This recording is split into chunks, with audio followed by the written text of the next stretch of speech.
Alright guys, check out the Govee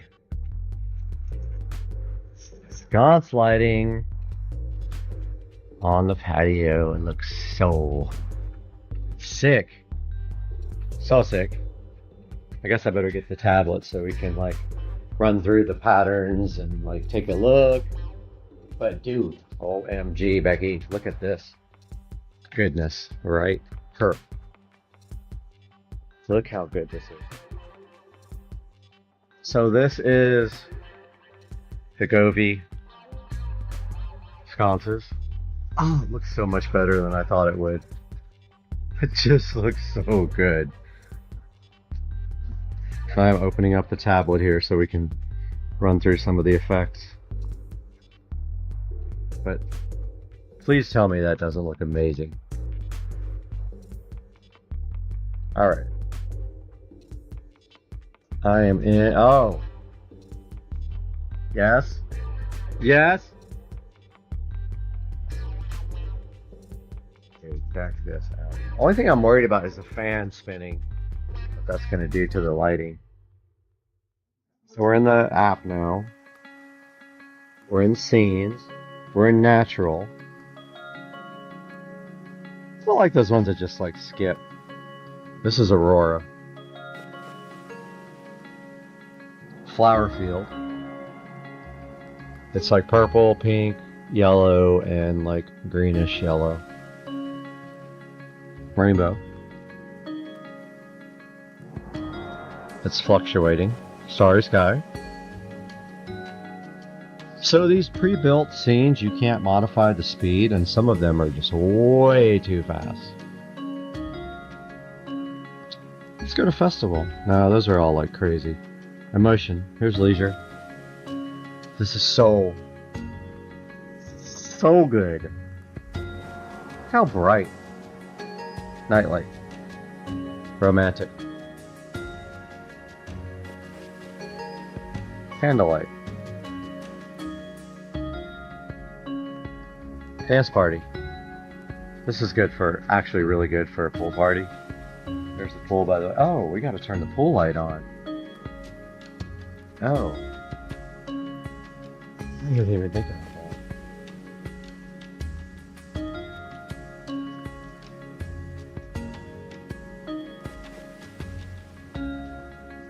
that. Switch off.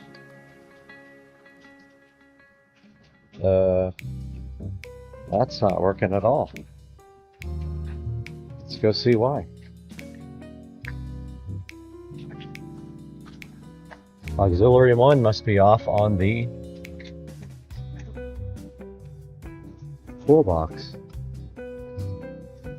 I can't see auxiliary 1. Alright guys, auxiliary 1 was off on the pool pump controller, the pool automation system.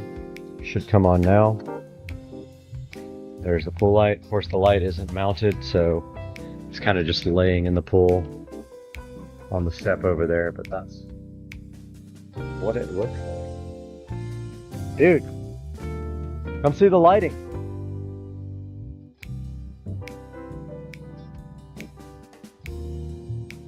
Alright guys, so that's a look at the Govee sconces.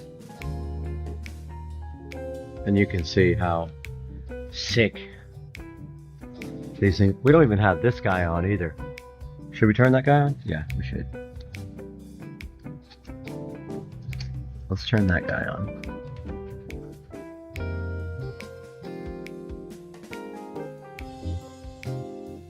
Patio LED lamp.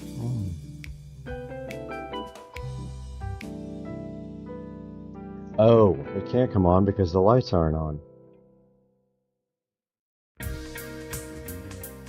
Alright, now we got the patio lights on, so the string light.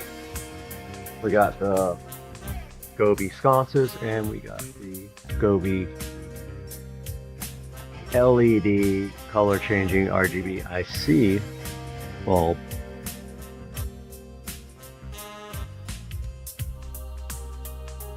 And this dude, I'm putting him on sweet or warm. So good. This looks awesome. I am so stoked. And there's the pool light. It's the best ever. Alright guys, hope you enjoyed this video and I hope you like these Govee lights because I am so stoked on this right now.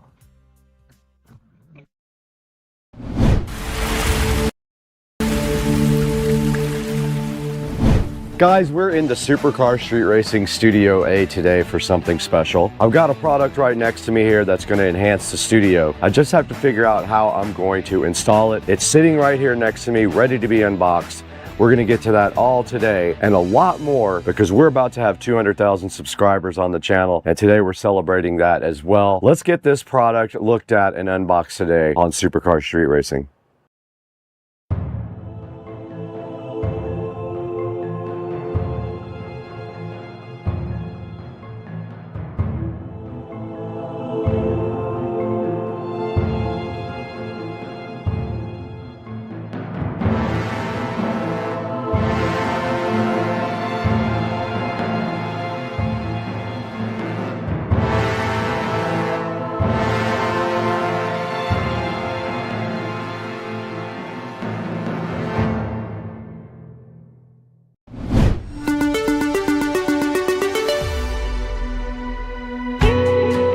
Alright guys, we are back in Studio A again today for something special. Lumery sent us a couple of these 16-foot rope lights to mess with. One of them I'm putting out in the studio here. The other one will go inside of the house on a new project I'll be working on soon in there. But for right now, my plan is to put this here on this wall. And just to give that wall some light. There is no light over there whatsoever, and when I shoot this way, there's not really anything interesting. So I'm trying to figure out like a pattern or something to do with these, but I think I am just going to make like a just up and down pattern until I run out, and I don't know how long that is. It's 16 feet, so these are a foot each. So what we want to do is probably do 4 and 4 and 4 and 4 to do 16. So let's try that. Now directly inside the box you can see everything that came with the Lumery Smart Neon Rope Light Kit. It did come with a remote control right here, so I can add another to the 1000 that I already have. It came with these cool 3M sticky tape things, so you don't have to use the screws, and I can't use the screws on my wall because it is made of styrofoam over there behind the sound deadening material. They give you these little mounting things, so what they want you to do with these is stick these on with the 3M tape and then put your rope light in here. Now we don't need to put these all the way around the wall because you can see here in between these little foam tiles, this light will kind of stay in on its own. It only needs a little bit of help. So I'm going to use the 3M tape. I'm going to come up with a 4x4x4 design. We're going to get power actually behind this TV. There is a power up there, and we can hide the power wires nicely inside of the foam tiles, which I've done before. They fit kind of right between them, and I really like that. So let's go ahead and start figuring out our pattern here.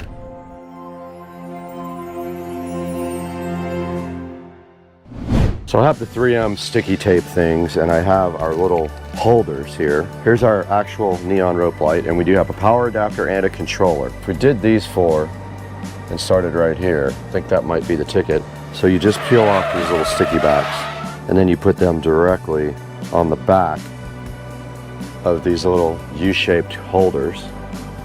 And I'm gonna put one right on the end of this. I'm just putting a little pressure on it to keep it in there. And now here's the end of the strip where I'm gonna put it in here. It went right in the clamp. I'm gonna do that again in the center, which I should have had these ready ahead of time. Yeah, I should have done this ahead of time. Not very smart planning. And it's gotta make a turn. 1, 2, 3. 1, 2, 3, 4. They fit right in those little clips, easy. All right, I'm gonna get a bunch of these ready ahead of time so I don't have to do this on the fly while I'm holding their light.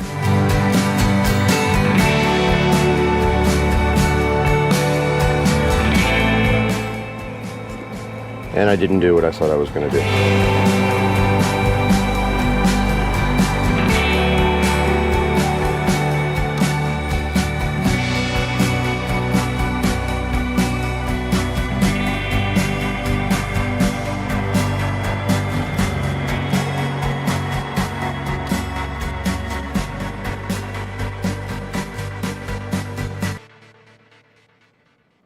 a little trick I found that works better. You can get the paper off of the sticky thing easier if you do it on the pack, not taking it off the package first.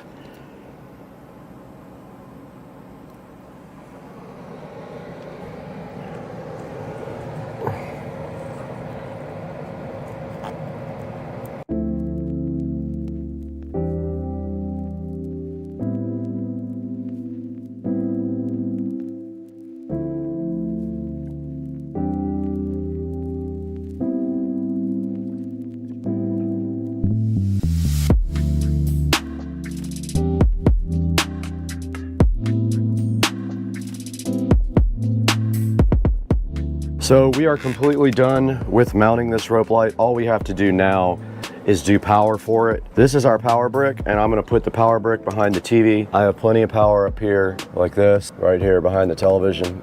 I'm just gonna power it right there, and then I can hide all the wiring up here behind the TV as well, and the controller. And then our other wire just needs to be hidden in the foam. So basically I'm gonna run this wire behind the foam, up and around to the controller.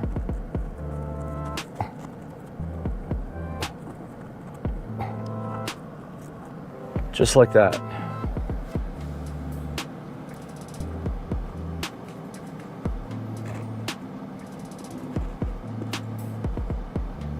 And it is hidden. After all that, all we have to do is tie our wires up behind here really nice, up behind the TV there, but we can go ahead and connect it and see what it looks like.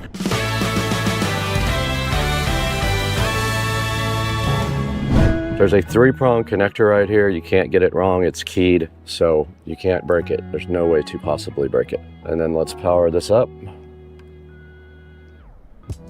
Man, that's cool looking. Okay, wow, that really adds a lot to the side of the room. That's pretty cool. So let me grab all the stuff to do the wire tying and we'll start from there.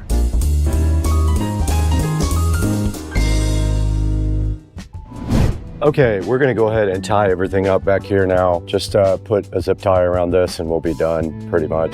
There's not a whole lot really to do to tie this up. Our controller is also gonna be back here, and you can stick it to anything pretty much.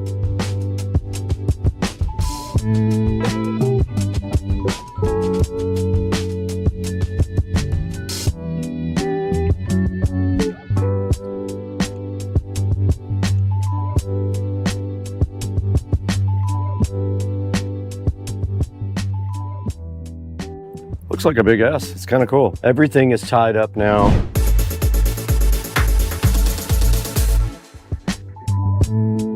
Okay, we're recording on both the phone and the GoPro now. We opened up the Lumery app here. I have to sign in. You guys can't see this part. And here are all smart devices. We're gonna add a new device. It says it's being added. It says it's done. I'm gonna edit the name, Studio A S Lite.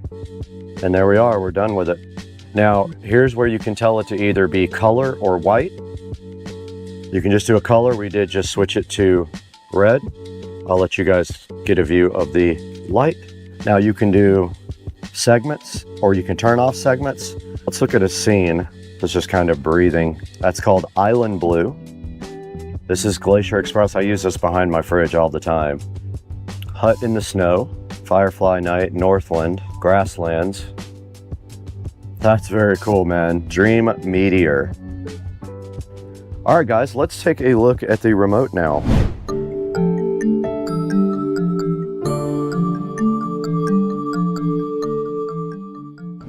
All right, here's the included remote with the Lumery. Let's see if it did come with a battery or not. It did not. It needs 2 AAA batteries. It did not come with them. I will have to go grab 2 batteries now to test this remote. 3 hours later. All right, guys, we were able to go ahead and get some batteries put in this remote. It uses AAA batteries. I wanted to show you guys the remote and the functions. The first function on the upper left is the power button here, right there. Next to that, we've got the scenes, play, pause button. Then after that, you've got this round dial right here, and the left button is brightness and K-scene speed. The right button is brightness and K-scene speed. The top is previous scene. The bottom is next scene. So mode is next scene, mode up is previous scene. Down at the bottom, you've got R, G, and B light, warm white and cool light lights. And then you've got this auto button. Auto button means auto scene cycle. So that's what it is set to now. and it's doing this really cool, just fading off and on with a multicolored on the entire LED. So that's the remote, guys. It's handy, I guess, to turn it off and on if you don't want to use the smart features of the device. But if we hit this next scene button right here, see how it went to the next available scene every time I hit the bottom button? Pretty cool. This is gonna look good in the background when we shoot videos. So I'm just cycling through the scenes now so you guys get a good idea. And I put it back in auto just now. So that's a look at this device and the remote control, how to mount it and all that. Let's take a look at this on Amazon real quick now, right here on this PC.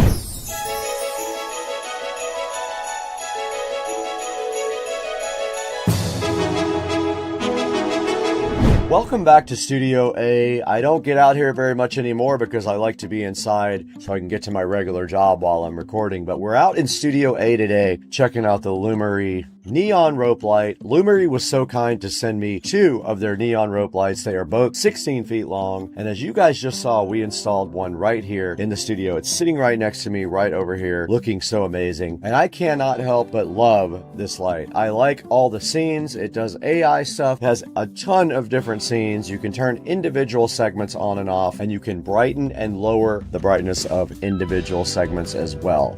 We installed one directly right over here in the Supercar Street Racing Studio A that we are sitting in right now, and it looks amazing, and I'm going to shoot a lot of video with that as the backdrop. So I'm trying to get more lights for that way, so when the camera's looking back that way, there's something in the background that looks really cool. Now this thing's awesome. It does come with a remote control. I've got it sitting right here, and I showed you guys this and how to use it on the video. It also does come with mounting hardware. You guys saw what I used. I mostly did not have to use a lot of these because of the way the mounting is, but it does come with these cool little U-shaped clamps that you take, and you can either screw them in something or you can use their included 3M tape. It comes with a whole thing of 3M tape right here that you guys can use to stick these U-shaped clamps on anything you need them to. Now, Lumery also recommends that you build like cool designs and stuff out of it. You can actually make this into cool. If you can come up with artwork, I'm sure you can ask AI or ask online how to come up with some artwork that is in one straight line. Like this eagle is one line. So you can do this with just one set or 2 sets of LED rope lights right here, this cool eagle. There's actually a cool and warm white setting on it too. If you just want regular white light, it does cool and warm white lighting. It has 4.4 stars of review. It has 100 LEDs per meter, I think that is. It does music sync, and it is 16.4 feet long. Mostly good reviews. This guy had a bad set of lights. I don't really count that as that's a one-off. But mostly good reviews, up at 4.4 stars, so they are getting decent reviews as well. So check that out. You can get a 5% coupon on 2, 8% coupon on 5, or 5% off a qualifying purchase with the code that is on the screen. I will leave a link in the description to the Lumery neon rope light that we installed so fly and so fresh on my left right here. You guys saw it. It looks awesome. I'm super hyped to put my really good camera right here and shoot back towards, now that we have some lighting back here that we can highlight back here towards the TV. Now the TV just really needs like a backlighting, so maybe I'll look for something to do that with behind the actual television right there. But that's gonna do it for us today. It's Sunday. I'm really trying to chill today and not do too much work because it's hours and hours of editing and shooting usually. I'm gonna get out of here. I gotta get outside where it's 105 degrees.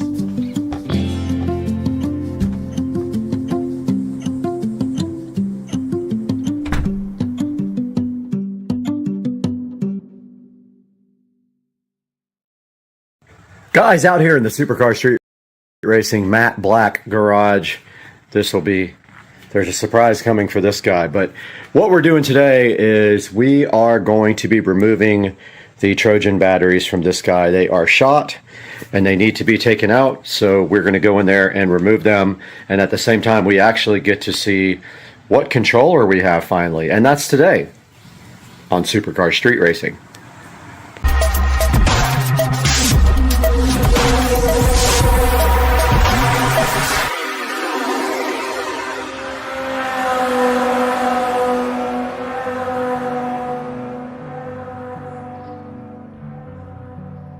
All right, so the first thing we have to do right here, right now, is get this seat off because it is blocking the lovely batteries.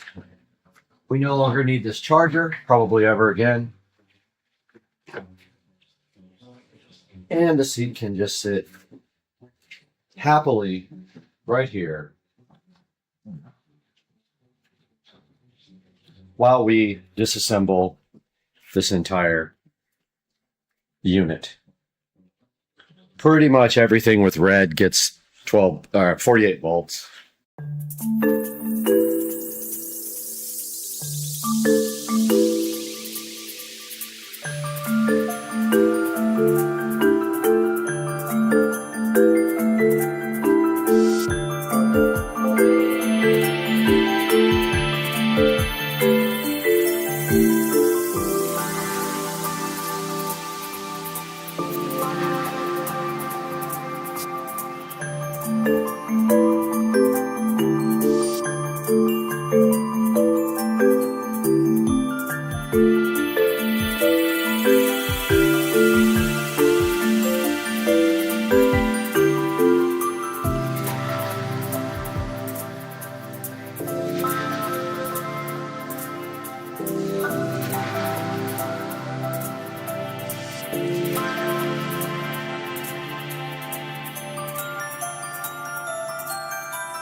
Okay, wow, I wasn't expecting the batteries to be that heavy.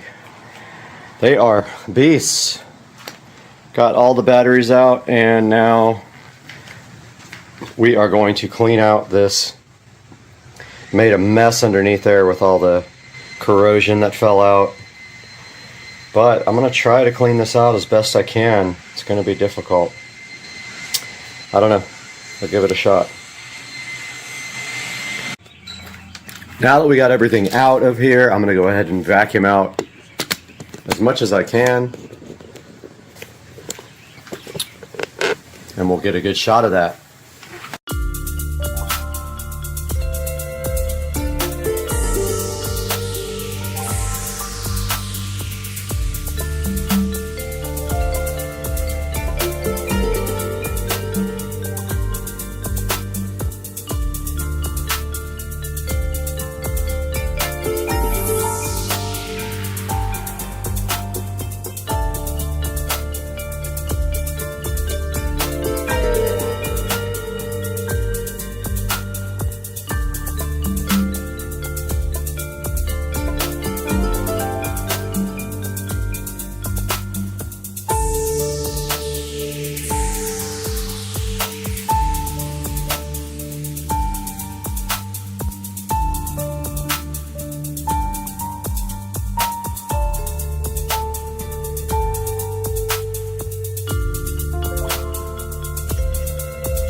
Alright, I got the golf cart all nice and detailed and ready for the eco battery install, and I am about to call those guys here at 9 o'clock and see what the deal is with getting the eco battery and the AC motor and controller, and then I'll update you guys after that. But this thing is ready, the engine bay is cleaned out, and let's get to getting. Dropping frames. Now, we were looking at the lower left, and it says that there are no drop frames, but I had a lot of problems with this being choppy, and it is already a little choppy here. So let's see if we can find the stream and if it actually looks bad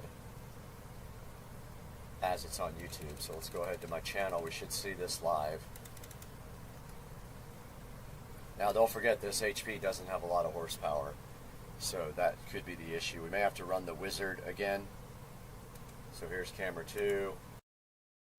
All right, guys, welcome back to Supercar Street Racing, and in front of me today in the SCSR office we have something that is neither a camera or a duck, but it is a cam duck, and it did come in a plain brown box here with just this duck on top, and we can see it also right up here on Amazon if we click on that. So today our mission is simple. Cam duck asked us to get with you guys and take a look at the cam duck and see if you like it. And I have one right here in front of me, so I am going to be opening this momentarily with you guys. Yes, this is the Cam Duck XN-BK. There are two versions available up here. One is with a SD card and one is not. So let's take a look at this today on Supercar Street Racing.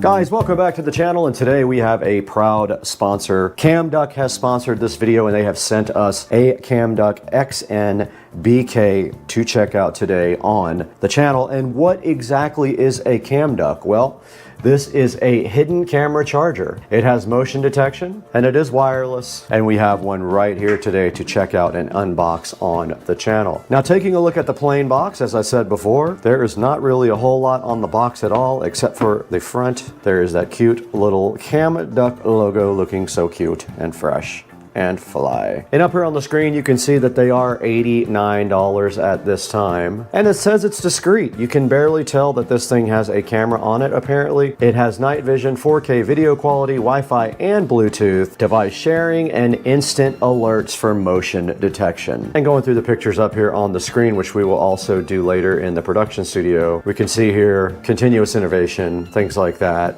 Completely hidden, ultra wide angle, etc, etc, etc, remote viewing. You can connect directly to the camera without Wi-Fi using Bluetooth if you have to, and there is an app to go with this camera. So let's take a look at what's inside the box now.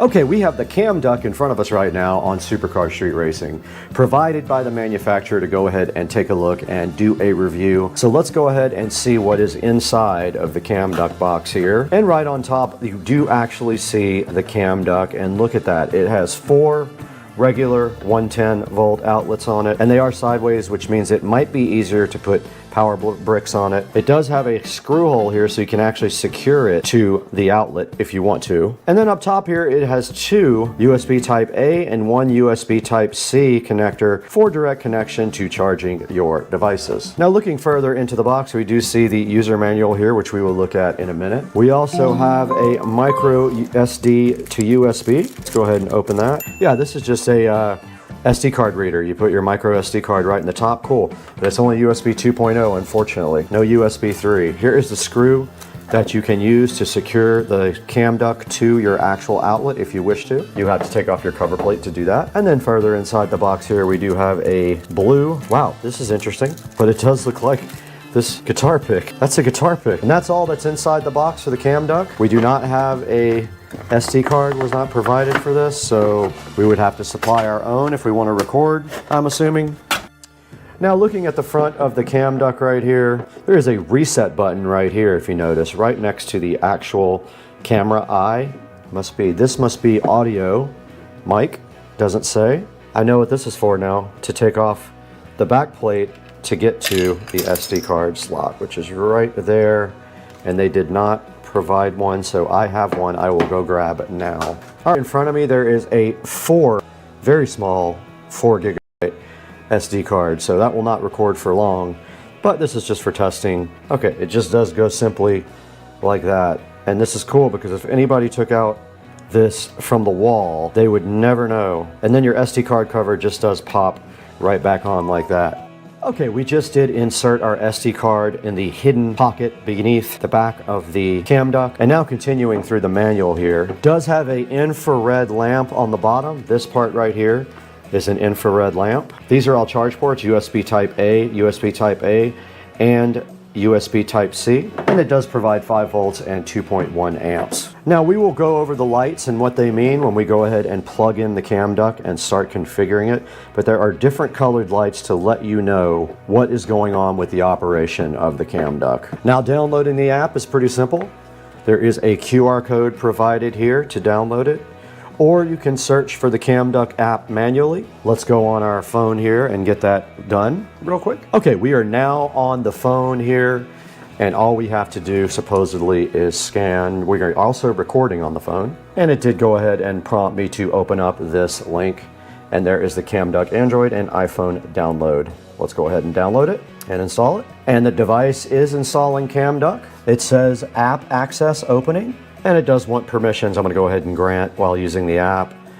I'm going to go ahead and set everything allow, and we'll go ahead and start on the app. It says click the plus sign in the upper right to add a camera. We have not plugged this in yet. Let's move this whole thing to, all right, we have moved the official party to the kitchen now. And so we are going to go ahead and plug in the cam duct to this outlet here. And if you want to, you can remove the plate and you can secure the cam duct via this little screw hole right there. But let's go ahead and plug it in. Now, this is not directly facing my door. I could put it over to the left here where it is. I kind of want to check the angle. Now it is flashing blue and red. You can see the two lights there, one flashing blue rapidly and one flashing red. The blue light flashing means camera is not connected to Wi-Fi. Not sure, but it says red light on until off, SD card is recognized. Red light and blue light mean the camera factory settings have been restored. Now all the lights have gone out in the camera.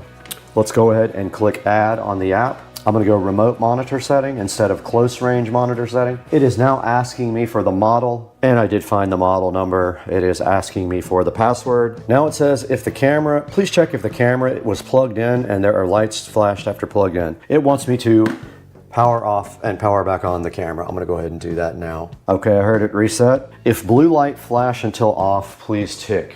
And all the lights did turn off again. I am super confused. Let me look at the instructions. All right, it says turn on Bluetooth on your mobile phone. It is. Okay, it wants me to connect my phone to the camera's Wi-Fi. So I'm doing that now. Oh, I got it. I clicked back to the app at that time. It says it's connecting to Wi-Fi. I don't see anything happening on the front of the device. Okay, there it says connecting to Wi-Fi. It's at 1%, and it's counting upwards. There is no lights on the device right now. Okay, my battery's probably almost dead. And of course it did not connect to Wi-Fi. Oh, now it says it found one camera. It said it failed to connect to Wi-Fi, but then it said that it did. It's trying to connect to Wi-Fi again. It failed the first time. So let's see if it works this time. We're moving strictly to the phone now. Okay, for reasons unknown, I came back after moving it from there to there, and it instantly connected. And if we go into the settings, we go into network information, it is connected to the network, and it says it's got a good connection. So it would not connect over there. 2 feet away, it will. And here is the actual picture from the screen. And you can see down here, you can record, and I just switched it onto 4K. Okay, it is not seeing my SD card. So that part is not working. Let's go ahead and get some video recorded directly from the cam duct. Okay, obviously the SSD card has a major problem. It must be completely shot because it melted the back of the cam duct cover.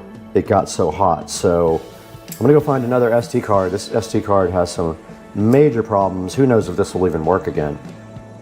All right, I'm absolutely 1000% surprised that this actually worked, but I did put a 64 gig SD card in there in place of the 4 gig that melted the whole thing, and it actually is formatting the SD card now. So that means you'll be able to record to your SD card and go ahead and play back directly from that, and then actually record from that to your camera if you want to. So this is formatting. I'll get back to you guys when it's done.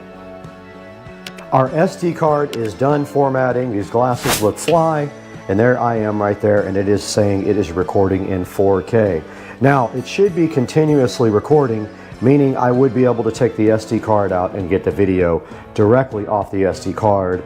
Or if I hit record here on the phone, I think this records to the phone itself, but I have not quite figured that out. I checked the instruction manual here. There was nothing on it about where the videos say from on the phone, but let's see if we can find them.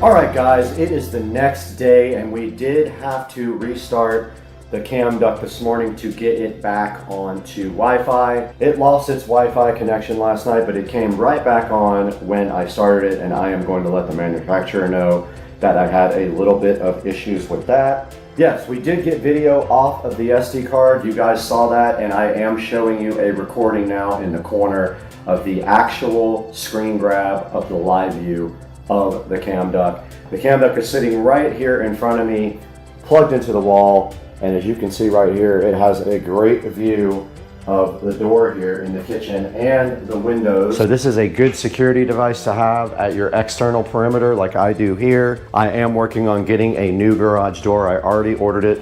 It'll be about 4 or 5 weeks before it comes in, and it is clear, so we will have a clear door to the garage, which is going to be very cool. But I am working with the manufacturer for cam duct to improve the product and work on some of the English problems in the app, because the app is hard to understand and it is very difficult to connect to Wi-Fi because you can't understand the app. And I'm going to be working with them on some of the bugs that I find and making sure we improve this product for cam duct, because they were so generous to send us a cam duct to go ahead and review for you guys and throw up on Supercar Street Racing. Guys, thank you so much for being a Supercar Street Racing watcher. Thanks for liking and subscribing to the videos, and please remember to go ahead and buy all your Amazon products through the links in the description. It helps us out so much and we really do appreciate it. And we will see you next time on Supercar Street Racing. We have another review coming up of another type of camera, and that'll be up this coming week. So stay tuned for that, and we'll see you guys next time. Oh, Bubba. You love Squirrel TV. Give your friend a hug. Oh my goodness, he loves So cute. Oh, that's so nice of you to pet your friend. And then he ran away from you.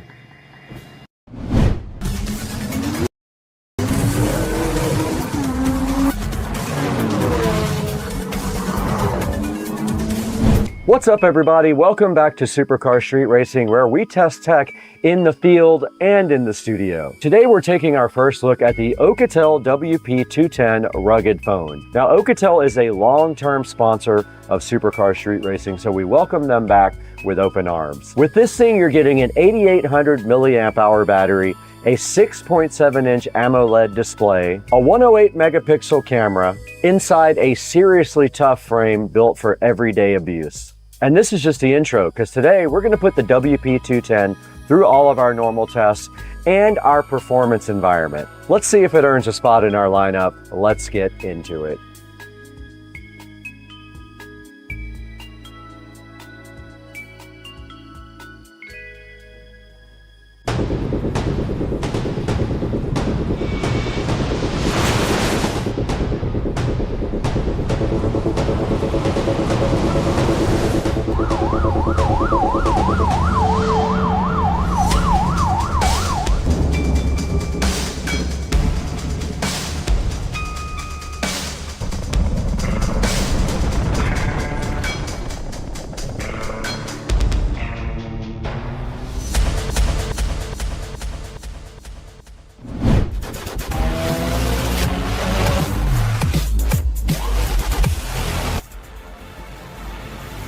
Welcome back to Supercar Street Racing, and a huge shout out to Alcatel, one of our proud sponsors who continues to be on board with Supercar Street Racing and send us all of their latest gear. And today they sent us the WP210 rugged phone.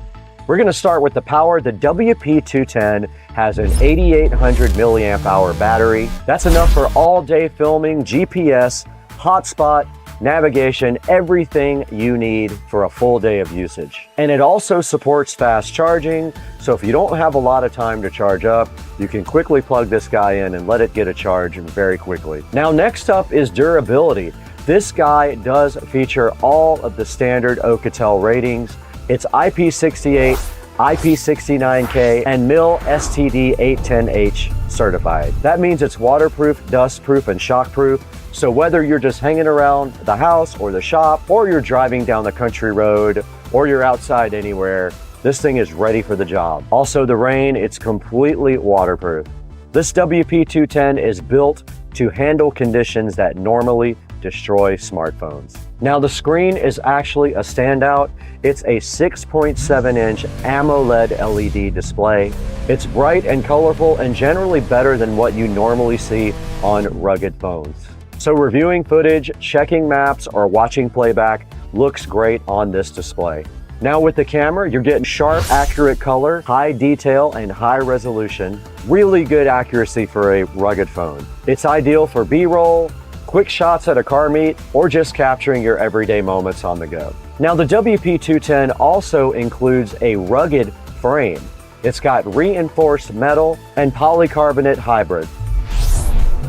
So that means it absorbs drops better, and that also means damage doesn't translate from the outside to the inside of the phone to the components. And if you work outdoors, around tools, or just tend to drop your phone like me for no reason, this matters. It's still alive. Now it does come with Gorilla Glass up front and reinforced corners and other things that help this phone stay rugged. For example, the Gorilla Glass will not get scratched by dirt and dust in your pocket or by your keys. Now a really cool practical feature of this phone is the programmable side key. You'll see it right here in red.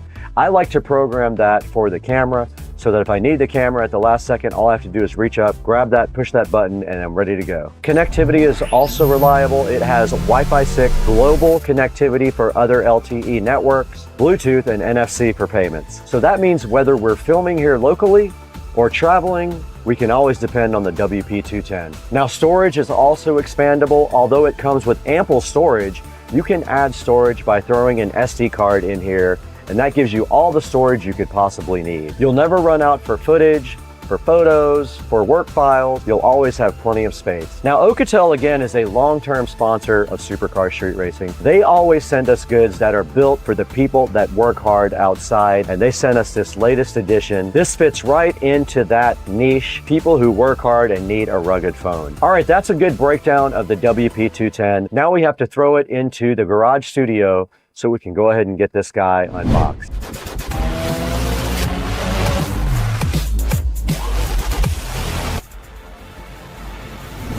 All right, directly in front of me is the Alcatel WP210 smartphone. And on the front, you can just see it shows you the capabilities and the storage. It tells you a little bit about AI and 5G here, and it has the model number. It says it's IP68, which is its waterproof rating. And that is pretty much all that's on the outside of the box. We can go ahead and get our SCSR patented Smith & Wesson out and go ahead and open this plastic up now on the smartphone. And on the back, all there is some IMEI and serial number information. But let's go ahead and get this thing opened up. It is definitely lighter than the Titan. I noticed that right away. The Titan is much heavier than the WP210. Now it says 36 gigabytes RAM, 12 to 24 gigabytes, and 512 gigabytes as well. It does have a nice seal on it, which came right off, and there's the Alcatel logo. It's definitely in a bag. Definitely lighter than the last phone, the WP210. Here is the back of the phone right here. It does say HD camera right here. Super performance HD camera. And on the side here, you can see that's a smart button. You can program that to do different things. On the bottom, you do have what looks like a SIM card tray, another slot right here, and a USB Type-C connector right there. And then on the side, of course, your multifunction buttons, your up and down, and your power button. On the top right here, we also have a couple of things. We'll look into that more when we get into the actual video more. That is all that the outside of the WP210 looks like. Pretty cool looking phone. All of their phones are very sleek looking. This one definitely has some metal down the sides and then some plastic here, what looks like it has a plastic case on it. It does. And a lot of their phones come with plastic cases, which other phones do not. But that's the WP210. Right out of the box and ready to be checked out. Let's get it back in there and then we'll go talk to you more about the specifications of this phone.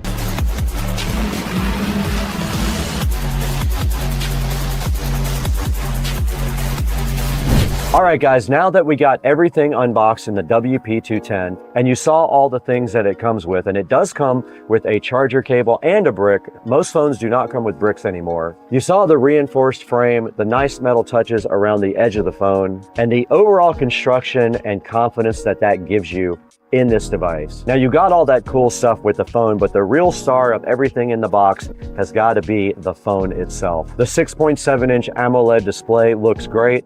The 8800 milliamp hour battery lasts a long time, and that means this is built for long, long days. But as always, we don't take specs for face value. We're going to go ahead and put this thing through some tests. We're going to do the drop test. We're going to do well, we already did the drop test. We're going to do it again. We're going to do some waterproof testing and some performance testing. Let's go ahead and throw it inside where we can get going on some of these tests for the WP210.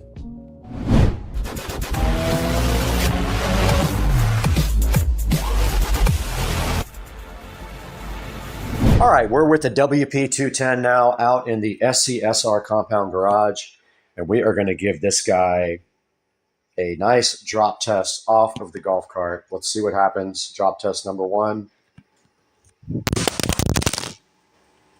Now it fell directly on the glass, and I see no issues. Let's give it another drop test. Drop test number 2. This is directly onto concrete.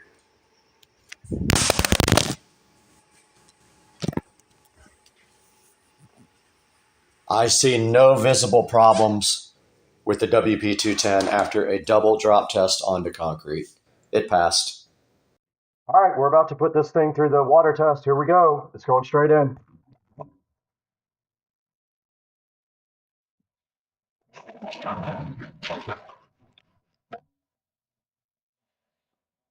Still rolling. I see myself. You guys are underwater. It's still working. My sink is losing water, but you guys are still underwater. Let's see if that works. I recorded for 30 seconds. Okay, I think that worked. The water test was successful. The phone is still recording. We're all the way up to 40 seconds now. The phone is dripping wet, and it still works. No problem whatsoever. Water test worked. It is successful. All right, we're on the WP210 now. We're going to do the Geekbench. Let's go ahead and let this guy roll.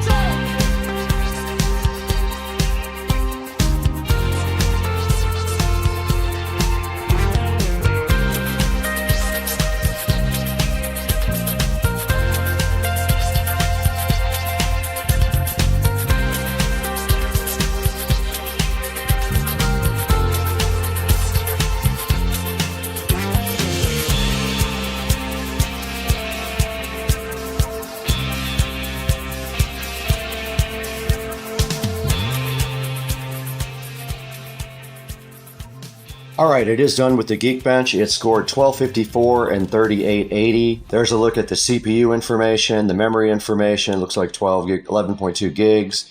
All the individual scores right here, and the performance right here. Now let's go ahead and get 3D Mark open and go ahead and run Wildlife.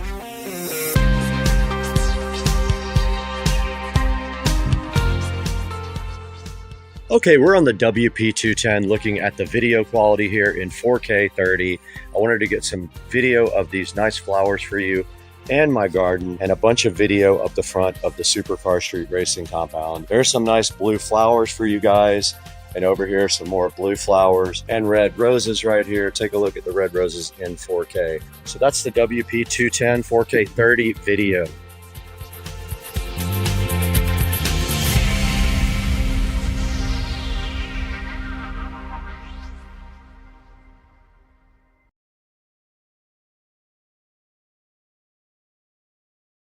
Okay, you guys just saw the drop test, the waterproof test. You saw some images and videos from this phone. Post-testing is complete, and the WP210 held up the way a good rugged smartphone should. It actually surpassed everything that I thought this thing could do. It passed the drop test twice, and it passed the waterproof testing. And the screen held up without cracking, and that is a must for any rugged device. Now, the camera performed well too. It had sharp images with good detail and good color, and the AMOLED display made reviewing our shots a complete pleasure. So if you're watching this thinking the WP210 here could be your choice for your next phone, we're gonna head inside to Studio B to show you just how you can order one for yourself through our official affiliate links.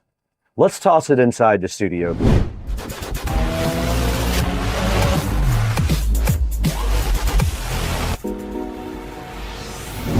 Hey, what's up everybody? Supercar Street Racing here in Studio B with the Oukatel WP210. Oukatel, the longtime sponsor, sent us the WP210. We dropped it off a cliff almost. Well, we dropped it 3 times. Twice off the golf cart, and one I just threw it down on the ground. It did perfect. We submerged it in water. We did performance testing. We did image testing, and the thing did great. Go ahead and go down in the description and get yourself a WP210 and tell them Supercar Street Racing sent you. Use our official affiliate link. We got to get out of here though. We're so tired, we need a nap.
Guys, Supercar Street Racing here. It is Wednesday.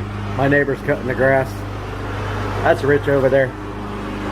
So we are going to be prepping the car to receive the instrument cluster again, which is on the UPS truck. So sorry about the noise. We're gonna hop in the car here and pull this instrument cluster out and not scratch up the dash anymore. So the instrument cluster is really just sitting in there kind of halfway, and I'm gonna be pulling this out now and then retaping all the surfaces so that we're ready to put the new cluster in when it gets back. All right, got the old cluster out. Actually gonna show you guys what I did. So when you install your cluster, absolutely must tape up your steering wheel and your top of your steering wheel cover, because mine got all scratched up, and tape up this part here because this cluster is so difficult to install. You are going to mess up your interior like I did if you don't have everything well taped. Now, you notice back there the foil tape over the duct. So that is because even after I cut the duct work, the thing would not fit. So I had to trim more and more duct work off to get the cluster to fit. So we have the cluster out now. I'm going to go grab the interface adapter. So here is the adapter. Amazon, stop the station on audio echo dot. Yeah, I don't want a copyright infringement. I'll be right back. All right, so I got the adapter here that comes with the cluster. It goes on the end of the only cable that goes to your instrument cluster, your stock one. So I'm going to put that on now. Here are the three connectors that go to the back of the cluster. There's the adapter wire. There is the one of them is for the control pad, and the other one is for the camera, the rear backup camera, and then we have the USB 90-degree USB adapter.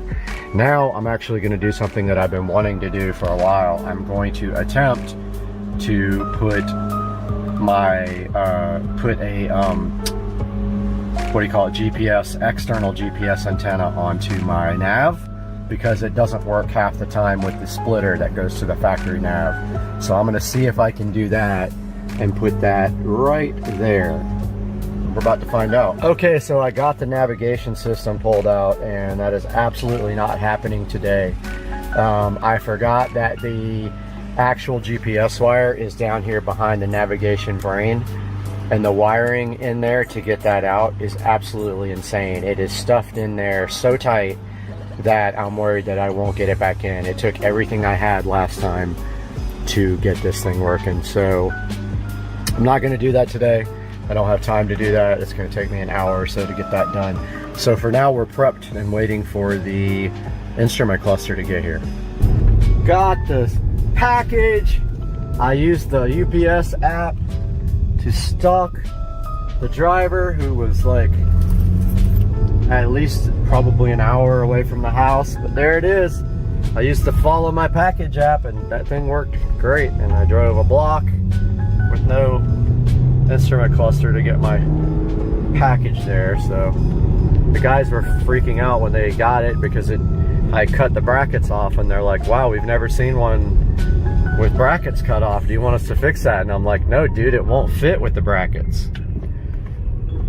So we got this guy in front of me doing 5 miles an hour now. We'll be back. All right, got the cluster unboxed. It's exactly how I sent it to them, with the brackets cut off, because they're ridiculous. It did come back with a new screen. They didn't charge me. I don't know why, but they probably will eventually. They said that it ships with a screen protector here from the factory that you take off, and then this is another screen protector that they provide that I guess, I don't know which side is the actual screen protector on this thing.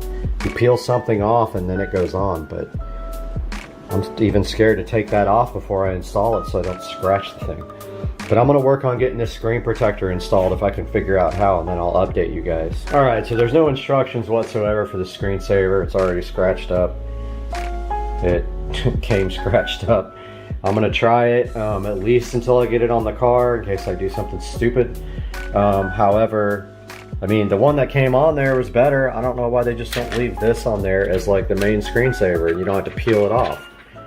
But anyway, I had to tape it on with shipping tape. It just doesn't stick. I tried water, I tried everything, and now it's got creases in it and stuff. I'm sure it's gonna look like crap and I'm gonna end up ripping it out, but that's what I got so far. I'm already frustrated. Got the cluster installed. It's took me every bit of my strength possible to get it in there, and it's not perfect. And there's a gap here, you can see. I'm gonna have to fill that in. I think I'm gonna use like caulk right there, black, right in that gap right there to kind of fill in that huge opening, but that's the best it would go. I could not get it to go in any further.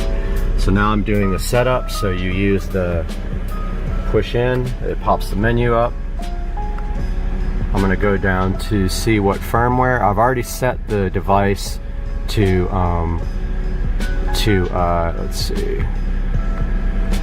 I set it to miles, and temperature I didn't set yet. Okay, it is on Fahrenheit, so then you hit back again. I'm trying to see what firmware this is on. Okay, let's see what vehicle units is on. Okay, let's go to Imperial. All right, that's good.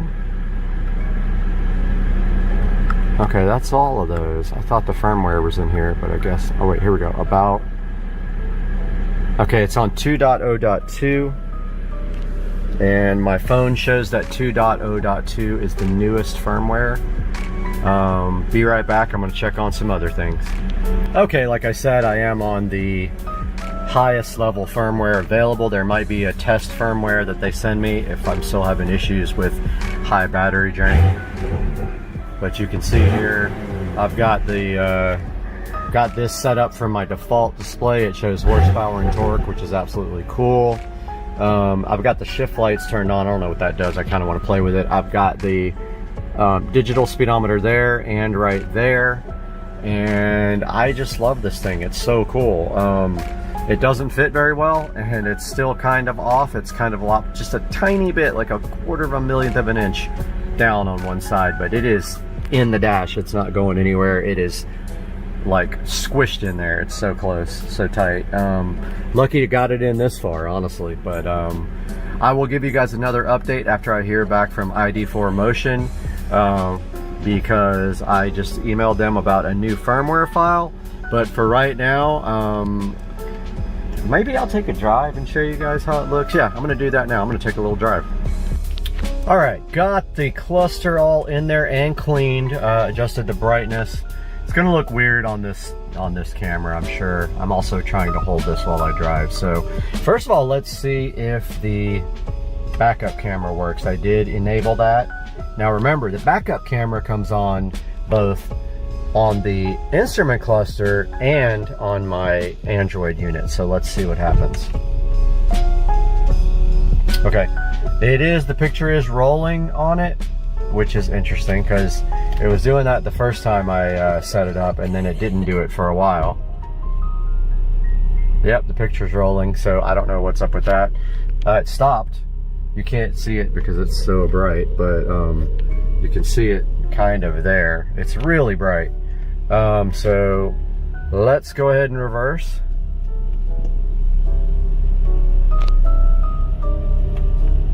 And of course you can't see the gear because we are actually covering it with the camera. So we're going for a little drive here. Let me close my garage. See what happens when I switched to gear. So first impressions, I mean, I've seen it before, but it was scratched. First impressions, it's plenty bright enough. Absolutely can see this during the day. It's probably washed out with the camera phone. Need to invest in some better camera equipment, but there you go. You can turn on and off the M Sport logo. So now what I do is I go and I see on my nav how fast I'm really going because I have GPS. All right, so it is 2 miles an hour fast, 3 miles an hour fast. So there is an adjustment for that. I'll show you guys. I'm gonna put this a little bit closer. Wish I had direct video from this thing. I just don't have that capability. So there is the instrument cluster. Now, of course, you can change the appearance of it. I'm gonna pull over and do that now. So if we go to hold the button down, now I've got the keypad, but it's inside the dash. Go to appearance and themes.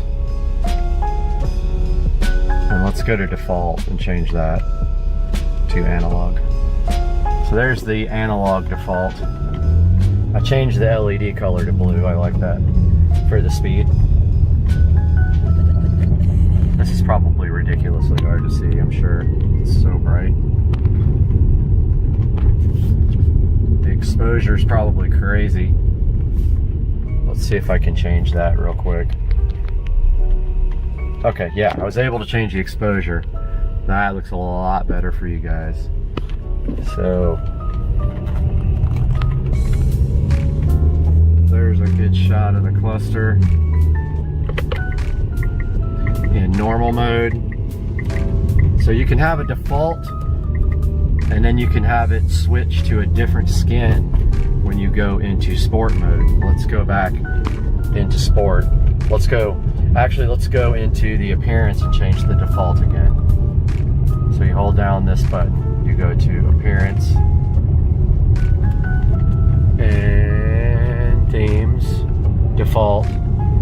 So there's classic analog. I'll just go through these a little bit.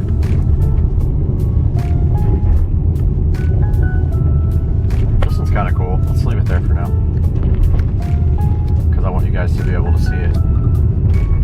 Actually, let's go down back to sport now that we have the brightness fixed. This is blaze.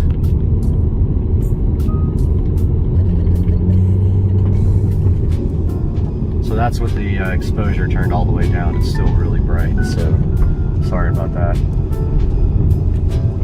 So yeah, that's a good look at how these themes look. I absolutely love this cluster. It's such a cool thing.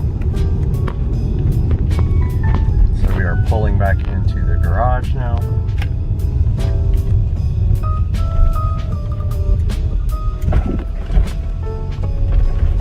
So it'll be a little bit darker, less glare on the thing here shortly.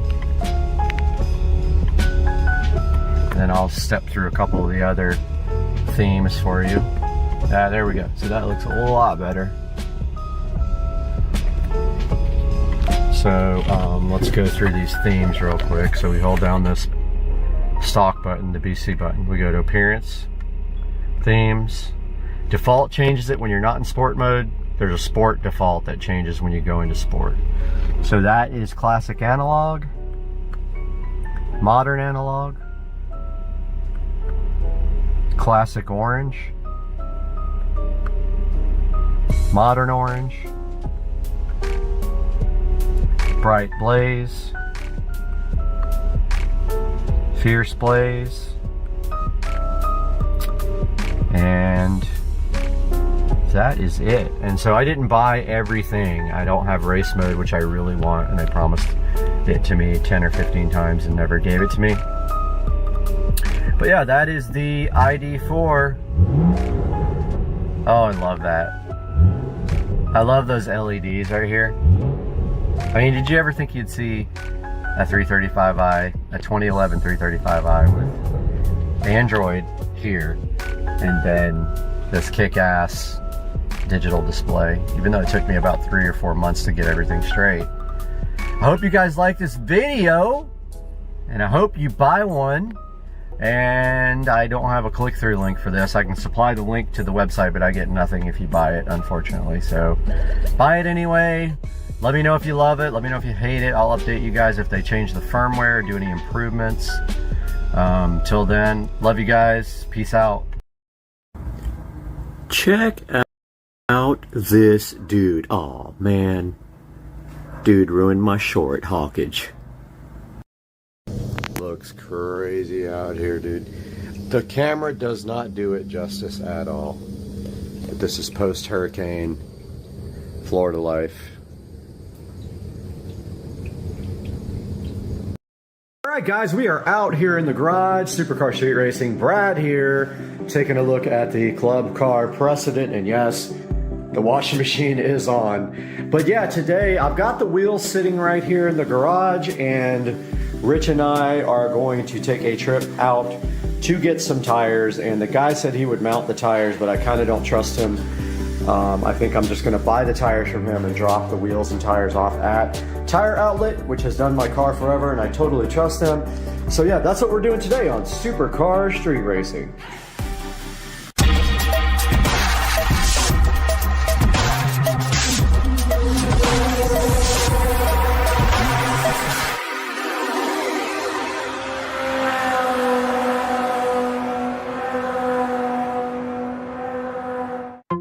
What's up, guys? I stole Rich's truck keys.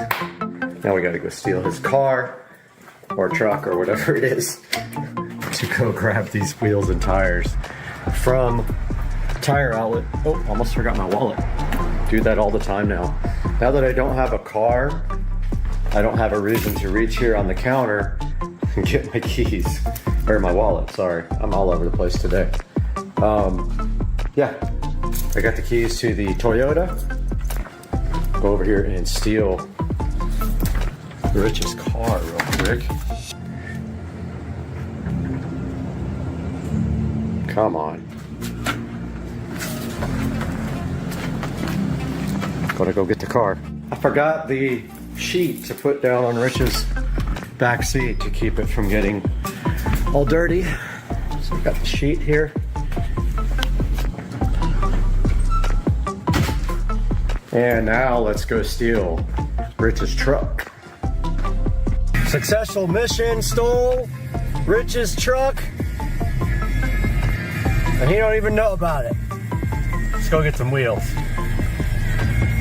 So I got brand new tires from this dude out in the middle of nowhere, about 12 miles away, for literally 40 bucks each.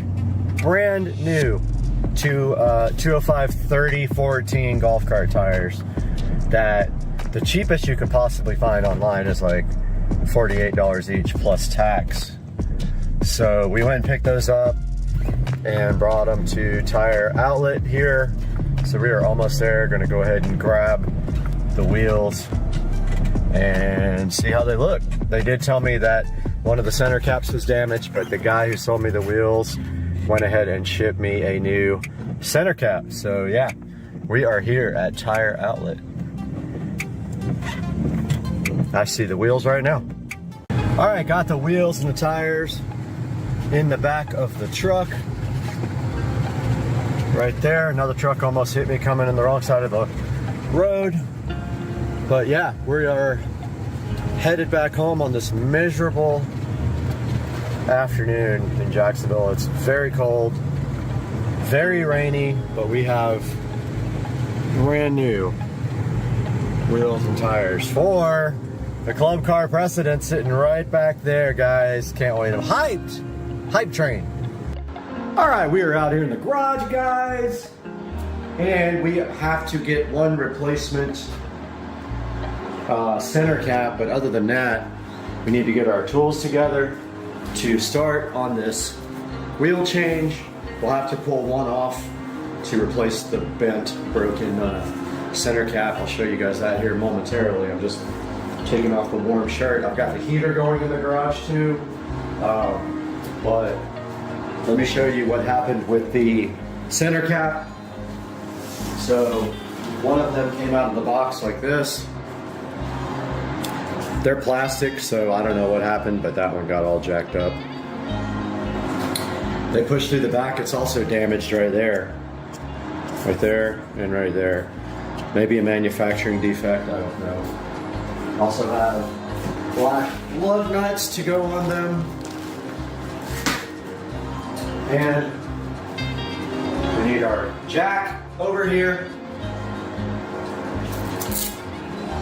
Just get my handy dandy gloves on. And we will start. Even though I just rotated these wheels and tires, these are sold. Already sold. Which will pay for the new tires.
can see, we got the new wheels and tires installed and they look so good. But now we need to get them dressed up.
So this is the finished product. I just need valve stem caps. So I'm gonna get online and order those.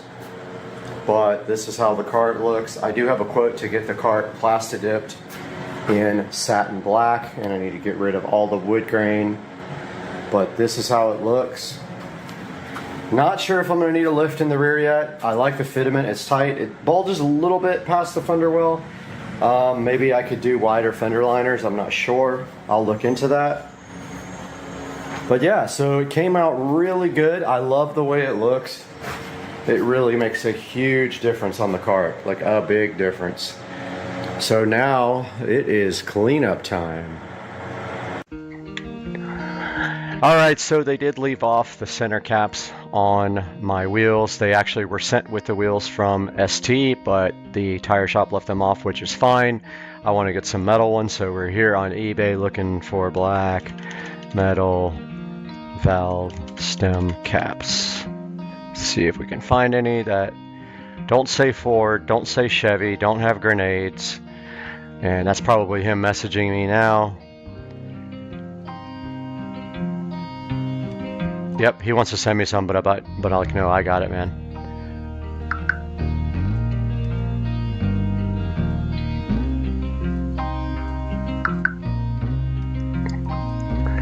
Yeah, he's apologizing for it, but it's actually not his fault.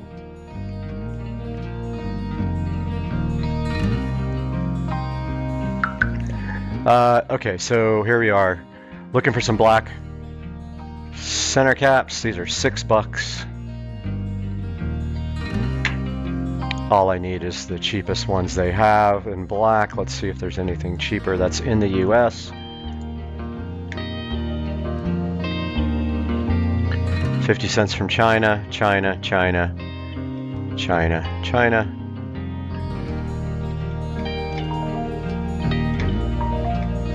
And he is messaging me again, and I don't want him to feel bad about it.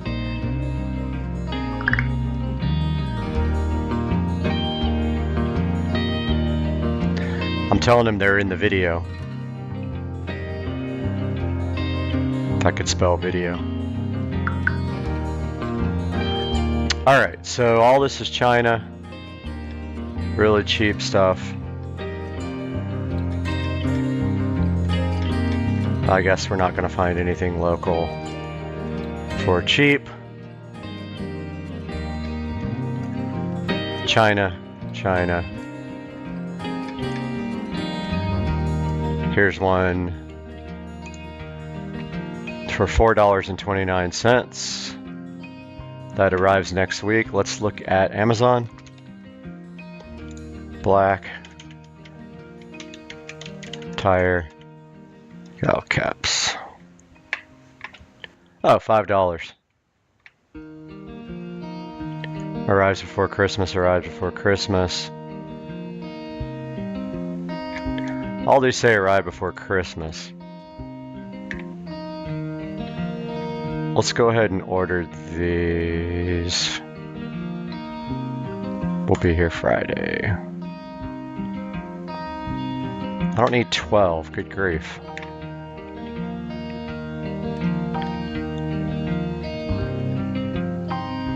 There's 4.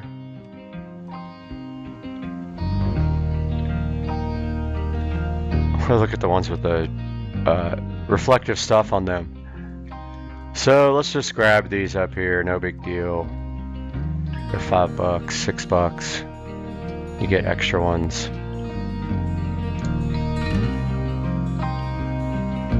I don't know if I like the plain ones better, like these kind, or if I like these round kind. Right before Christmas, Friday, December. Everything's Friday, 2 days from now.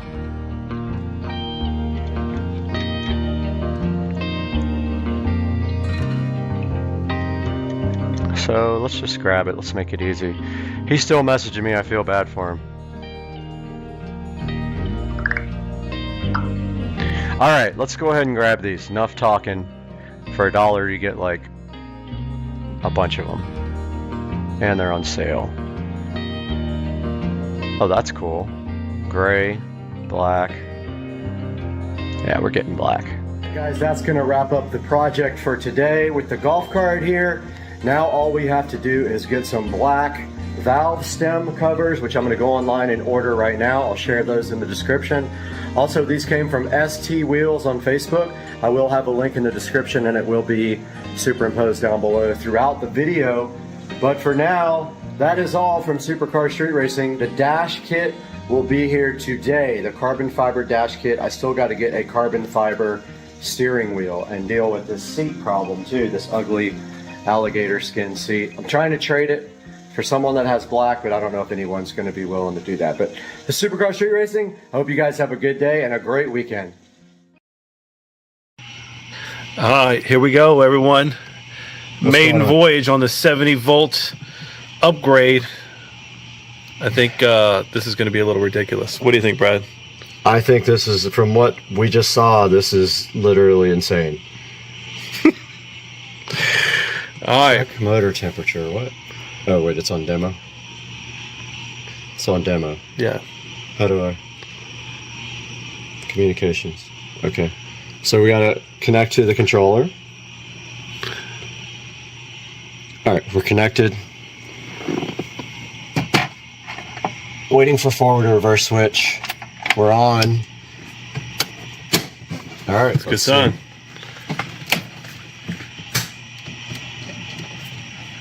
It's moving. All right, that's full throttle. No, it ain't. Just kidding. It can't be, not for what I did earlier. Got him. Oh, my lights don't work! Here, I got you. Okay. All right, Just slowly ease into it. It's so slow. Full throttle.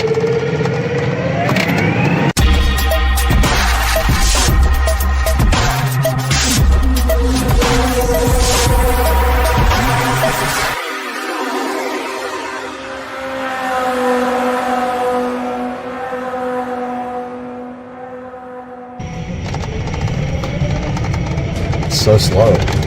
Full throttle.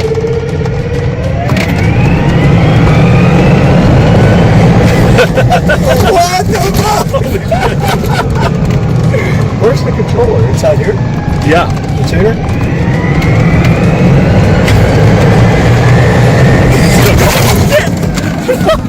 What's wrong? What's wrong? It wasn't slowing down. It was still speaking of speed. It wasn't anywhere close to slowing down on the dashboard. We lost our tablet. We hit the bump. I think you just gotta.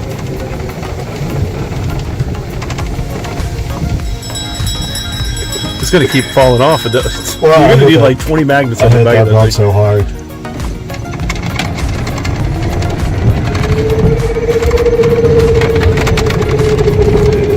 Does this show miles per hour? Yeah. No, that's RPM and miles.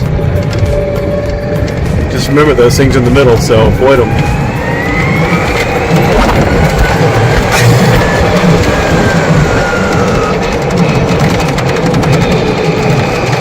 This thing is so fast, dude. It is nowhere even close to hitting the top speed. No.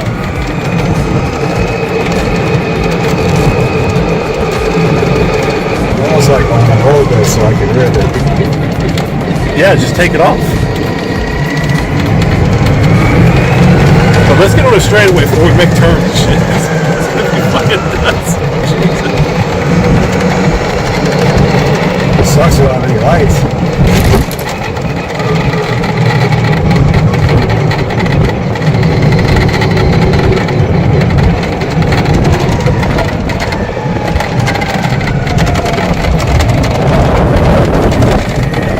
Got a pretty decent straightaway right here.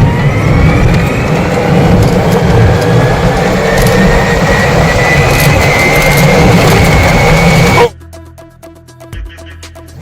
Holy shit! Dude, hold on a second. You want to get your speedometer out? Yeah, I gotta get it out. That's squirrely. That is big time squirrely. Hold on. Lights, man. No, keep going straight. Alright, speed. Do I have a speed thing? Hold on. Hold on, just stop. You can stop the camera for now. We'll get some video at the end of the day. What's this blocking? See, it's got this like. Oh, that's you too. Figure it out of there.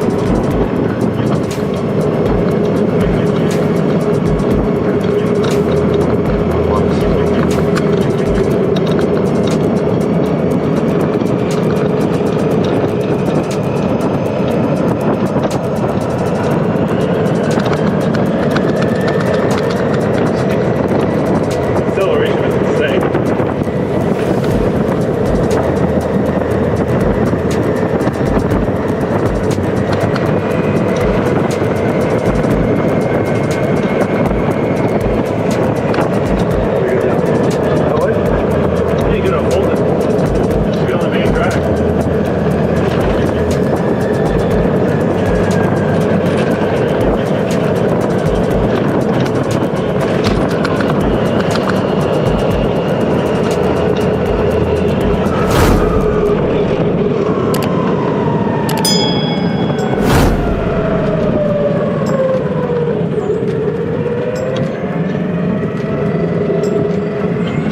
You're gonna be able to open it up and get on the main drag on Monument. Really close.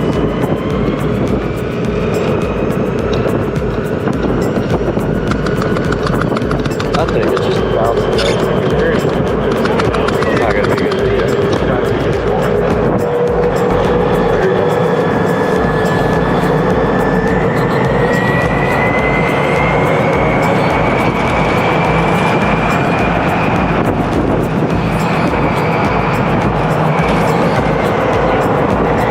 Tires and alignment, everything feels okay? It's okay, it's real bouncy. At those speeds, you probably need your tires balanced. Tires are balanced. They are? Yeah. Well, I got it done at that tire place. They balanced it. It's just the whole front end is real bouncy.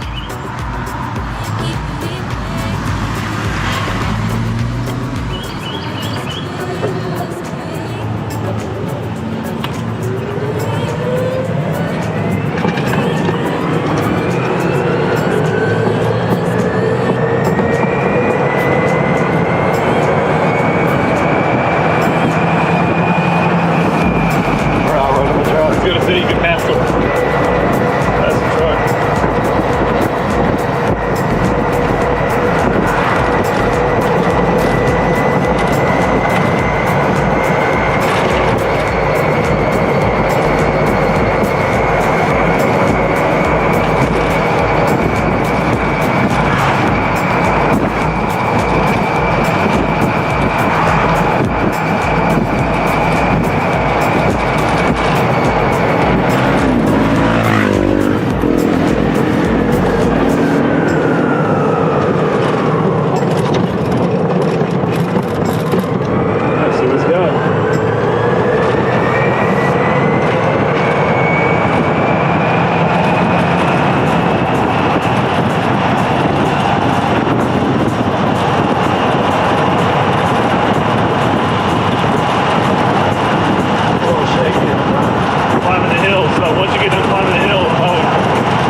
Got here quick. That was fast.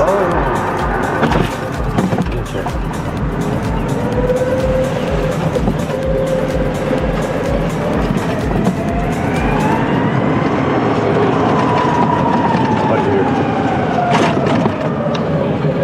Completely dead. Some people here though.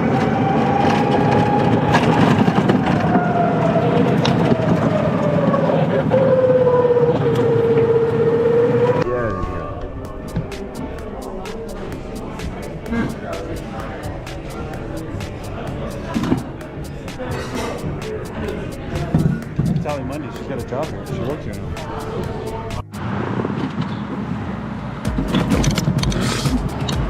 Dude, the other day when you took off, I swore it spun the wheels.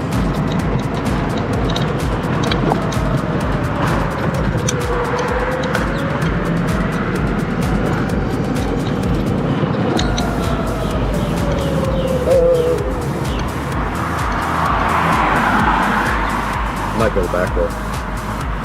Yeah, that's fine.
feel like you could have gassed it and probably got in front of her. Yeah, you're on all acceleration right now. I felt when it was going backwards, there's a little hesitation in it. That's because it doesn't have it's all top speed. But if you took that and put it to torque mode, this thing would probably pull a fucking tree out of the ground. How do you do that? You turn the speed down? Yeah, speed definitely has to go down, but then there's also a torque set.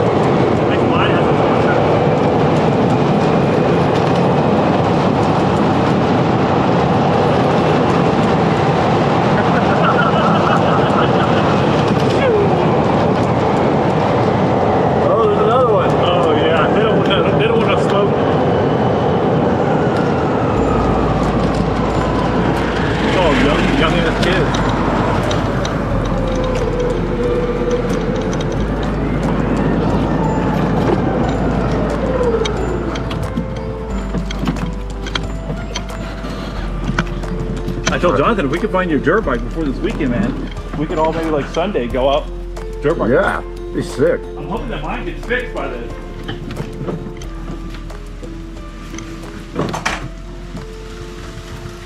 That's hope. Alright, I'll be back. All right. I'll bring the box, okay? Okay. Oh my God, this came out so good.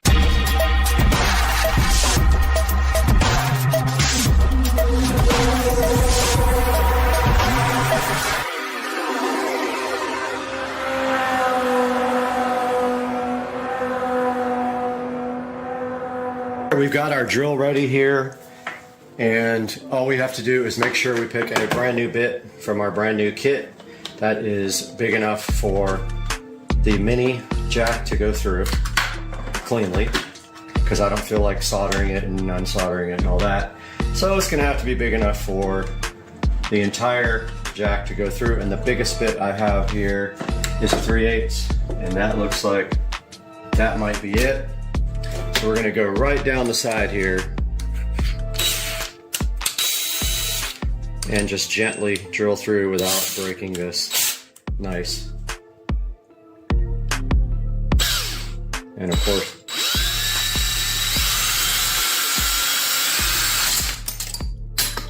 okay, well, it didn't break the,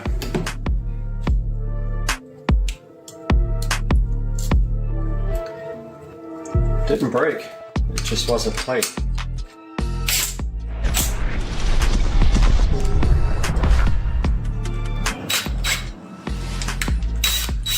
Okay. So, it didn't get through the second plate.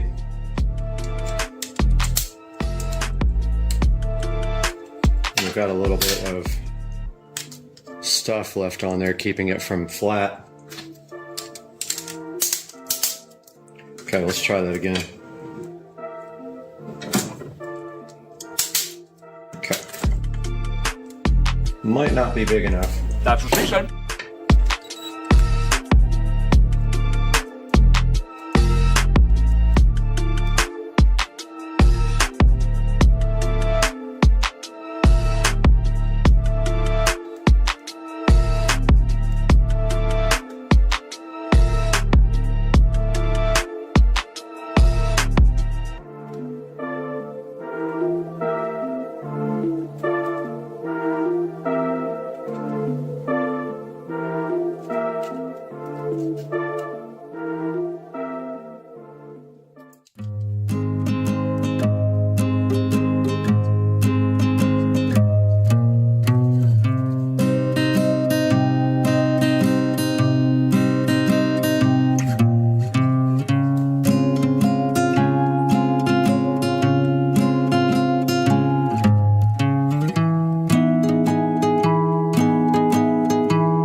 Let's get this thing installed.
All right, we have everything powered up. Now we are just testing the ability of the built-in USB on the outlet to actually provide enough power. So when we go to system update, it will probably give us a warning if it's not good enough. So far, so good. I might just ignore it anyway in case, and then if it gives problems, look at it after that. Fire TV. Okay, no warnings about low power. So we are good to go with the built-in USB on the back.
Hey guys, welcome back to the big reveal.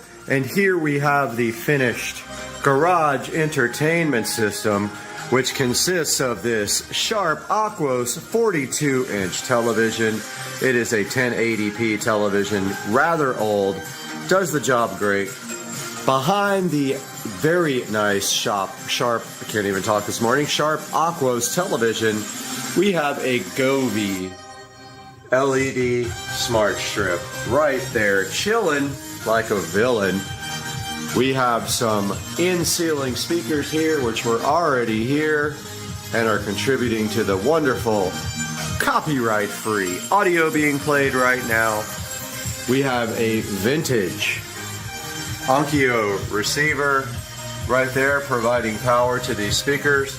And then we have a JBL Arc series. I believe it is it's either a 8 or a 10. I think it's a 10-inch subwoofer Arc 10 chilling up here on top of the cabinets. And then behind the television here, we have run power. We have run a mini to RCA all the way over to our receiver up there. We did it beautifully with the wall plate and made the wire come out of the wall plate by drilling the side. The wall plate also has USB. The USB is powering the Fire Stick that you are seeing. And there is a look at the RGB LED. We do have an articulating mount that can come out and angle towards everyone in the garage. And that will complete our project. Please leave comments and let me know if you like the work I do, if you think it's clean. I'm a very, very OCD person, so everything is nice. Oh, I have not finished the very top yet, but the wiring up into the attic goes through a nice little sleeve right there of tubing. And yeah, guys, that is the audio project and video project in the garage, where we're going to be doing a lot of projects, and that light is on auto. So I hope you enjoyed it. Please like and subscribe and share this with everybody, and I love you guys. Have a good day. It's about cock and ass and tits and butthole pleasures. It's not about butthole pleasures at all. It's not about this rusty trombone and the dirty Sanchez. Please stop. And the Cincinnati bow tie. Moosh. And the pussy juice cocktail. And the shit-stained balls. Moosh, just please stop.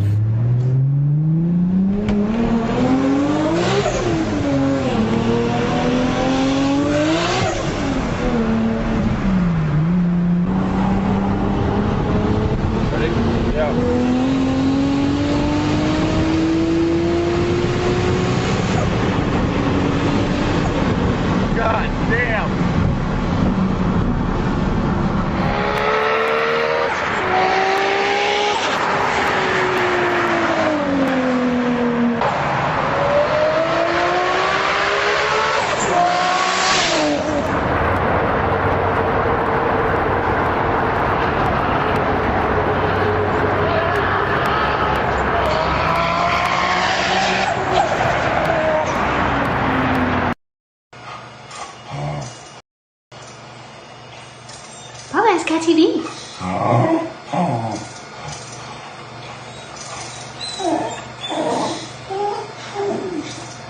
Kiss Papa.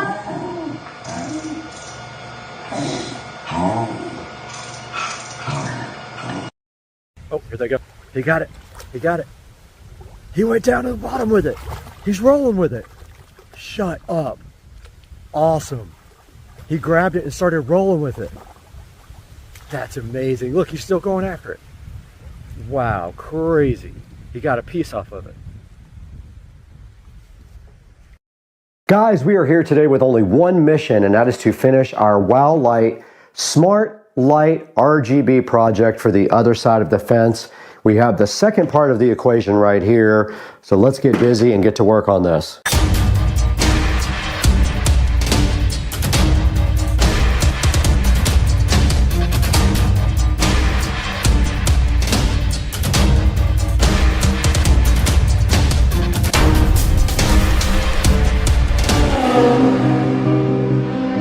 Guys, right here and right now in the Supercar Street Racing dining room, where we are joined by a cigar and some happy rocks, we have the Wow Light Smart RGB Permanent Outdoor Light, and we have another set that was so graciously donated by the manufacturer for us to go ahead and finish our light project. And I did order a couple of things for outside for the electrical, and that will help us finish this project because we need to tie into existing electrical outside. But first things first, we need to get outside and go ahead and make the fence all even before we start tying these lights up to the fence. Let's take this thing outside and get to work.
All right, we're on the phone now since the GoPro can't exist without overheating, even in 70-degree weather. 70-degree weather. Literally, this thing overheated. Ridiculous piece of junk. But anyway, we finished running the lights along the fence. All we have to do on this side now is get the electrical stuff squared away. I ordered the parts for that. And then we'll tie this up really nice, but you can see we have all the lights strung across the fence, and we followed the existing bulbs that do not work 90% of the time. And we went behind the shed because you can't see it. I wanted to go on top of the shed, but there's nothing to put the lights on. There is no eaves. There is on the side, but not on the front. And we followed it all the way to the gate over here. All right, we are out here by the fence, and you can see that we completed this side of the fence and have since turned on the lights. And it looks pretty cool. They run all the way to the other side. And also we are shooting this on the brand new S24 Ultra in 4K 60. Now check it out, guys. We have that side. All right, we got the other side turned on as well. So looking around the property now, you can see we have the lights up on the house as well. And then looking back on that fence, we have totally finished this project. I just need to clean up the wiring down in the corner and install a power stake, which will be coming in today. But that's going to wrap up this video. That's not super important. Basically, all this is going to do over here is give power to my landscape lights and the fence lights, and there'll be a stake right here in the ground next to that landscape light that has a splitter inside of it. And so guys, I hope you enjoyed this video, and I hope you liked the way the wow lights came out on the fence. It really adds such a cool effect to the back of the house, and I'm really hyped for this, and I hope you guys are too, and I hope you try the same project. And now let's throw it into the Supercar Street Racing studio for information on where to buy your wow lights.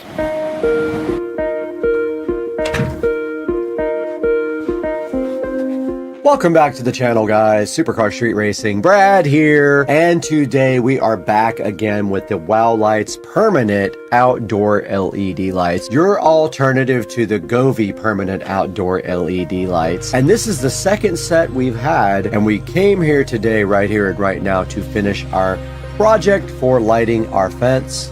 The first set went on the left side of the fence. If you're facing the outside of the house towards the pond and the pool, it would be on your left side. The second set here goes on the right side of the yard, and this was offered up to us by the manufacturer at a discount price. The first set we got for free, and the second set we got for about half price. And you can see right here and right now, we did take the second set of outdoor permanent lights from Wow Lights, and we put them right on the fence on the right hand side of the fence, and we showed you what they look like at night. They use the Smart Life app to control the lights, and we probably tried to sync them up, but I recorded this part first, so I'm not sure if we were able to do that. And I hope you guys will support Supercar Street Racing by buying these Wow Lights through our link in the description. Everything you can do for Supercar Street Racing helps us because we lose money on the channel. And right here and right now, these have a 4.4 star review, so people do enjoy the Wow Light permanent outdoor lights in their yard or on their house. I might be the first person in the world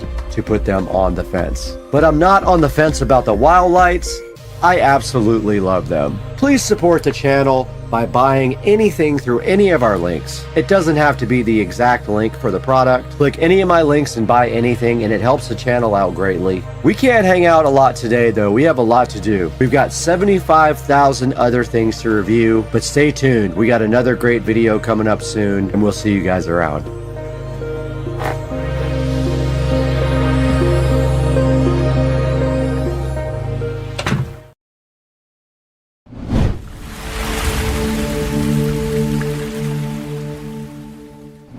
Might have to move all this stuff out to the shed. All right, we have everything out of there. Yeah, I got all of the shelves out now. I'm just trying to remove all of these drywall inserts. Oh, there's a stud right there.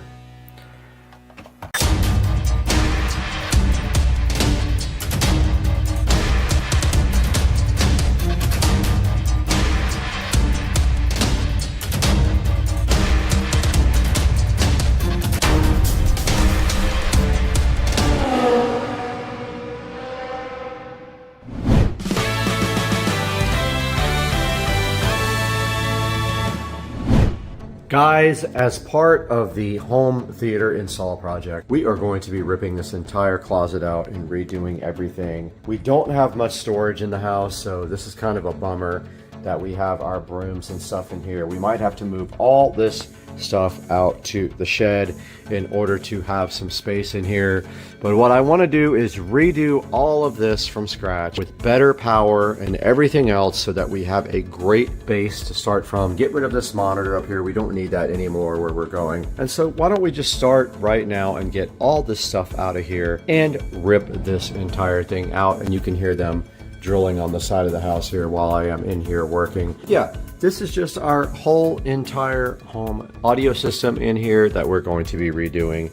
And this is just towels in here. That's all we really keep in here. So I feel like we could probably move that down here and not even have to worry about it in this whole entire area. So why don't we just get busy right now and start working on this and start ripping all this stuff out. There is wiring going to the entire house right there. Those are speaker wires. We also have power and subwoofer going there to the entire house. And my plan is I was going to actually cut the back of the wall out, but I don't think I really need to do that. I think what I need to do is just redo everything we have right here. So let's get busy on this.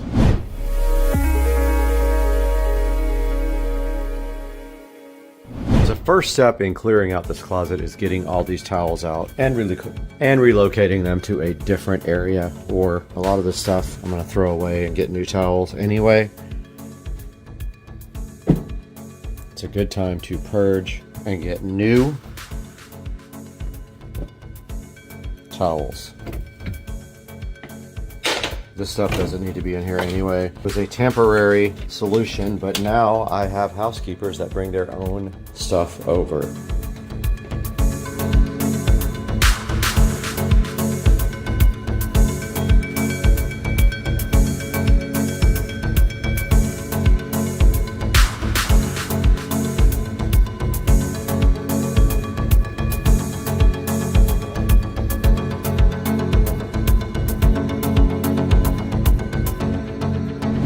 All right, we have everything out of there except for the essentials, but all this has to come out too. All we want left is just the basic stuff up here. We need to order a new power strip for this whole closet to make better power. We need to replace the receiver. We need to get rid of this stupid monitor. We don't need that. All we're doing is stereo. We don't need a dumb monitor up there like I thought we did. Let's get all this stuff out of here right now.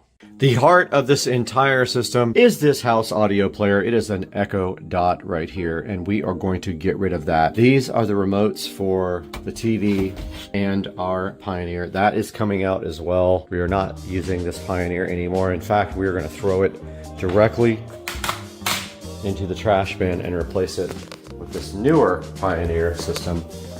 So let's get busy in here getting this stuff out. Let's get this Echo Dot directly out. Let's get all the rest of this stuff out. Basically, this feeds the house and also this sub down here. We're getting all that stuff out. We're gonna clean all this, paint it, fix it up, do all that. Let's go.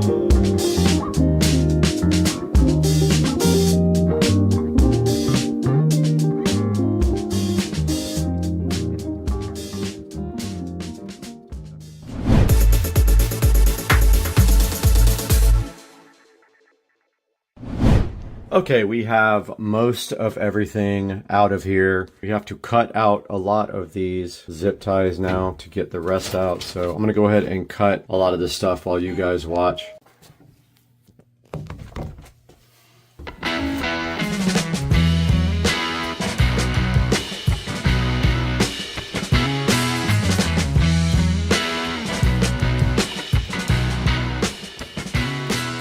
We no longer need this because the new receiver has Wi-Fi. The old one did not. Ha! Got him! Got him! So we have all of our power wires out. We have all of our speaker wires out. The receiver is going bye-bye, actually into the garbage dump. I'm not reusing any old RCA cables either.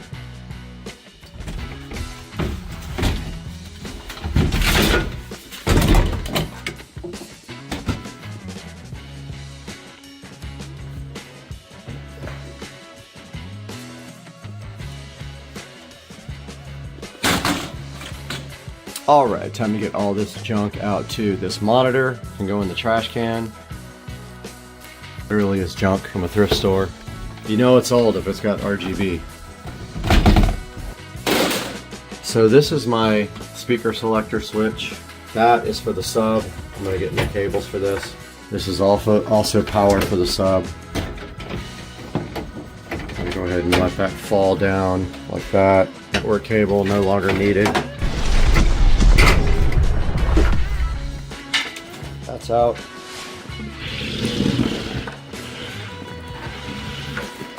So let's get this power out of here as well. We're gonna lose light.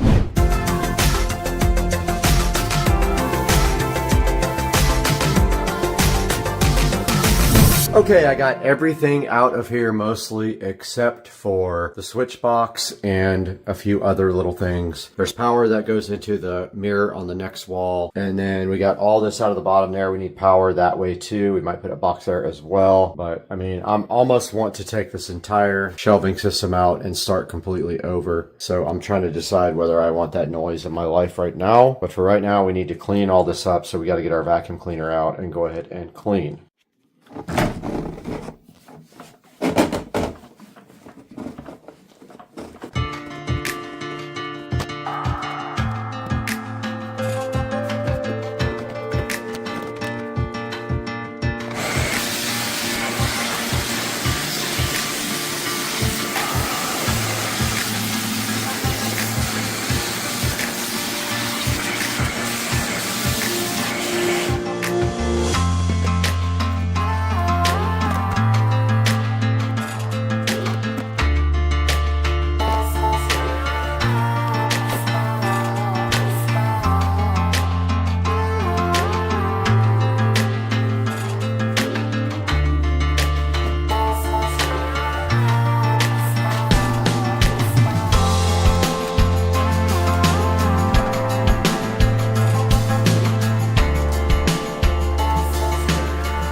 Alright guys, so the fiber guy just left and now I am here with this daunting project that I am dreading, but I need to get all of this out of here now, get all the shelves out, and I forgot about my subwoofer. I don't know what I'm going to do with that yet, but I'm going to go ahead and get these shelves out as much as I can and maybe try to label these wires at the same time. And also, these are cabinet screws. They're the worst. They're the square ones. Who does square ones? Literally the worst ever invented.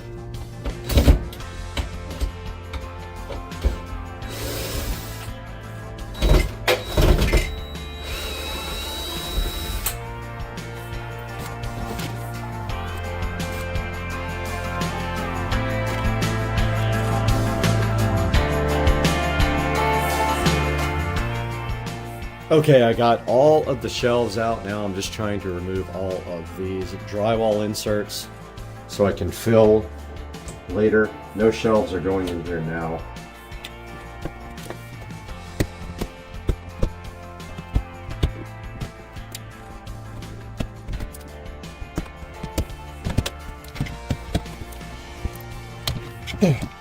Alright, so I got all of the drywall inserts out. All that is left to do now is clean up and then go ahead and patch all of these holes. So let's get a nice garbage bag and go ahead and get all this cleaned up.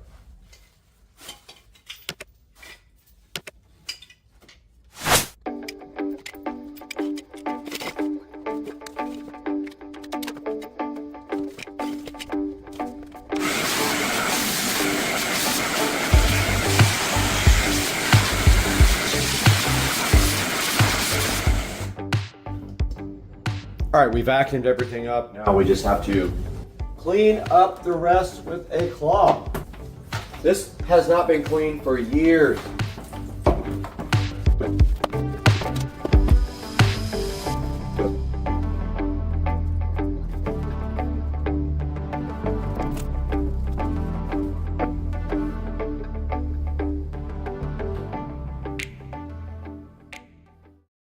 Hey guys, welcome to Supercar Street Racing. We have something special for you today. I thought I would come on camera on the intro and talk to you guys a little bit about getting my garage floor shark coated. You can see right here in this first clip, we are trying to get the washer and dryer out. But before that, I did a lot of organizing and stuff. Let's get this started. I'm so hyped for you guys to see this. Let's go.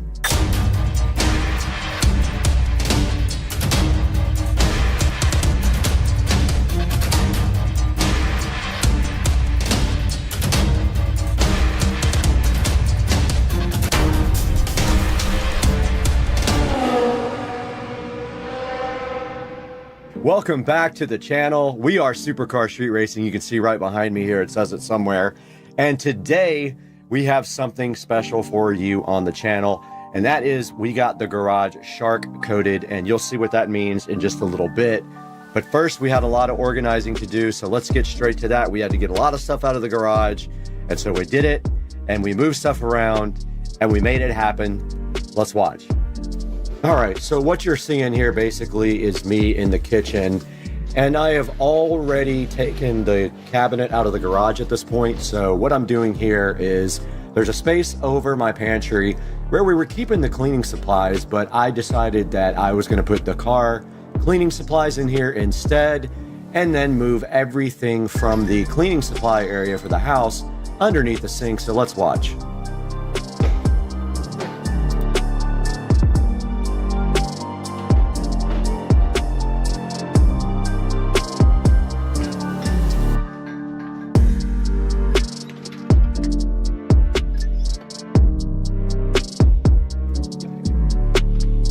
So right here, basically what I'm doing is putting everything for the stove cleaning above the microwave, but actually I ran out of space under the sink later, you'll see. All right, guys, as you can see right here, we got all of our cleaning products in here. It is a tight fit, unfortunately, but that is all the space that I have. I also have some overflow going up here where I will put some stuff that won't fit down there, but that's how it's gonna have to be from now on. And now I have to move the car products into the top here on this very top shelf because I can't fit all of the house cleaning products there, so it only makes sense. I just don't have a lot of kitchen storage here, so let's get busy putting the car products up here on this top shelf.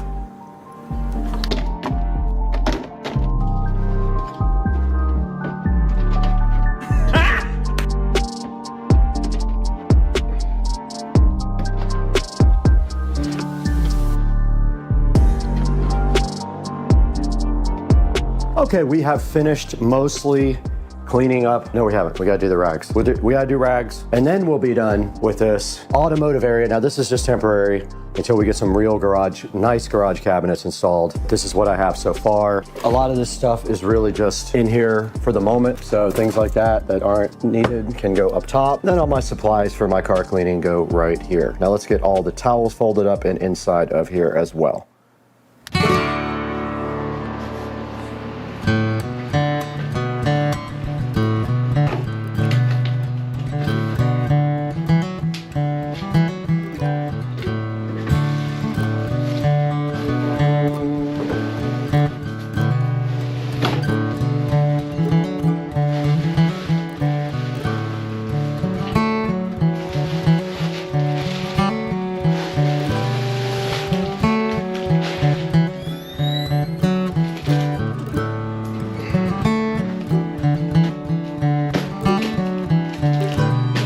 All right, guys, we are back in the Supercar Street Racing garage, and we have finished part one of the video about our new garage floor being put in. Tomorrow, we have to get this washer and dryer out tomorrow with them. They're gonna help me. And you can see that this floor has gone through some abuse in the last 4 or 5 years, and it has tire marks on it, and it actually peeled up the epoxy here when the tires were hot on it, which is why I put the mats down. And you can see that the mats have basically melted onto the floor. But as you can see, I got the cabinet out of here today, completely out. I got cleaned out underneath it. Unfortunately, we can't take out the hot water heater. I was gonna do tankless, but I don't have enough service. I think I only have a 100 amp breaker right here, and you need at least 200 amps. I can't do that. We got all of our products out of there, out of our garage cabinet, up into the cabinet up here and up there. We got all of our cleaning products out of there and move them down underneath the sink right here. And then we put the rest of the overflow right up here on top of the stove.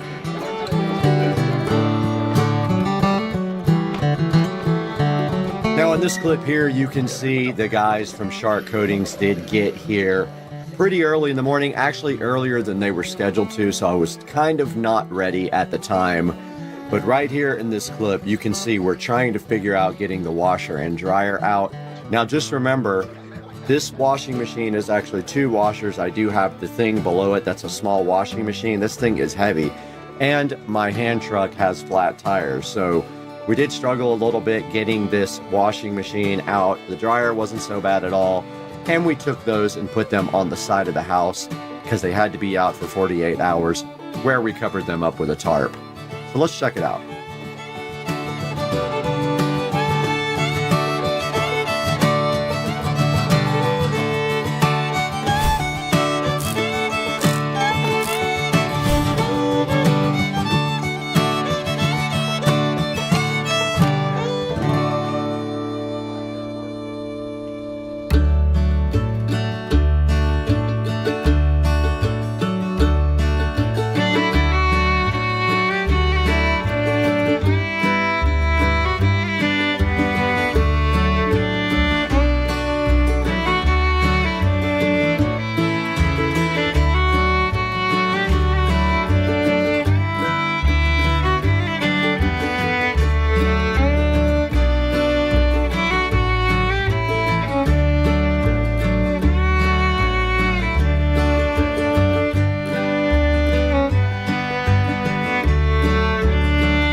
All right, guys, you saw my garage floor get shark coated. Such a cool process. They had those huge grinders. They ground everything down, and then they put the surface coat on there. And now what you're seeing on the screen right here is me prepping this back wall. Now, I took the bench out, and the bench had electrical running under it, so that left me with an issue that I needed to put electric down closer to the floor and over by the wall for my sprinkler controller and my landscape lighting timer. So what you're seeing right here is me doing the electrical work in the back of the garage.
We are out in the supercar street racing garage, and you can see right here and right now that the floor has been shark coated completely. They did that yesterday, and I let it dry overnight, and it is safe to walk on, but not safe to put the car on yet. It will be later tonight, and then tomorrow we can move the washer and dryer back. But as you can see over here, I'm already working on electrical for this wall, which you guys saw me doing a minute ago. I basically cut holes so that I could run power down to the corner for my landscape timer and for my sprinkler controller.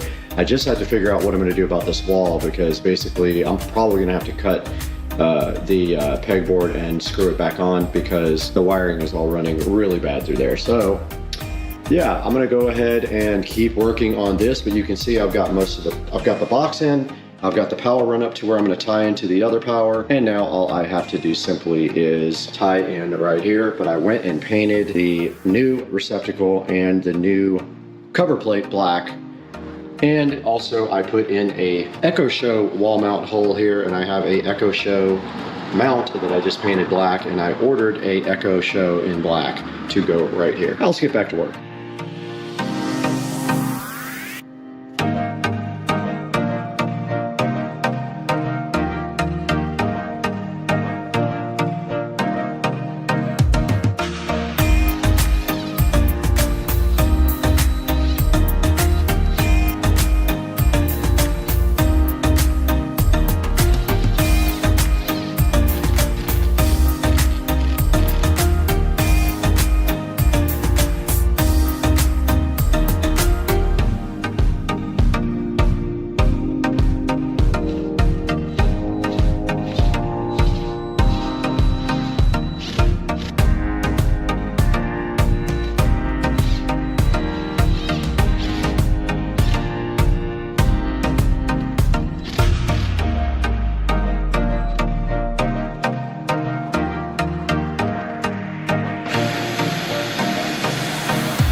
Alright guys, you just saw the last scene where I was doing electrical work, and basically what I had to do was tap into the existing electrical outlet so that I could get power for my Echo Show 5. I did have to cut the drywall to do that, so then I had to patch and paint, and that's what you're seeing in this next clip. And I also added a receptacle down in the lower left if you're facing the rear wall. And that's gonna be for my irrigation system controller and also for our landscape lighting. So let's take a look at what I did here next by patching and painting the back wall, which was never painted due to the washer and dryer being there.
Alright, a little update from the garage, and I have finished the paint project. And let's take a look as we step back and I'll go through everything that we did. Yeah, that peel satisfaction. We did have the floors sharp coated, and then we put the washer and dryer back up against the wall here on the newly sharp coated floors. We also removed the workbench, added an Echo Show 5 there, and ran power down to this brand new receptacle, which is also a USB-A and USB-C charger. We moved our landscape light controller over here. We had to cut the wall, so I have to repair that somehow. I haven't done that yet. And I did a terrible job patching the wall, probably one of the worst times I've ever done. However, there is a banner going right here that hopefully will cover most of that. So it's 4 feet by 3 feet. It'll cover a lot of it. And so taking a step back, you can see right here and right now how everything looks after the garage project. Now, I am considering getting a cabinet for right here. A really nice cabinet that covers up this ugly breaker box. We'll see if I can get one found, and it would just be as tall as I can possibly get it and then cover from about here to here, or all the way across here to cover up this hot water heater. Eventually I would like to go tankless, but for now I don't have enough electrical service. Let's get the car pulled in here and see how it looks. All right, we did get the car all pulled in now, and we have the golf cart in as well. And stepping back, you can see how much space we have now. And I did pull the car in kind of sideways, but you can see there is a footer down here that you have to be careful of. I could go back more and over maybe another 6 or 8 inches, but now we have much more room in the back because the workbench is now gone. I could come back another foot easy there. And you can see I moved the charger cable to the wall here as well, and there is our Echo Show looking so fly in the wall. And so we have the Echo Show ready to go there as well. And stepping around, we have plenty of room here now to detail the car. And we have plenty of room for the golf cart as well. And I did keep this thing that was found in my yard randomly to put my car cover in. But yeah, guys, this is going to wrap up this part of the project. The only thing left to do, I have black blinds for that window. That's the last part of this project. And now let's take a look at it with the brand new garage door closed. And there you have it, guys. That is the garage project that I have been working on for months and months and months, coming to a close. And I do say it looks fly. Don't forget we have the hex lights. We have colored lights up here that we can change. And there they go, looking so fresh and fly. And guys, I hope you enjoyed the video, and I hope you enjoy all this hard work I do for you guys. Guys, welcome back to the Supercar Street Racing 4K production studio.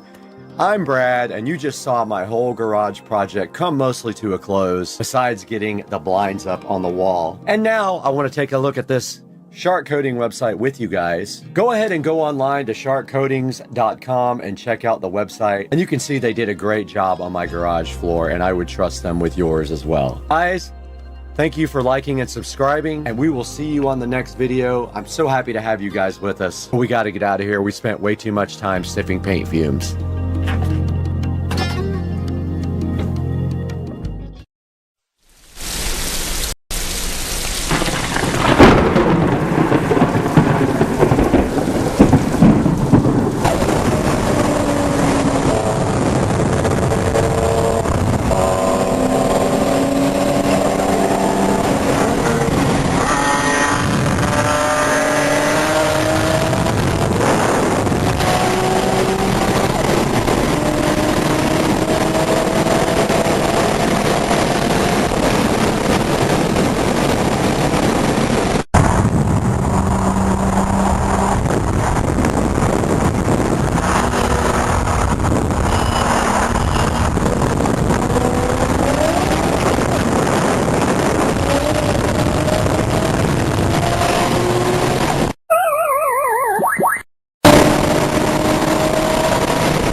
Where are we right now?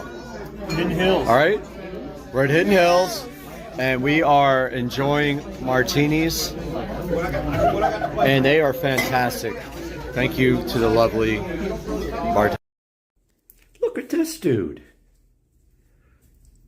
Hawkage. On my deck. This guy comes to visit me all the time, and he's looking right at me. Like he's saying, eat your freak.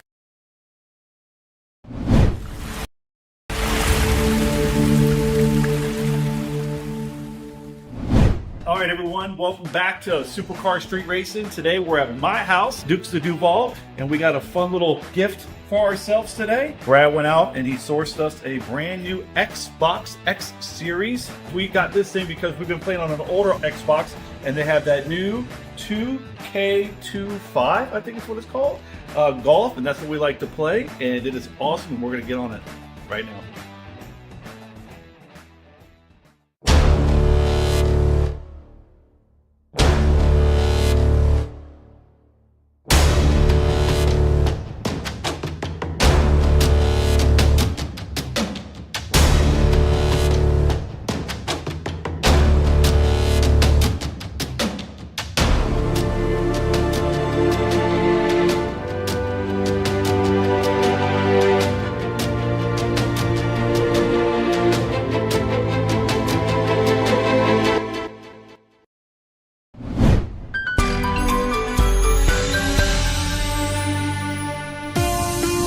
All right, everyone, welcome back to Supercar Street Racing. Today we got myself and Brad behind the camera, and we have this nice little Xbox X series that we just picked up. Brad and I, on our fun time, like to play Xbox, and we have a golf game that we play, which is the 2K23 PGA. We've been having a lot of fun with that, and I know that Brad's been working really hard behind the scenes and wanted to surprise himself. I think he's reached about 70,000 subscribers, so that's kind of a big deal. So I think that's a little bit of a gift to himself and to me a little bit. So pretty excited to open this thing up. Apparently the graphics and everything are so much nicer on this, and we're going to take a few minutes to get this thing unboxed, looked at it, and plug it up and test it out.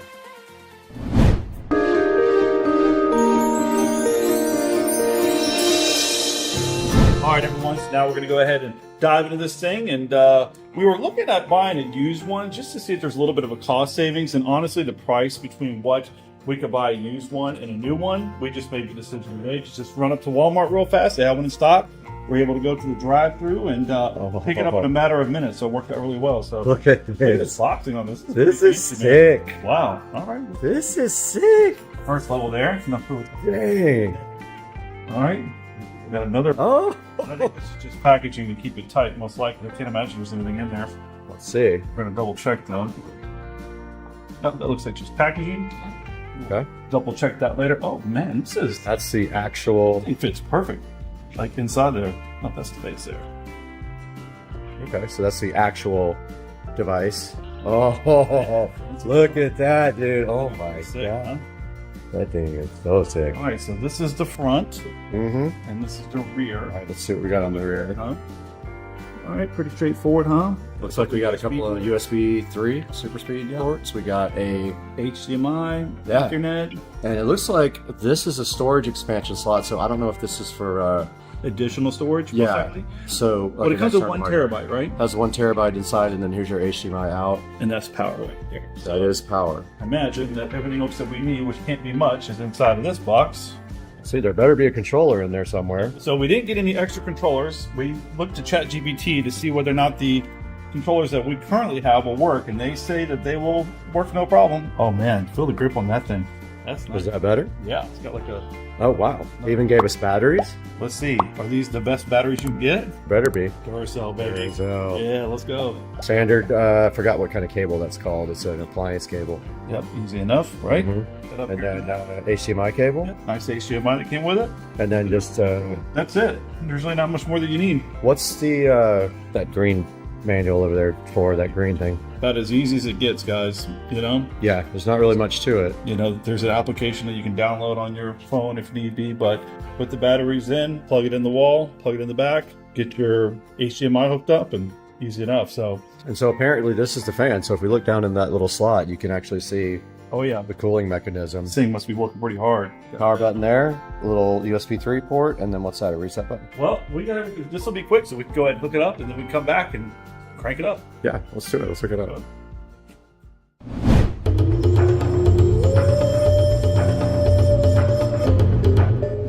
All right, so we're gonna go ahead and hook this up real fast, start with the power. Let's hope we got enough room down here. Is that your last? It is pretty tight. So We can unplug the old one. It is this one. Cool. All right, this is straightforward here. Super easy. Okay. Use the HDMI that's in the old one. It's ready to go. And that's it. So now we got to probably grab our new controller over here. First boot up of the Xbox Series X. We're going to have to get that thing joined to Wi-Fi. SetX with the Xbox app. All right, I guess I'm going to go ahead and download the Xbox app. Okay, we went ahead and signed in on the phone, which is crazy. The phone did everything. Now it says provide optional data, and we're getting signed in here. We got to go ahead and buy PGA 2K25. All right, so he's going to keep the display at 4K. Do that one. The most expensive. Yeah, do that one. Well, I think we're right to the most expensive one. It's fine. We get the clubhouse pass and everything.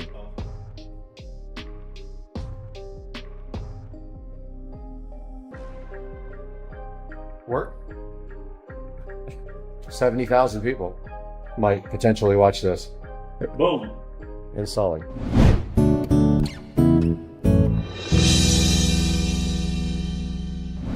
Okay, we finally got. How long did that take? 30 minutes or so? Yeah, downloading it, installing it, all that stuff. Shelly's over there. I don't know why she's turning her head. So yeah, so this is the first practice swing. So oh,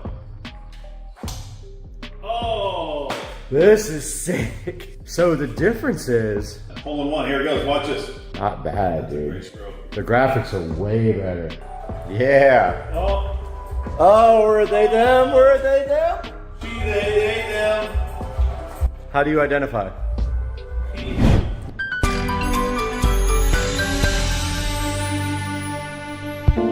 Alright guys, this is the part of the video where I beg you for subscription. So what I do in this part of the video is just basically say, please subscribe to the channel, because we are getting cross-posted on plenty of platforms. We're getting clipped a lot and we are getting subscribers. So I love that. So I'm trying to do a lot of shorts every day and figure out a way to get us more subscribers. I am looking for that magical silver play button, and part of that is going to be doing 3 or 4 shorts a day, even if it just means we're going to be highlighting this nice e-paper from Veeb Projects, which are my best friends. I'm going to put something up on the screen right now that they made for me, which was so cool. They decided to go ahead and give me a gift even before I got up to the 100,000 subscriber mark. And this means so much to me. It's so cool to have our sponsors doing nice things for us, and we hope that you do nice things for them. When you do see links in the description of our videos, that means you can buy anything from Amazon. Doesn't have to be that exact product. Get whatever you want, and we do get a small commission as long as you click through our links. And it means so much to us because, as you know, we make a few $100s a month on the channel, and we definitely lose money with all of the expenses that we have to put out to keep the channel going. But as you see right now, guys, we are at 74,900 subscribers, and we did put this nice little lamp in here, by the way, to front light our Supercar Street Racing e-paper V Projects subscriber pad. And you can see that we have 1,585 videos and 3,202,387 views as of the making of this video. Please like, please subscribe, support Supercar Street Racing, help your brother out, and let's get back to the video where we were going to take a look at this Xbox Digital Edition 1TB on Amazon with you guys right now.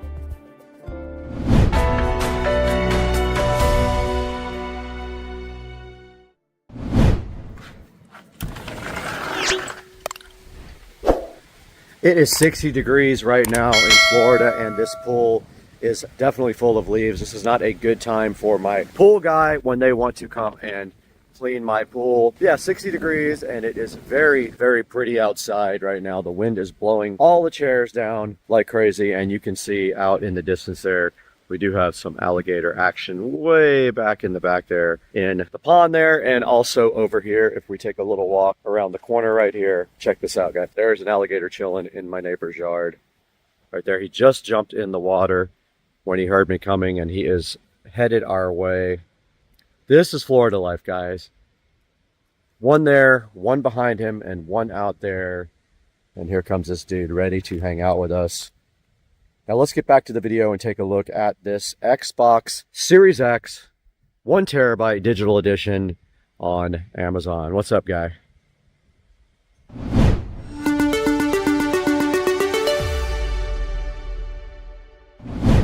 Guys, we're back inside Supercar Street Racing Studio B trying to wrap up this video, but I did want to get in here and show you guys the Xbox Series X 1TB digital edition here. This is actually the same amount that you will pay from Walmart. I paid about exactly the same. With tax, it was around $450, $455. You can see right here, it's $427, and it also is 1 day shipping, but you are gonna have to pay tax. And I did get it with a controller, so it's the same here. You can get it with a blue controller, and it is unavailable at this time. So go ahead and pick up your Xbox Series X digital edition from Amazon.com, but there is also another big available option here that I will show you right now. Okay, we're on Walmart.com. You can see right here, it is $4.98 right now if you go ahead and buy it off Walmart.com. You can go ahead and pick it up from your local store. There is no shipping available. I'll throw a screenshot up of that as well right now.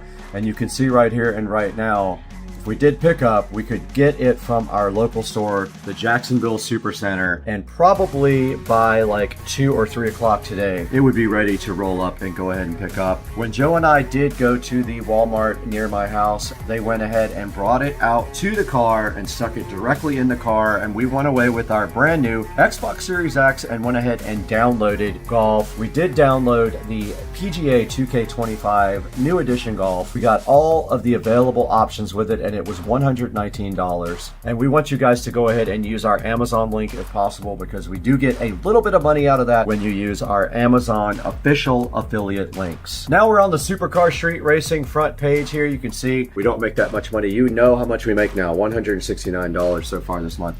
Not enough to actually pay for the channel or even some of the subscriptions that we use to create the content. And you can see right here, we have 75,052. We've had 13,209 in the last 28 days. A huge, huge pick me up for the channel. And the last videos that are doing the best are the Rove 4K front and rear raw footage video. And you can see right here on our channel analytics, we have 314,000 views in 28 days, 2.3 thousand hours of watch time, 13,000 subscribers. We only made that much money. That is the true amount of money that I made on the channel.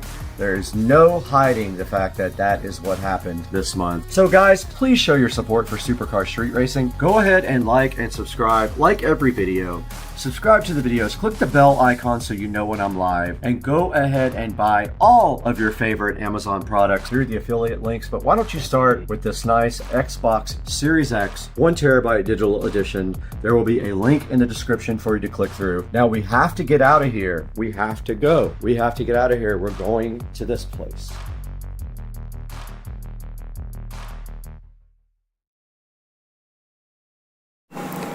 Today we are starting on the garage door project, and the first step of this is we have to have power run over to the new garage door opener area before Monday.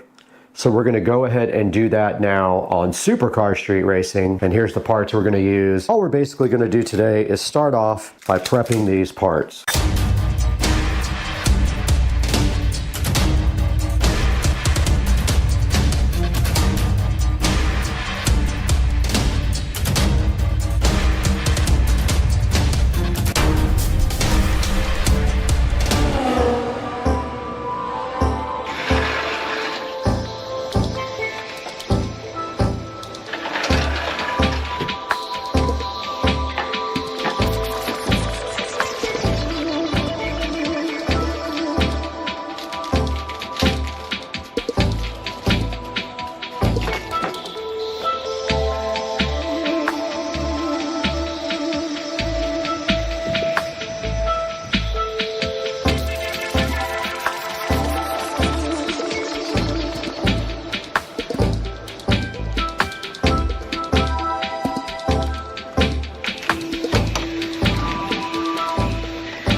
back in the SCSR kitchen now with the receptacle for the new jack shaft garage door opener. Now, as you can see, yesterday we did get the receptacle and the cover plate painted black. It does have a little tiny little white spot, no big deal. You won't be able to see that. But these are going up on the ceiling where we cut the hole yesterday and got super lucky, and we're like a billionth of a millimeter from the joist up in the ceiling. So first things first, all we have to do right here and right now is to get this pre-wired. And so to do that, we're going to go ahead and open up the back of the receptacle, whatever this is called, the wall box. And this is a type that screws in from like that, and then the tab goes around and holds it to the drywall. It's for just cutting a hole in the drywall. And now we just simply feed our brand new Romex wire. We got 25 feet of 14/2, which is 14 gauge Romex. We feed it right through the box like that, and the rest of which will go in the ceiling before we seal the hole up with the receptacle box. But first,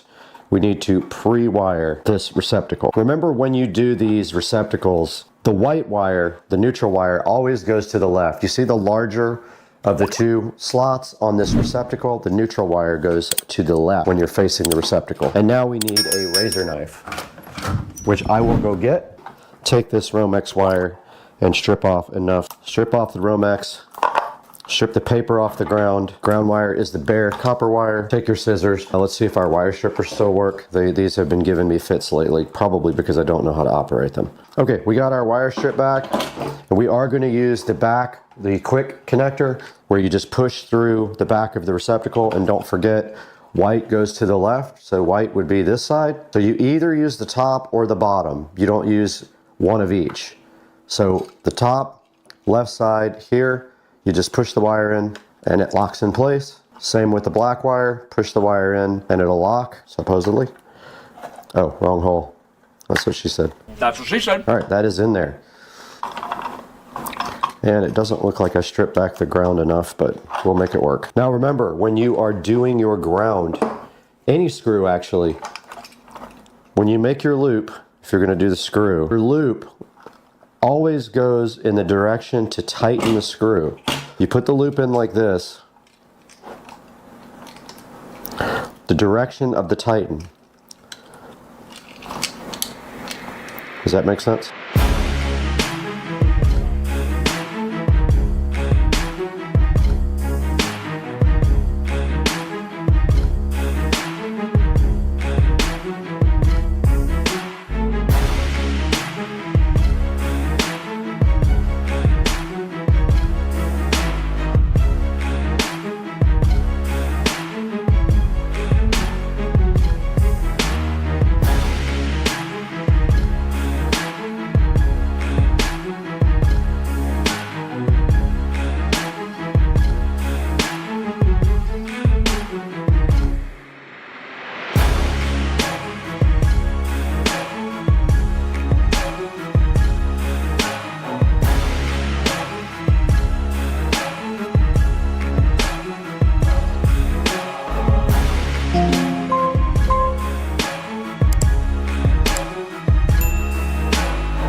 All right, we have successfully finished the first part of getting our new garage door and garage door opener installed. This is the new Chamberlain RJ101, I believe is the model number, jack shaft opener. Hopefully it's better than this piece of junk up here, which every day or two disconnects from Wi-Fi, and it's almost impossible to get it reconnected. It is the biggest hunk. It will not go into Wi-Fi setup mode no matter what. I have to play with it for 10 or 15 minutes to get it to reconnect to Wi-Fi. And then over here, we did install this electrical outlet and tested it, and it does work. That will be for the opener that will go right here on the wall, and they will just run the plug directly up to the ceiling right there. The garage door will be here on Monday. It is an Amar Vista garage door to replace this. It has frosted glass, and then they will also install the opener for me. And all this up here will go away. All right, welcome back to the channel. We are currently out here in the garage waiting for the garage door to be delivered, and they said they are about 10 or 15 minutes away. So we are just going to set up the camera and put video up of them installing the garage door and this jack shaft opener here. So let's do this.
All right, guys, we're back in the Supercar Street Racing garage, and you can see right here and right now, the garage door company just left and installed the Amar Vista garage door into the garage and the jack shaft opener. And you can see that up here, it eliminated all of this track.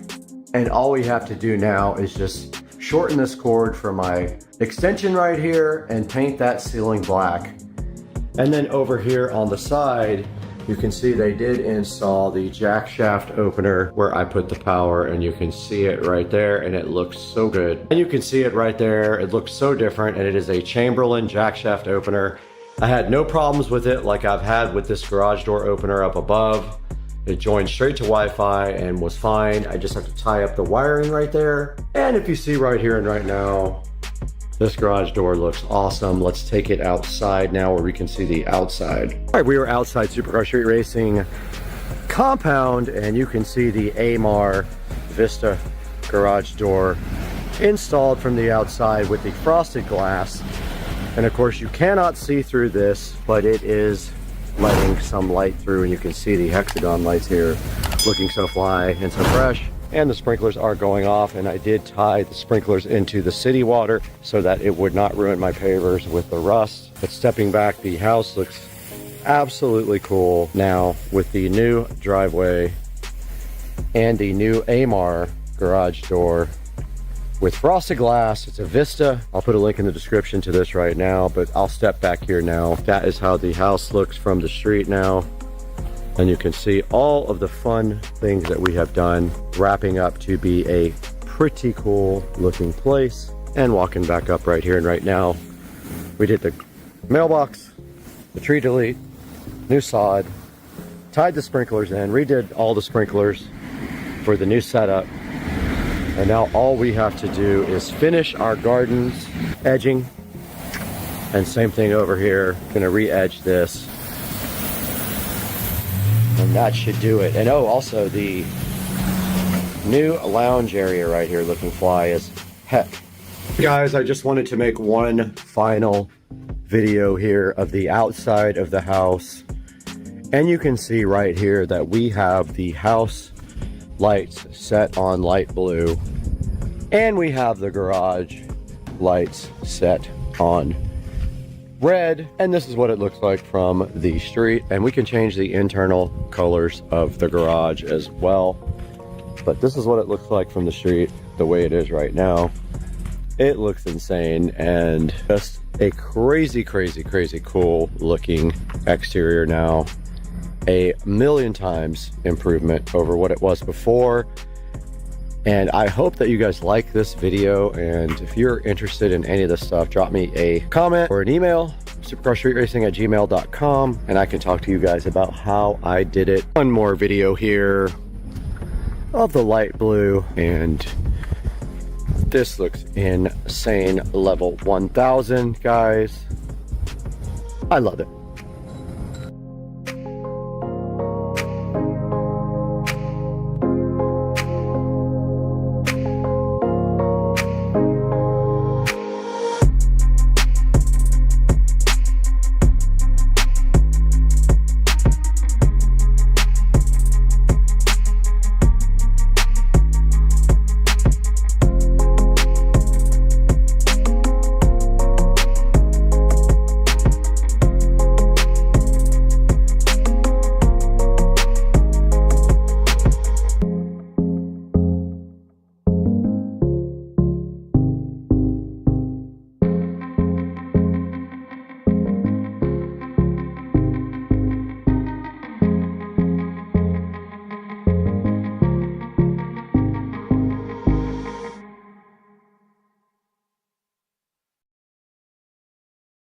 This thing does 8K video. Whoa. What? Oh, so where you scrolling out of the attic? I thought we was going in there. Got him! Got him! Oh! Whoa! Whoa! All right, let's just put this in the hole there.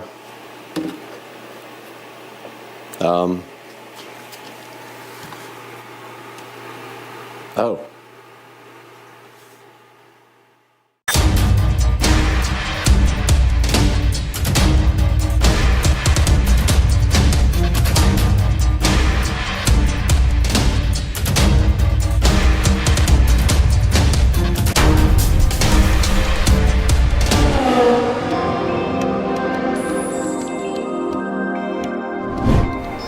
Guys, right here in front of me in the Supercar Street Racing dining room is the Dayton Audio 250 watt subwoofer plate amplifier and my 30-year-old-ish Sherwin Vega CLS C15S amplifier burned out a while back. So today we're going to be replacing that with this new high-tech Dayton Audio 250 watt subwoofer plate amplifier with DSP. So stick around, because it don't fit.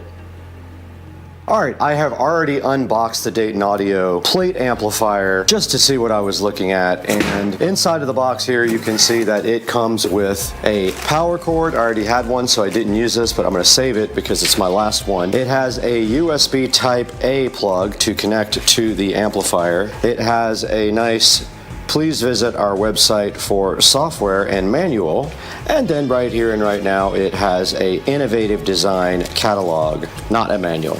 So in order to do anything with this guy, we're going to have to visit DaytonAudio.com to download the software, and obviously we're going to have to make some modifications to this cabinet to make it fit. So let's go ahead and get the software downloaded, get the laptop out here, and see what we're dealing with. Okay, we have the old HP unreliable laptop out here. The battery does not work on it, so it has to be plugged in 24/7. It is really slow, but really honestly, it's the only PC I have that's not dedicated to the studio or work stuff, which I can't install software on anyway. But it does have the required USB port on the side, and that's how long it takes to open up Google Chrome. As you can see, it hasn't even opened it yet.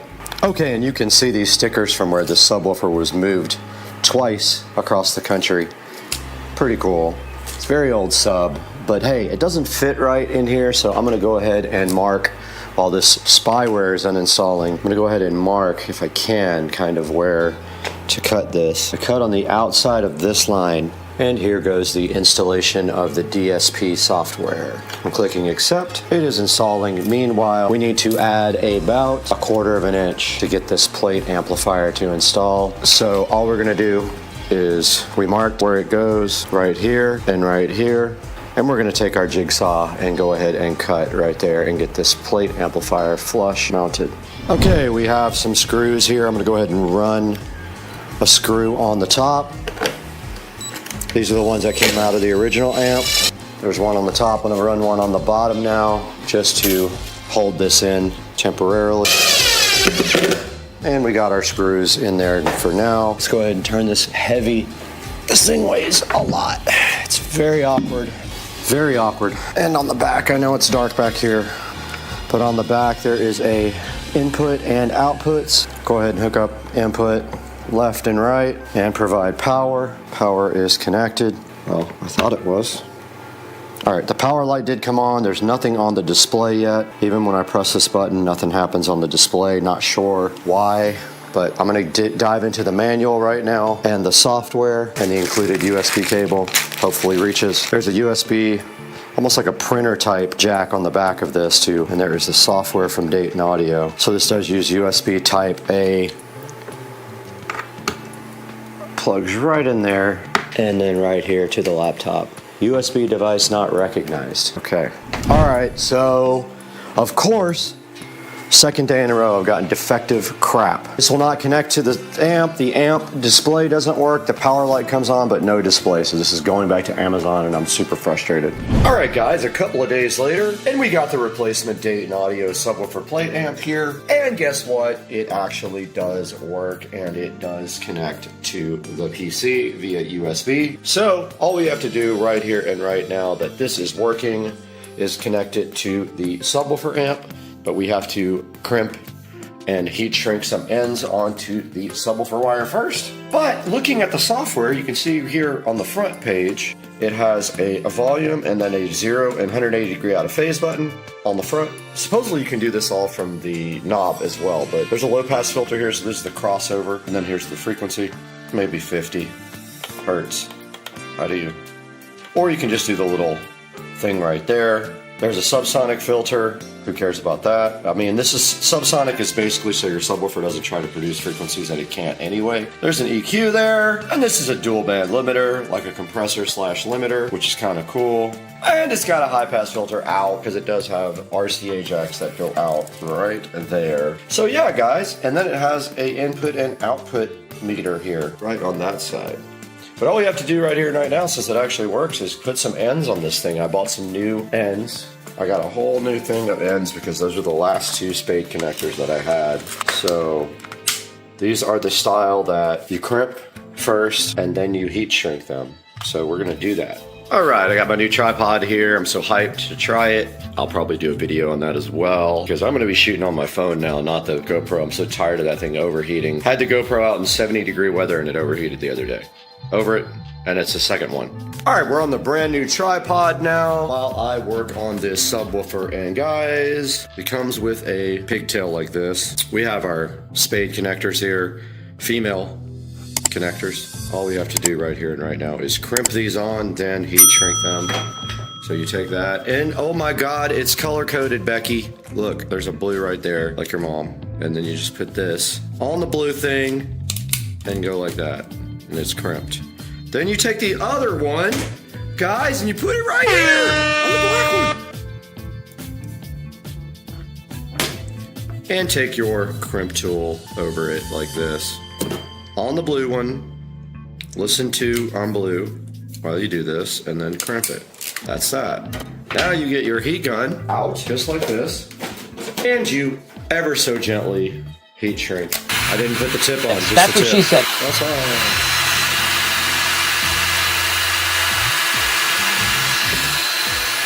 That is that. That's how you do that, dude. Dude, check it out, bro. This is ready to go. Now all we gotta do is install it. And guess what I have, guys? Guys, I'm so hyped. I'm gonna get myself back. Yeah, pretty sure Plus was on that side, but really in order to see it, I have to get the phone out. But you can see here, I just hooked up the spade connectors to the sub. And now we will put the plate amp in, but I need my screwdriver to do that. Okay, guys, I don't know why I'm up at 2 a.m.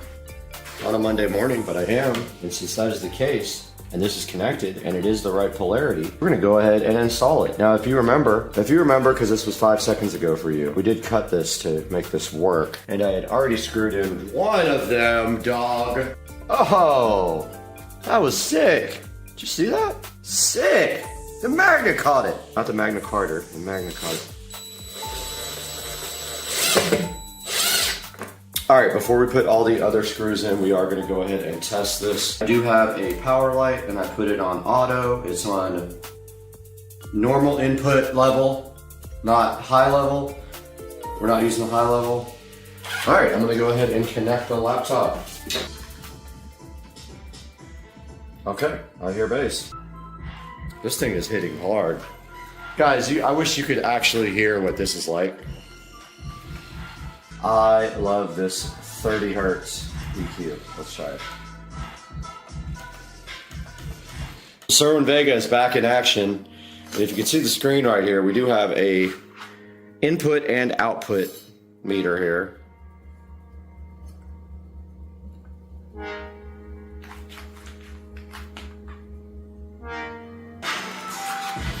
There it goes. Oh yeah. Let's go! Guys, it's shaking the walls, bro. So, true story, I bought this Sreaming VESA subwoofer from the actual factory when my friend worked for Sreaming VESA, and I got it for cost of materials, which was $30. I should have bought 10 of them. And all we have to do right here, right now, is fill. And this is gonna dry clear.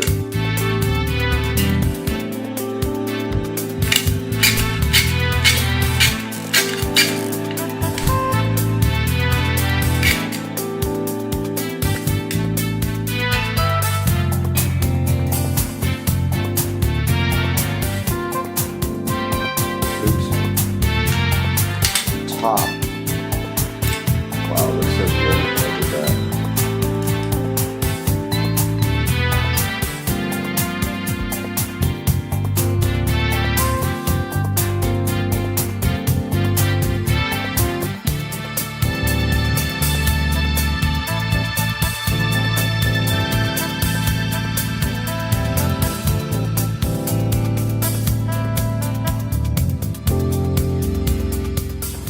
This thing is bumping. It's not connected. These nuts. All right, guys, we have successfully repaired a 20-something-year-old, it's probably 20 years old, Sreaming VESA CLSC15S. Truth be told, I wanted the original amplifier to be repaired. However, There's a guy on eBay that does it, but he has not been available for 6 months, so I think he has passed away or does not want to repair my amplifier. It's Joe's dad's subwoofer. Guys, I'm going to end the video here, but I'm going to go out to the Supercar Street Racing studio now and record a little outro about the Dayton Audio plate amp. Now, this is the Dayton Audio SPA 250 DSP. So, guys, I really appreciate your support. You guys don't even know how much it means if you watch this video and you enjoy what I do. I enjoy it, so I hope you do. This gives me slightest little pleasure in the world, dog. And so I'll see you guys in the next one. But let's throw it out to Brad now in the studio. Take a look at this Dayton Audio subwoofer plate amp online and see how you can get your own Dayton Audio 250 watt subwoofer plate amp with DSP. Peace out, guys. Back in effect in the Supercar Street Racing 4K production studio, and I am Brad. And guys, today we have a repair of my old Cerwin-Vega CLSC15S. Now, this subwoofer was bought brand new from Cerwin-Vega, right from the factory for cost of materials, $30. I know it's hard to believe, but yeah. My best friend worked as a customer service manager for Cerwin-Vega. So we were in California and we got to go right to the factory and buy all kinds of Cerwin-Vega stuff for cost of materials. And now the Cerwin-Vega subwoofer amplifier has died, and it's very hard to find somewhere to replace it or repair it. The one guy on eBay that repairs it has been gone for months. I don't ever think he's coming back. But we did buy this Dayton Audio plate amp to go ahead and repair it. Now here is the Dayton Audio SPA 250 DSP sitting so fresh in front of you. It is a 250 watt subwoofer plate amplifier. And you can see the technology is so much better than when we got the Cerwin-Vega 10 years ago or 20 years ago or 50 years ago, I don't remember. And this guy has USB connections and it does DSP for all the things like equalizer, low pass filter, high pass filter, and everything cool can be done with the laptop. Now, the first plate amplifier I got was defective. The light on the display would not light up, and it was not recognized by the computer on USB. So it definitely had some issues. We did eventually get the Cerwin-Vega repaired with the Dayton Audio subwoofer plate amplifier, and we did crank up the bass at 20 and 25 hertz. And now let's take a look at this online. It has 4.3 stars out of 23 reviews. And you can see right here and right now that it didn't actually fit my subwoofer enclosure. I had to jigsaw out part of it, and then I went ahead and put some silicone sealer clear around where the part where it was just a little bit too small. But right here you can see the quality of the Dayton Audio SPA 250 DSP, and it's a good choice for a replacement amplifier if you guys have a sub that has burned up, and it does happen eventually. I have 3 of them that are already dead. So it does have 7 PEQ bands, a low pass filter, a phase control, a subsonic filter limiter, and a high pass filter. And on the back, if you look right here, there's a knob to do all that where you don't have to use the actual app. And it's a Class D amplifier and has balanced and unbalanced line level inputs and outputs. So go ahead and get over to my Amazon link, click through my link to buy this or anything else you need, and it helps the channel out greatly, gives us a few dollars, and shows your support for Supercar Street Racing. The bass is so loud I gotta go to the hospital because my ears are bleeding.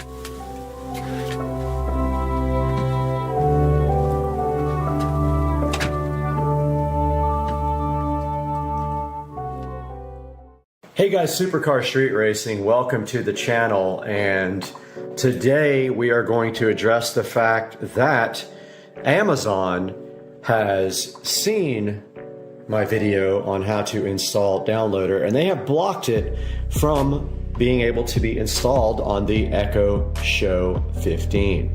So what we're going to do today is show you an alternative to getting the Kodi app or any other app you want to get over to this device by using another file manager.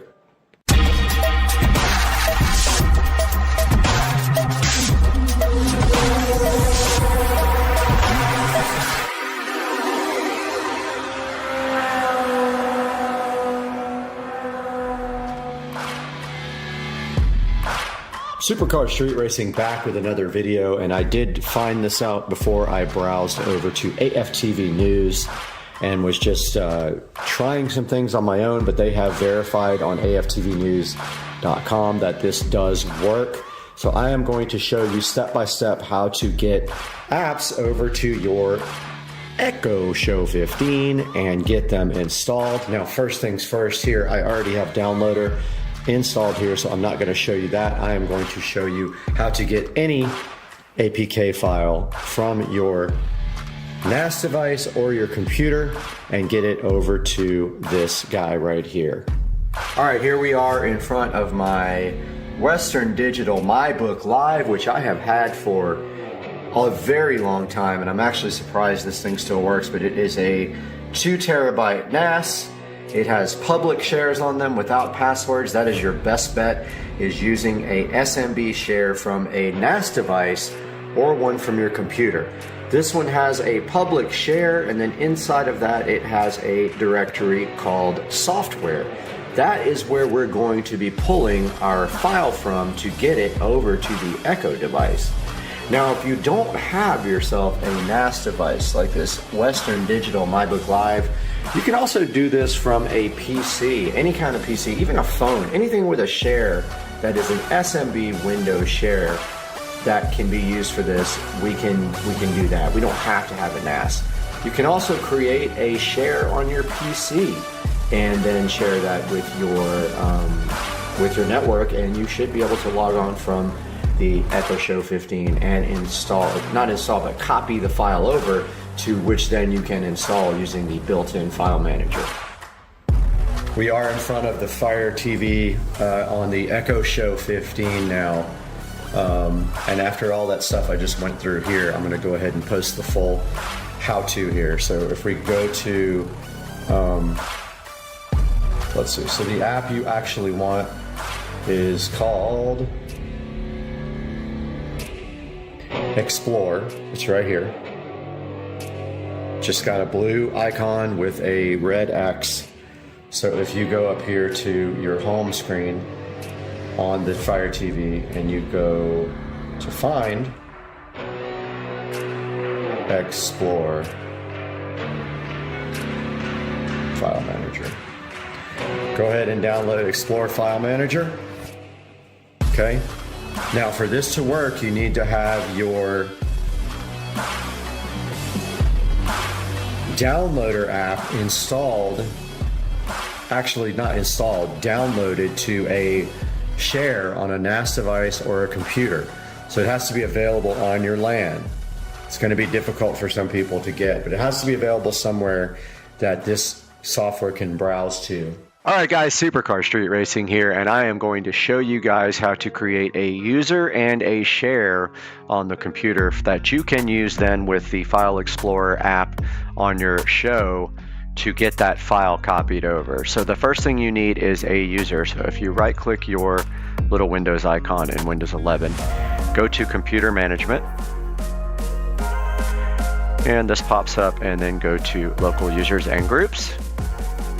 Go to users, and I had already created one. I'm going to remove that now so we can get this from scratch. Go ahead and right click and go New User. Pops up a little window here asking for a username. Make it easy, just type share. You can call it share. Password, put share. Confirm the password of share. Uncheck user must change password at next log on. So you've done the user here. Now you need to do a actual shared folder. So I'm going to delete the one that I previously created and create it all over again. So find any drive you like. I'm using my rendering drive. Go to new folder. So you can right click inside that folder or go new up here.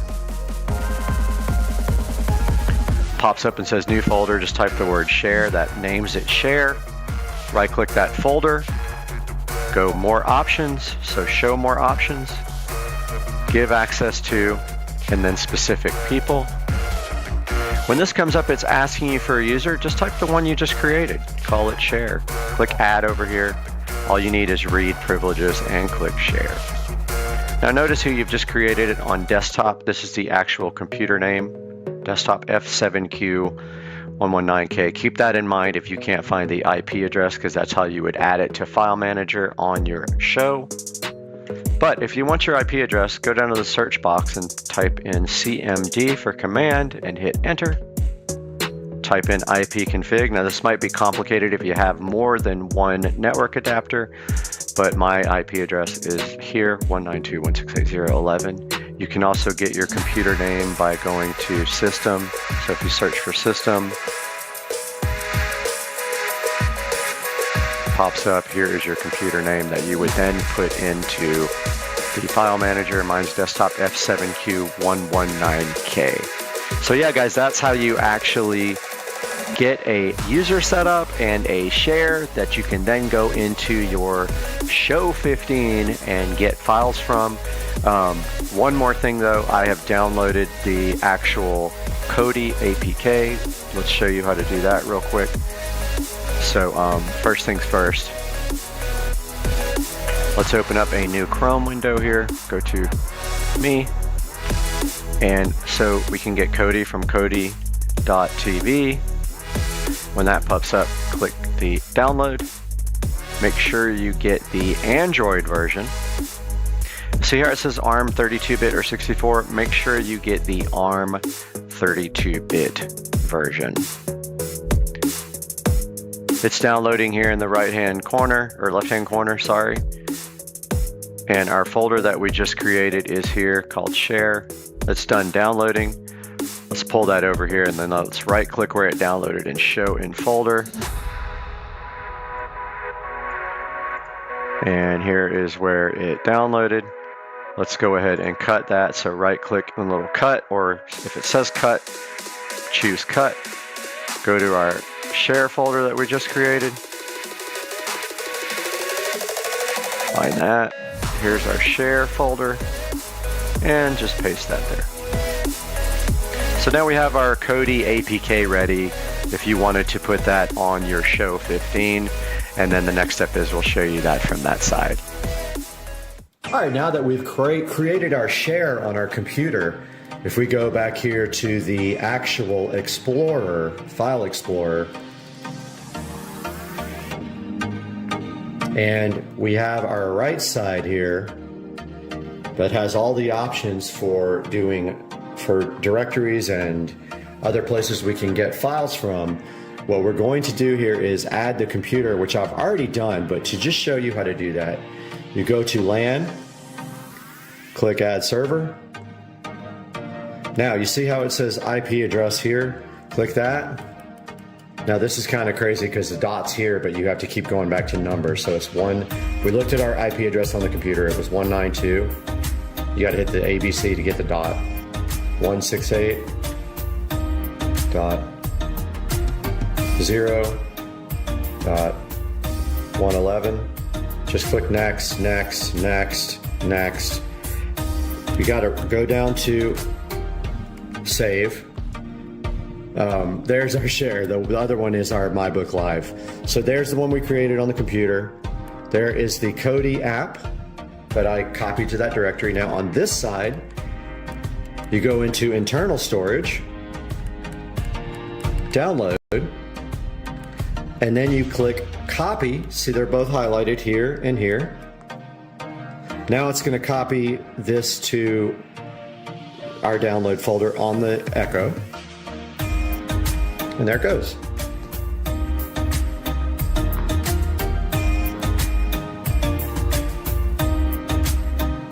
Once you are done with that, you can click the home button here or on the on-screen remote. Go to all your apps. Go to your Toolless app or either your developer tools menu, but there's Toolless. Click this is the built-in file explorer that comes with the Fire TV. Open that. Go to share because that was the name of the folder on the computer. It copied the folder as well. Then click the actual Kodi app. Click install. Actually click continue. Then install, and that will install the app for you. So that is how you work around Amazon blocking the downloader app for you to get apps over to your Echo device. Hope you guys have a great day, and I hope this worked for you. Let me know in the comments section. Here's how to get an APK file installed on your Echo Show 15. First, download the Explore app on your Echo Show 15 and install it. After that, create a user and share on your PC or NAS device. Your NAS device might not need a username or password if it has a public share.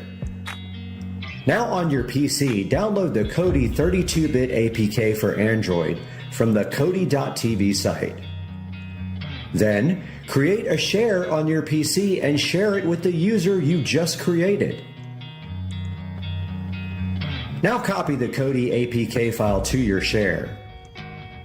Next, on your Echo Show 15, open that Explore app that you installed earlier. Now add your share or NAS device under LAN on Explore. Then navigate to the Downloads folder on the left side, and then proceed to copy your file from your NAS or share to the Downloads folder. Next, you're going to want to open the Toolless app or search and install it on the Echo Show 15. You can see my previous video on instructions for how to do this. Now, navigate to the blue folder once you open the Toolless app. Find the Downloads folder and open it. And then click the Kodi APK file you previously copied over and install it. And that should do it. Okay, so there you have it. This is how you install any APK file on the Echo Show 15 right here. If you need any help with this, please let us know in the comments section. I respond to all comments. I appreciate you guys so much watching and subscribing and liking this video, and I hope you guys enjoyed it and keep on watching Supercar Street Racing.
Yeah.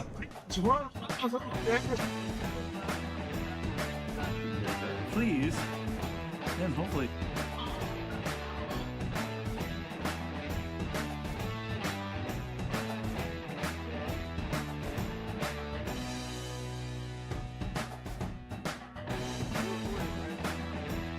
Yeah.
about to get electric bikes too.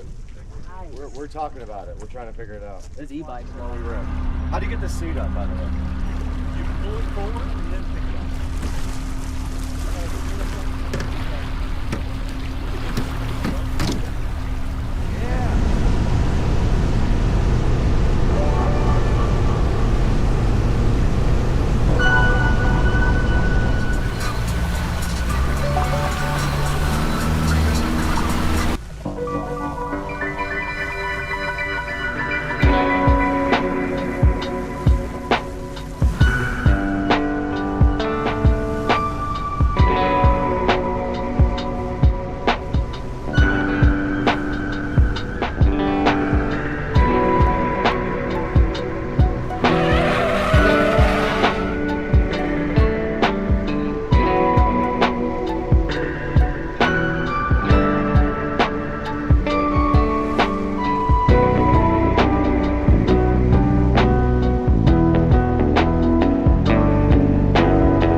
Now, we would like to welcome back a great sponsor of Supercar Street Racing. Charge has been a long-time sponsor of us for a while. We did feature their power bank in another couple of videos, and it is sitting directly on my scooter outside. But they wanted us to take a look at this charger because it is kind of unique. This boasts to be the first QI2 power bank with active cooling. It has this really cool, sleek, transparent design. I'll throw some pictures of it up on the screen right now. It offers 3x 15-watt max charging on the wireless side. Now it can do 30-watt two-way charging over the USB-C port. So you can charge this guy and charge other things with that port. It has an integrated foldable kickstand, as you can see right there. And it does RGB, which I love their products, how they always have something really cool on them. Now, when this thing actually starts charging, you will see the RGB light up right there.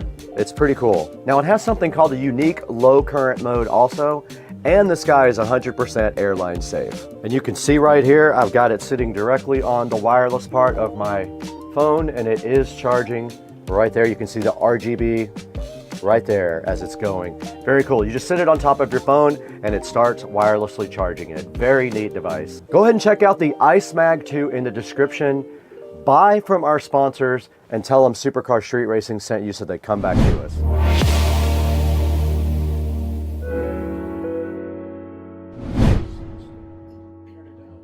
Need you all the way.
turn the volume up on your phone or something? Because you got control of the radio.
All right, everyone, welcome back to Supercar Street Racing. Today we're at my house, Dukes of Duval, and we got a fun little gift for ourselves today. Brad went out and he sourced us a brand new Xbox X Series. We got this thing because we've been playing on an older Xbox, and they have that new 2K25, I think is what it's called, golf, and that's what we like to play, and it is awesome, and we're gonna get on it right now.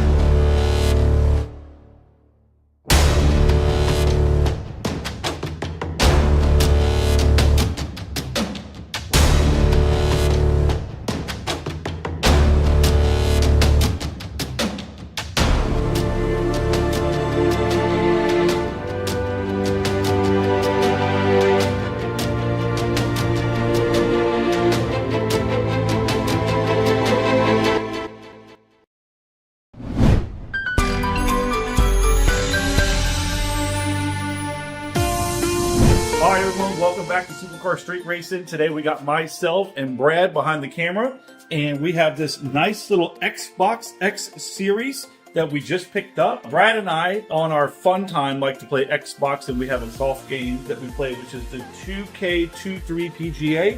We've been having a lot of fun with that, and I know that Brad's been working really hard behind the scenes and wanted to surprise himself. I think he's reached about 70,000 subscribers, so that's kind of a big deal. So I think it's a little bit of a gift to himself and to me a little bit. So pretty excited to open this thing up. Apparently the graphics and everything are so much nicer on this, and we're going to take a few minutes to get this thing unboxed, looked at it, and plug it up and test it out.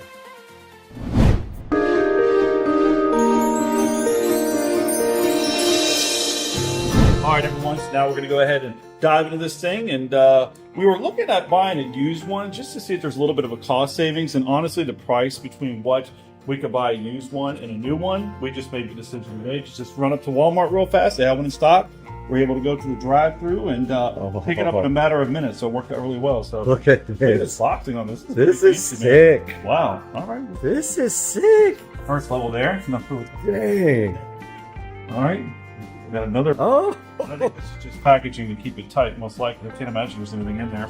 Let's see. We're going to double check though. Oh, that looks like just packaging. Okay. Double check that later. Oh man, That's the actual. it fits perfect. Like inside there. Oh, that's the base there. Okay, so that's the actual device. Oh, look at that, dude. Oh my Sick, god. huh? That thing is so sick. All right, so this is the front, Mm-hmm. and this is the rear. Oh.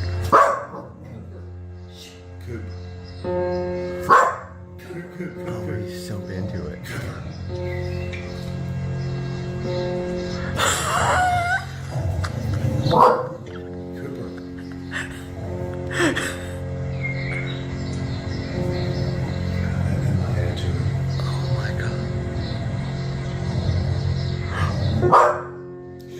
That's enough.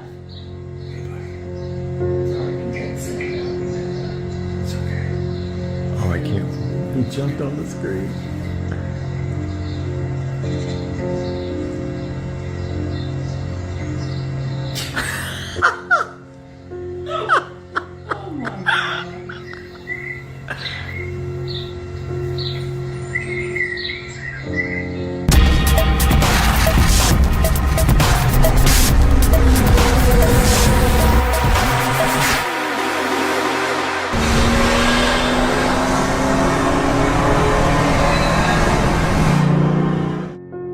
Morning, guys. They are out here.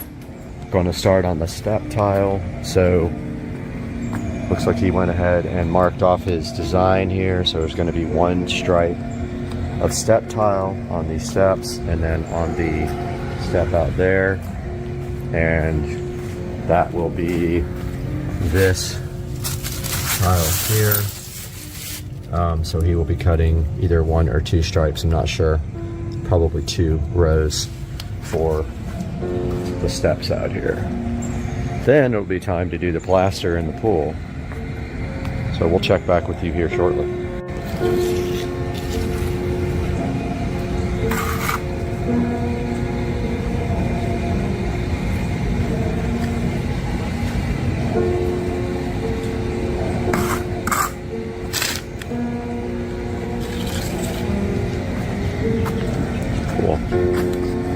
Now the tile just goes right in that inside that line? Yeah. Okay, awesome. And then they plaster the rest? Yes. Oh, okay. That's the time to make it smooth when it's thicker. Okay, gotcha. We have a gap in the plaster. This is ½ inch, 3/4. Uh-huh. Nice, okay. No more side. All right, awesome. How long does it take for this to dry so they start the plaster? Probably. Plaster. Maybe tomorrow. Maybe if they work on Saturday, yeah. This is waiting for plaster. Maybe tomorrow, maybe Monday. Okay. Tomorrow Sunday. Yeah, yeah.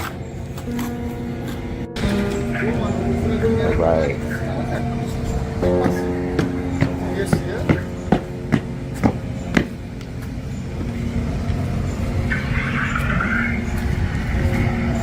Looks like that's where it's going to go on this stuff.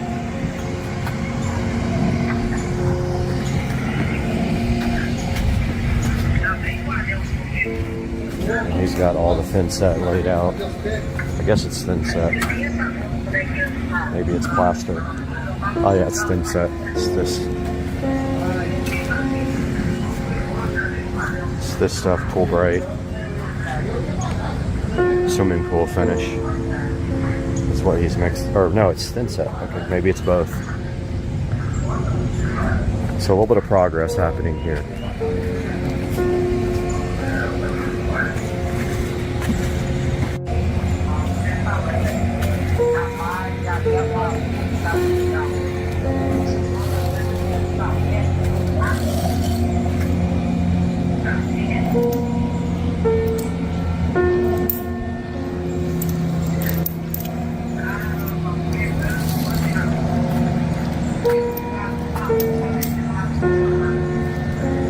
This is cool, man. So 2 for 2 stripes, right? Yeah. Okay, gotcha.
Looks so good, man.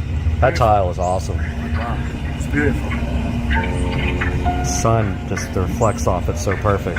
Can't wait to see the water on like on the tile. It's gonna be nice.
there? Check, make sure it's all ready for plastic. Okay. Ain't quite ready, huh? I'm not sure. All right. Plastic ready? No. I'm just checking it, make sure it's ready for plastic. All right.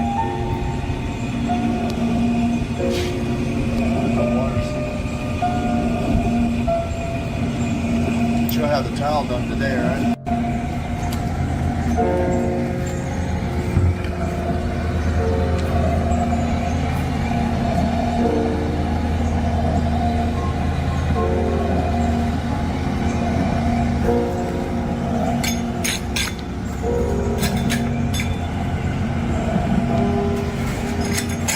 When are you guys scheduled to start the plaster? Tomorrow? No, I don't need a scheduling. Oh, okay. I'm just here to make sure it's ready for. Gotcha. Okay. You guys work on Saturday though with the plaster? Not too often, sometimes.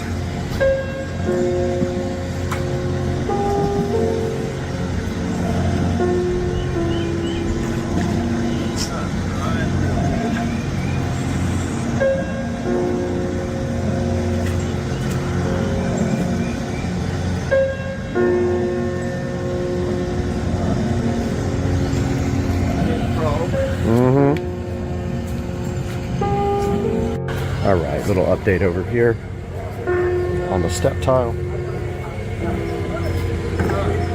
There is the second, and that's the biggest step done.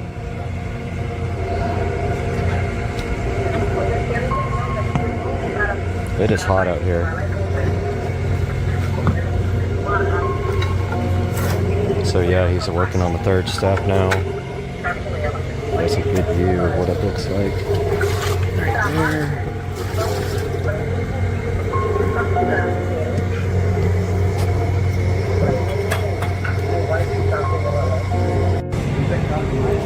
Just cleaned off the tile.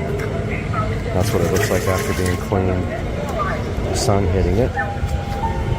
See, from different angles, it's different colors. Okay.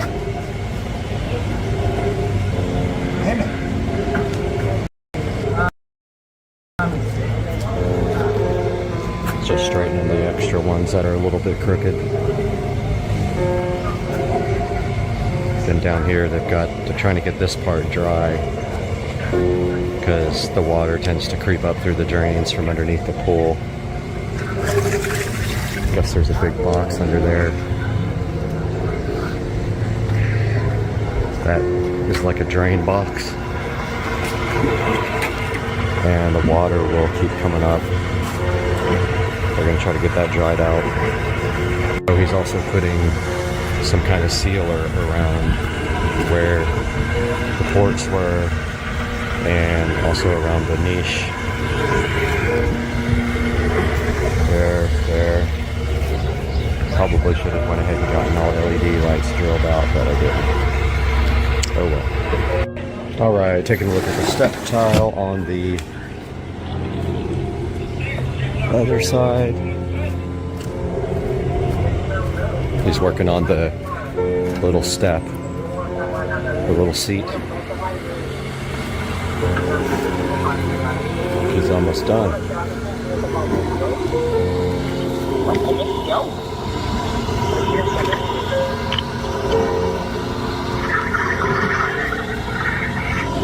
Give you guys an update. That's great. Alright guys, taking a look at the step tile now in its completed process. All done. Check it out, guys.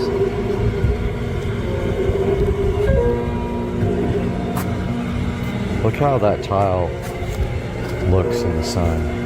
When that water hits it, it's going to be so good.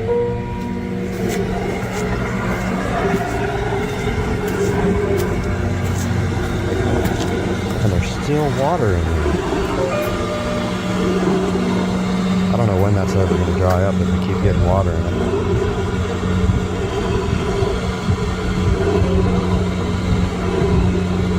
Where's that coming from? Oh, it's coming out of the port.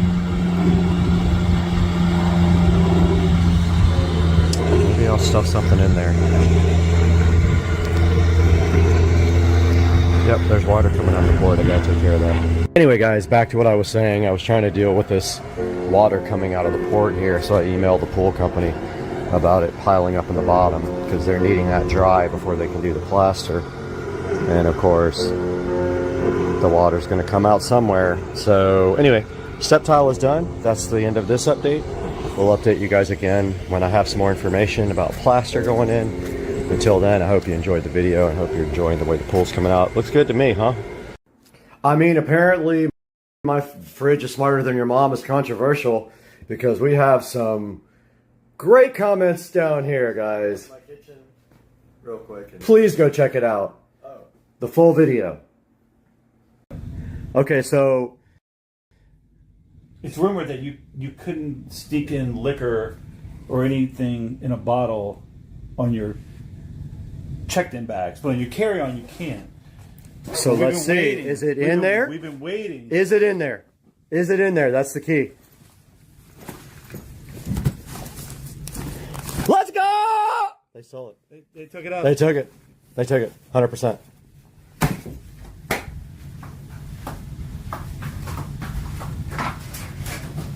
You're running out of time.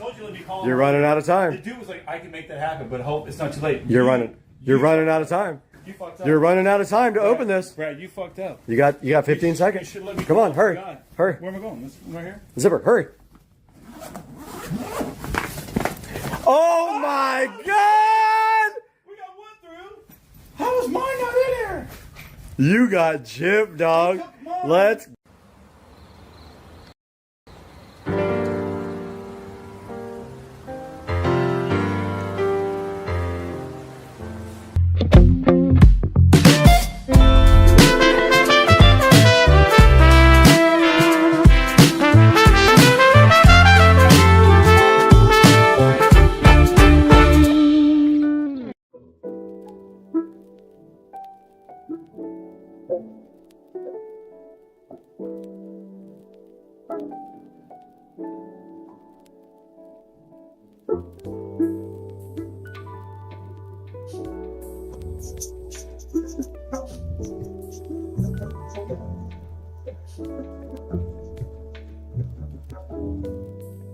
What's up, guys? Time for another unboxing.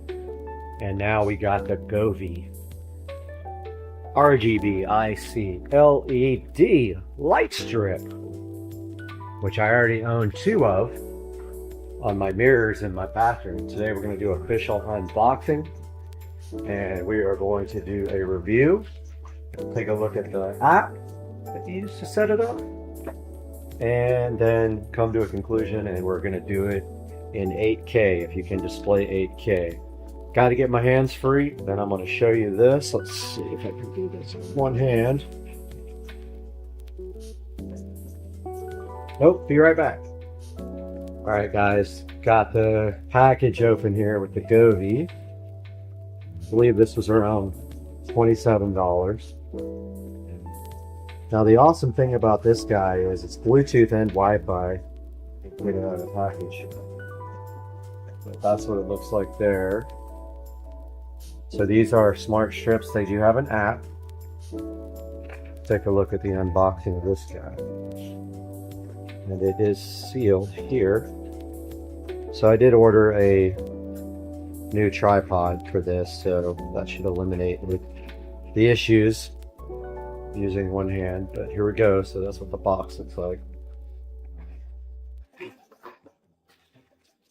Inside we got a little sticker card here. Join the Govee home. Got a little scanner there for that. Got a user manual. Got the LED strip here. And it comes with a little controller if you don't use the app. And the little power adapter here. There's the power adapter. And then they give you some sticky pads for it with screws. and an alcohol prep pad. So, taking a look at the packaging here, I've got a little piece of tape here, keeping it from unrolling. But I believe it has sticky on the back.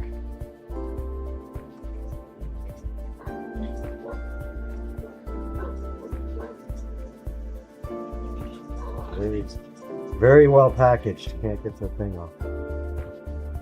Yeah, it does have 3M on the back of it. And if I recall correctly, it's actually a really good quality 3M tape. And here's a good look at the actual circuit on the strip and the LEDs. You can cut them right there with no issues. And then there's the little LED module. Next, I'm going to show you guys what it looks like on my mirrors before we start the install and app process. Alright, so these are the Govee LED strips already installed on the mirrors there. And they are fully programmable with the app. They have a bunch of pre-built scenes. You can do control 2 strips at the same time, which is what I do with this one. And I'm going to be showing you a lot more about that. I'll take some screenshots of the app and upload those as well. LEDs are all flickering on camera, but yeah, so that's what they look like installed behind my mirrors.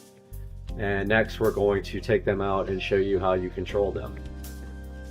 Okay guys, we got the Govee LED strip, and the plan is to run them behind the couch here. So they would start at the back of the couch right there, run around the corner at the on the ground, and then come behind the subwoofer and then behind this couch and sort of add some really cool lighting effects here. Now in my other home theater in California, I did the crown molding where I dropped the crown down about 2 inches and I ran LED strips all around there. That's a cool idea for the future maybe, but for right now I just wanted to get the theater room back up and running. So let's take a look at this guy now. Alright, we got the strips here. Alright, so this is the controller. So you can manually control the strip if you want to. Or you can just use the app, that's all I do. On the LED mirrors in my bathroom, I have these mounted on the rear. And it's controlled exclusively with the strip, although I did leave the controllers where you can reach your hand behind there and change them if you actually absolutely have to. So what you do is you take this power connector and you connect this right here, and so it just plugs straight into that right there. Now when we apply power here,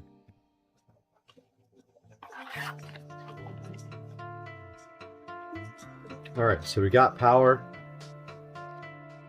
and they are powered up, and there we go. So that's the current setting that they're on.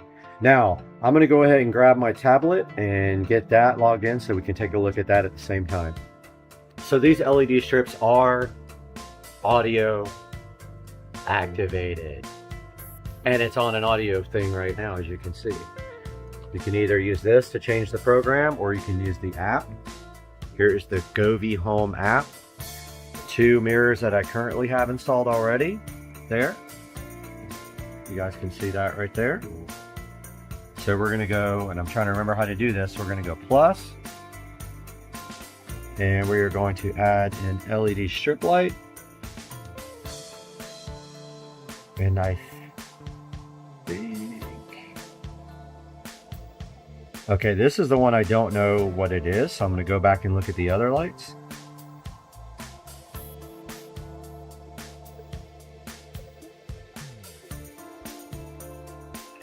I'm looking H6143, I think is what we have here. Let's look for that. H6143. Still looking.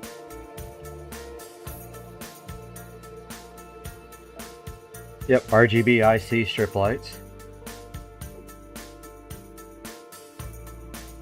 I'm not sure if it's a 5 meter or a 2.5 meter. Let me go look. I'll be right back. All right, we got the 5 meter 6143 right here. Gonna hit next there. Just trying to connect to the. It's funny how it's responding to my voice here. Name your device. Let's go ahead and name it. Let's call it theater room.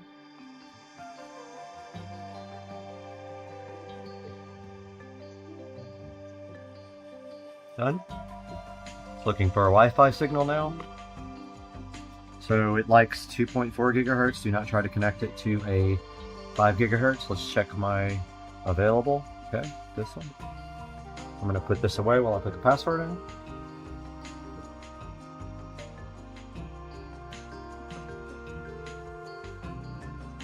Putting the password in now.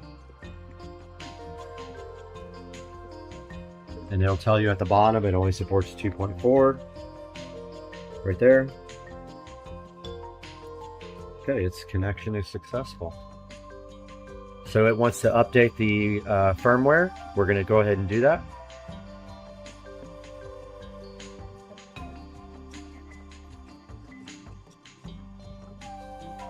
So it should be updating the firmware now as we speak.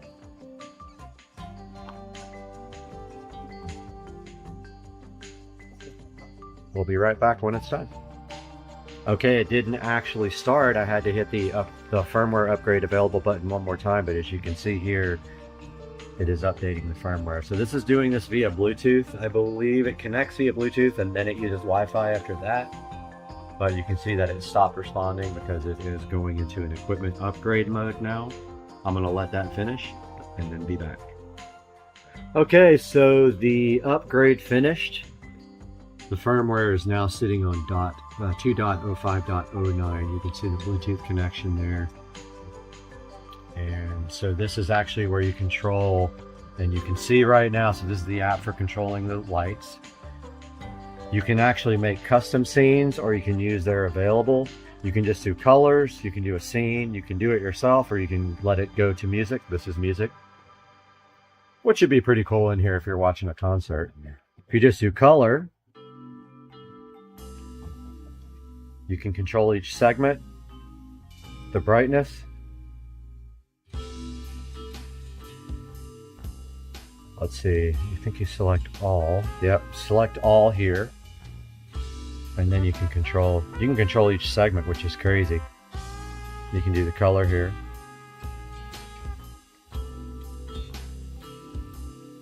Things are awesome. And then if we go back, there's my mirrors in my theater room. Let's go back in theater room. It's connecting again. If we go scene, there's all kinds of like different categories, like sunrise, where it gets brighter. So it mimics a sunrise. Meteor shower. My only complaint about all these pre-built effects is that you can't control the speed. You're stuck with the speed. So some of these are like turbo, like, you know, super fast. This one's pretty cool. That's Aurora. Here's Snowflake.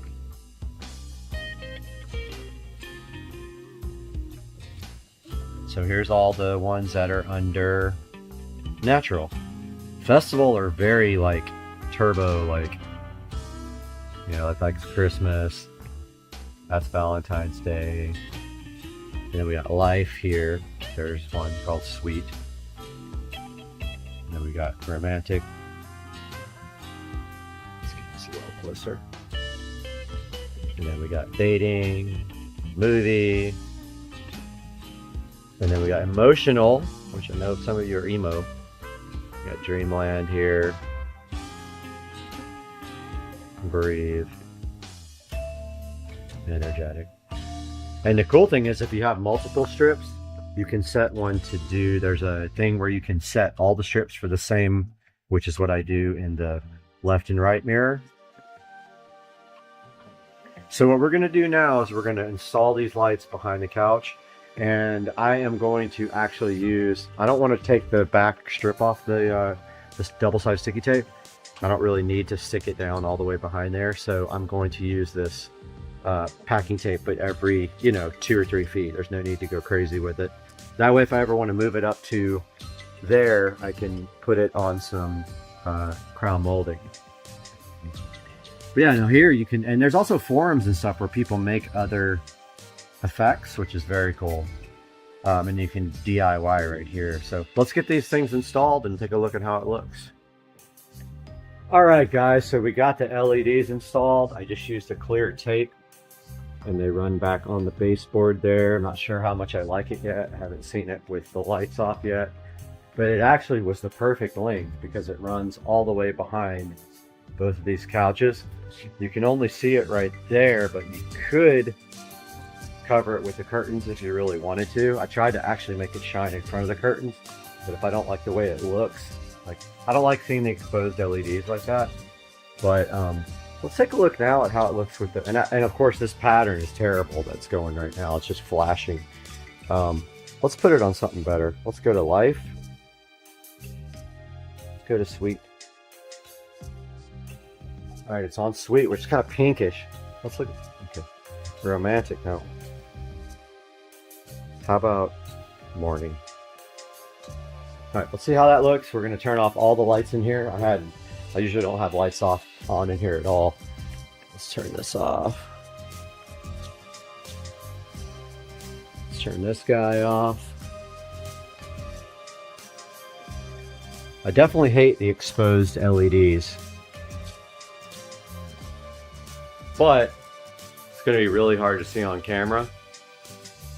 But it does add a little bit of ambient light to the room. Unfortunately, it shines directly on the screen right here, so this may not be the best for my application, or maybe this couch can go back more. Yeah, so that helps a little bit, pushing the couch back. But my goal here is that this room is 100% completely so dark when you're not in here that you can't see anything when you walk in. So even if these go off when you come in, that's fine. Let's take a look at some of the other patterns here. Let's look at some emotion. Twinkle's terrible. And Dreamland's not that good either. Breathe is kind of a red, pulsating light. Yeah, I might have to put some fabric on the corner of the couch here. It's because it is showing through. I don't know if you can even see it, it's so dark. But it's kind of shining through the couch onto the screen, which would be distracting. Let's look at some more of the patterns. Let's look at energetic. That's just flashes. These are all just flashing. Yeah, see how like some of these are really fast?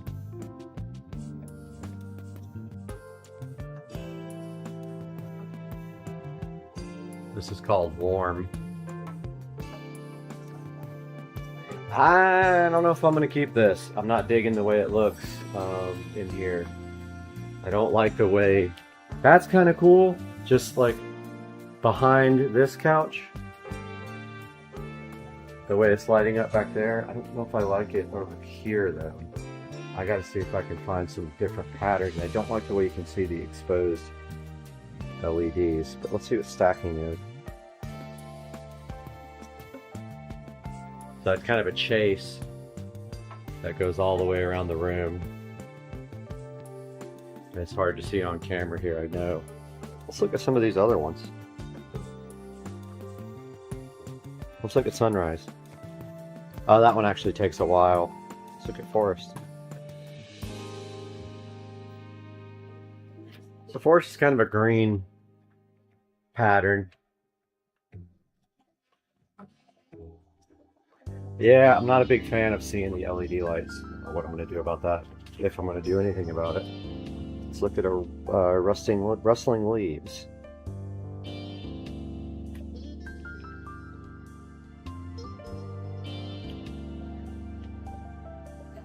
So it's okay. You wouldn't watch a movie with this on because it's shining right on the screen, so you have to turn it off. So overall, for me, for this project, I don't really know if this is going to work for me. It'd be better on the ceiling up around the corner with some crown molding, so I might just do that. That'd be actually the best way to do it. I've already got power on the ceiling, so I can just do that.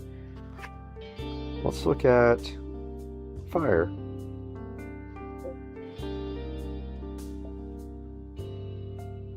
That's what fire looks like. Winter. Deep sea.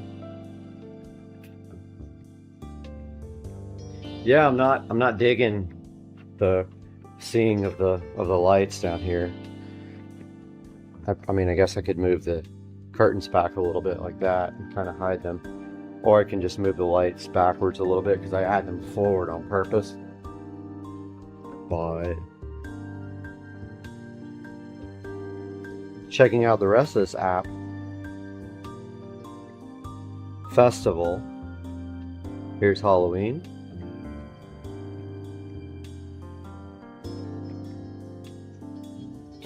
Definitely is doing movement, even though it's hard to see on camera, I'm sure, with the low light.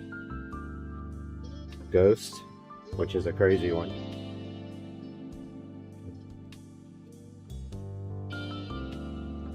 You can see there that it shines on the screen. That wouldn't work for a movie.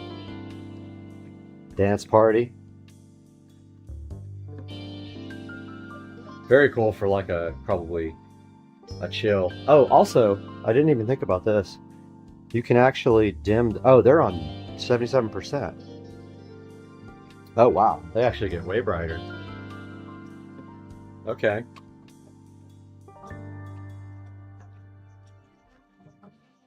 Or we could just take them down to like 20% and there's just a little bit of ambient light in the corners and stuff, which really, when you walk in this room, you can't see anything. Like, it's so dark. Like, you can't even find the remote control. So that's kind of rad. Let's see what mode is. Oh, mode is down here. Okay. Bring the brightness up. You can set them on a timer. They're also controllable by Alexa. So we can say, Echo. Actually, I think this guy's Alexa. Alexa, turn off the home theater LEDs. Sorry, I didn't find a group or device named home theater. Let's see what this is called. Alexa, turn off the theater room. Okay. Alexa, turn on the theater room. Okay. So those work great. They're already in Alexa because of my other set. I don't know. You tell me what you guys think. It adds some ambience in here for sure. I will probably drape like a blanket over the side of this couch so it doesn't like shine on the screen. Let's see. Let's go to emo. Profound. Yeah, my only complaint, you should be able to control the speed on these, and you can't. They're all presets unless you do a DIY, which you can do that. And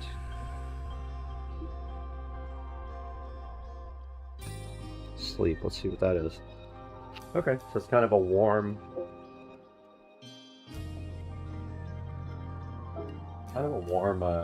looking light.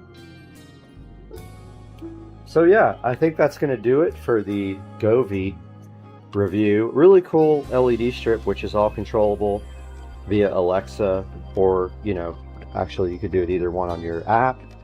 There's the 3 sets of LEDs that I have, and there's forums, so people are always making new effects and everything for it, which is really cool. You know, I'm really into like the smart home stuff, so I do like that these guys have a Wi-Fi connection. Here's Effects Lab, where you can actually make things. They've got an Effects Lab, a Gaming Lab, a Harmony Lab, and you can go through here and you can set up your own effects.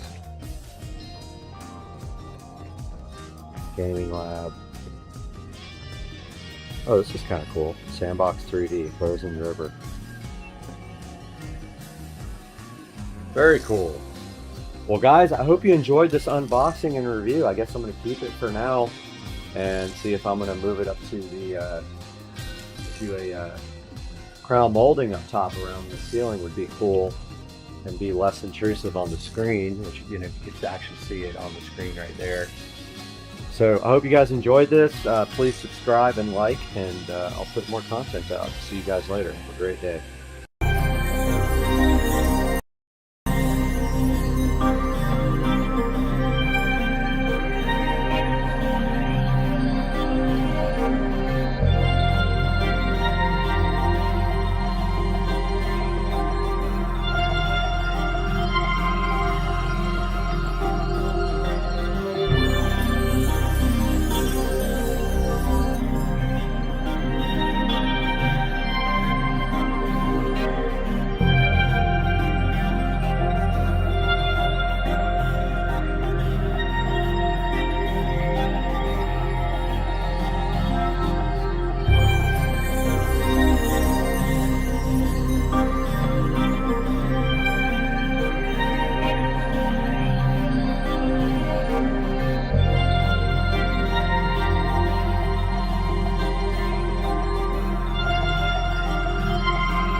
Okay, we're in the kitchen and we are going to subject this awesome phone, the WP58 Pro, to the drop test. It's going to fall directly off of the counter. Let's see what happens.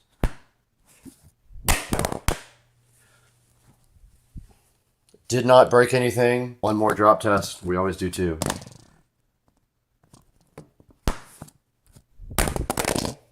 Perfectly fine. I don't see any issues at all with this phone on the drop test. All right, let's go ahead and open 3D Mark and run a compatible benchmark. Go ahead and run Wildlife. It's installing.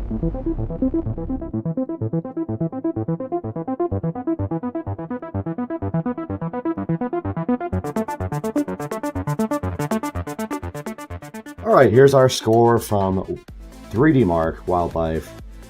1085 with a 6.50 frame rate. You can compare that to other devices online if you want to. That's all for your information to take on from the review. All right, we just tested the durability and put this WP58 Pro through its paces. Now that you've seen the durability and what this guy is capable of, let's throw it into Studio B with Brad and see how you can get your own from Amazon or directly from the Ocatel site. Hey, what's up everybody? Welcome back to beautiful Studio B at Supercar Street Racing. And today we have the Ocatel WP58 Pro right in front of you right here.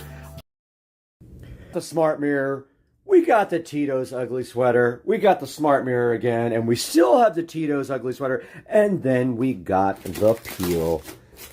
That peel satisfaction is real. That peel sat is so good in your life. That peel sat, and then we got the ugly sweater on top of the peel sat. And the peel sat's trying to be difficult, but we're still going to peel. And it's going to be good. And it's in your life, and you love it, that peel sat. And that peel sat is so good that it won't even make it into 60-second videos. But I'm really trying hard for that peel sat because I love you guys. And that peel satisfaction is not going to make it. I got to speed up and peel faster. And I'm just ripping it harder with the peel sat, and I'm not gonna make it. And that peel sat was so good. We'll have to have a 2.0 peel sat.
Hey, what's up guys? It is Thursday afternoon and I got home today only to find a little present at the door.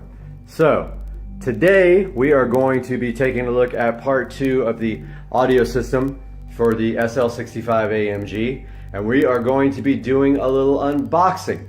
So the power amplifier arrived today and I want you guys to have a look at it right now. So here on the table we have everything for the SL65 audio system, most everything. We have the 5-channel RCA cable, front, rear, and subwoofer. We have the 60.7 infinity kappas for the doors. We have a USB hub for the head unit. We have the joining head unit. And here we are about to unbox the power amplifier. Now, I did decide to try a lower price amplifier because I have worked with this company before and I have a pair of speakers from them and they are amazing. Power amplifier is very affordable for a 5-channel amp. Also, I do a lot of research before I buy anything, and this has incredible reviews. Now granted, the audio rating on it might be a little inflated, but that's of no concern to me because I will not be pushing this amplifier anywhere near even conservative ratings. So this is the amplifier. It is made by a company called Rockville. They are an up-and-coming audio company. I have a pair of their powered monitor speakers right here on my composing station, and they are absolutely great. So this is the Rockville Phenom RXHF5, excuse me. Now, of course, that power rating is probably inflated, even though they claim that. This is about 130 bucks, believe it or not. So it's a very, very good deal. So what we're doing right now is just unboxing, make sure there's no issues with the amp, physical problems in the in the shipment or anything like that. So this is the bass control for it. So this will probably mount in the center console. Here is the actual amplifier, and 1 second and I will get that out for you guys to take a look at. So right off the bat, taking a look, you've got this amplifier production certificate with this CEA rated power. 204 watts RMS per channel is what this was tested at 1% total harmonic distortion plus noise. Taking a look at the amplifier, wow, pretty impressive. I definitely like the way this thing is built. You can see right here on this side it has 2 beefy 60 amp fuses right here.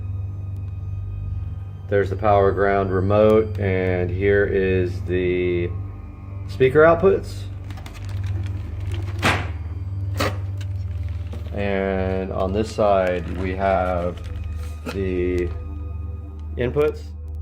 Like I was just saying, we have the inputs right here and the crossovers on the side. There's the input for the bass remote and all the settings for the crossovers and the RCA inputs there. And if you're doing high level inputs, there's a breakaway cable for that. So this is the Rockville RXHF5 5-channel amplifier. Looks already to be a really, really high quality piece. Please subscribe to my channel, like this video, so once we get this installed you can see the rest. And we'll see you soon. Okay guys, so there you have it. That's everything I hate about my 2011 BMW 335i.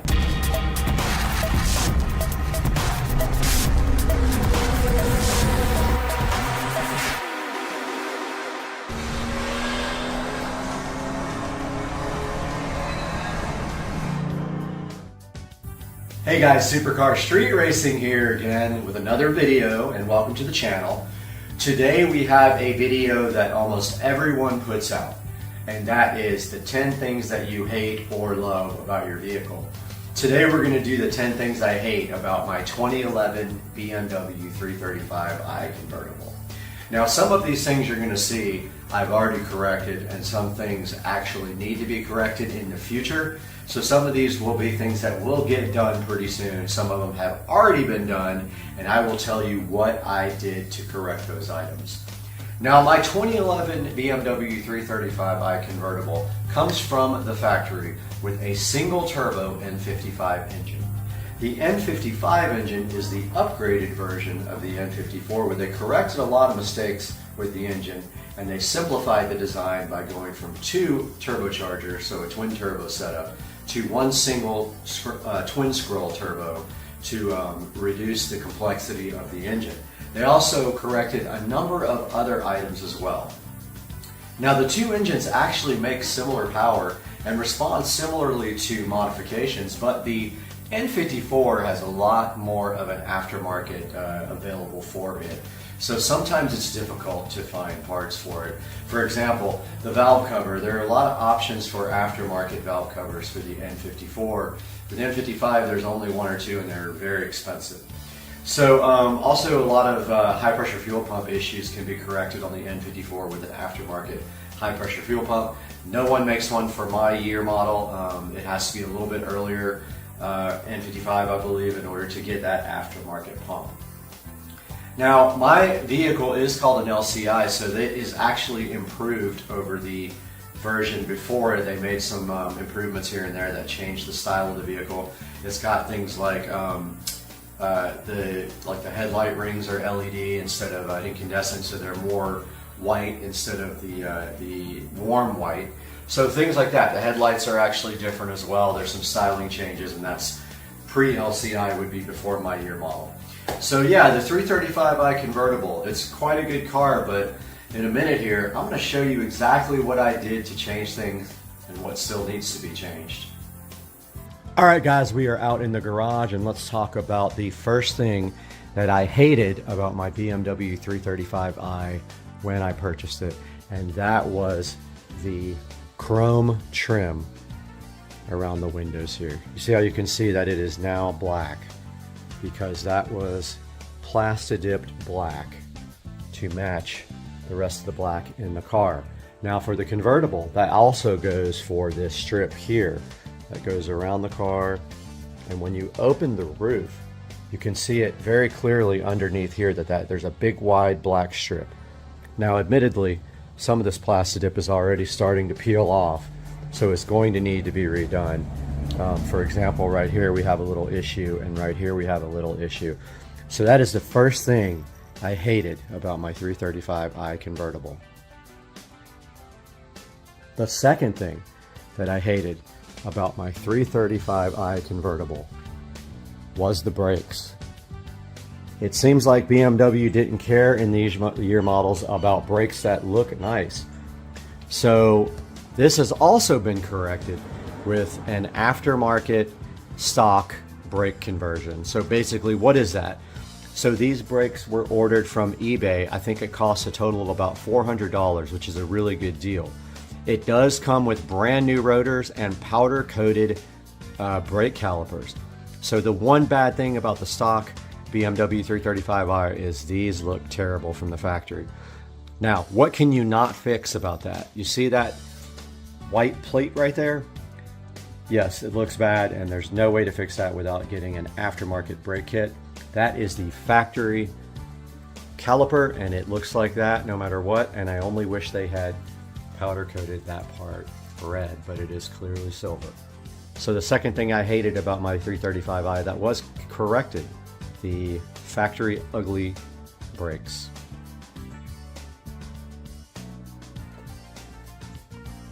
The third thing I hated about my BMW 335i and was corrected,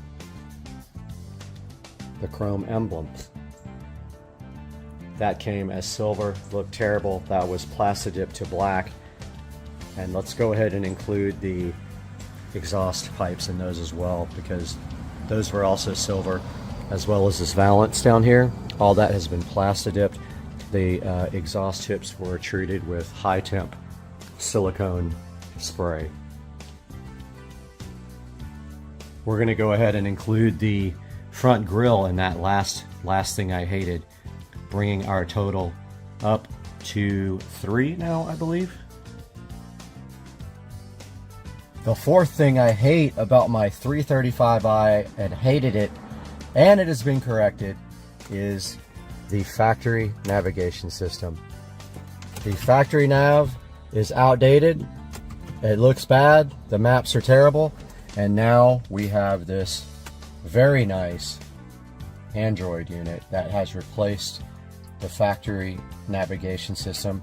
It does connect to a phone via Wi-Fi, so it can do everything that an Android phone can do, and it is such a freaking awesome piece of equipment. And if you hit the menu button and hold it down, you can still access your factory navigation system, not that you would want to anyway. So that was the factory radio replaced with an Android navigation system. The next thing I hated about my BMW 335i was the factory instrument cluster that is very dated. As you know, most cars now, sports cars, come with an electronic display. So we have fixed that. We have this ID4 digital instrument display that replaced the factory display. It is fully programmable. You can change the display. You can do custom from them, and this just gives the car like a whole new updated look. So yeah, that was another thing I absolutely hated about my BMW 335i. So the next thing I hated was the factory trim. That was wood trim. All this trim here on the dash and on the doors comes from the factory in either silver or wood. I happen to have the wood trim, which I did not like at all. That has since been remedied. I did paint the trim black. I do have videos on how to do this on my channel if you're interested in doing this.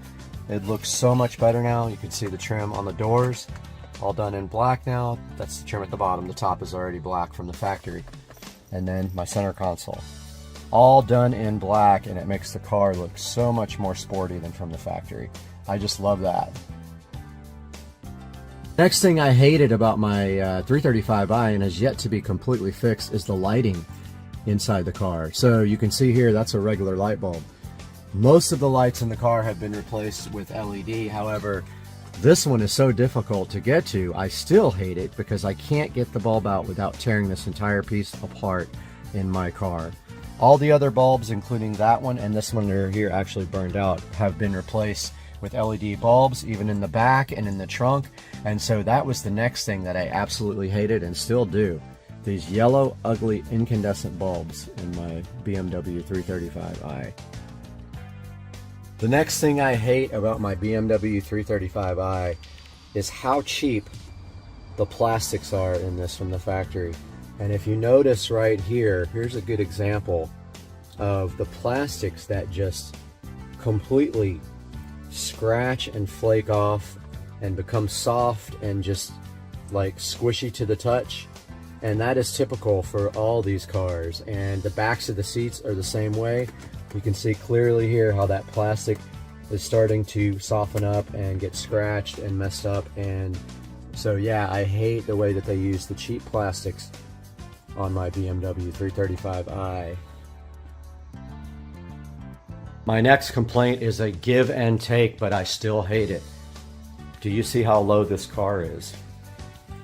This car is so low that you can't get a jack under it to get it up in the air to change the oil. So the next thing I hate about my BMW 335i is how low the car is. On the flip side, it does look good and it handles very well. So I can only be so mad about this, but it still makes for a very difficult oil change, or anytime you want to take the tires off or do anything to the car, you have to struggle with the lowness of the M Sport suspension in my BMW 335i. The next thing I hate about my 335i is the convertible top and the way it breaks constantly. So I had a piece like this break. That is actually a cover for the hinges. When that breaks, this piece has to be replaced and it has to be repainted, which will cost you. Every little piece inside this top is very expensive. For example, there's string kits that hold the upholstery on. They're super expensive. So the next thing I hate is that when the convertible top breaks, and it will break eventually, it is extremely expensive to replace the parts inside of the top. And now the final thing I hate about my BMW 335i, the extended warranty is expired. And I know that's cheating because that doesn't really count against the car, but yes, my extended warranty expired about 6 or 8 months ago, and I actually almost maxed out the policy. They will only pay as much as the car is worth. So yeah, I hate that my extended warranty is is totally gone on this car, and everything costs a lot to fix.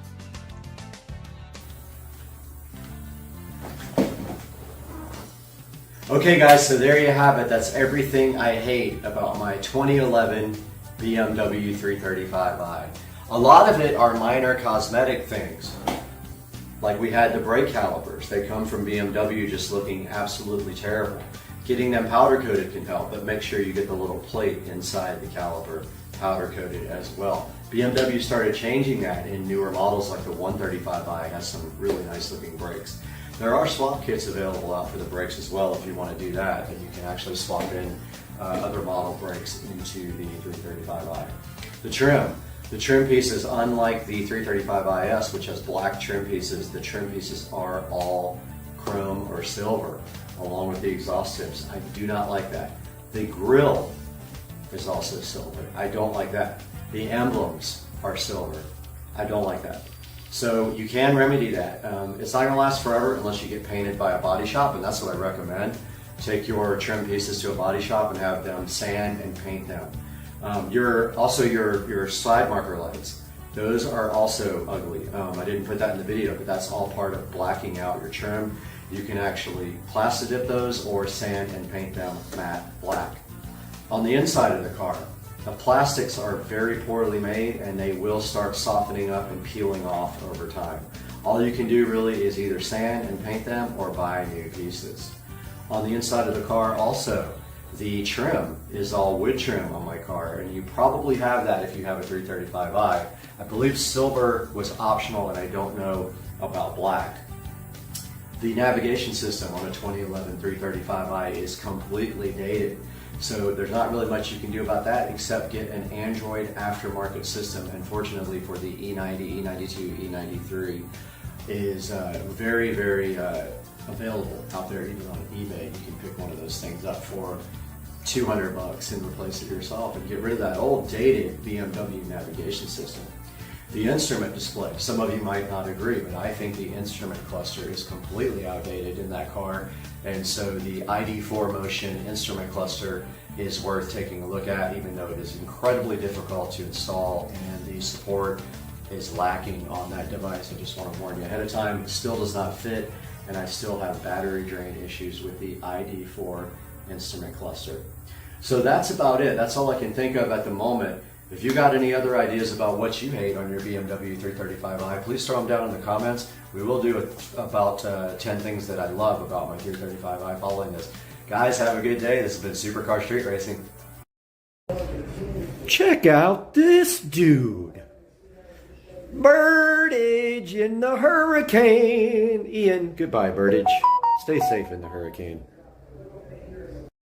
You can mix and measure in the exact same bowl because there are etched measurements in the bowl that help you go ahead and put your ingredients in correctly. And these graters are so awesome. Look, you have a fine, a coarse, and a slicing grater. You stick those right on top of the bowl. You can get your ingredients and go ahead and put them directly in the bowl and mix it up right there. You don't have to do it in a separate bowl. Now these guys are awesome for tossing salad, mixing ingredients, serving your dishes. You can bring them right out to the table and serve all your guests there. They have food storage as well since they have lids. You can prep your ingredients right in the bowl, and they're great for marinating stuff to cook later. These are also very easy to clean. Stick them on the top rack of your dishwasher. Let the dishwasher do all the work so you can enjoy the food later. And of course, this is a good choice versus other products because it is a silicone base to stop the scratches. Other products are metal, they'll scratch your worktop. These have an inner measurement scale. Others do not have that. That's a great plus to have. These guys have airtight lids. Other cheaper ones have no lids at all or their lids don't fit properly. Guys, go ahead and go in the description. Check out the official link from Priority Chef. It will be a Levanta link. If you click that, it will take you to Amazon. We'll get a few dollars from this. It'll help us out. It'll help them out as well. And thank you for supporting the channel. Now let's get back to the video.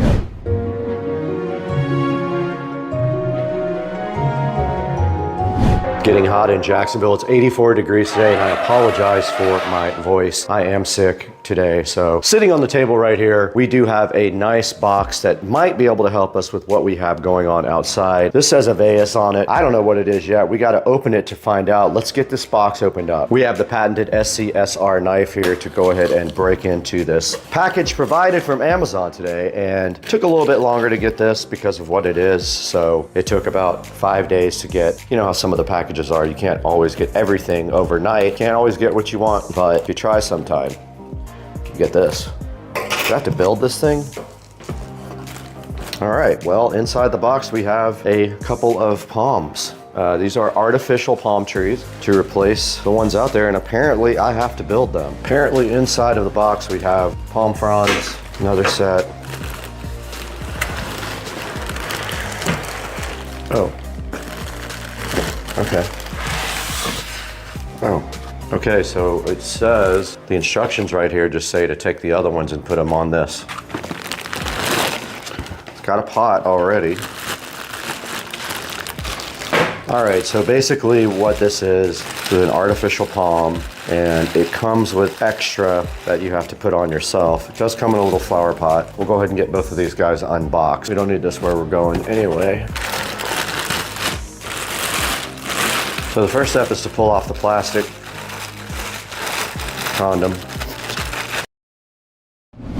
Guys, we're back in the ever familiar Supercar Street Racing dining room here, and we got a package here from Amazon that's going to help us accomplish some maintenance today at the Supercar Street Racing compound. And inside of the box here we have some garage door lube, 3-in-1. We're not in a cold climate, so we don't have the silicone based garage lube. We're going to use this stuff today and show you guys how to keep your $16,000 garage door properly lubricated. So hang out with us today. We'll all learn something lubing up the garage door. Let's go.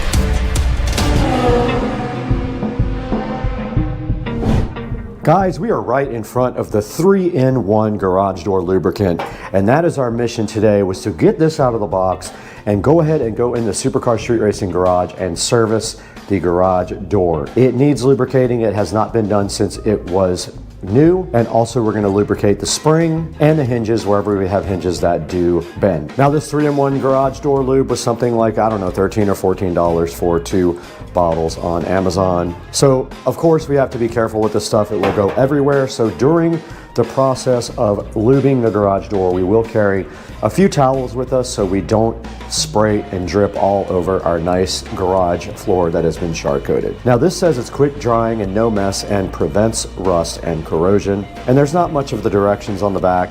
It just says shake well, apply by spraying directly on the surface to be lubricated and protected. Wipe excess with a rag. This says lubricate monthly. We're going to start maintaining our garage door like that. Let's get out in the Supercar Street Racing garage and start getting to work.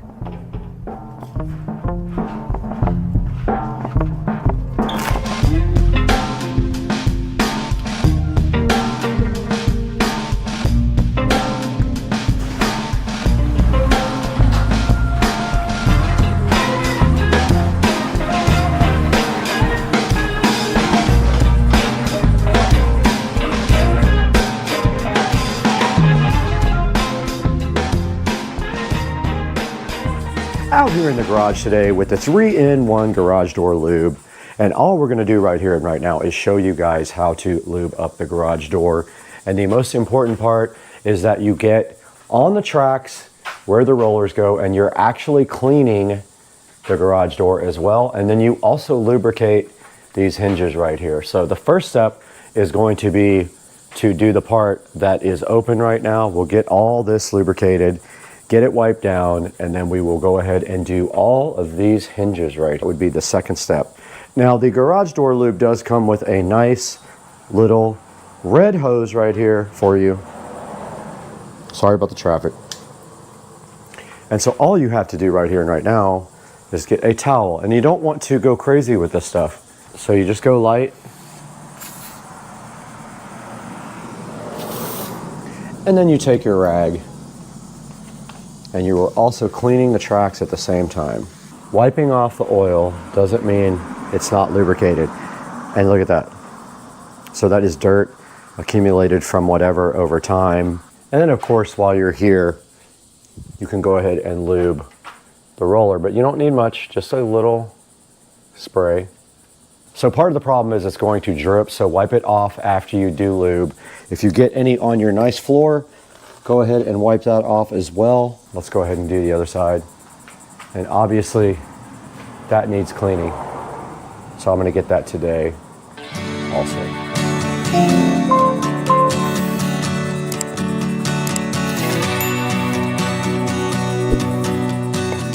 All right, and you do see, be careful with this garage door track. You will cut your hand so bad on it. It's very sharp. So we are getting the garage door track clean now. And that is that. And then we spray a little bit on these hinges right here. Just a tiny bit. You don't need a lot. And that does soak right in. See, that time I did better because I didn't get it all over the place. And now I'm going to take the opportunity to clean this, all the spider webs and mess right there.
All right, so we are going to continue with our cleaning of the tracks, and we're going to go ahead and do this top part and then proceed to clean and lubricate all of these other parts of the track. Let's get going. We're going to start there, wipe our way all the way down to that side.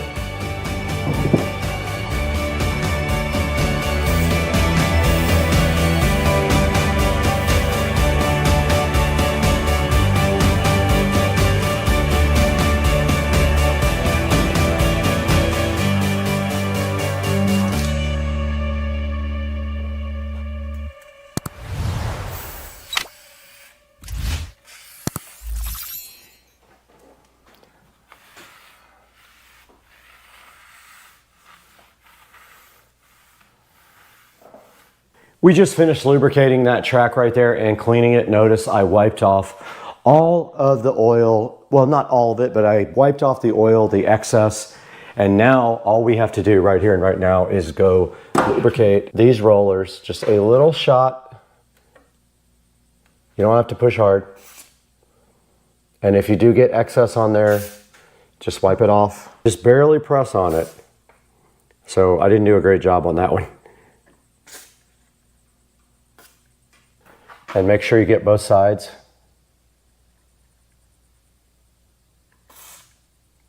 That one's gonna drip. Let's get all of these done.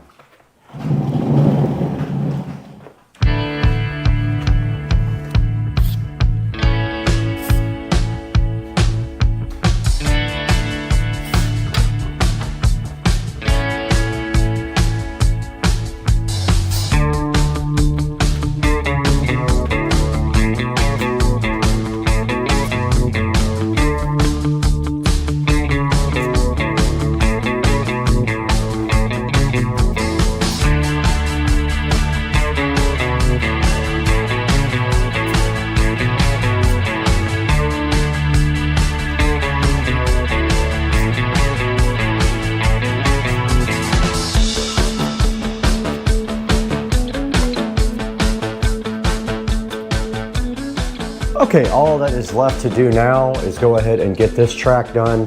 I got all the other ones done and all the rollers and all the hinges, so that's the last thing left before the spring. Let's go ahead and get this thing done now.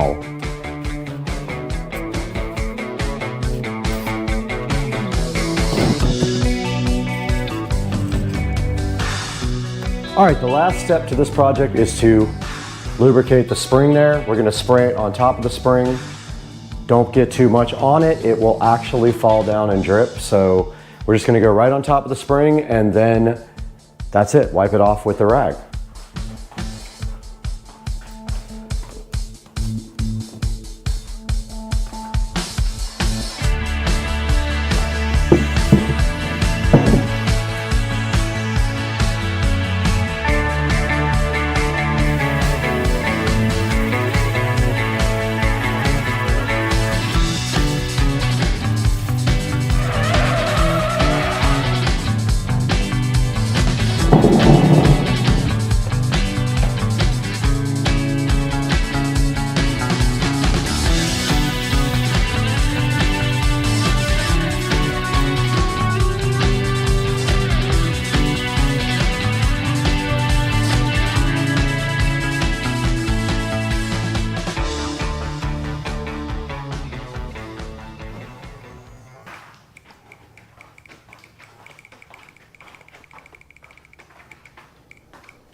All right, we're gonna go ahead and exercise the garage door a couple of times now that it has been lubricated.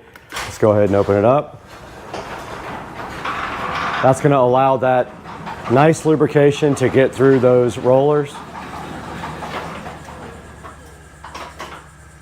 And the garage door did open. Let's go ahead and close it.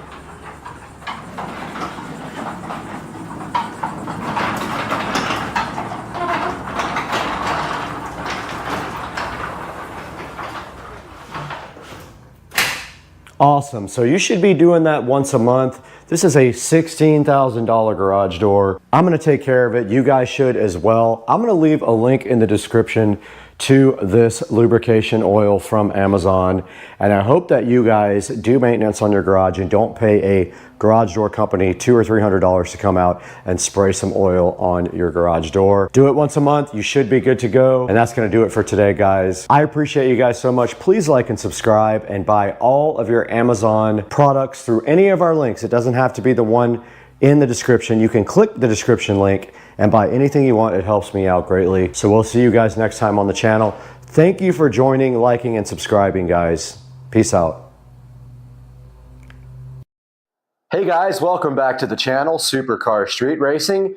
And today we're gonna talk a little bit about why I switched from Adobe Premiere Pro to DaVinci 18 and why you should do the same thing for your video editing.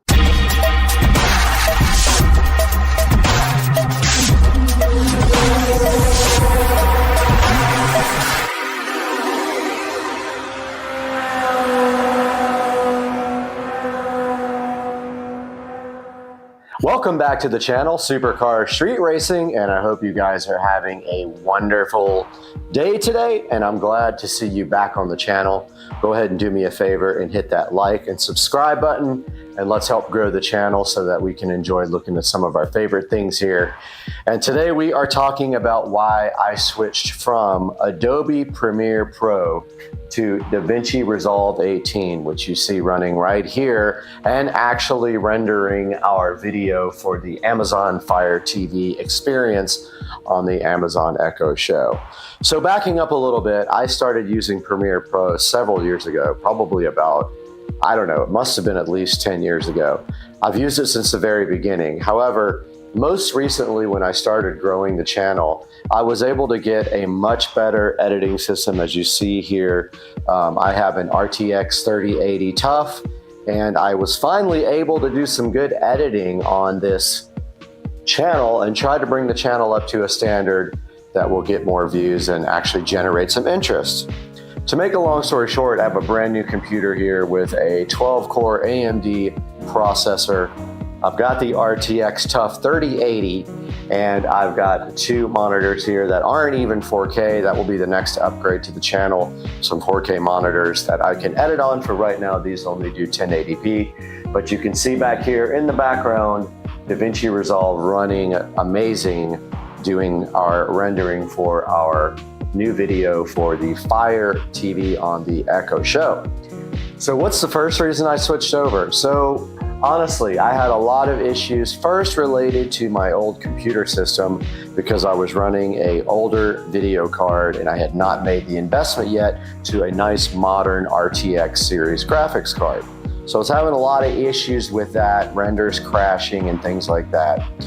I did eventually figure out that I needed a new video card, of course, because I was also taking hours to render my videos and I needed to speed up that render time and try to figure out what all those bugs were for. Ended up buying this whole editing rig. I've got the RTX 3080 as I talked about before, and I attempted to use Premiere Pro. Now, one thing I noticed immediately about Premiere Pro was that even with the RTX 3080 and using the H265 codecs for NVIDIA, it would still be a really long time to edit a video. As you can see in the background right here, we just edited our Fire TV video in DaVinci Resolve 18. We did render that in 4K, and it took it about 13 minutes and 20 seconds to render a 4K video, 4K 60 frames per second in DaVinci Resolve, and the video is actually over 17 minutes long. So it's actually rendering it, you know, less than a minute per minute of video. This same video in Adobe Premiere probably would have taken a little over an hour to render, even with the RTX 3080. And one thing I would also notice with Adobe Premiere Pro is that when I had the Task Manager open, it would be using way more CPU than GPU power, which doesn't really make sense. Now, some things don't use GPU to render, but a lot of things do. And so now I notice with the DaVinci Resolve software, almost everything uses the GPU if you look at the Task Manager or you look at GPU-Z. So talking about the ability to learn in DaVinci Resolve, if you're used to Premiere Pro, you're thinking about making that jump over to DaVinci Resolve.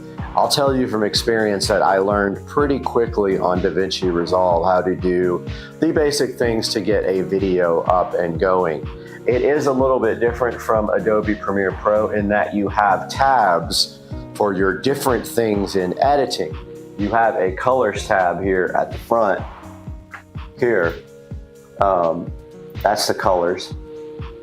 Then you have your effects, your edit, and they actually have different names here. You have your, what is this called? Fusion tab. You have your color. This actual first one is called media, not color. You have media, you have cut, where you add transitions and effects and everything. You have your edit, where you have your actual timeline. And then you have your color tab, your fusion tab, your Fairlight tab, and your deliver tab.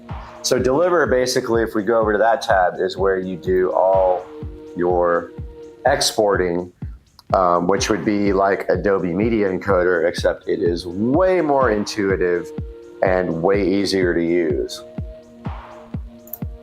Fairlight is where you do all your audio work in DaVinci Resolve, and you can add all your audio effects. Color is where you actually work with the color. Pretty self-explanatory there. Fusion I have not used, so I'm not sure about what this is for. I will have to do some research on that and get back to you, but so far I have not had to use Fusion for anything.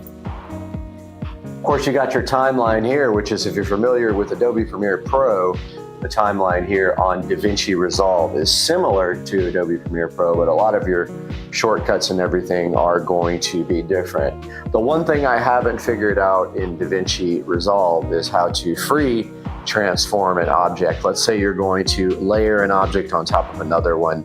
In Adobe Premiere, if you double click that object on the timeline, you can actually drag it with the mouse to move it around the screen and place it. I have not figured out if there's a way to do that yet on DaVinci Resolve. I'm still working on that. There's also a couple of other differences that I haven't figured out, like cutting and pasting transitions is not available as it is on Adobe Premiere Pro, but you do have the copy and paste attributes, which I use frequently to copy things like audio volume, audio effects, and placement of objects on the screen. That is all done here in the timeline. You just have to get used to a little bit of a difference in using selecting things to work with them. They're all up here in the right-hand corner under the inspector. You can, let's say you added an effect on the screen next to this in the cut screen, then you would click the actual clip and go up to effects in the inspector where you can actually adjust all the different attributes on that effect, or you can do video transforms up there, audio, you can actually adjust the audio levels and audio attributes in the clip from the audio tab up here, things like volume, pan, pitch, things like that. And then your transition, you can actually adjust the transition up here in the transition of the inspector. And then over here on the right side, which you may or may not see in the frame, we have our clip bin here that shows all our clips. We have all of our edit timeline. We have our audio mixer over here as well, and our toolbox and clip details and metadata. So far, so good. Also, let's go over to the cut scene. The cut area shows your clips more like blobs on the timeline, and you are actually able to add transitions, titles, and effects. I do not use titles inside of DaVinci Resolve because I use a 3D font generator online. That's really good. But here you can add effects both to your, you can add video effects, you can add audio effects, which you can also do over in Fairlight. Like I said, you can add titles, which is actually adding fonts to your videos. And you have your media pool here, which shows you all the videos that you imported in for this project. So yeah, I'm just gonna go into the conclusion that DaVinci Resolve is way better than Adobe Premiere Pro. Not only because there's a fixed price for it, Adobe Premiere Pro charges you for a subscription, but the ease of use, the stability has been on point. I've only ever had one crash while while rendering, and that actually happened during the video that I was editing here, and all I did was close out DaVinci Resolve and reopen it, and it got through the rendering process. I had a lot of issues with Premiere Pro not being able to get through rendering processes, and it would fail for no reason. Also, Premiere Pro did have a bug to this day they have not resolved on some video cards, and that is the software will start using video, or not video memory, but memory, actual memory, and it will eat up and eat up and eat up video memory until the computer crashes because there's actually no memory left to run the operating system. I have 64 gigabytes of RAM on this computer. It is awesome for editing, but on Premiere Pro, it would use all 64 gigabytes of RAM and then just crash. I've not had any issues like that with DaVinci Resolve 18. So guys, I hope that you can use DaVinci Resolve 18 too. If you have any questions about it, how to use it, or want to see specific videos about DaVinci Resolve 18, throw it down in the comments section. Please like and subscribe, and we'll see you on the next video at Supercar Street Racing. Hey guys, welcome back to the channel Supercar Street Racing. I'm Brad, and I'm so happy that you guys are here with us today to take a look at this project for the Garage Find 10-year-old mini bike. So a little bit of backstory, because I shot some footage and ended up deleting it because I didn't think this project was going to actually happen. So the mini bike comes with just a regular incandescent bulb headlight. We wanted to do a little bit of upgrading on it, so I did order this light here, and it actually has a black housing, not a chrome one. I don't know why it looks chrome on here. So we ordered this light, and then come to find out it was not the right size for the stock mini bike housing for the headlight.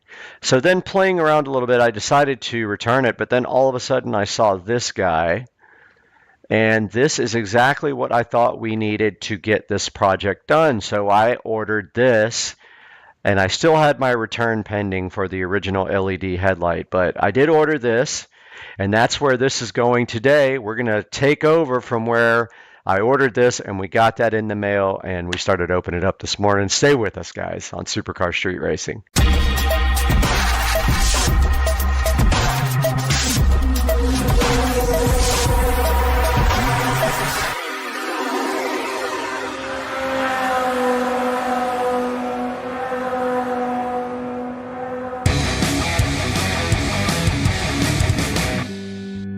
Okay, we got our brand new housing for our light, and did I already lose the nut that goes with it? I might have already, oh there it is. I ordered this new housing because this light wouldn't work with the stock housing. It works with this housing.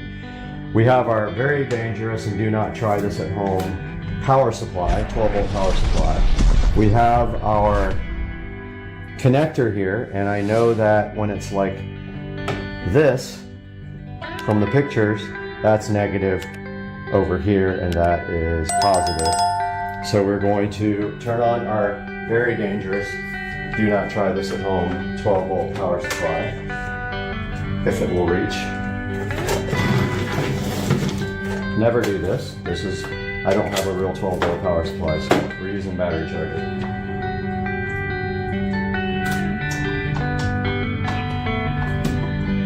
And we got it on its lowest setting.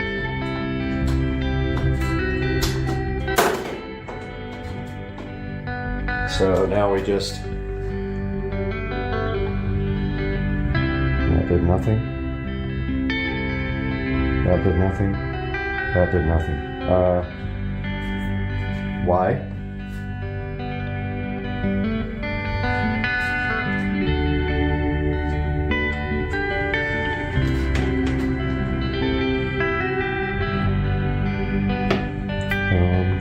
Okay.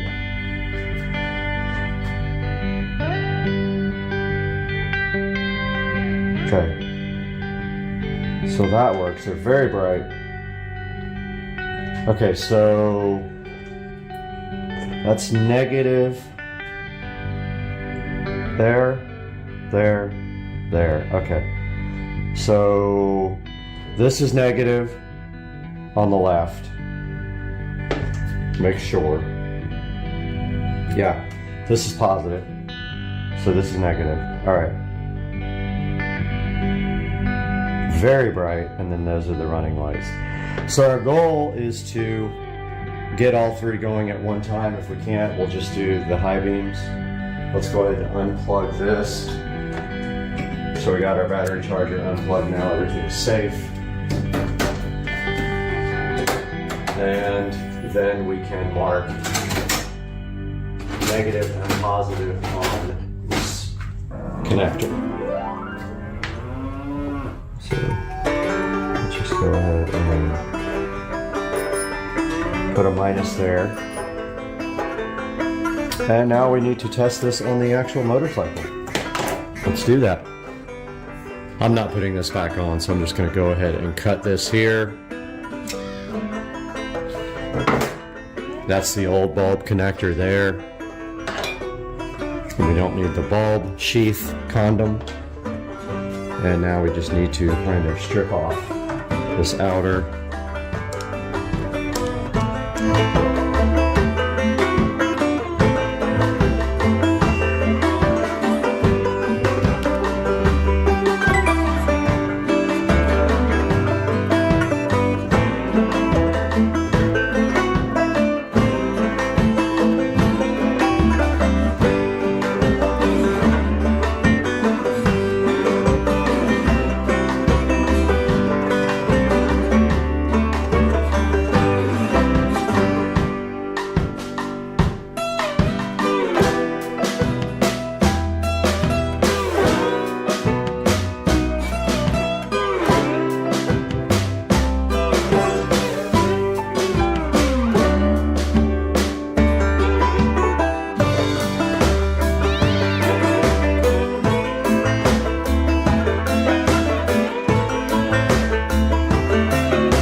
So I'm going to start it up just long enough to see if this works. This bike is still not 100% together, but just want to try it, see what happens.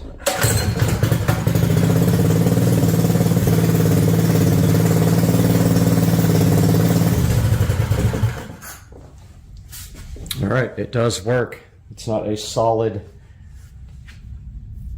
light, but it probably gets brighter when you move, so that is totally fine with me. I don't care. It's going to be better than the stock one.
So I wish I could explain to you guys what's going on here. There's absolutely no way to get a nut on the end of a bolt right there. It's just not happening. So zip tie is happening, and that's going to keep the light together because there's absolutely no other freaking way to do this. That's the only bolt that came with this thing. If they expect you to use that, there's no way without serious modification to this housing, and that means dremeling it out or cutting it or something, because that's not going to stick, dude. There ain't no way.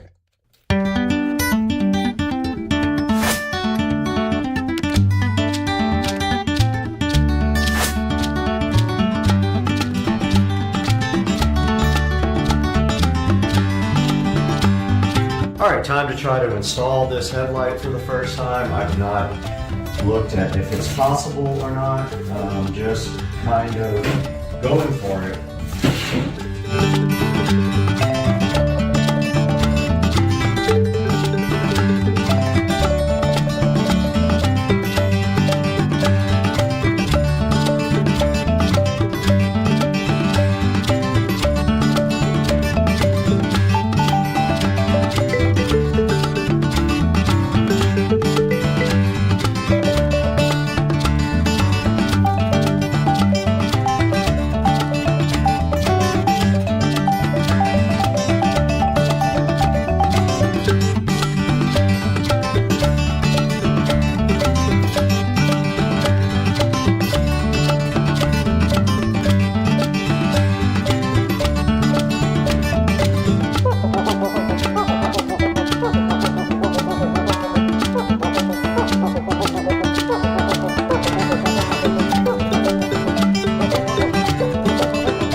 Alright guys, the paint has dried for a while on our bolt, so let us go ahead and try to mount our brand new LED headlight. And I just realized it goes this way, right? Okay.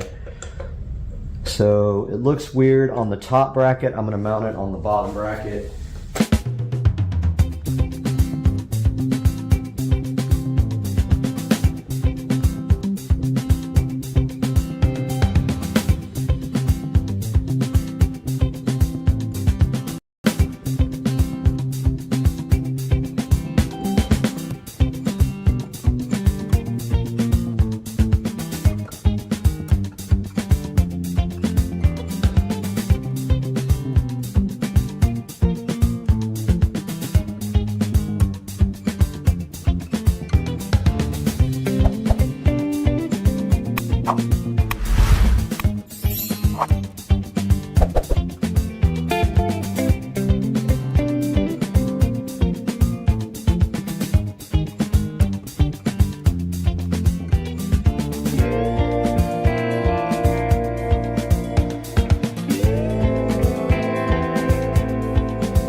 right, guys, I got the LED headlight mounted on the bike. I used some spacers and some washers. It's going to be difficult to see, but basically I spaced out the bracket so that it would work. There's a good shot of it. I used spacers and washers and it came out absolutely perfect. Now I am going to run some tubing for the wiring and secure that up here really nice. So you guys are going to see that next.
Hey, what's up everybody? We're back on Supercar Street Racing today. We are testing something extremely cool. You know how we love the AI stuff and we use it a lot every day. SGen.ai is a brand new AI creative engine that lets you build full cinematic videos, scenes, visuals, and content workflows faster than ever. We're going hands-on today, generating real visuals, testing prompts, publishing output, and seeing what this platform can really do. No fluff, just real results. And don't forget to subscribe to the second channel. You're on it now, Second Car Street Racing, where we will be dropping extra tests, raw projects, failures, and bonus samples with SGen.ai, but I don't predict any failures today. Now, what is SGen.ai? Well, this is a creative intelligence platform. Think about script writing that meets image generation, that meets full video production, all connected in one ecosystem. Now, you can type an idea in and the system helps build out your storyboards, your animatics, your visual assets, your voice generation, and even your editing structure. For filmmakers, creators, advertisers, YouTubers, agencies, this is a production accelerator. It's designed to remove guesswork and turn ideas into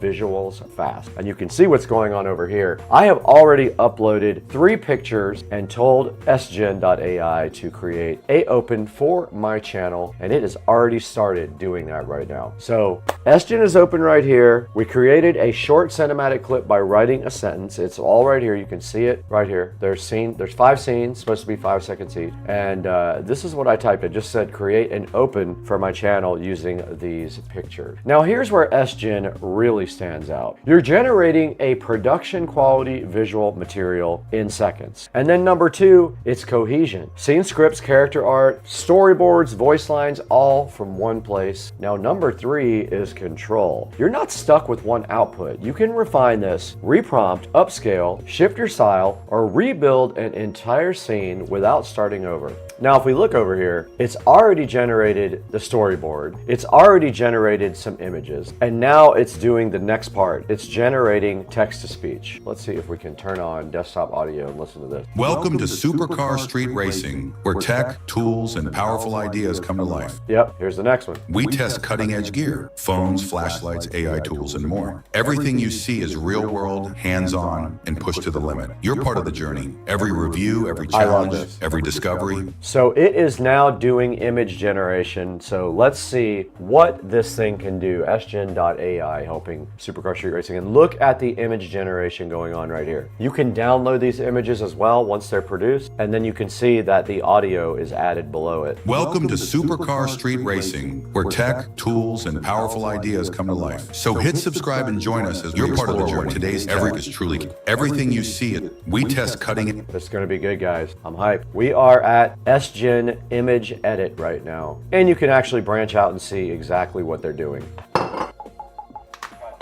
And it is on the next step here. You can see it generated some of the video here, some of the, look at that, that's cool. It generated that with my logo, and then me here editing with 4 screens, and it says image to video without audio. And it's doing its thing, let's let it continue. Okay, it's merging all our clips now. Let's see how that's gonna work out. I'm so hyped. I'm gonna make a bunch of these.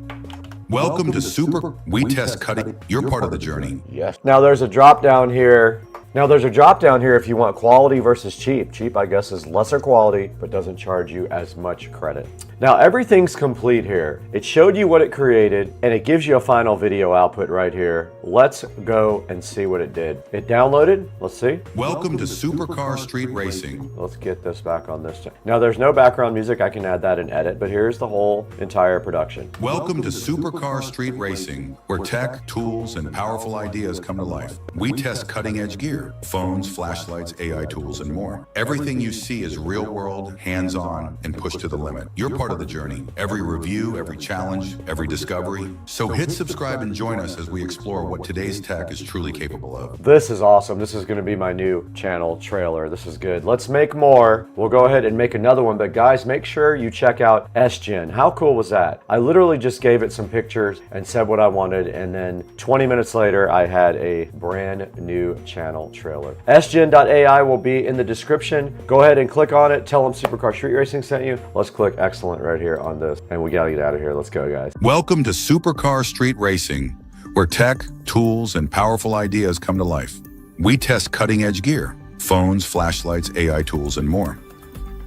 Everything you see is real-world, hands-on, and pushed to the limit. You're part of the journey. Every review, every challenge, every discovery. So hit subscribe and join us as we explore what today's tech is truly capable of.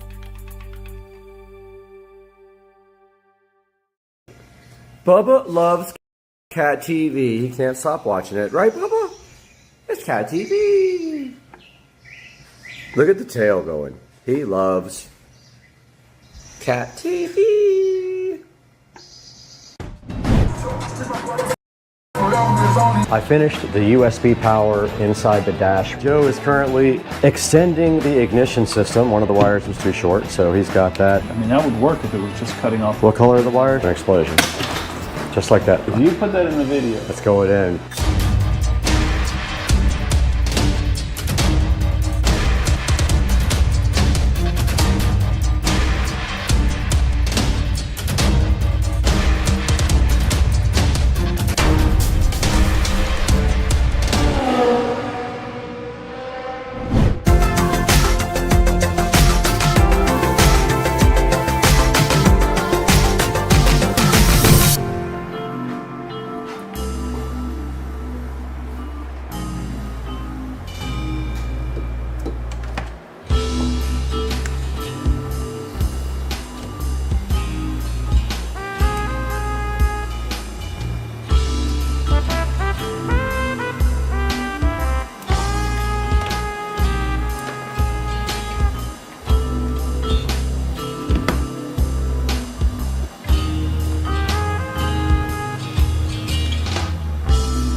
All right, a little update, guys. I finished the USB power inside the dash right there, the two 12-volt to USB adapters. Tested, they both work. We also tested this new USB charger. It is reading 12.3 volts, so that is perfect, and that worked. Also hooked the tablet up temporarily to the amplifier, and the rear speakers work fine. The gain was literally turned all the way down low, and they were super loud. This is plenty of power for these 4 speakers. So all we have to do right here and right now is button up everything and get the dash put on, and we're gonna do that next, so hang out.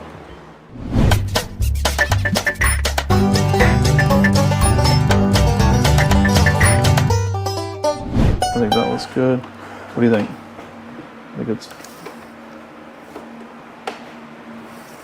Yep. All right, start with this one.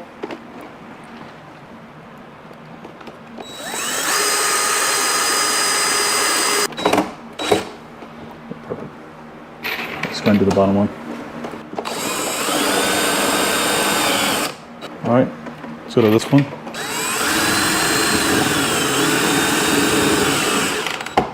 Things look good. Except for that Amazon logo showing. Be branded into the dash forever. Man, you can't even see that. That's what she said. Come on, man. Hey, dog. That made me feel What'd you do?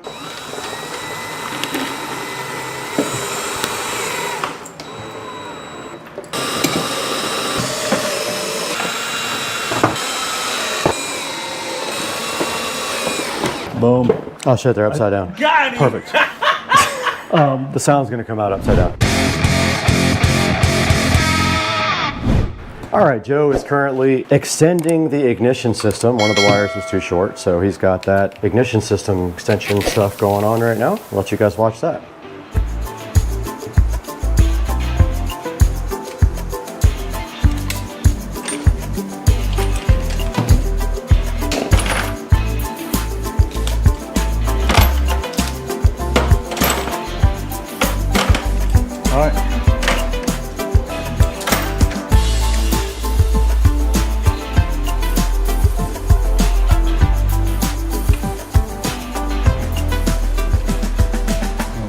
All right, now what we got to figure out is the lights, right?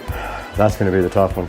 So I think that this black and red right here are the lights. Either that or we're going to have an explosion, explosion, explosion. Oh! Just like that. What do you think it is? I don't know, but who knows what fuse you just blew. Well, I don't think it did because I heard the ignition kick on. So this is 12 volt. That's fine. Oh, you put that in the video. Let's go it in. Got him. I told you it was going to explode. Well, what, no, you said it right when I did it. Got him. Okay, so we're going to leave that one alone. Yeah, dog, it's right here on the back of this, dude.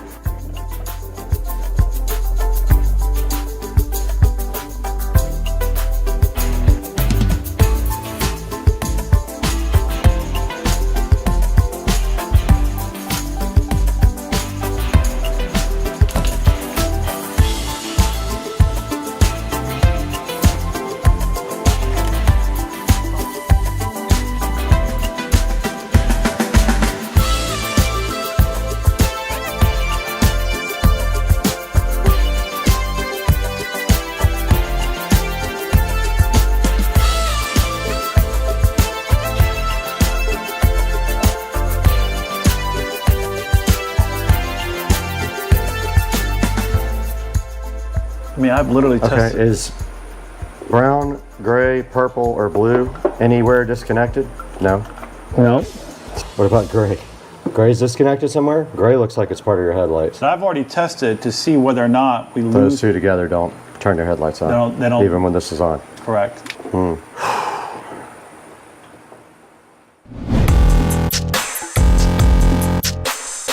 Okay, it is the next day, and we spent a lot of time yesterday trying to figure out the lighting situation. And I think we have it figured out that if we connect something here, it makes the lights go on from the actual light switch that goes on the dash. So I'm gonna go ahead and work on that. I'm gonna get a wire run from here up to the switch on the dash, and that should make the lights work. So let's get busy on this. Okay, I think we said if we touch this guy to this blue, the lights come on. They do. All right, so I'm gonna go ahead and cut this spade connector off here. I'm gonna barrel onto that, and then I'm gonna run a wire all the way up this harness. And I have blue wire, so okay. I'm cutting this guy.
All right, just a little update here. I finished the lighting wiring. I went ahead and ran a jumper up to where we figured out we had to connect the lights, and I used the solder connectors on it. Came out really good, really solid connection right there.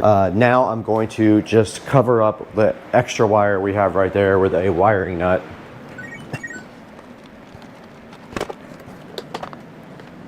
Actually changed my mind. I'm gonna use heat shrink just to cover the end of this wire up. I already got my heat shrink. I mean my heat gun right here. Just cut that off. That part's done.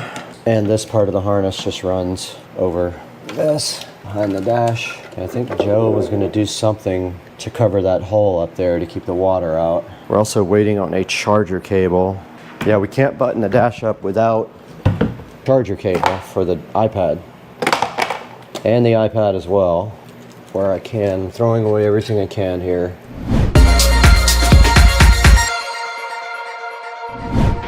Okay, so I've got the dash here in front of me. And as you guys can see, this little pocket kind of twists and goes in there. And my plan is to mount this guy right there with double-sided tape.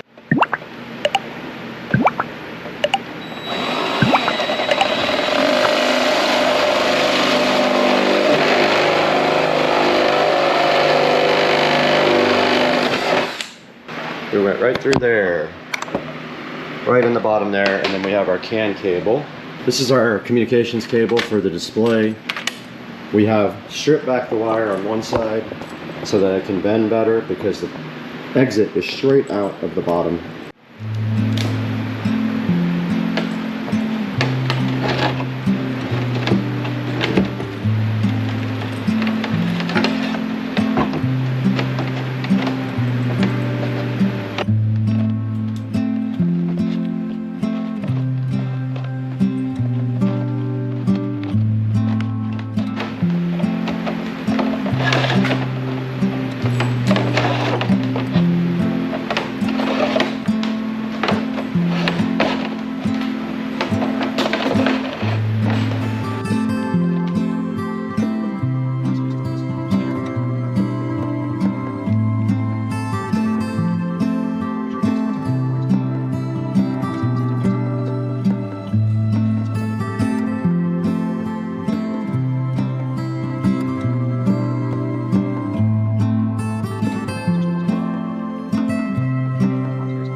That's what I did. But I feel like some glue there and some glue there will help it. All right, I'm gonna go ahead and connect the display so we can test it and see if it still works after we fiddled with the wiring. Let's hope it comes on. There's a power button. It came on and it works perfectly. It looks so good. It really just needs like a little bit of silicone sealer around the top.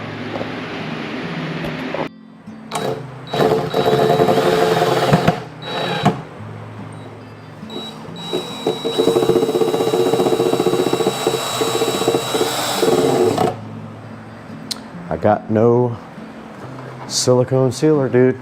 Okay, I just went ahead and fixed the port that was literally falling out of the box. I just put a couple screws in it and then we'll just come around here with some silicone sealer. And then Joe is going to rewrap the box with carpet. The box is literally falling apart right now, so it's getting stuff everywhere. But yeah, so that part is done.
All right, I'm gonna work on cleaning up the wiring under the dash.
All right, it is a new day and I am out here in the garage and the lights are off because it gets really hot in here. Wanted to show you guys something real quick. So under the card here, I have one more wire to run and it is the communications cable to the display. If you see those small holes right there, we already got our cables going through one hole and it's not big enough anyway. I'm going to try to make that hole bigger in the center there, right next to the cables. I'm gonna try to drill that out right now and see if I can get the CAN cable to go through there. So I might have to use my step bit. We will see if I can even do that, but that is my mission right now, is to go ahead and drill that guy out if I can. So I'm gonna get busy on that.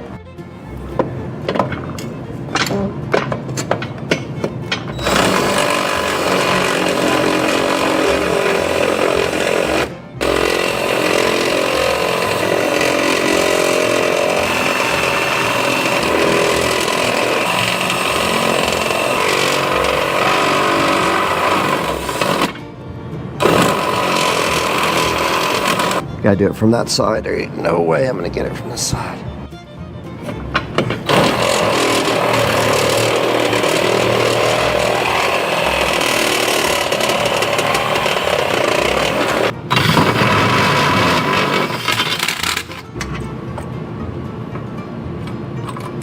Oh, let's go. Let's go. I got it, dude. Got it. All right, now that I have a place for the display cable to go that connects to the battery, I am gonna go ahead and try to put the ignition key on the new dash. Now the key is laying inside there. I don't know if it will reach. So the first thing I wanna do is get it off of this cart and mount it onto the new dash. So let's get this dash back onto the table right here. This is the old dash. We don't need that anymore where we're going. So all we have to do right here, right now is push this into the new dash. We want the key right there, so that means we have to tighten the nut. Okay, I got the key facing straight up now, and it turns to the right to turn it on. That's where I want it. So now we have to figure out a way to tighten up the nut on the front of the dash. So I think that I can use some wire snips for that. All right, it is really tight now. I never got mine tight. And then this is the bezel. I don't know if it will work with this system. It did not work on mine. That's as good as it's getting. It's not bad. Actually came out good. I got to see if the ignition will actually reach. I don't have the charging cable. I can't do that part. He didn't bring any of the parts over. Kind of hosed. Can't run the charging cable. All I can do is get the dash mocked up in here now. Missing the charging cable and I'm missing the base knob. I can't really finish the dash completely. If you're facing the front, this is left. So I've got the right speaker wire for the right job. Now we have to run this somewhere.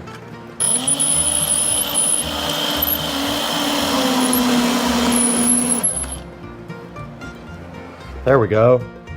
Got the wires nice and tied up back there so they can't just flop around. We have all this other stuff to deal with now. That's all for Bluetooth. I don't think this cap is going to go on.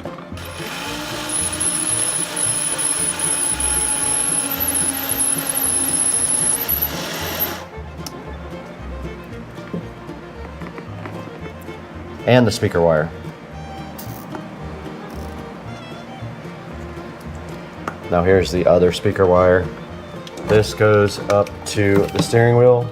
This goes behind the dash. And this goes to the ignition right there.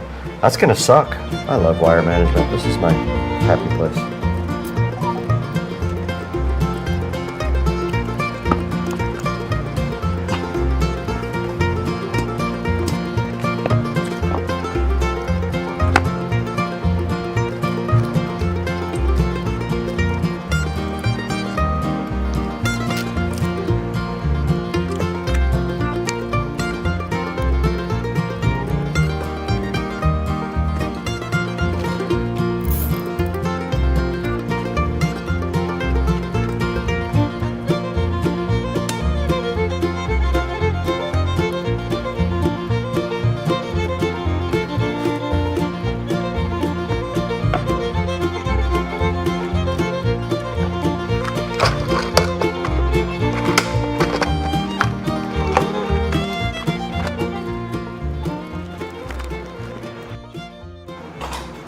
Okay, I'm gonna work on the Bluetooth adapter mounting now. Now this Bluetooth adapter is going to be mounted somewhere where we can actually get to it so that if something happens, you can pair it again. Now the dash is gonna face like this on an angle. So we're gonna put it up under here, right underneath here, and drill a hole for the RCA cables to go through and the power wire. We have to run pretty much 3 wires through the hole to interface to the back right here of the Elecan or whatever brand it is Bluetooth adapter. So I'm thinking like this with a hole right here. Hopefully, if everything will bend. You know, some people say you can have too many tools. I say you can never have enough tools. I think I'm prepared for pretty much anything. What's up everybody? Welcome back to Supercar Street Racing, and we're doing something different today. We have been invited by our new sponsor, Tesla, to check out their quick fix toolkit. Now this thing is 27 pieces and they sent it to us to check out with you guys and see if you'd be interested in getting one of these for yourself. Because whether you're wrenching on cars or just doing everyday builds, this toolkit promises to be great for everyday world life. So today we're gonna unbox it, take a look at it, see everything that's included in it, so you guys can decide for yourself whether you wanna pick one up. Let's get right to it.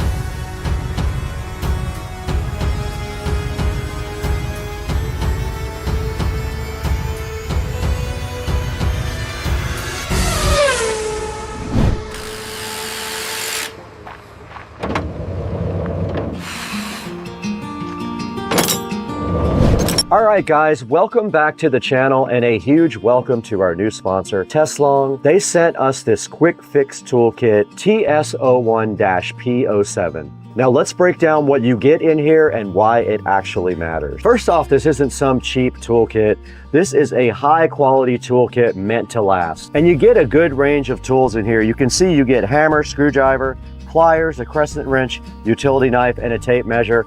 Everything you need to do a basic tool job. Now the build quality feels solid, the handles are rugged, and the bits seem like they seat pretty well in this. And everything comes in a solid case that's portable enough to bring with you on location. And everybody knows portability is huge when we're on site. So what that means is instead of carrying a bunch of mismatched tools, you'll have everything where you need it right here in one box for small, light work jobs, and also everyday maintenance. And for a channel that's dealing with cars, golf carts, scooters, having all these tools in one place where I can quickly get to them means a lot to me. Now we're going to go ahead and unbox this thing and let you guys see exactly what comes in the Tesslong toolkit. Let's throw it out there to the SCSR studio in the garage and take a look at what's inside this thing.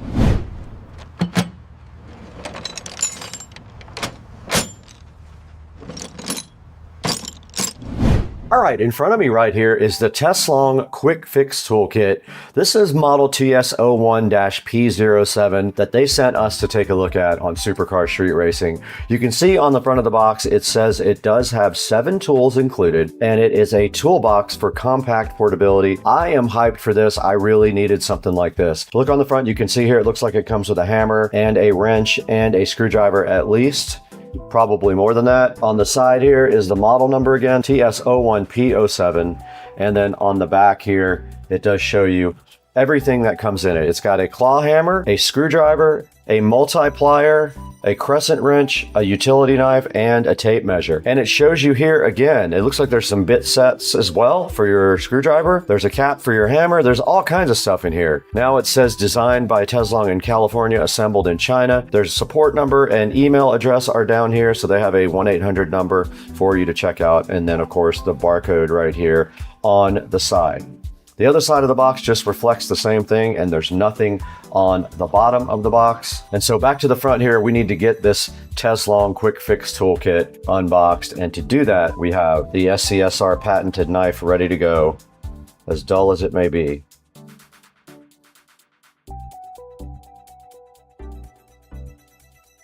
And inside the box here, the Tesslong is in another plastic condom. I love how flat this is. It already seems like this is going to be easier to work with than a big bulky toolbox. Let's go ahead and get rid of the second plastic condom that is holding us back from accomplishing our job here, as usual. We don't need this plastic where we're going. And check out this cool design here, guys. It's very flat, very compact. It has a handle up here that opens up so it's not always in your way either. And on the side, it has 2 levers that you pull open like that to open up, and then you have to push the button on the front and then it will simply open up for you just like that. And on top there is a user manual to show you how to use your tools if you don't understand how. There is a protective foam thing there, and inside some of the tools were kind of disheveled because probably in shipping. We already can see right here we have one long driver set, and it does accept all of these bits right here. And it looks like you got a good selection of things like Torx, flatheads, and also Phillips heads. There's also a compact screwdriver, which can be helpful when you don't have enough space. It uses the same bits. You just push these bits out of the kit directly in there, and they are magnetic, so they will not come out as well. Now moving on to the next part of the kit, we do have a fully functional razor blade knife right here. It looks like it uses the long kind of blades, not the regular razor blades that you get at the hardware store that refill. It uses the long kind, and hopefully there are some refills. It sounds like they might be refills inside of there, but let's see, does this thing actually work? It does. It sliced our Tesslong toolkit manual directly into PCs.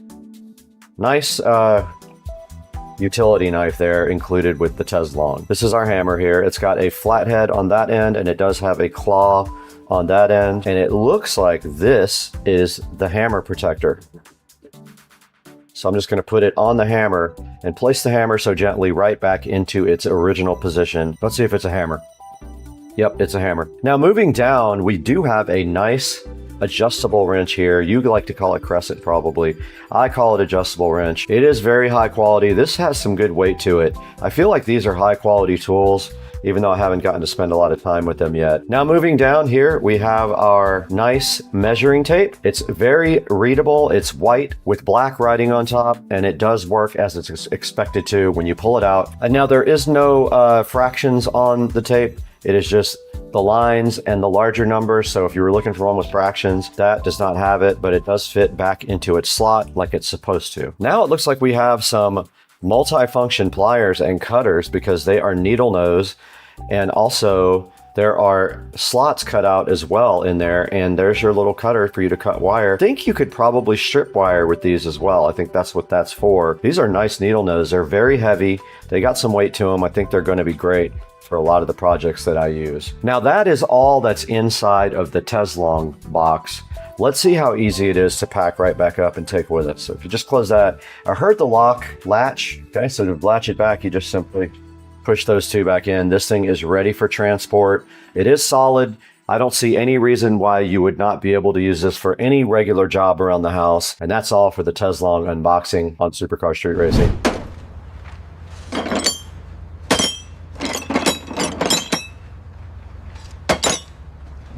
Everything's out of the box now. You can see it all here professionally organized, and the Teslong toolkit gives a vibe of professionalism, not some cheap toolkit made of plastic. The tools are neatly organized, the case is compact, and everything feels secure inside of the case, like it's not going to fall out. Inside of the kit, we have hammers, we have screwdrivers, we have a razor knife, an adjustable wrench, and some nice needle nose pliers with cutters. This thing is so perfect for working on cars too, or golf carts, or scooters, or any power sports you have. Exactly what you need for working in tight spots so you don't go stripping bolts and screws.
You know, some people say you can have too many tools. I say you can never have enough tools. I think I'm prepared for pretty much anything. Enough of that. We want to know if you guys are interested in buying your own toolkit. So in order to do that, we're going to have to throw it inside to Studio B so you can go ahead and see where you can get your own Teslong 27-piece toolkit. Let's throw it inside.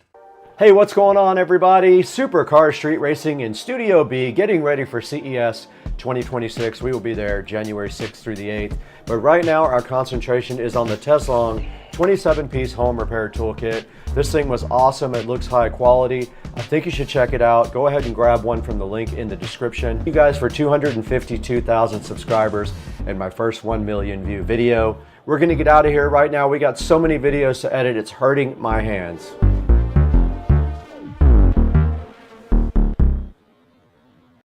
Hey guys, welcome back to the channel, and today we have this end table here, just like the other one that we reviewed the other day, only this is a skinnier version. It is the Roland Star end table, and we're going to be taking a look at that. this prism table lamp that's going to go right on top of it. And we already know all about the Govee smart LED bulbs. That's all today on Supercar Street Racing.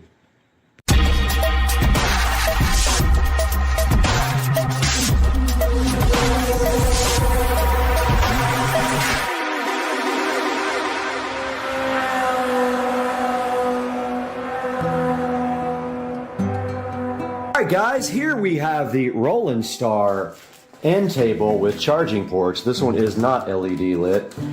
They do not offer it in that like the other ones that we had on the channel the other day.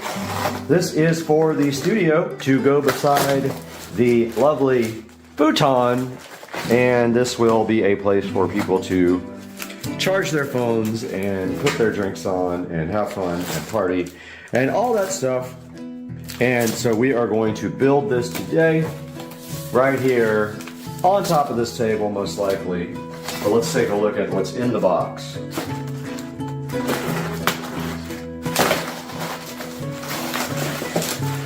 And pretty much like the other one, looks like the same type of materials and packing.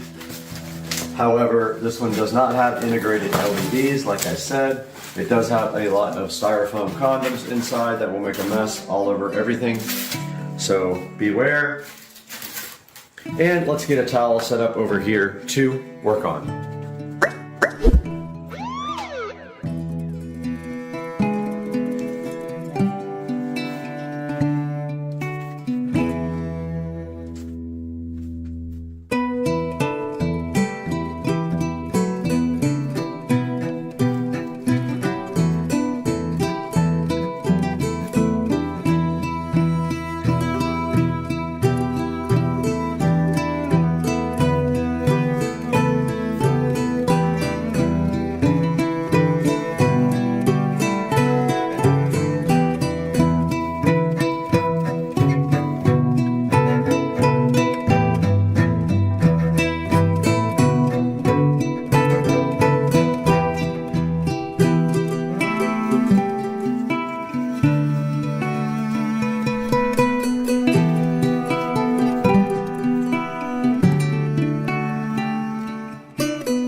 right, guys, the table is completely built at this time, and I went ahead and did some wire management right there, and I will now bring this table out to the studio, and we will go from there.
Alright, so this lamp will not work. It does not use standard bulbs. I did not see that, so it is going back. I'm going to go steal one of the lamps out of the theater room.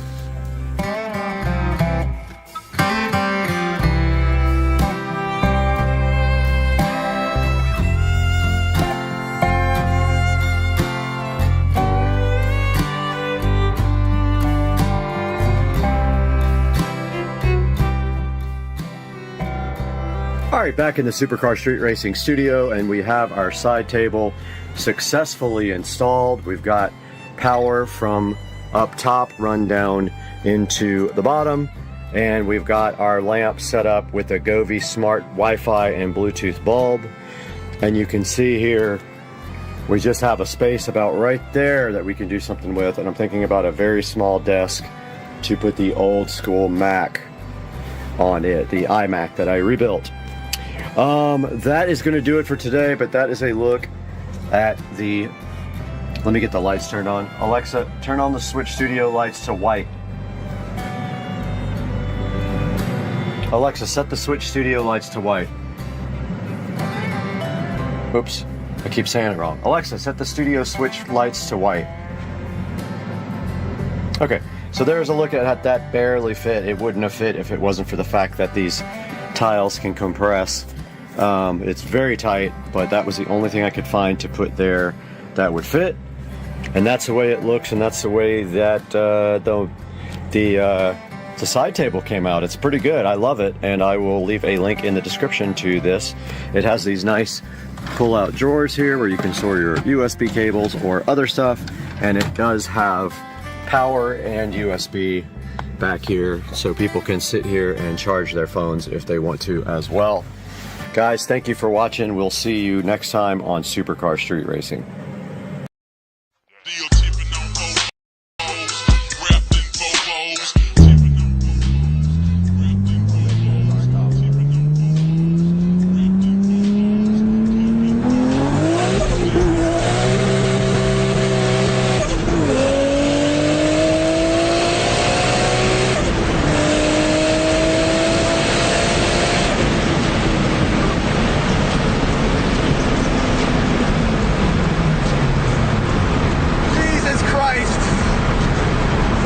Awesome.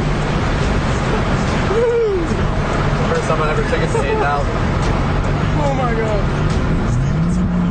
Took it all the way to 8,000. Second gear was worthless. I know they had to do that. This is for Philip, who just bought this car. Just thought I would go ahead and take a video. So it has hood buttons. Just push those two in, and you need a hood prop. But there's a pic of the engine bay, spotless. When you close the hood, the little buttons just kind of close back. The latch does work. You just gotta finagle between the two buttons to get the latch to go down, but you don't really need it. But there's a look at the car.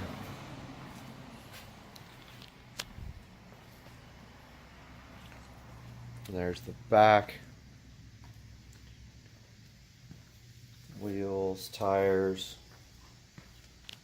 Might be a little dark inside, but there's the interior.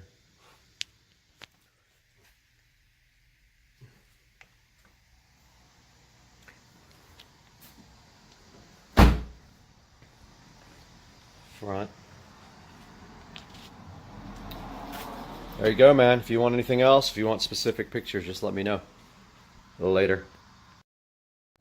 Guys, welcome back to Supercar Street Racing, and we have a studio update for you today. And I have been working hard in here, but also had some other things going on outside of this, so I took most of the day yesterday to go buy a beater car, which I will put on the channel soon. But what I have done in here is I have continued the acoustic foam tile work, and I have the acoustic foam tiles laid in on the ceiling all the way as close as I could get to here. But Joe and I are going to go tonight and get the foam board so I can finish the front wall. But I got the acoustic foam tile done literally to past halfway through the room, and then I ran out, so I ordered some now. I need about, I think, 80 more to do the rest of this. And what else did we get?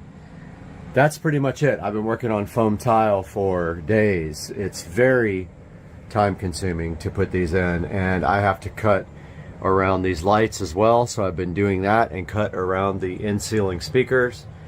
And I ordered the amplifier. I ordered the receiver for the front, for the whole room. It is a Marantz 7.2 Slimline TX, no, NR1711, I think. Just NR1711. It'll be here tomorrow, so we'll be able to test out this surround sound here. So that is a little update. The studio is looking awesome. AC is kicking, and the tiles are going in, and all that is really left to do is this front wall, which is going to take me a while. I have a lot of electrical and wiring to do in this front wall. The actual cutting of the foam will be easy. It's the actual putting the boxes in and planning all that, because there's 2 boxes up here, there's several boxes here, there's 3 or 4 down here, there's more boxes there and down there. So yeah, it's going to be a big probably an all-day thing. But yeah, wanted to get you guys caught up on the Supercar Street Racing studio. We'll talk to you guys soon. Morning, guys. We are out here in the Supercar Street Racing garage, which yesterday and the day before that, I spent 2 entire days getting this guy ready for the next part of this project. Now, taking a look around, you can see that in the last video, we did get the floors and the walls stripped and painted black. And in the next part of this video, we have some lighting upgrades. However, before we do that, we got to get this car out of here. So let's get the Model S Plaid out of the garage.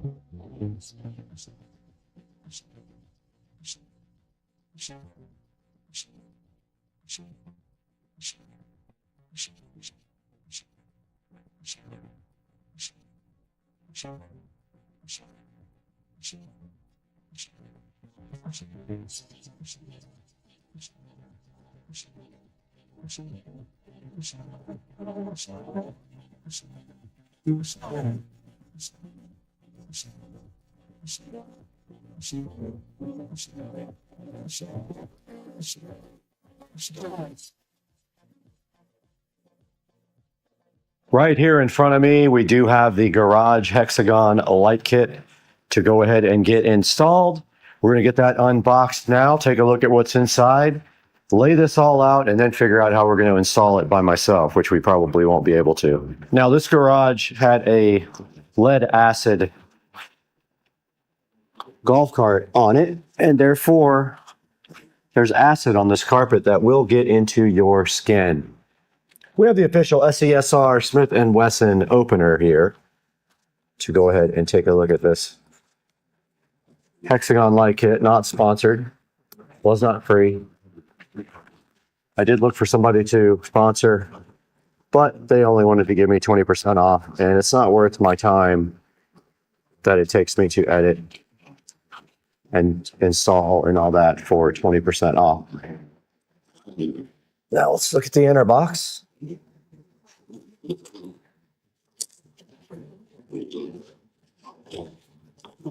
Does have steps. First, determine the position of installing. All right, I'm going to take a look at the instructions, and then we're going to get this thing unboxed.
Okay, I decided to go ahead and lay this out to get a feel for how big it is.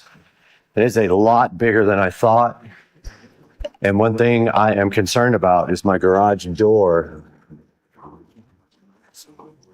So this is supposed to be 190 inches on the sides.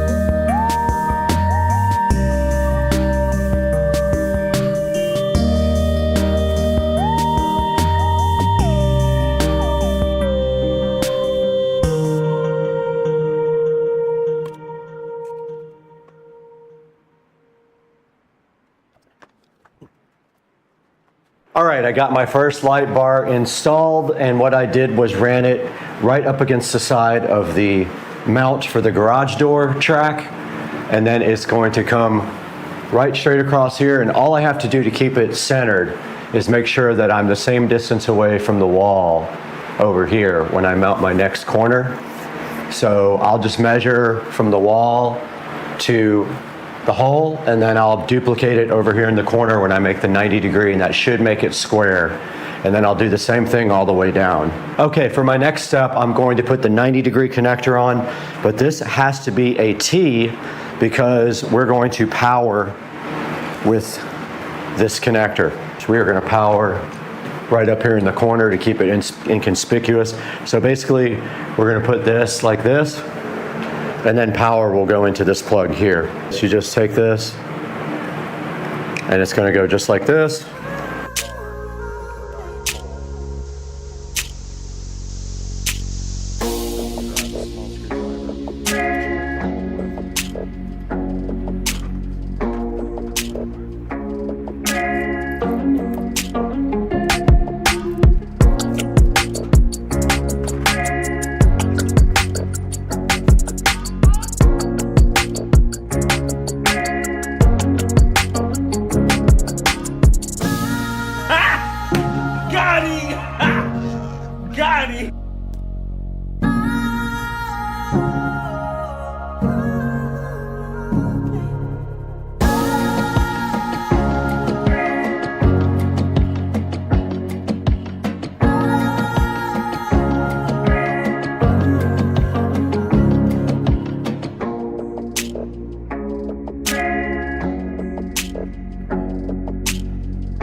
All right, I got it all finished up. It's a little off on the back one. Probably needs to go out just a hair more, but I already drilled the hole and put the insert, so maybe that's for another day to adjust it, because it does take an insert to do it, and I may not be able to get one in there now. May have to do a nut and a bolt through the ceiling. We'll see though. Overall though, it's pretty straight. That took me about 3 hours to do. Okay, we are ready for the second part of this, and they want us to build these hexagons, and they want us to build half and half, and then put them up on the ceiling. I don't know how I'm going to get that done, but I don't know how you measure it either.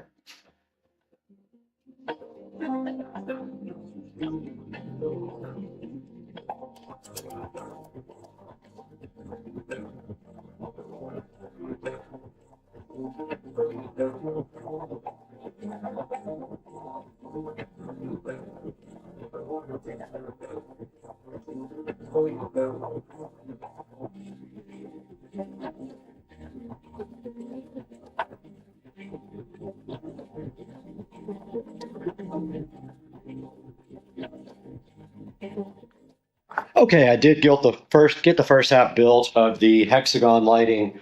They recommend you do it like this. Get this part up on the ceiling, and then from there, do the second half. So I'm gonna go ahead and build the second half now. And then my friend is coming over to help me put these up. We'll go ahead and secure them up into the ceiling at each corner probably, or in the middle maybe. I'm not sure yet, but we have to measure out and everything first and see how big the whole thing is together.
All right, we are back in the garage here, and you can see it is a mess again, but check this out, guys. We have finished the hex lighting project.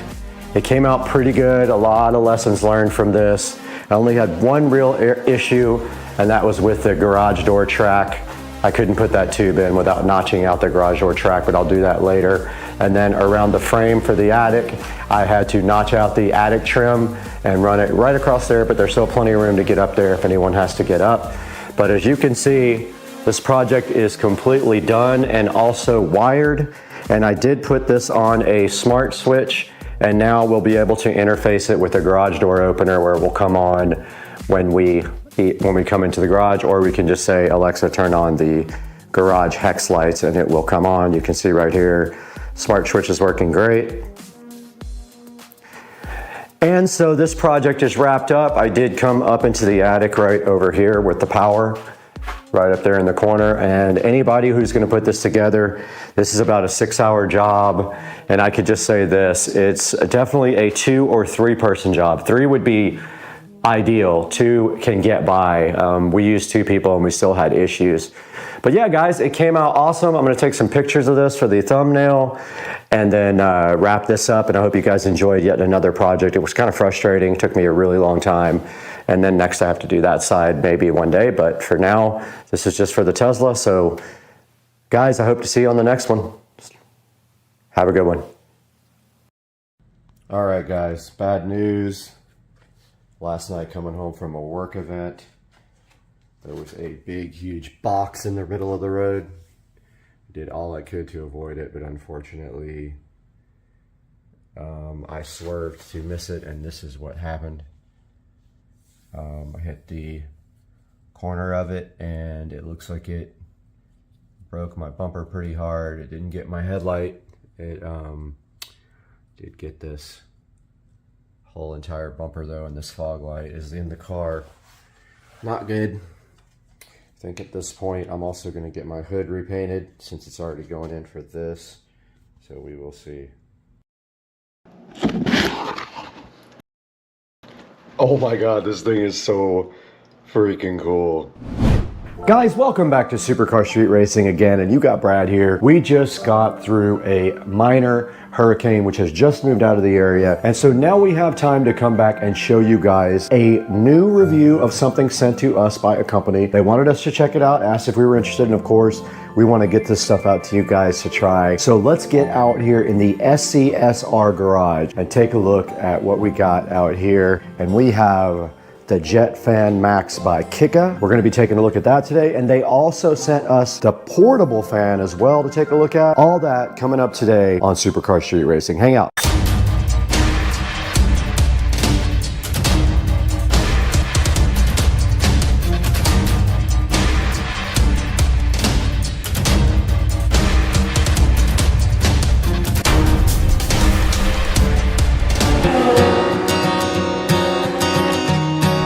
Out here in the SCSR garage, we've got a very special product for you today. I'm wearing green for absolutely no reason, but today we have the Jet Fan Max sitting here, and you guys have no idea how cool this thing is.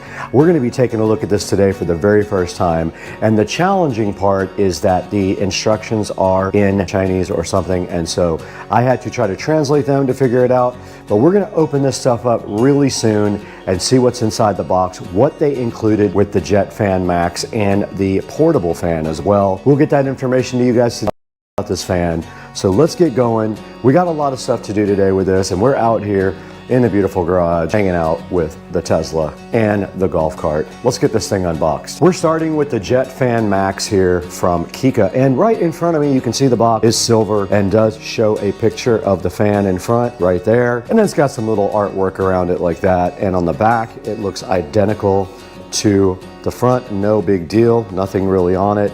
And then on the side right here, it does have the actual label right there, which we will take a look at in a little bit. And then just the company information. They are from China, so the information inside is in Chinese. Now the Jet Fan Max is supposed to be a super powerful portable rechargeable fan that could work in any circumstance where you don't have a lot of breeze going, let's say like a sporting event or camping or something like that. This would almost be perfect for that, but we have yet to see if this thing can rip or not.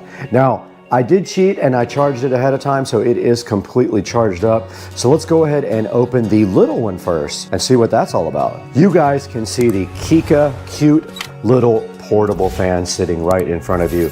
And if we take a look at the box, it just says portable fan on the front and has the company logo. And then on the side, it does say that it comes in multiple colors there: red, blue, green, black, and gray. It says that it has a long battery life, it's quiet and ultra compact, and then on the back it just has information about the model number, the label, and other things like that. And so that pretty much is all that's on the box of the Kika mini portable fan, the cute little fan. So I guess our next thing would be get this thing unboxed, get it charged up, and let's see what this thing is capable of doing. All right, we're gonna go ahead and unbox the Kika mini portable fan, and it is taped shut with a little sticker, and those came out fairly easy. Let's go ahead and get this thing unboxed. It does slide right out of the packaging just like that, and when it slides out, you'll be surprised later what you see in the big box, because this looks very similar. But let's take it out, and it looks like it has a USB Type-C charging port on the bottom, which is great. It means you can charge it with any of your USB-C adapters, and it did come with a power cord here in case you don't have a USB Type-C, which I'm sure you do. Pretty much everyone has one of those now. So let's go ahead and get this thing on the charger and see how much charging it actually needs.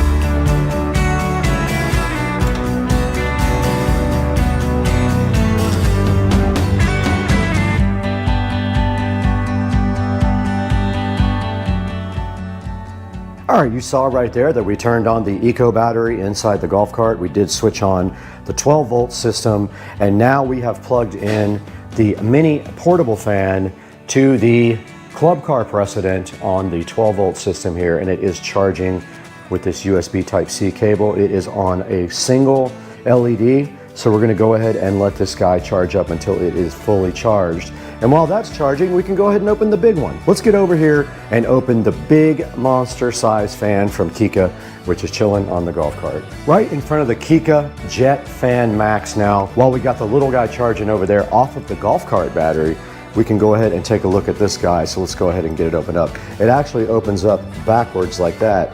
And as you can see on the inside here, we have the Kika fan. We have a nice instruction manual right here as well. We've got this add-on device right here, which kind of looks like a filter. We've got this tube right here, like an extension. We've got a charging cable right here. We've got this little brush add-on. And then we got the Jet Fan Max, which weighs about, I would say, 5 pounds at least.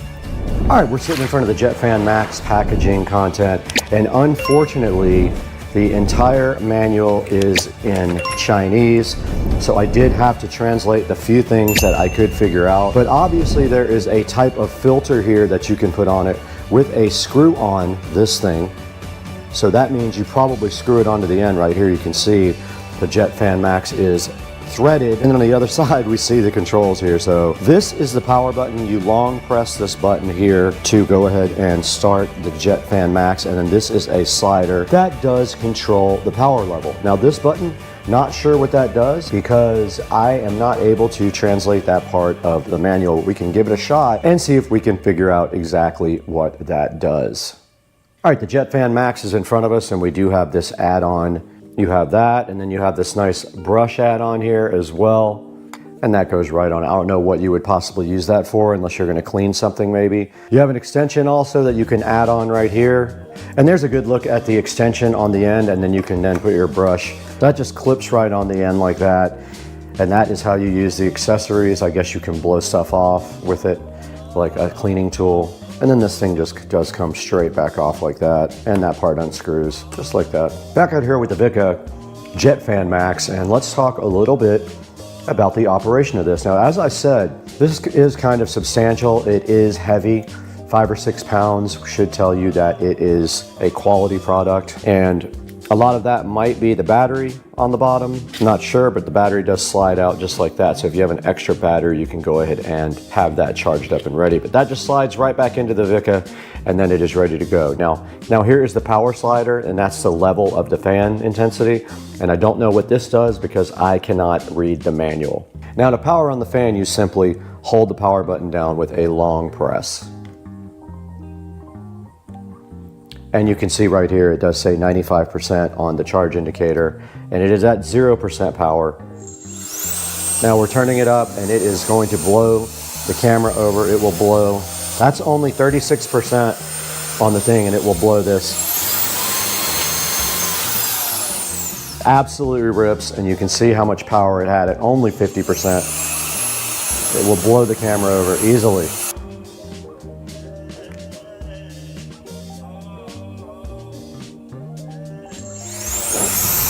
60% power. 100.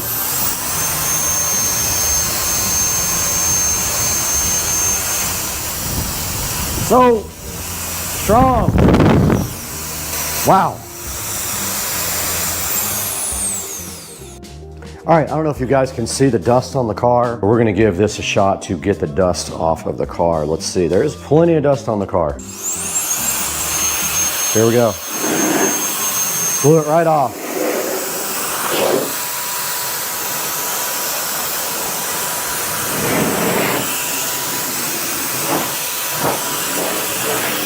The dust that isn't stuck to it is coming right off.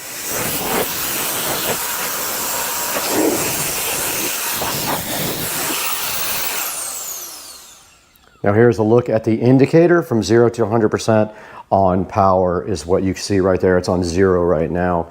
And I still don't know what this button up here does. Let's give that button a shot. Oh, it's a turbo button. 100 and this is turbo. Oh, it won't let me do any more turbo. Oh, there it goes. All right, it would not let me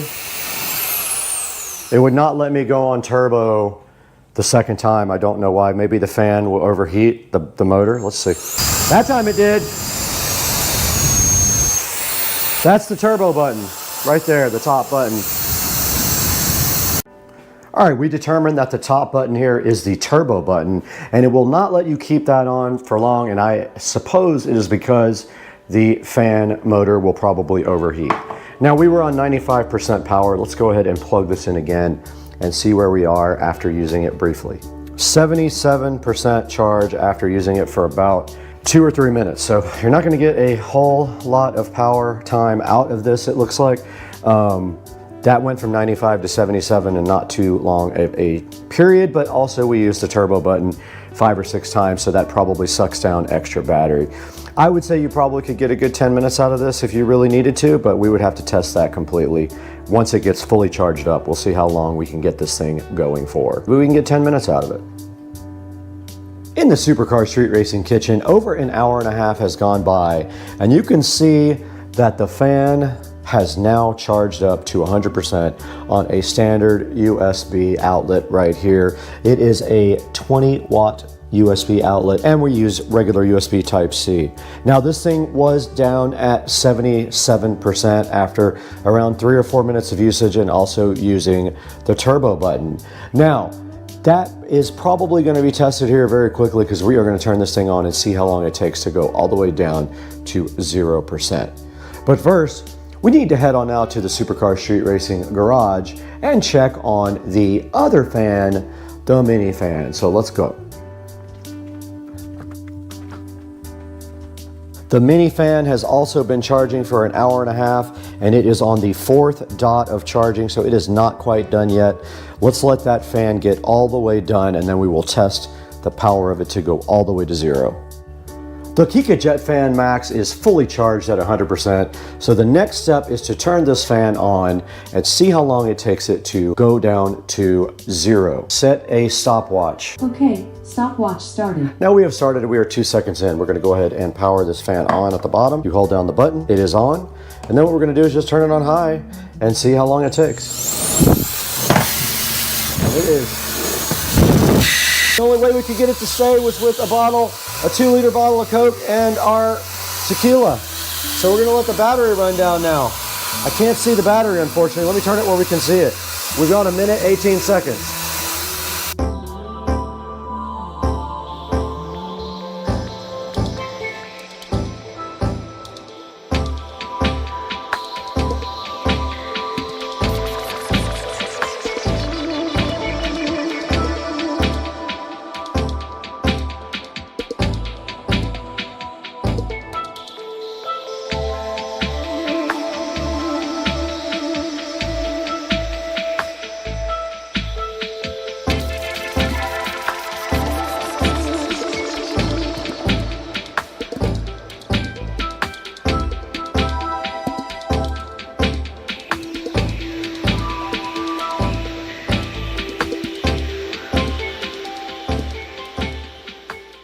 All right, guys, we got the mini fan here now, the portable fan by Kika, and you just saw how the Max, Jet Fan Max did in the endurance test, and now we're gonna test the mini portable fan here from Kika and see how long this goes. All right, guys, we have our stopwatch running right here on our device. And so we're going to put our fan right here, start it up, and see we're already 10 seconds in. Let's go.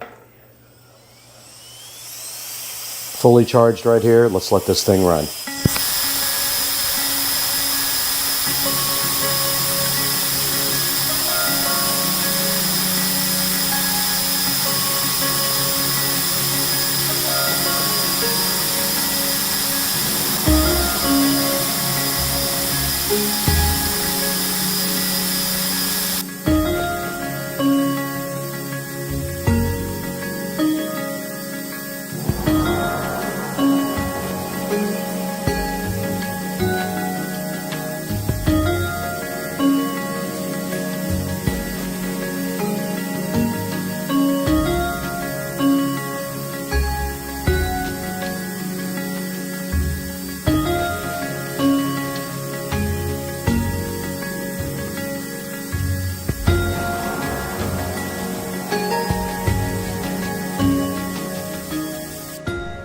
Okay guys, so you just saw we ran the mini portable fan down to nothing. You saw how much time that took, and we ran the big jet fan max down to nothing, and it is at 96% after 3 hours. So it is almost recharged to 100%. Just using the typical USB Type-C cable here. This guy right here ran completely down as well, so we can actually put this on the charger now. It has a USB Type-C on the bottom also, so we just plug this thing right in like this. And you can see on the back of the unit, it does have 4 LEDs, and it did start blowing again as soon as I plugged it in, but it has 4 LEDs right here. Both of these guys are recharging. Okay, let's reset the stopwatch and see how long it takes this portable tiny mini fan to recharge. This is going on 3 hours right now, maybe a little bit more. And then we'll give you an update once we get all this stuff completely recharged. The Kika, or Kika, however you want to pronounce it, fans are rocking every way, y'all. Guys, welcome back once again, and today we have a special product here, the Kika, or Kika, however they pronounce it, Jet Fan Max. I don't think this thing is available yet. I've been looking for it online, but they did send me this and their portable fan to go ahead and check out, and I can highly recommend both. These things actually, I never even thought about it this way, but they're designed to be dusters, or, I mean, you could use it for a portable fan as well for yourself, like I thought, but these are for doing dusting and things on computers. And this thing really rips. If you just hold down the button here, it has 100% charge now, and you just turn it on and it will literally blow the camera off of the entire computer. So that's the Jet Fan Max, and this is the portable fan. The Jet Fan Max takes about 3 or 4 hours to charge up, and this little guy took a couple of hours to charge up. We got about 23 minutes out of the big guy, and we got hours out of the small guy. So please check out Kika. I'll put a link in the description to their store, and go ahead and buy a Jet Fan Max when it is available, or one of their tiny little fans as well. And this thing did blow all the dust right off of the Tesla Model S Plaid. Guys, we got to get going today. We have a lot of stuff to do in the house. We'll see you next time.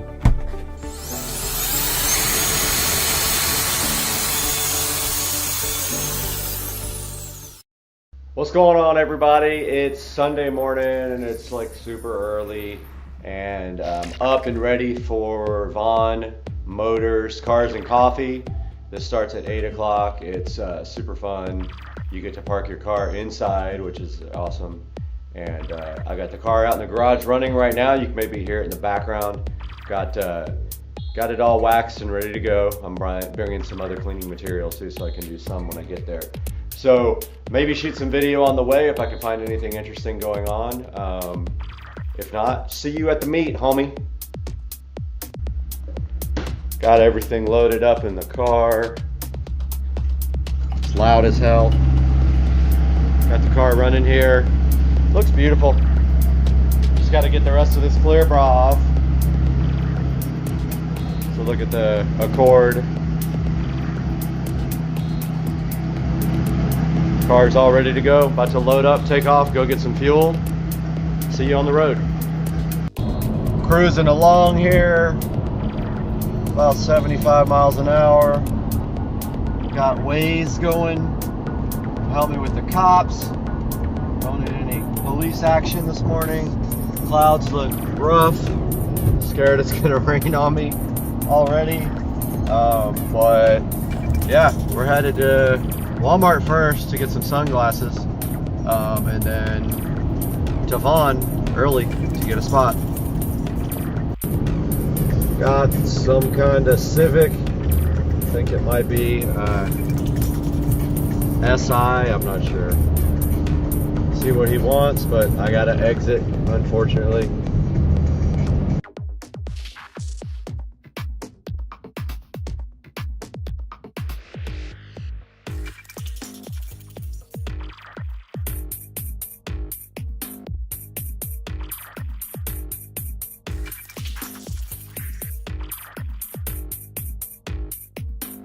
Out here at Vaughn Motor Group, Cars and Coffee, taking a look at all the cars. Very clean ZL1.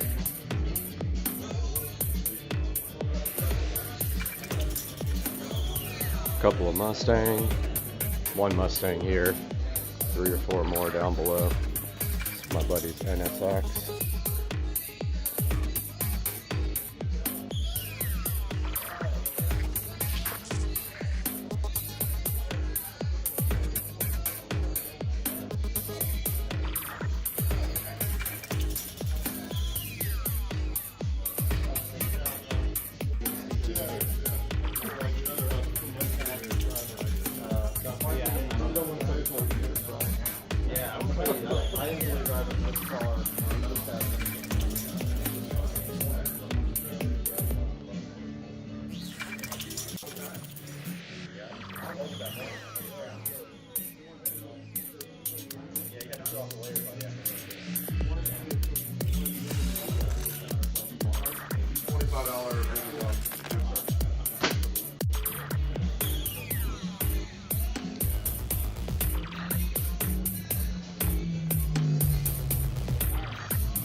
What's up, man?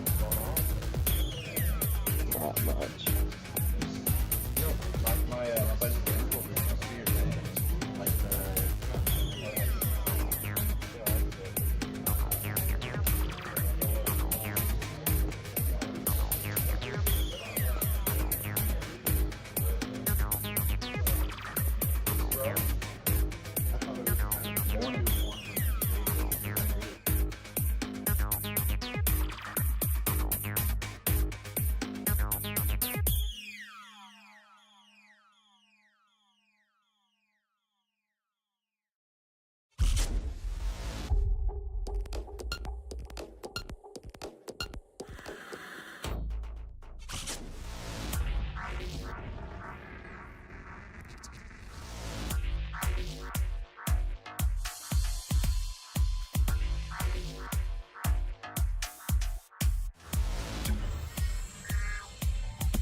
You're good?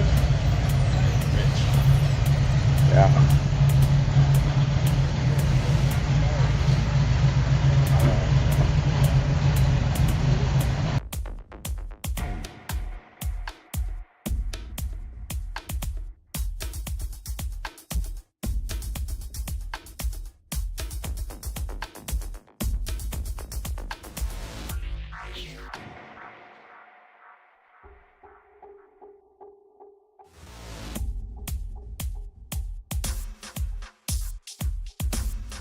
packed.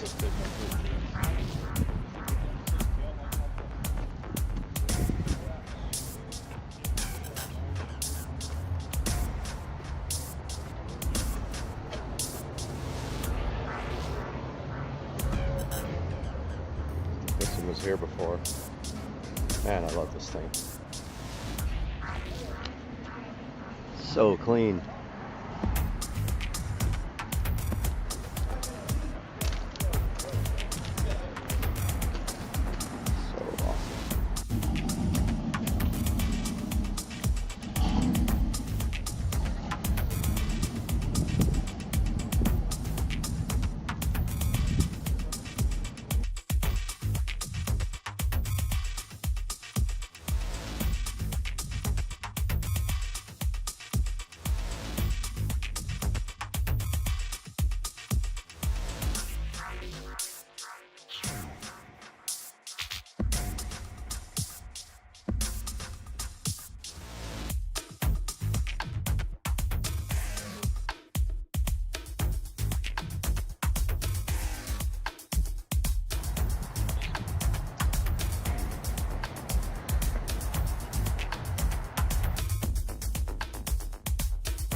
Damn, that's sick.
What's up, guys?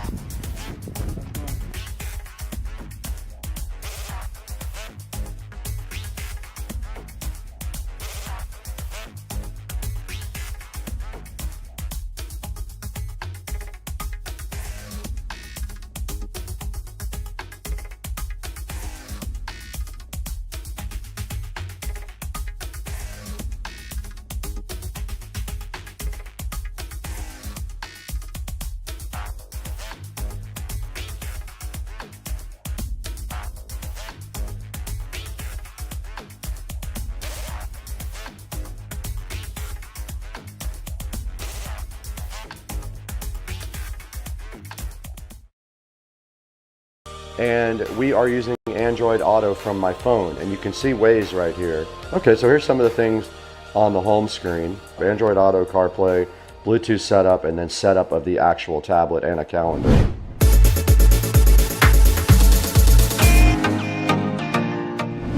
Hey, what's going on, everybody? Welcome back to Supercar Street Racing. We are so happy to have you on the channel once again for something super special. You guys saw what just happened. Joe and I got two Navi ST3 Pro scooters. We went ahead and took them out and did an awesome excursion. We went about 6 or 7 miles at one time. Didn't even get close to coming less than 50% battery power. What you see on the screen right now is the Navi ST3 Pro. Navi sent us two of these and we were so happy to go ahead and check them out, modify them, and in the process, we added another sponsor to the mix. Lamto sent us their 7-inch wireless motorcycle CarPlay system. Does Android Auto also, and we put it directly onto our Navi ST3 scooters. It was a very cool project. You see, we can do everything from there and play out the music on our Bluetooth speakers as well. What a cool time we had with Navi and Lamto on this collaboration for Supercar Street Racing. Go ahead and pick up your Navi ST3 Pro. These things are awesome. They are not kids scooters. They have full suspension, so they work great on any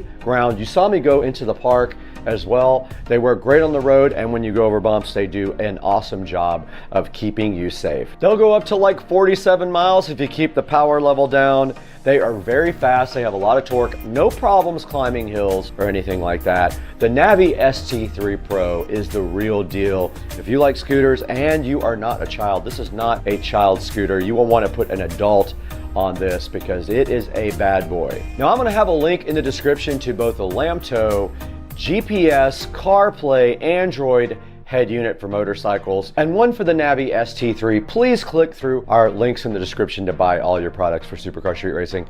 It helps us out greatly. We get a few dollars here and there, enough to keep the channel going. And also, I want to thank you guys for over 225,000 subscribers. That's absolutely amazing. We couldn't do it without you guys. You are our support system. This video was crazy and it took me forever to edit, so I got to get out of here. I have to get out of here.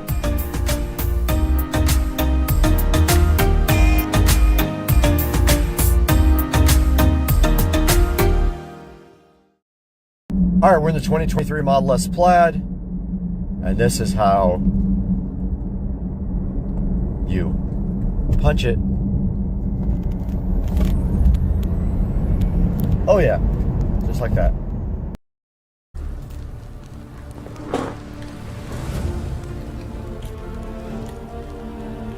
Oh my gosh, we are live again.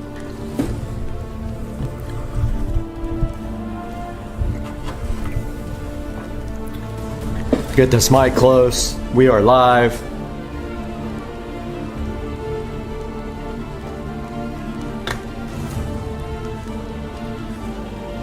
All right, so we are live again. What up, guys? We are live. Test 1, 2, 3, 4. Adjusting the microphone level.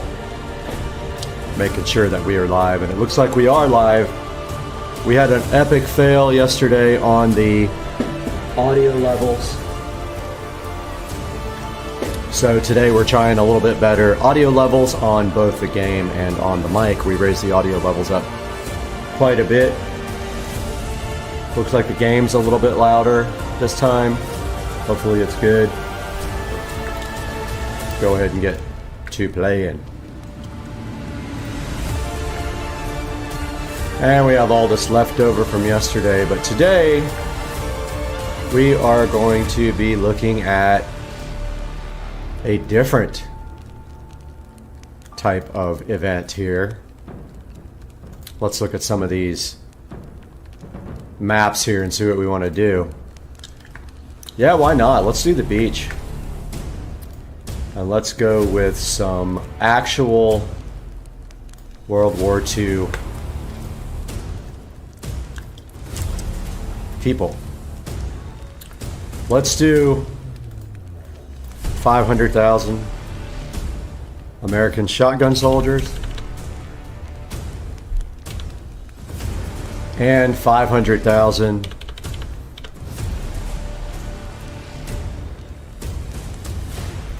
WW2 assault soldiers. These guys will be storming the beach. How the heck do you turn this? Hold right click to rotate. Okay. Alright, so we're going to be coming in on the beach here with our American forces there and there. Hopefully we don't lose 1 million to death as soon as they launch in the water. So we got our American forces here. Let's add our German forces. And these guys are going to get the same amount, 1 million. I guess I can't type. 1, 2, 3. There we go. These guys are going to be up here at Normandy Beach, and they have the advantage of all the cover behind this, just like we did back in the day. So we got our US Army here, our German Army here, and let's start the battle. I don't know how my audio is. If you're watching, leave me a comment and tell me if my audio is good, if you can hear me. Let's get this party started with a 2 million battle.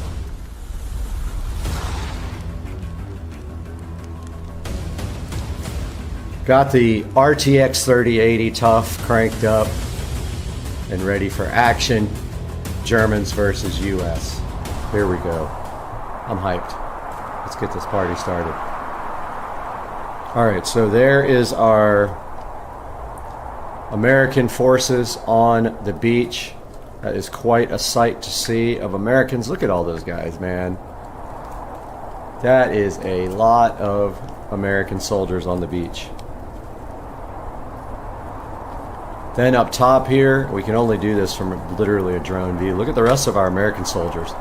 500,000 Americans there, 500,000 Americans there. 1 million Germans up here with all the cover, with their gunnery cover here. Check out the Germans. 1 million Germans, and here comes the Americans up the beach, and let's see what happens, and let's hip hip. Here they come. So far so good. It is not lagging.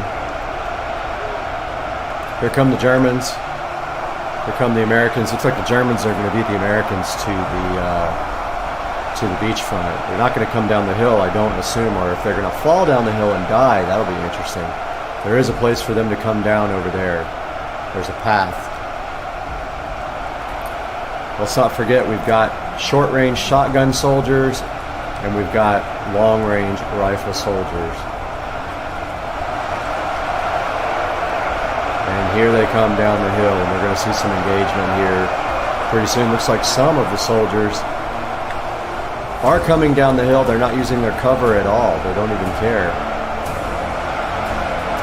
So these are the Germans here coming down the hill, right down the rocks. Already starting to see some deaths here. Here come the Americans up the hill.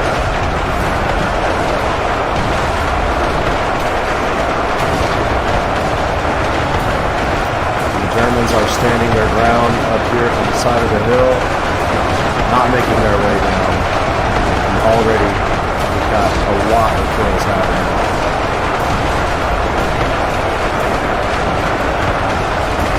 Team 1 is absolutely getting slaughtered at this point as they move their way up the beach and get behind it. They're actually going through the gun turret cover here. They're going right through it. It's magic. They're getting killed right as they exit. And here is our German guys sitting on the beach at the mountain, base of the mountains, and just absolutely killing the Americans. Right now, not looking good for the Americans as they come up the beach. No cover, and the Germans have the high ground on the beach. They're still making their way over the hill. Honestly, they haven't even gotten over the hill yet, and you see the blood spill on the beachfront. And the Germans have racked up 150,000 kills. The Americans only have 3,000. They are taking it hard.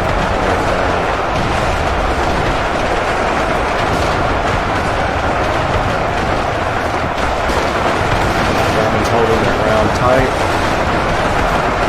191,000 kills.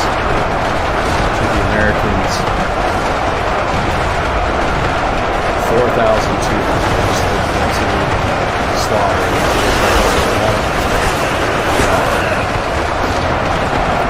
From the Germans' point of view, you can see what's happening. They got the high ground. It's easy for them to really do whatever they want.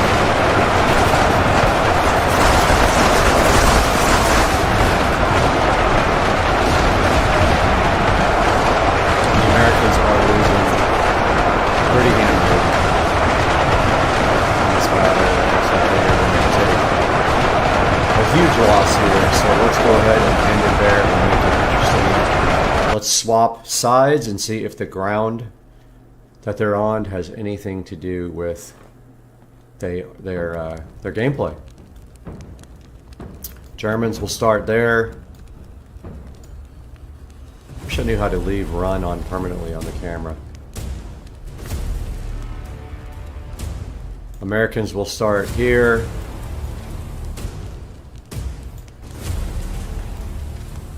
And it gives them, this gives the Americans time to get closer. Then, or actually, let's leave it just like it was for our apples to apples comparison. And here we go, hip hip.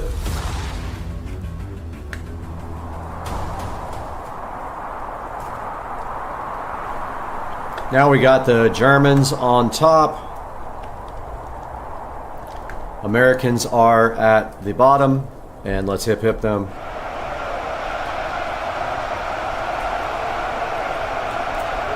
Americans are on top, Germans at the bottom now. So exact opposite of what we had before. So we're testing if it was the ground that they were on, or if it was the strength of the troops. They both have 1 million troops. We've already got troops dying. I don't know what that's about. Team 1, the Germans. Team 2 already has troops dying. I don't know how that's possible.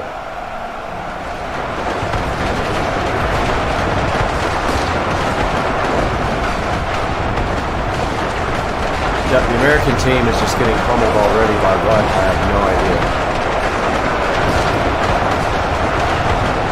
They haven't even started fighting. I guess if I can find a way.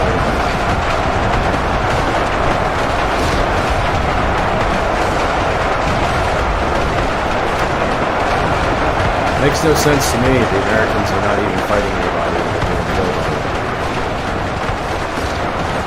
Wait, who's fighting up here? Did I do something wrong?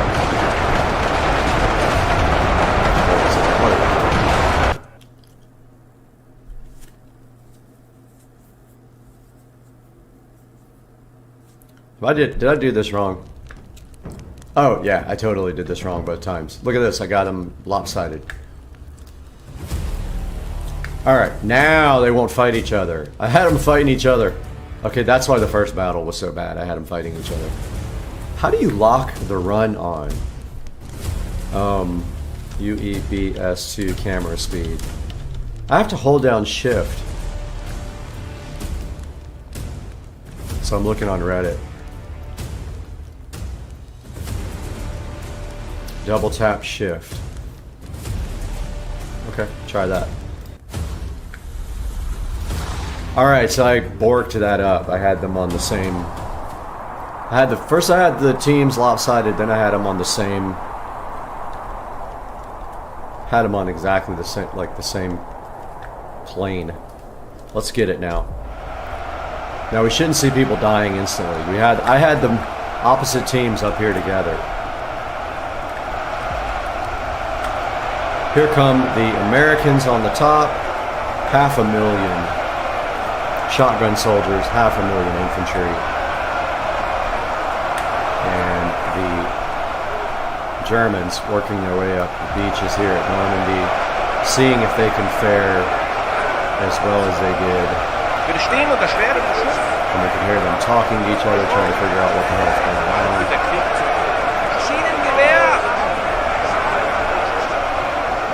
And they are coming right up the hill, but the Americans are going to be working their way towards the hill now to meet them. with the same amount of soldiers, and yep, they got up the hill, so they've already infiltrated the land here, because I let them get a slightly better advantage since they were going to be down the hill and lose their ground immediately. And they're going to make it all the way up the hill. Team 2, the Germans, already with the kills. We're going to start to see the U.S. team 2 coming back here quickly. And now the kills start racking up for the U.S. The Germans as well. The U.S. has the high ground. They're working their way up to the hill. And now the U.S. is top of the hill, not using the bunker here. Let's see if they're going to use it. The Germans are right at the top of the hill trying to cross over, but the U.S. has a 6,000 to 3,000.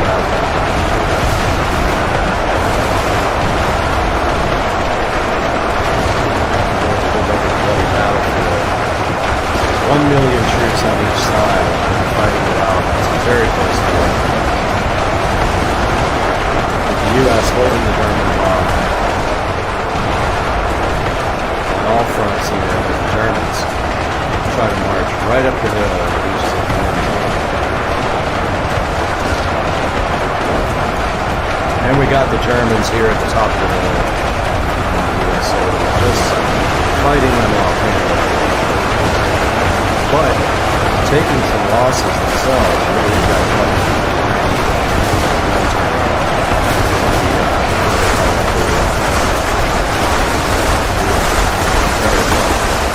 Look at it.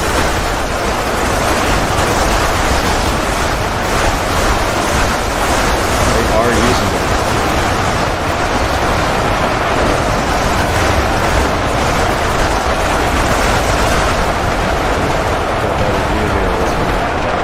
Yeah, there's bloody battle.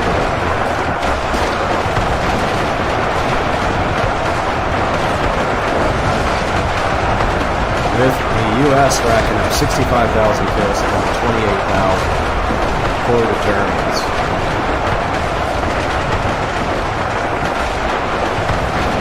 The U.S. holding off the German assault pretty good. You can see here the Germans just cannot get to the top of the hill. No matter where we go over here.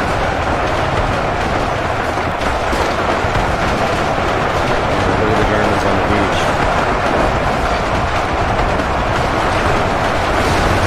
The beach completely covered with Germans. They can't even move. It's so packed. They have racked up 40,000 kills with the U.S. troops.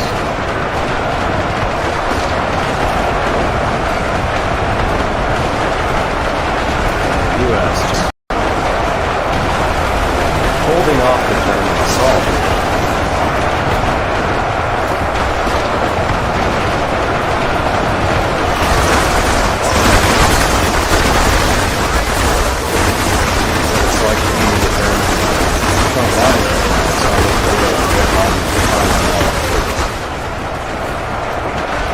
Still having many troops back here that can't get to the front lines to fight because it's just a wall.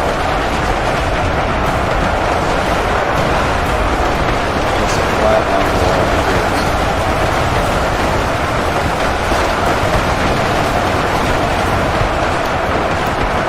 U.S. racking up 185,000 kills to the German 71,000.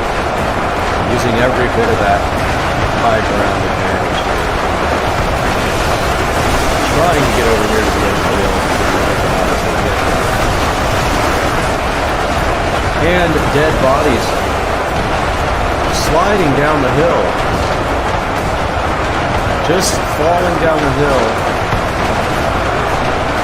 as they die. And they slide down. Hit rocks, which isn't pleasant for anybody.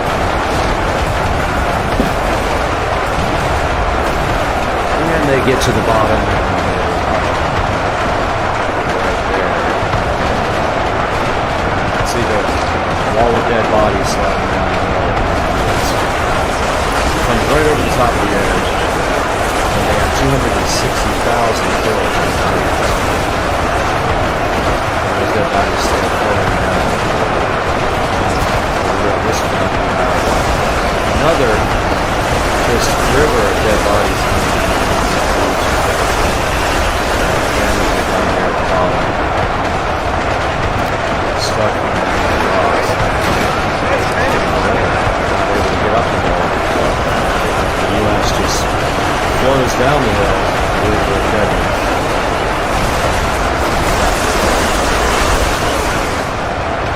very same thing happened.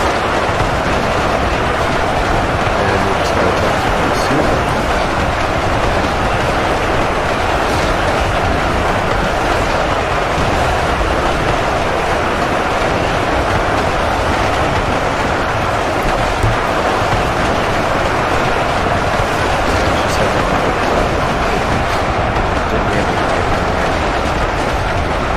Here's what the Germans are trying to do. They're trying to get up the hill right here. They're getting taken out. Just as they hit the top of the hill. And the U.S. has 360,000 kills. And the Germans are not. The Germans are not out of it completely, but they're taking a beating here. On the Barebones. Let's do that because this is going to end like this. So obviously the high ground is huge here.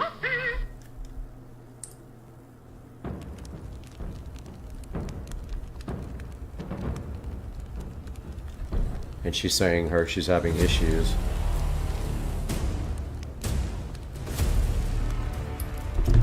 All right, so we're gonna add to the German team here. Add.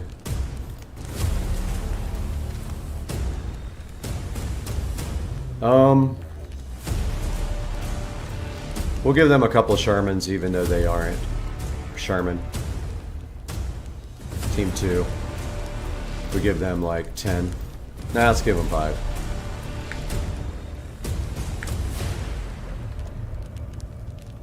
Which is right here at the front. And we will move them up a little bit with the opportunity to get closer. This is Susie texting me with the toasty.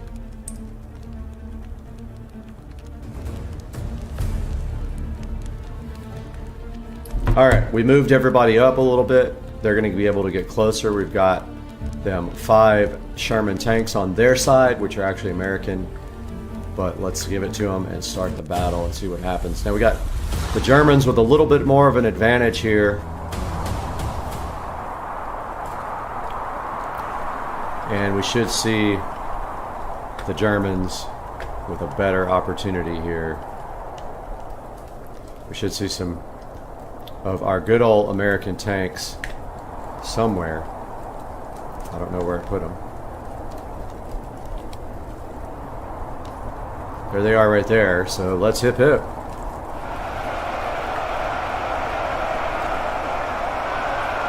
Look at the tanks rolling right over the sandbags there on the way up. They're going to try to get up the hill. I don't know if they're smart enough to go where the openings are. Let's see what they do. I'm kind of curious. See if they roll right over rocks. They're headed for the openings here. Maybe they do know how to get up there.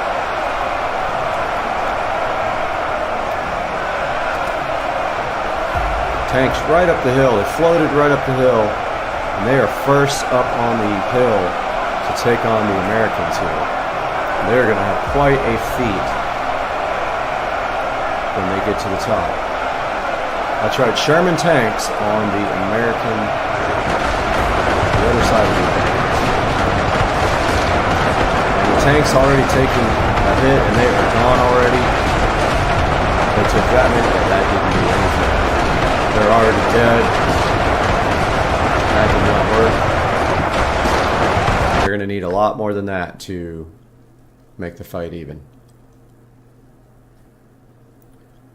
So those tanks got killed right away, so let's do 100. This ought to be interesting. 100 Sherman tanks on the German side. Bunch of traitors. Let's go see while we hip hip.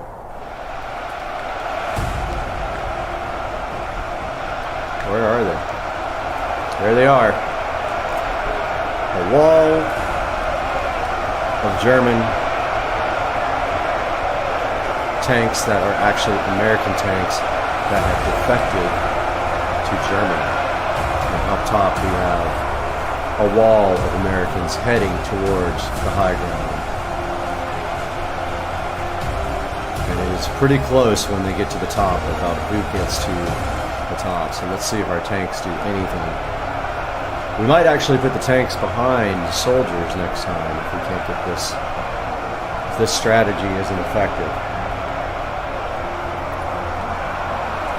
And here come the tanks up to the top.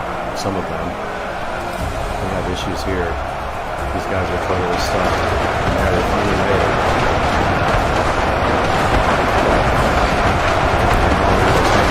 Absolutely killed. Already lost the 2 tanks. Trouble. Soldiers.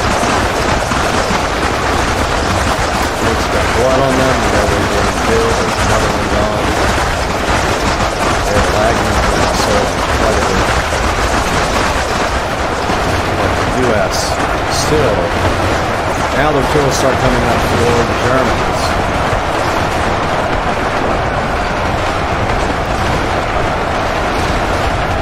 Team 2 is Germany. Right? Team 2 is Germany. They have more kills.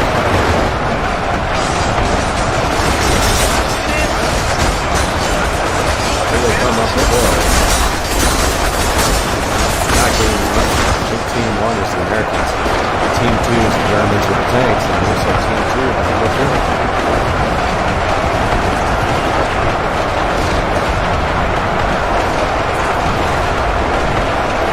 Tanks all dead. Oh, we got some tanks holding in there with the Germans.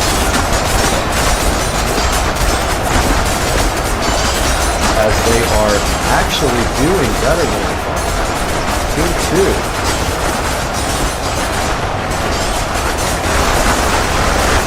Germany getting to the top of the 100 tanks and staying right at the top of the list.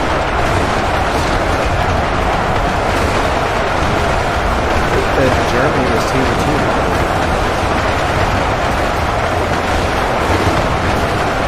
Let's go back and start that over.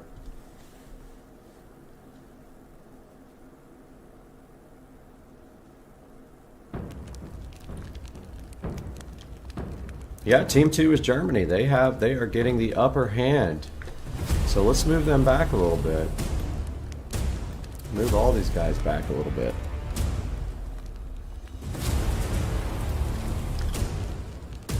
And start that battle again and see what happens with them having to travel a little bit further over the beach. Let's see what that does. Let's go ahead and hip them. It should give the Americans time to get all the way to the beachfront mountains. What a place to fight. I mean, if you're coming up that hill, that is a tough thing to do when you have these guys with the high ground, 1 million soldiers. And there comes the Germans with the defected American tanks somewhere.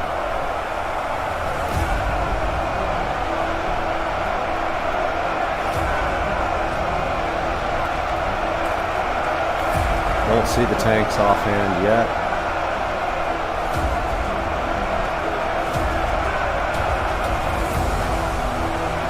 Where do our tanks go?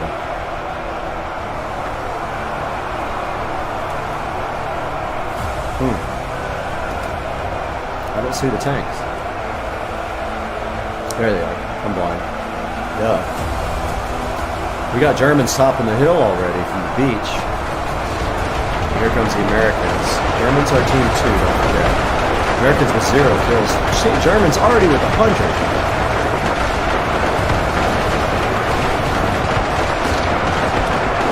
And the tanks are rolling. Slowly. But stuck.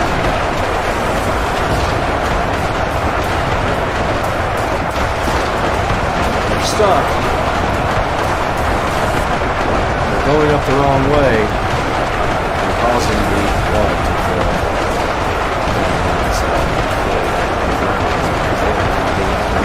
Although the Germans had more kills. Germany down on the beach if you just joined. Germany on the beach, the US up here. Germany with effective U.S. tanks on their side. Germany is just bodies flying. Look at the bodies flying. Takes it.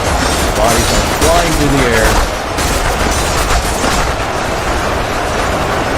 Due to the German sealing the German tanks.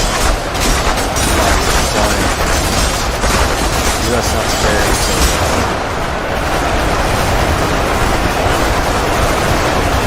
Tanks have given the Germans 50% double the points. Tanks are getting 10 or 15 kills per shot.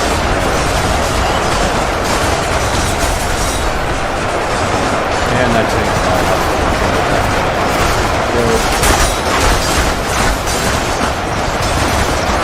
Germans have not crossed the line yet. They're holding at the hill. They can't get up the hill, but yet they are beating the U.S. in kills. Here comes the U.S. up to the front line. Blood flowing down to the beach. And the Germans just tripling the kills. The Americans coming up the hill. When tanks fire, you can see the Americans.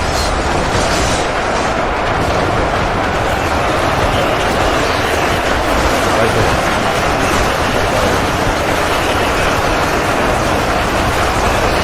The Germans with 120,000 quadrupling.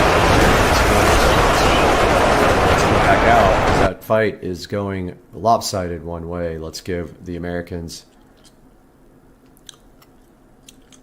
some artillery. Okay, so Americans already have that many soldiers, that many. Let's add to Team 1 stationary artillery. I can't talk. Stationary artillery. And rotate this guy right here.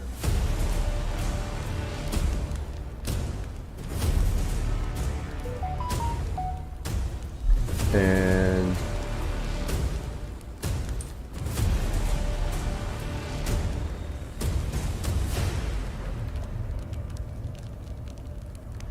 all right, so we gave the U.S. some artillery because they were getting beat due to the tanks. Let's move them up a little bit. Get them in a tighter formation, and let's hip hip.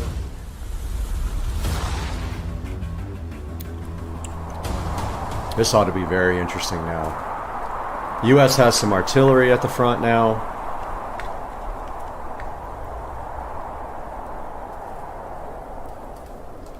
Against the German tanks. Where is the artillery?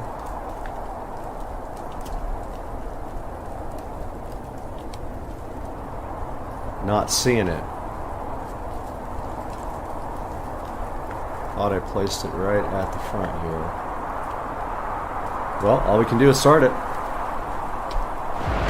There it is. Looks like trees to me, but nope. The artillery is strong. The U.S. with 20,000 kills already.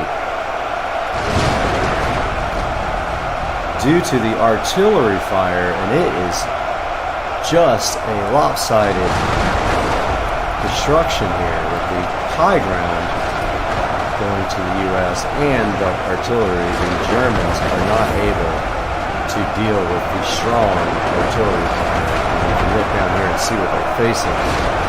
Look at that artillery fire coming in and just taking out people left and right with 50,000 kills as the Germans are making their way up the hill.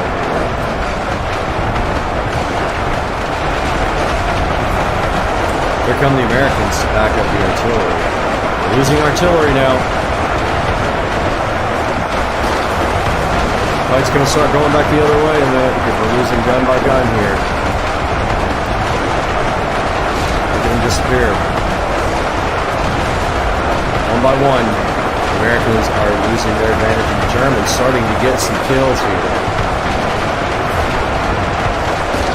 As the last artillery is now gone, the Americans have lost their advantage.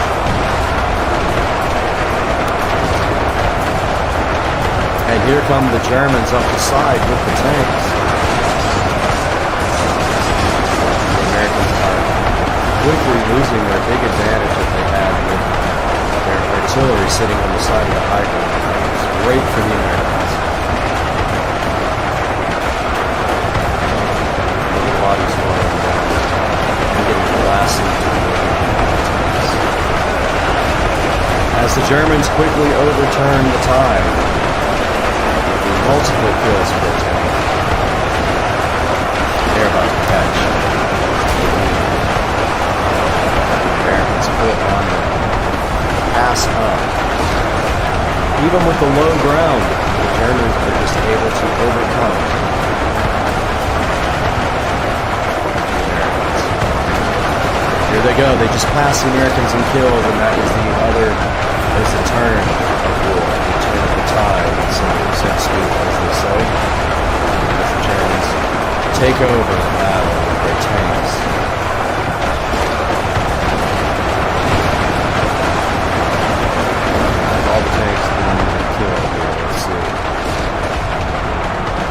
Looks like maybe they are out of tanks, but they are yet still.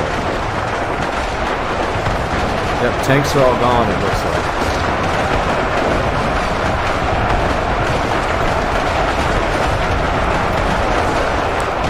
Now it's just a good old-fashioned battle to the death, and the Americans working their way down the hill, getting to the beach almost. They are getting slaughtered there. The bodies are piling up. They're trying to work their way down to get that German defensive off the beach. They're taking some heavy hits. They are outkilled. 180,000 to 113,000 as they come down the slaughter. Germans are out of tanks though. Bodies flowing down the hill like the river here.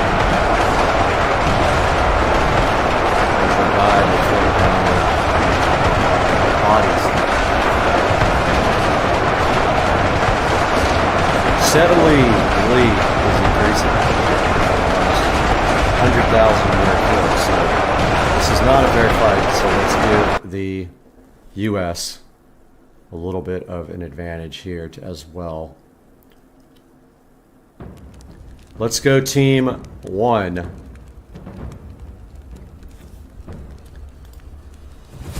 Team 1 will get some Sherman tanks. Let's give them 50 Sherman tanks. And team 1's tanks can start. Right behind them. Let's get it started. We're going to find a way to get this battle a little bit more even. Alright, so the US has got some tanks now on their side. US has artillery, which immediately takes out tons of Germans. So let's hip these guys. And there's the artillery already taking out thousands of Germans. Before they can even do anything, they are getting slaughtered. 20,000 kills for the U.S. as the U.S. and their tanks roll forward to the mountainside, where they should enjoy an advantage of cover, but they don't use it properly. They're not trained properly. And here comes the Germans. And the artillery getting taken out already, with the U.S. enjoying a 50,000 to 14 kill advantage right off the bat due to the infantry, artillery fire here that's getting taken out now slowly. And I don't see the tanks yet.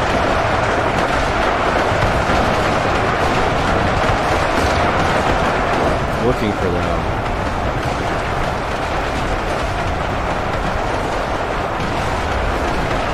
The Americans have made it partially down the hill here with the advantage of their artillery fire, which is down to 1, and they have no more artillery now.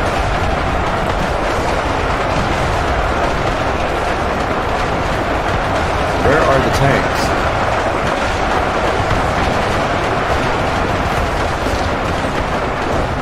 There are the German tanks, not seeing the American tanks at all.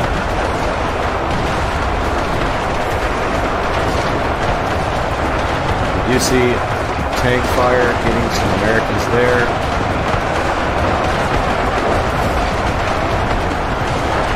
Not seeing the tanks.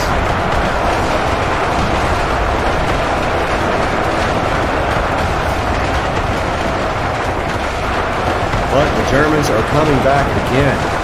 There's the American tanks. They haven't made it to the front yet.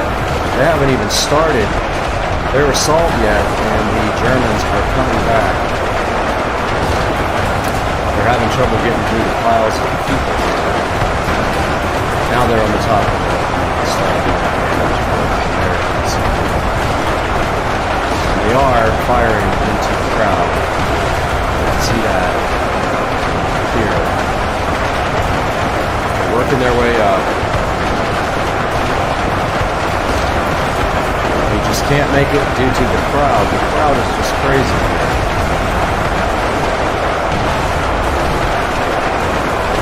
Friendly fire? I don't know what the tanks fire. Absolutely. People feel it. The tanks are making it to the front line. Maybe we put them in the front next time, but the Germans with the huge kill advantage here. 137,000. Tanks barely on the front line. The Americans.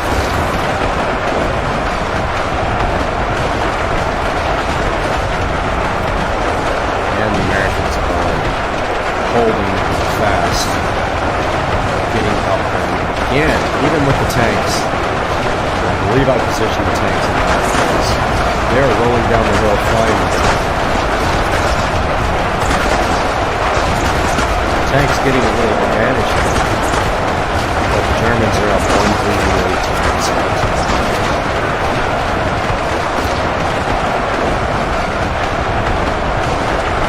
200K kills for the Germans now. We are still way away from the beach front there. They're at the edge of the beach, still racking up 200 kills. So the Americans, 100. Americans rolling down the hill with their bodies.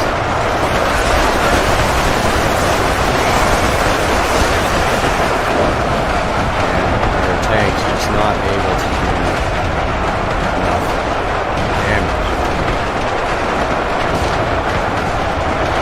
3 tanks here and a bunch of tanks here right on the edge trying to get down. They just can't because there are 2 dead bodies and 5 bodies. So let's try a different strategy for the Americans here.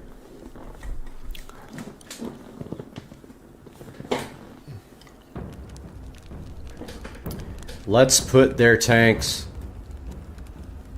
at the front with their artillery, and then let's start the battle.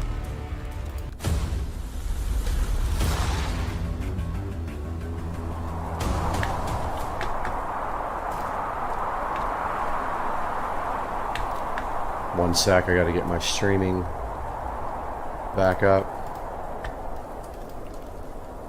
Alright, let's do this. Now we've got our tanks. I don't know, I think I have the strategy this time, I'm not sure. We've got our tanks and our artillery already working to the tune of 20,000 kills already. Our tanks now have the front line they can do some real damage. 1 million. They are taking a beating already at the front line and getting pummeled back by the tanks. Germans losing a 40,000 advantage already with this massive artillery fire. And now we get US more artillery. Every time the artillery fires, we're talking about 2,000 or 3,000 kills here. Are the tanks gone? The tanks are gone already? The tanks already wiped off the earth. You know what that means. The advantage is slowly. We're going to be in trouble here shortly when we start getting this artillery. Germans still have a ton of tanks there. Moving up the hill again, at least 30 or 40 tanks are going to start taking out the artillery. But for now, the U.S. enjoying an 80,000 to 15,000 advantage. Watch this artillery slowly. After the tide will turn, but the German Sharks. Right here. US 87,000 to 33,000. The US is completely out of tanks. And I think it might be moving to get some more artillery. Because here pretty soon, so, oh, we got artillery. Okay. Two left. Three left. Once that advantage is gone, so is that is good. You already see the Germans coming into place here.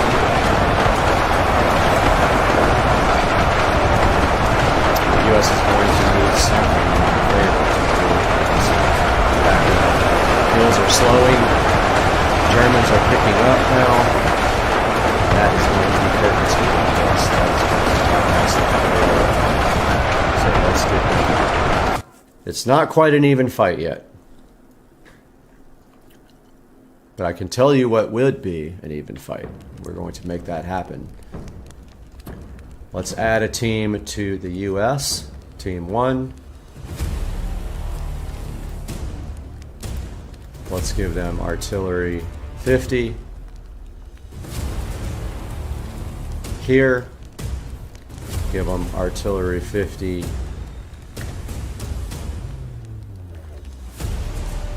And give them artillery 50 and artillery 50. There. One more. Now they have some real firepower. And let's move it up.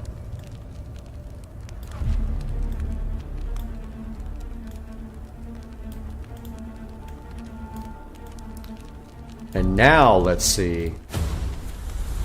This is going to be fun, guys. I'm hyped. Now let's look at the firepower of the US as they have their guns. I like the lone gun right there on its own, but we've got some guns here. Actually, those could have been a little bit further forward. Their tanks are up close. The US with the artillery fire now up on the front lines.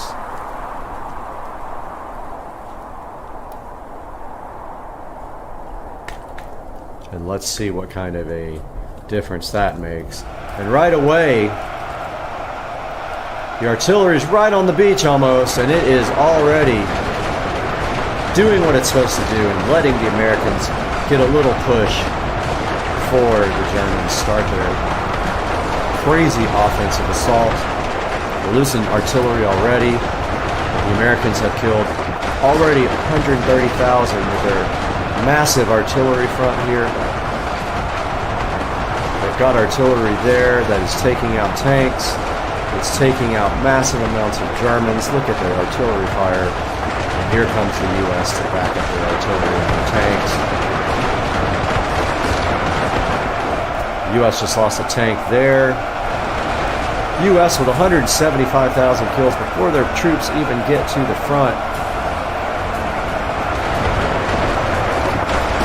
Their artillery is just pounding away. The Germans here, you can see it, taking out thousands and thousands as the U.S. finally able to get on the beach for the first time. U.S. coming down the hill for the first time, really, and getting to the beach.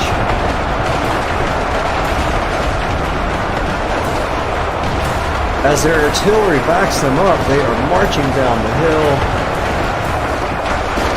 as best they can. And they're actually making it. As the Germans now coming up the hill.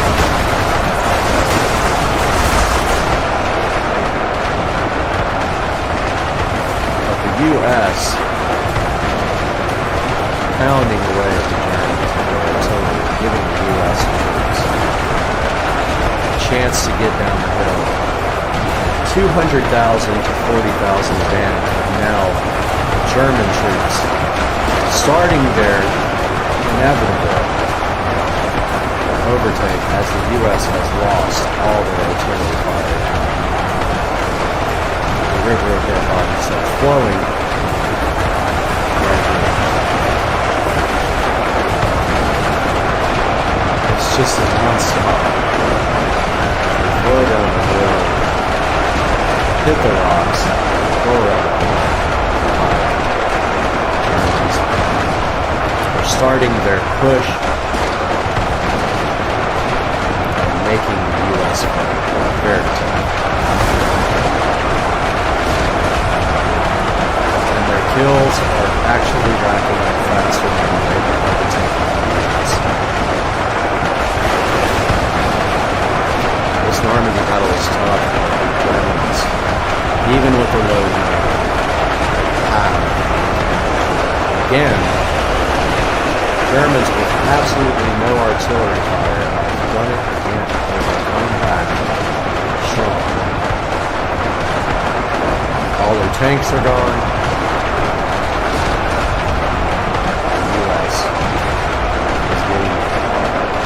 Losing the advantage quickly. As soon as they get overtaken, the battle is basically over.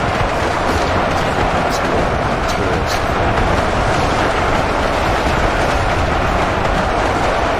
As the rivers of dead bodies are flowing.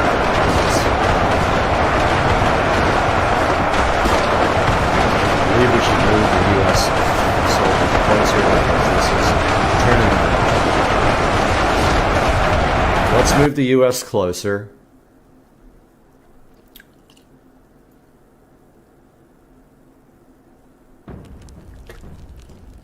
Let's get them up here to fight. Let's give them some more artillery. And more artillery. And more artillery. And more artillery. And more artillery. And more and more and more and more. And let's try that. Now, this is a decidedly one-sided fight. Let's see what happens. Hip hip. The artillery absolutely making dents into the Germans already. You can see Germans flying like puppets through the air, into space.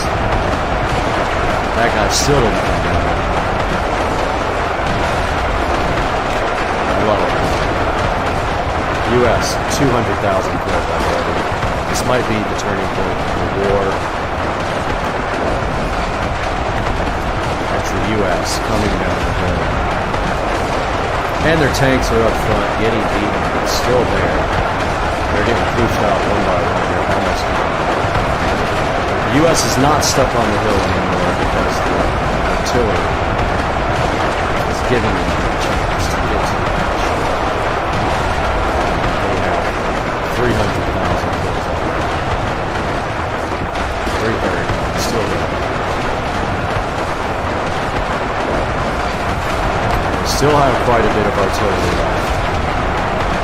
As they have shrunk the German army to almost half. fire going all the way out to the back here.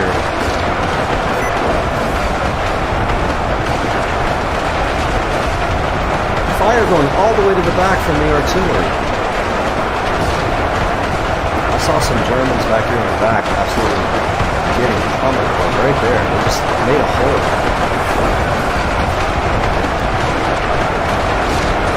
That hole they just created. The U.S. finally able to do some damage with their artillery.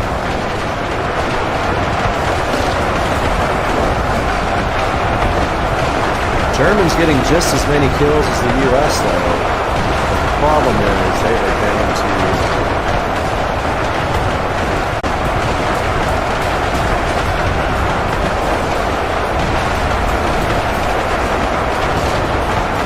I don't know what happened to my stream.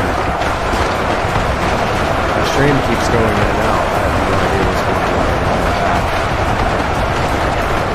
I think I'm back. I don't know what happened. Alright, so we're back in action here. We were frozen for a little bit. The U.S. has a 645,000 kill advantage here, and they are crossing over the beach with their artillery still intact, being the key to victory here for the U.S. And check out their artillery fire here, as they are working their way to victory here on the beach. You can see the artillery still taking out thousands. German soldiers at a time. The U.S. is finally going to march on the victory here. They're double.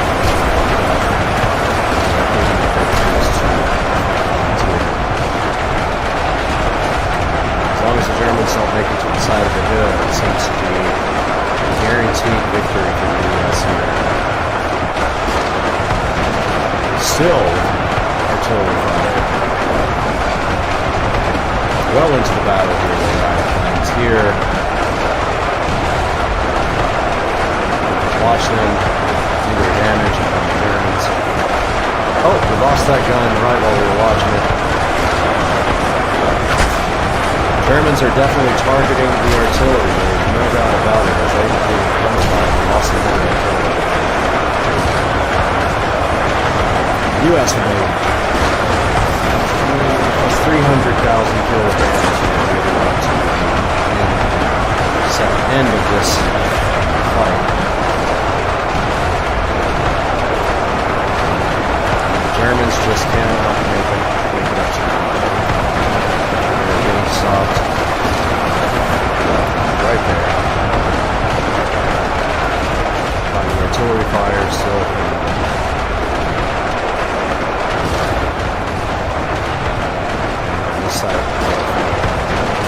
Not seeing any artillery left here. Waves of U.S. troops moving down the beaches as they store. It looks like actually the Germans are getting more kills per second. So that's a good stat we should put. That's kills per second. And the Germans are actually coming back. Believe it or not, the Germans are tough. They are coming back.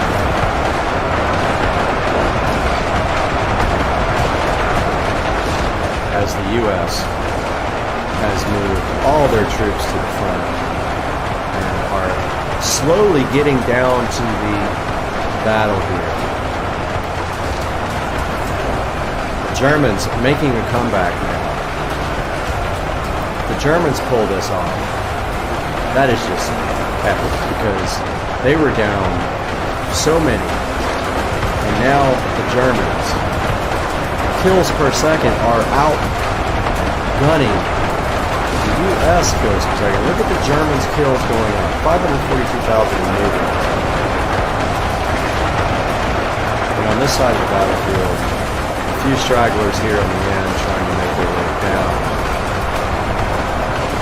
Germans with the big comeback are coming up the hill.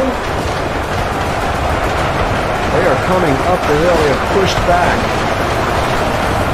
the U.S. on this side of the battlefield. Here they come.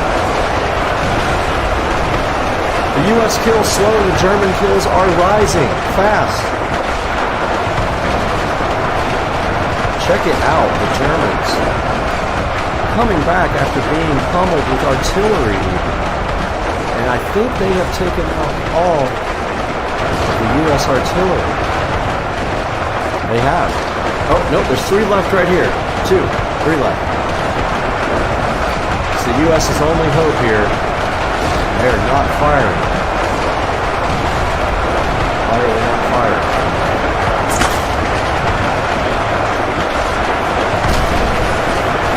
These guys doing absolutely nothing.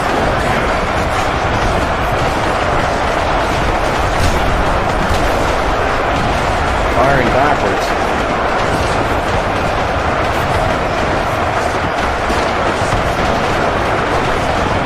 Oh, wait a minute. These guys doing nothing. And the Germans. As our artillery does nothing.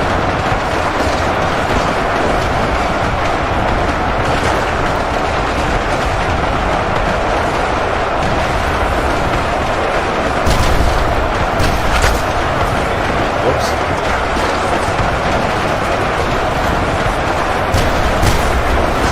Oh, trying to possess.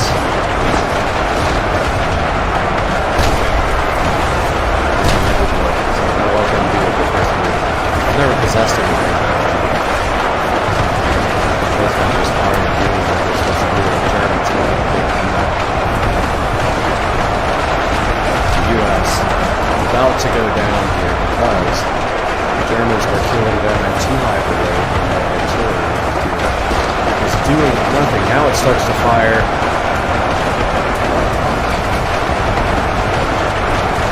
Into the field there, and it takes them. There it goes.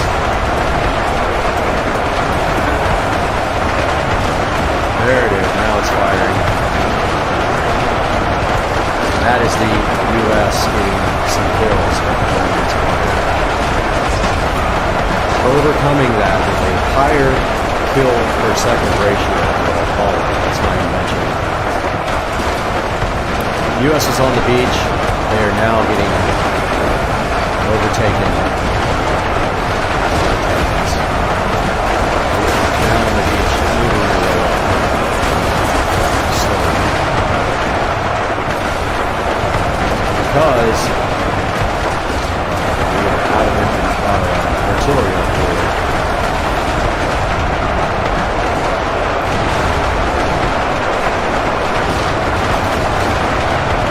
Good look at the front here of the U.S.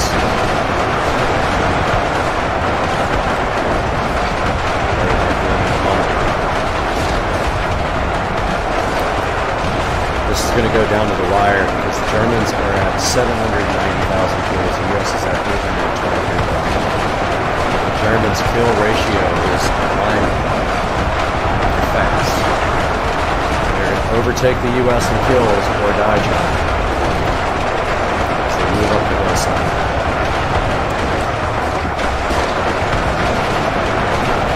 They'll try to take France.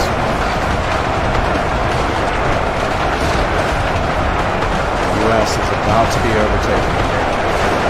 They started with a huge advantage with their artillery.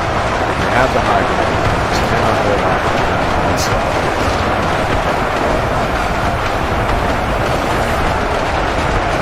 Here come the Germans.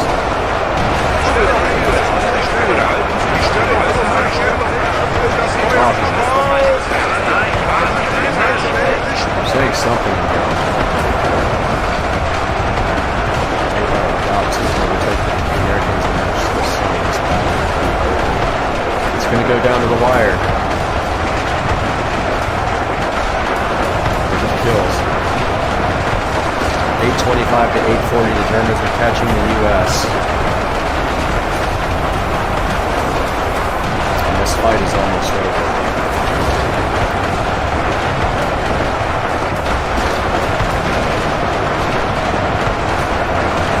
Germans will pass the U.S.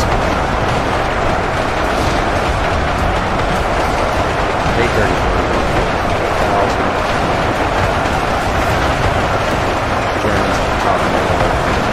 U.S. at the top of the hill. It was a face-to-face fight here. See what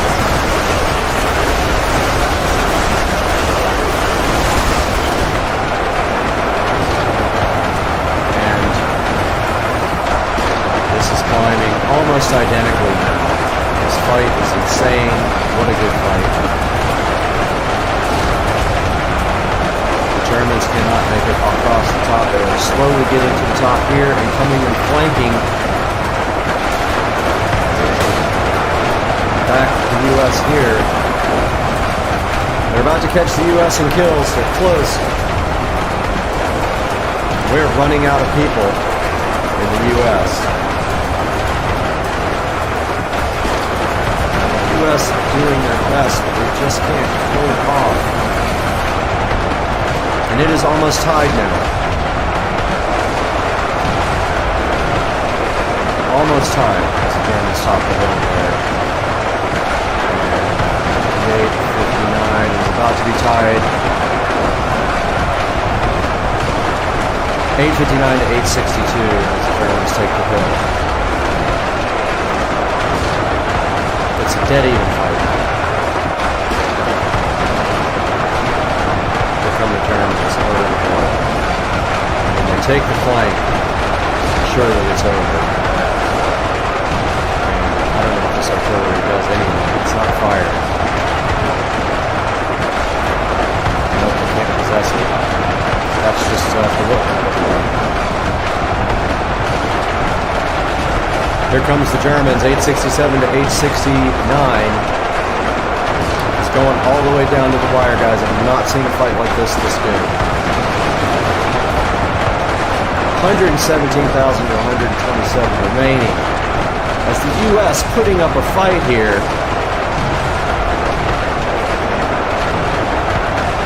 U.S. not giving up. U.S. holding a 2,000 person advantage here. Unbelievable fight to the death. Germans coming over the hill, getting killed at the top of the hill. Death rate almost identical. U.S. still has plenty of troops over here. U.S. coming down the hill. Unreal. The U.S. Big push on the beach. Taking back a slight advantage, the U.S. 3,000 kills ahead and counting have started to push their way down the hill. I think they have the Germans outnumbered on the beach. This is such a close fight. Where are the Germans? The U.S. moving down the hill here.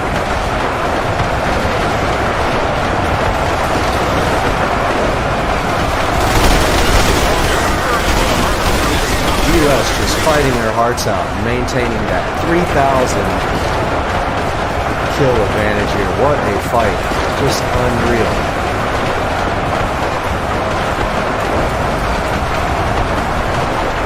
So close. 2,000 advantage for 3,000 advantage for the U.S. as they have made their way down the hill to the beach and are fighting what few Germans are left on the beach because they all went up the hill.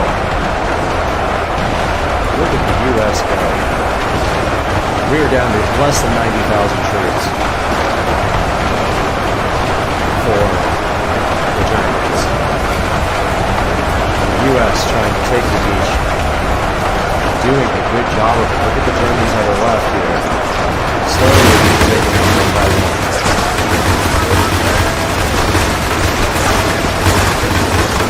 The U.S. with a 4,000 advantage now is slowly overtaking this fight. They have fought back valiantly here. Got the Germans on their toes here, on their heels, I should say. And the Germans on the beach trying to hold off the U.S. onslaught as the other Germans went up the hill. They left these guys on the beachfront, and this U.S. force is trying to overtake the beach. They have this whole entire area basically taken out. Don't know what they're firing at back here. There's fire going everywhere. They have racked up a 4,000 and they're keeping it at a 4,000 kill advantage. Germans with 900,000 kills, the US with 905, almost 906. And the Germans are losing each from here.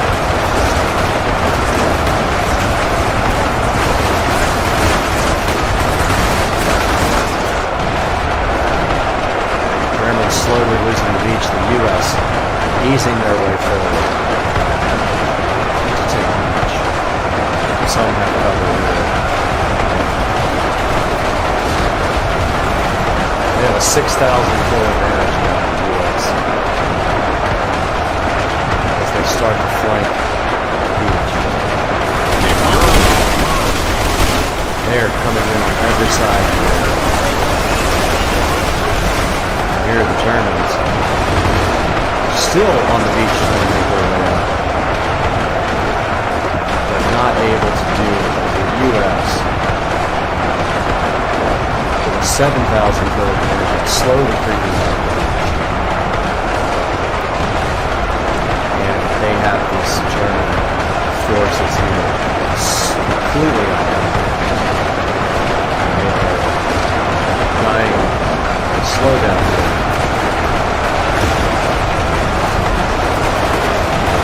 They are going.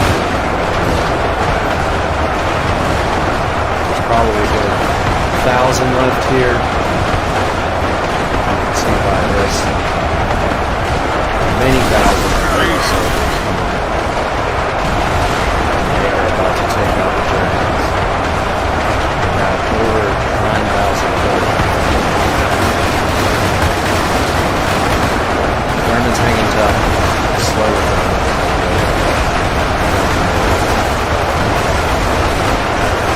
They can't move, they are surrounded.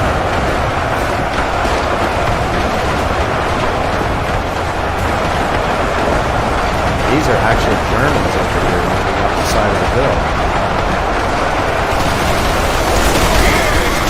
That's the US.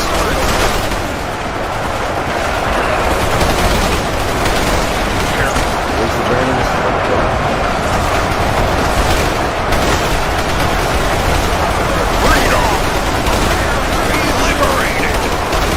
US here. Let's check out the beach and see if the US has totally taken the beach yet. They have not, but they're well on their way to doing it. Here's what's left.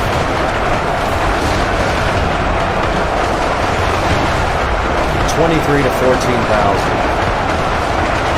923 to 924 to 913 as the U.S. holding tough here.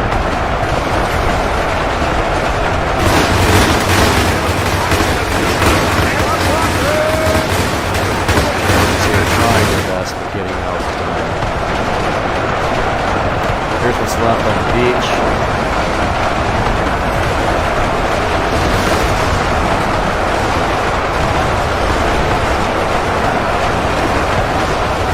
$10,000 kill advantage for the U.S.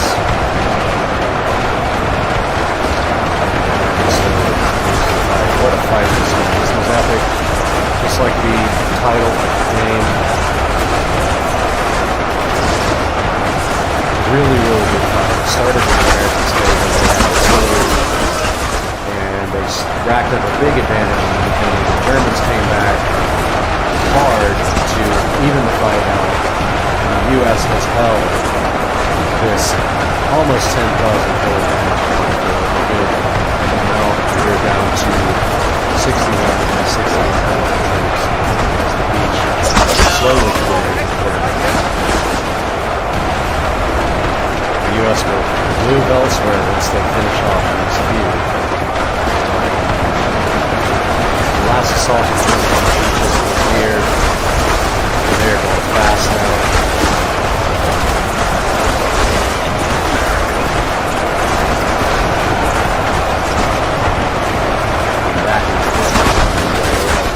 Surrounded. The U.S. U.S. will have to find something else to do. Frames per minute.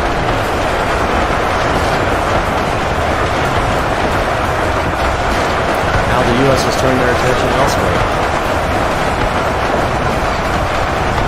Now we have another fight on the beach coming. The U.S. has turned their attention to this group over here, slowly trying to come up the hill. Here comes the U.S.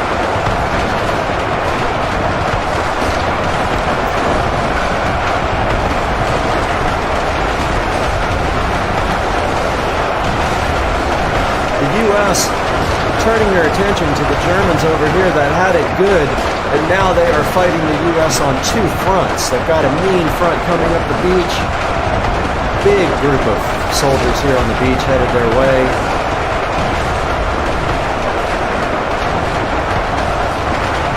And they are not going to have a good time here, I'll tell you that, because there is a group of soldiers heading this way that is massive. They are walking their way down the beach, right towards the Germans. What a fight, what a fight, what a fight, what a fight. It's going to be down to the wire. Here's the German onslaught on the beach, what's left of them. As the U.S. marches this way.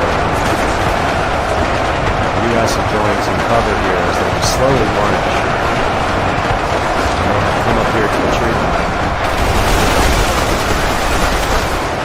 9,000 killer damage from the U.S. Heading towards this group of Germans here.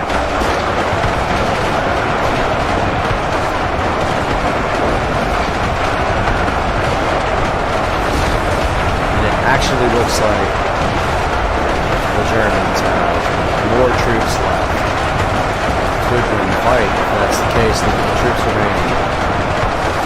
They have 54,000 remaining to only 48,000 in the U.S. So they could potentially win this fight, which doesn't seem possible until the ground. Let's see what happens. That makes sense, right?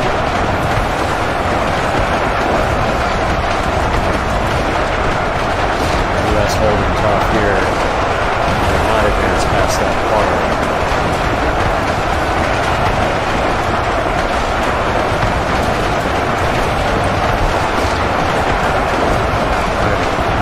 Determined to see the end of this fight because I don't know what's going to happen.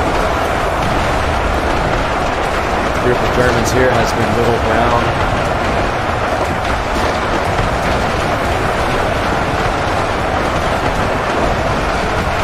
And now we have this group of Germans here firing at this group of Germans on top of the hill. There's quite a few established Germans up here now working their way down.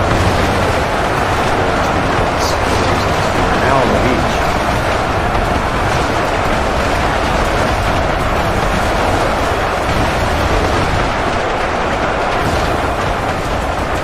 U.S. with the low ground, now doing well.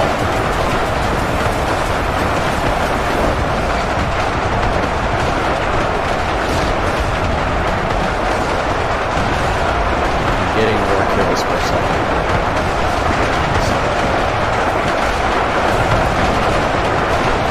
Still says the Germans have 45,000 troops left, and the U.S. only has 41,000. That's possible. The U.S. has.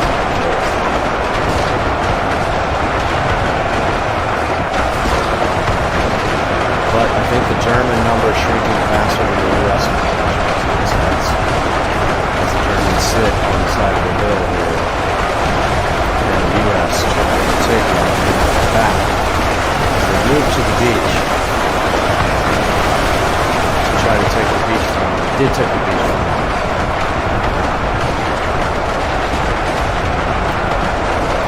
U.S. hanging tough here.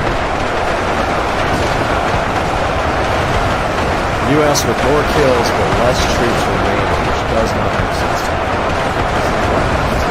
A bunch of Germans here hanging on the side of the hill behind this camp here, this tough shelter.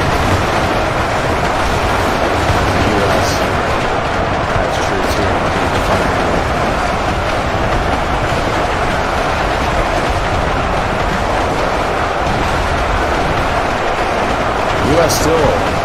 U.S. troops remaining than the Germans would have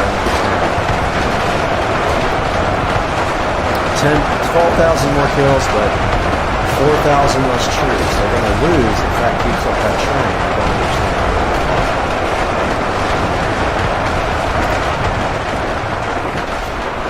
Taking a look at the battlefield here. Do we have anything going on here? These are U.S. soldiers flanking Germans. These guys haven't even gotten into the fight yet. They're about to. It's about to take a turn here. U.S. decided to come up the hill from the back here. Now they have thousands and thousands of soldiers coming off the beaches.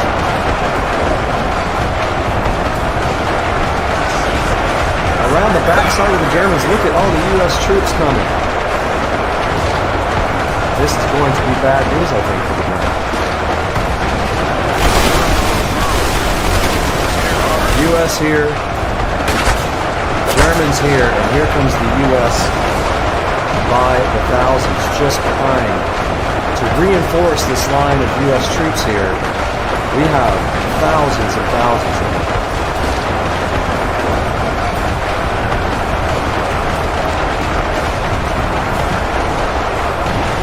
Here they come, guys.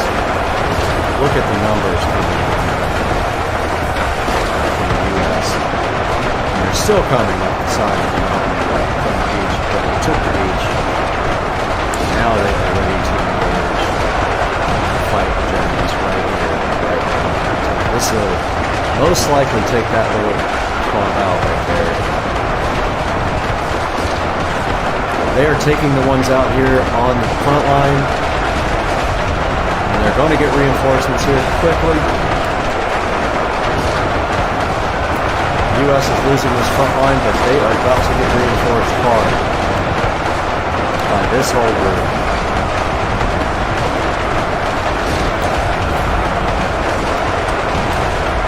10,000 kilograms. These stragglers over here. I'll have to see a force coming up there, but they had no clue it was there. Backing up these American soldiers from here. They are taking the beating. Here comes the U.S.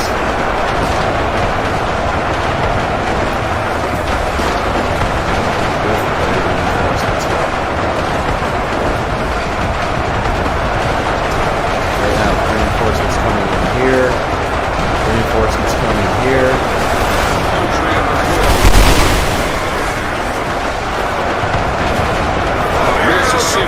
Can't even get up the hill.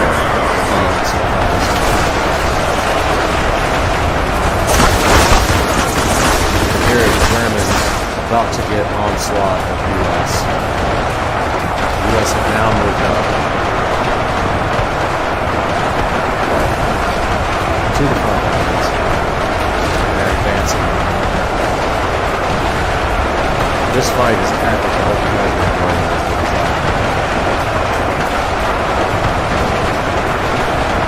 U.S. coming over the top of the hill for the first time.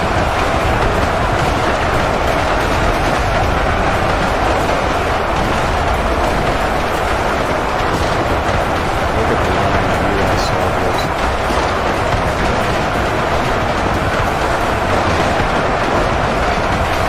This many Germans together, which is quite a few. Slightly more, but about an hour, and it was toe-to-toe, 10,000 killed. The U.S., however, they have 6,000 less troops. How is that possible? Because, oh, I see, because they had more soldiers. But still, this is going down to the wire.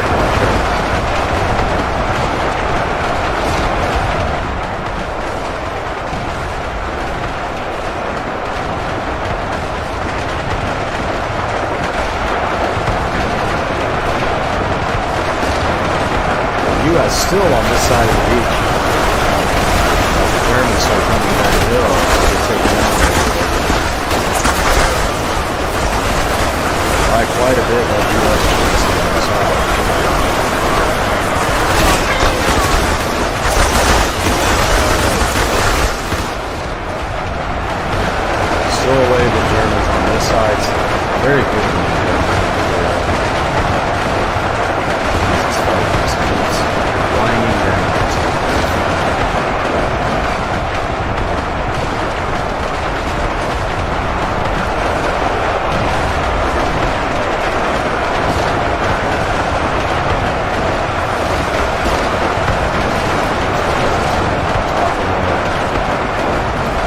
U.S. still holding. Here, pretty even fight.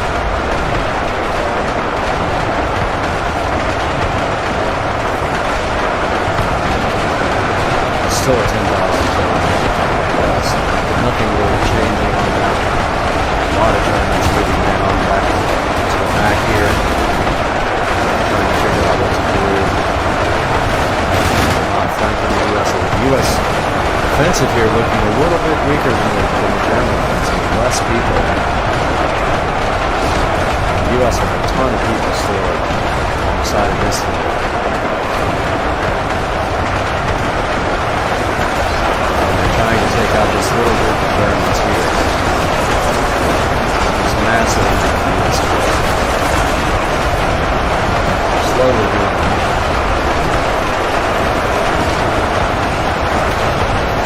10,000 stays exactly where it is.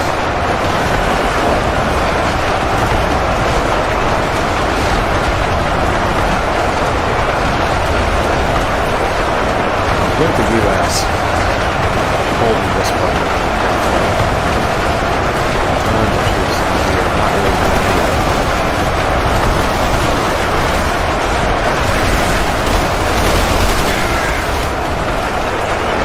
This little group is there.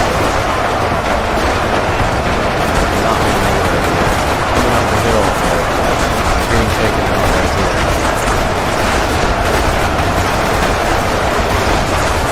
Some more love.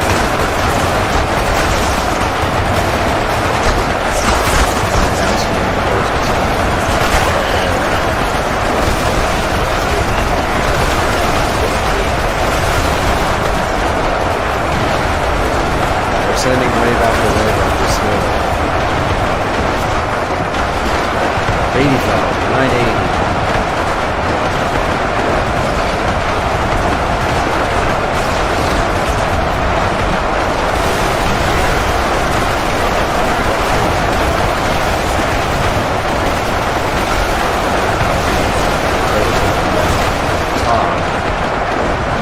Having this battle here. Pretty easy.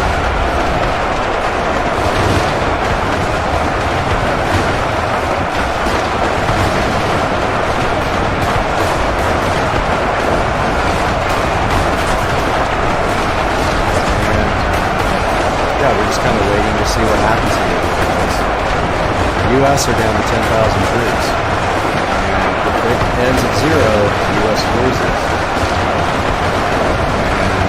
And they will lose with more kills. That is what is on the way to happening here. The U.S. troops. They have gotten this a little bit better taken care of. They step up that hill. They get pretty much pummeled.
Down to 7,000 troops in American.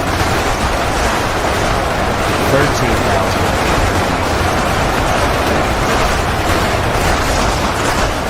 Looks like the German kills are going faster than the American kills now, which is not good for the Americans. The Americans are on the way to losing this war after putting such a good fight for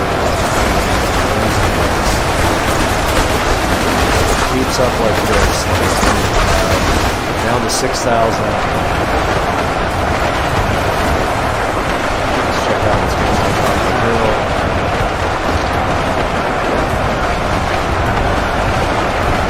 Definitely dwindling here. End up losing this map. 57.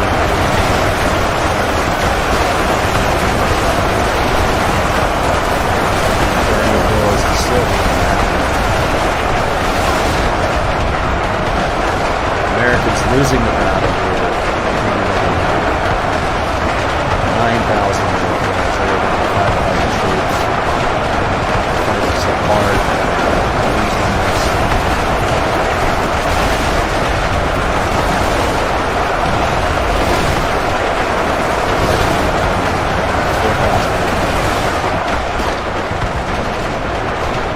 Most of them being right here on this line.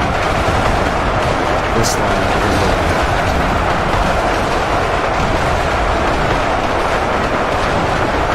As they shrink in numbers, it's right here. This line is almost defeated. Americans are on their way to 4,000 left in the Americans.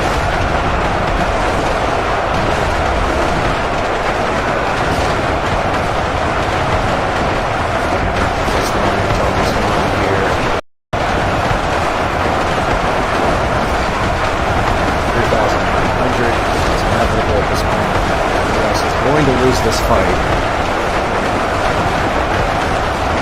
They're shrinking over here as well, quickly. With the Germans having 10,000 left, the US is having 3,500. This line is almost on here.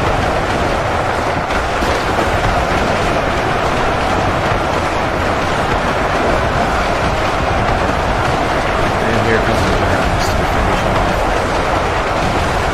A few Americans left over here are stragglers. Falling. It's our last hope, and it is not functioning. We've got a few at the top of the hill here. Here comes the Germans. Last few guys over here.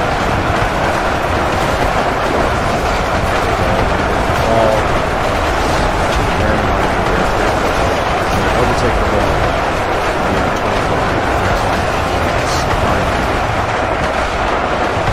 Here come the Germans. Look at the Germans trying to overtake this one guy over here. He was playing for these two. Here come the Germans. For the rest of what's left here, flanking the US here. From every side, they're going to take the US out. To only take out 2,000 more. In this fight, didn't realize they had more at the beginning. Of course, that's why their attrition skills. Here they go. This is going to be it for the US Army. Quite a fight. They're going to lose on the side of the battle.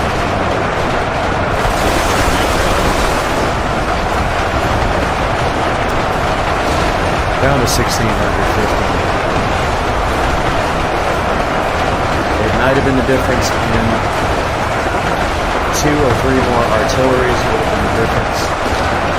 But hindsight, US shrinking compared to the troops now.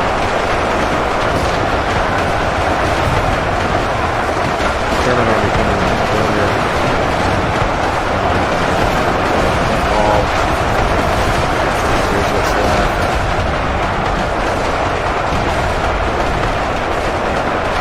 They're just lucky that they're not completely surrounded here because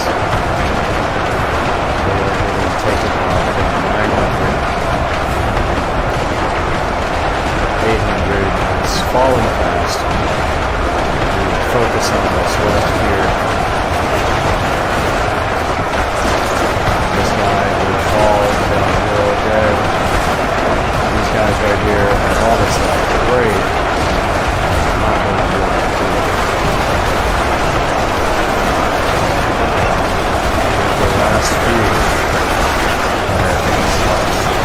inches at 90. Falling at 400. 300. Germans overtook this whole thing.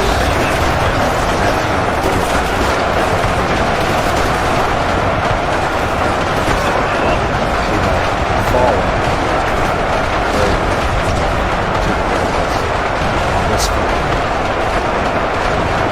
Now they're looking for the remaining 200 Americans. There they are.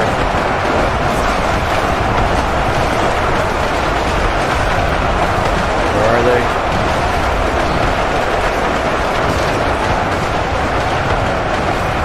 Don't see where they're fighting. Numbers are dying down. Where are they fighting?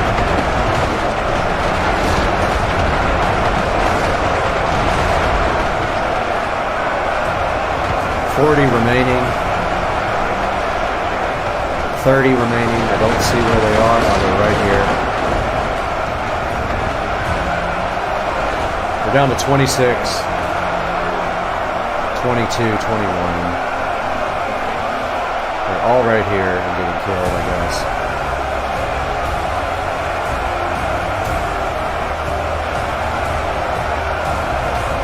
There is nobody left, but I think there is.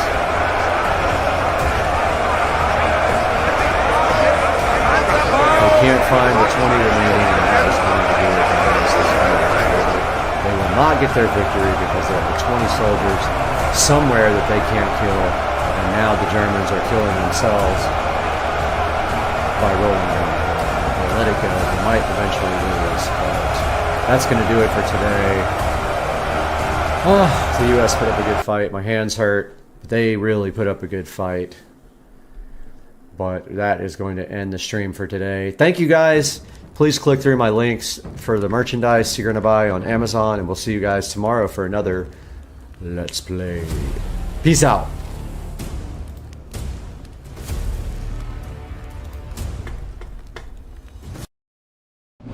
As you guys all know, on Supercar Street Racing, we are always doing projects. Now, the current thing happening in the kitchen is all these appliances are being replaced. We already have the Samsung bespoke internet fridge here. The dishwasher, range, and microwave will be delivered the day after Memorial Day. And part of this project is replacing the aging under cabinet LED lighting with something more modern and cool. And of course, Govee is my go-to for this. So today we're going to see how we can replace this under cabinet lighting with this cool RGB IC Govee lighting and do it in a clean way where you can't actually see it.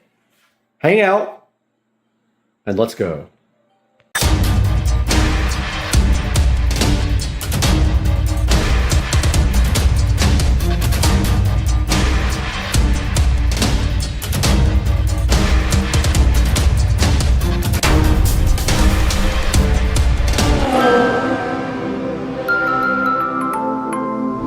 Back in the Supercar Street Racing kitchen, and the other day I gave Patricia all my appliances and I totally forgot that there was an LED strip under the microwave here and I just ripped it out, so no big deal. I have exactly one day from when I get back from the cruise to have lights installed here in order to, what am I trying to say? In order to let the microwave be installed the next day. And what will happen is they're gonna go all the way underneath the microwave here, hopefully. Underneath this, they will be cut right here or just run underneath this shelf, the wiring, and all the way across this way with a 9-foot version of what we have over here. So basically right here we have a 6-foot section. We can either cut a slot into there with the jigsaw so that the wire can go up through there, or just run the wire underneath the actual cabinet. So the first thing we need to do is clear off this cabinet, put everything over on the other side, and then kind of evaluate getting this off the wall, which this is not going back. I'm not going to be putting these utensils back on the wall. I think it looks cleaner without it, and I don't like the metal bar being under there either, so let's get to work.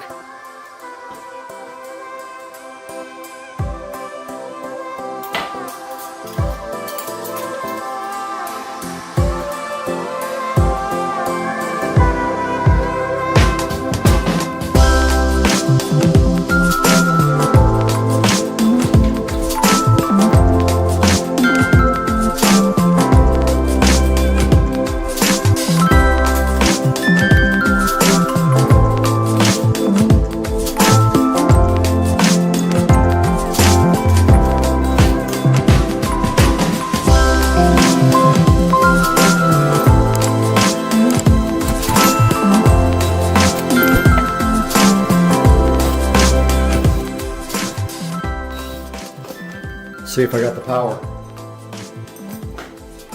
Let's go!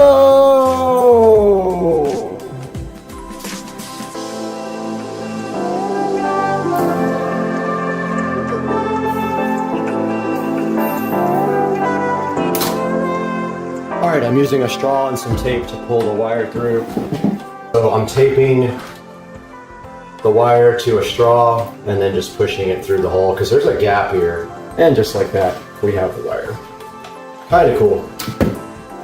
And this wire was just run before, right through the corner there. And it worked again. Perfect. Now we have power for this. This is our controller. Now, the only problem is, now, if you look at our lights here, this is the first wire, and you can see it's kind of big. How far away is our first light from there? Okay, that's kind of perfect. We want to get this up through the hole, this big one. Let's see if I made enough room. I did. That worked. So this is our goal today, is to kind of lay this out. Oh, I got the wrong end. Oh, what? These nuts. Got him! How are you supposed to do that? Got him! Dude! Oh! What? Oh man. That sucks. So bad. They're the wrong direction. You can't do this. This is crazy. These can only go right to left. They can't go left to right. Means this side is totally... This is insane. These lights have to go from this way to this way or they don't work at all. Why wouldn't they make it freaking interchangeable on both ends? Ugh. Hate this. That is the dumbest thing ever. Now what am I gonna do? Gotta go along the back. I got no choice. Oh, that sucks so bad.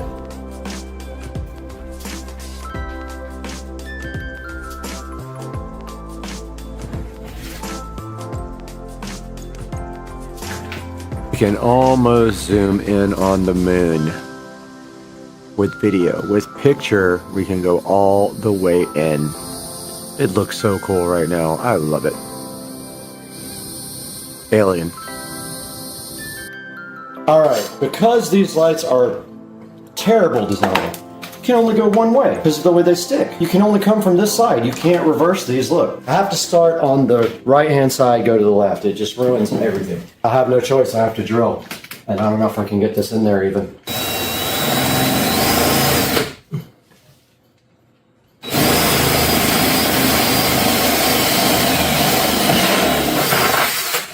Okay.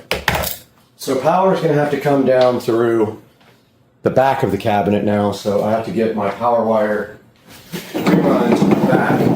Alright, that is the maximum available. We got our good old wiring clamps out. We're going to run this wire here to the back of the cabinet. Alright, I'm going to drill as close as I can to back here.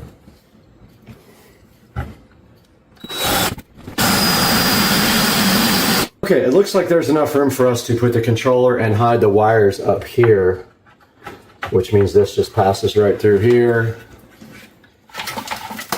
We can screw it down to the back with clamps, but we have to drill again on this side all the way through this time.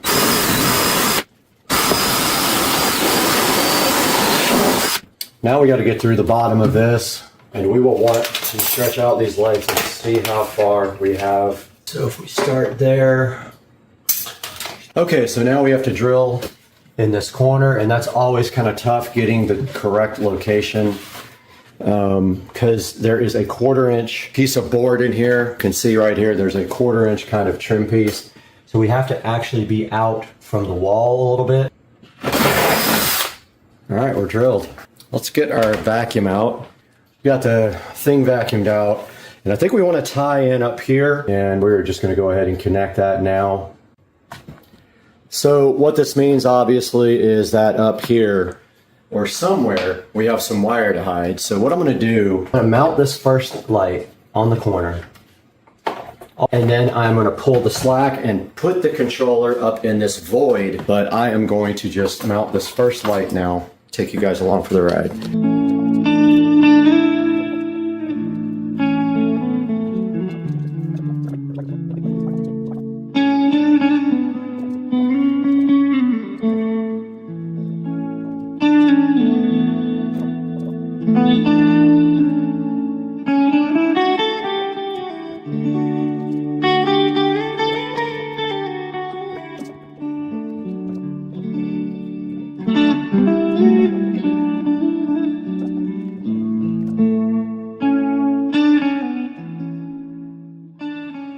Okay, so this is the end product. Without cutting the end off of that, you can see they're very bright. Let's go ahead and get these into the Govee app. You've seen this done 100 times. It's the same every time. I'm gonna do that off camera and then show you guys what it looks like. All right, we got the first side installed and connected to the Govee app. And right now it's set between warm and cool white, but you can see stepping back how that looks. It's very cool. I like how it is on the glass tile a little bit. That's kind of the look I was going for. And then of course we can do any color we want, and we will show you the second part of this video. This is going to be quite the install because of that fact that we have to go right to left will be interesting. So we will see how we're gonna do that. But yeah, that's the first part of the video. I gotta jump in the shower and get ready to go to lunch with Rich. Okay, we got a complete mess here, and our job is to get this controller tied up here. So this is the actual on-off switch and controller that connects to Wi-Fi. We're gonna tie everything up and zip tie it up into the void right there.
This side is completely done, and now the cleanup effort will begin. So I'm just gonna start putting tools away, cleaning off the countertop, and then start putting things back in the cabinets.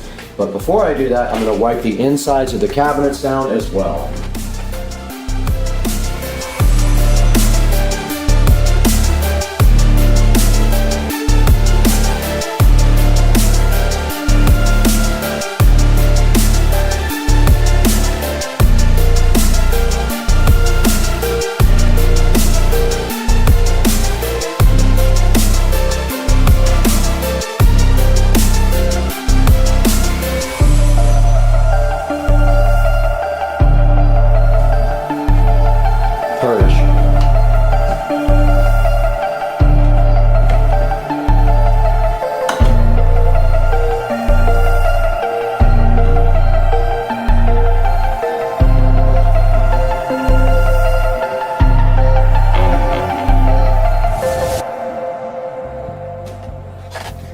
Hey guys, we're back again in the Supercar Street Racing 4K production studio, and you got Brad here, and I wanted to talk a little bit about these Govee lights before we go. Real quick, one major flaw with these lights: they can only go right to left. They cannot go the other direction. You would have to cut and splice, and you can't even do that because on the other side, there's nowhere to splice into the first light. So these things are great, except for that. That is their one major flaw. You can see right here, they have good reviews though. They have a 4.6 star review. And so they're not that bad as far as the community thinks, but in my opinion, that is a big flaw. You cannot start from the left with these lights. The power supply must be on the right side. And for me, that meant re-engineering my whole project, and it's going to be a big problem for me on the other side of the room. One other thing that I wanted to mention is the warm white is not quite warm. It's a little bit more yellowish. So just be aware if you're looking for completely warm white, this is probably not the light for you. But these are running about 69 bucks, but Govee has a coupon, and also if you buy two things, there is a discount code as well. Now, I don't have a lot of time to talk. I'm going on vacation today and on a cruise, so we'll catch you guys later after we get off the boat.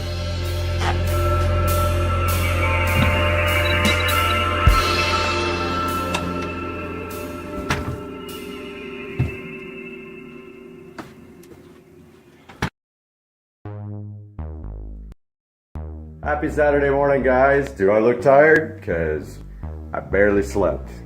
So it's Saturday morning and the Cars and Coffee meet is today.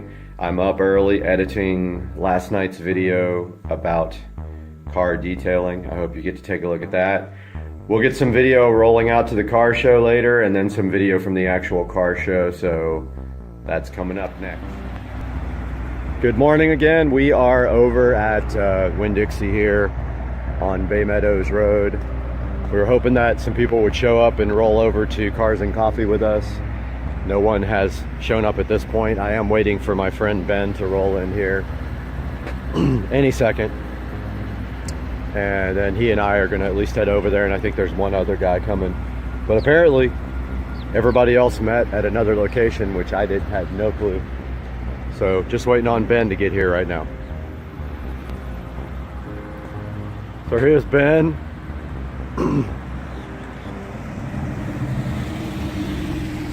We're the only two idiots here. What's up, fool? Car looks good. Not bad. May have some streaks. I'm not sure. You want to talk about this car a little bit? Tell me what it is? Sure. It's a 991 Model 1. So it's the 2014 Carrera S convertible. Right. So 400 horsepower base, rear engine. So tons of traction. 0 to 60 in 3.9, quarter mile in 11.9, about 118. Top speed's around 192. Very nice. So pretty quick. Yeah, absolutely. So we're waiting for one guy. I guess everybody else met at the town center. I had no idea. Fair enough.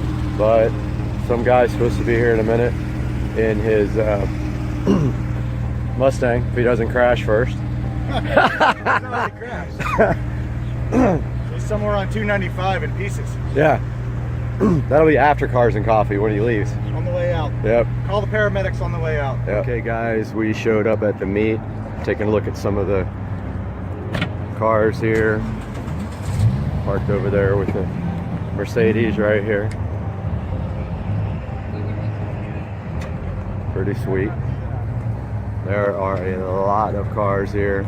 So me and Ben are checking everything out, but as you can see, there are some sick cars here. There's Ben enjoying a cigar, but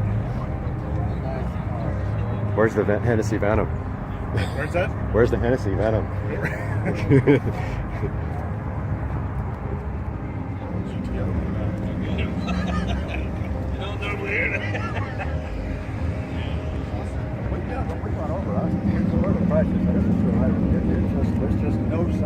That's us later today, this red and white one. Oh yeah. That's what we're gonna get. Oh, look at that. Hell yeah. 50 something? Is it 56, 57? No, 60. Pretty sick. Let's go look at this.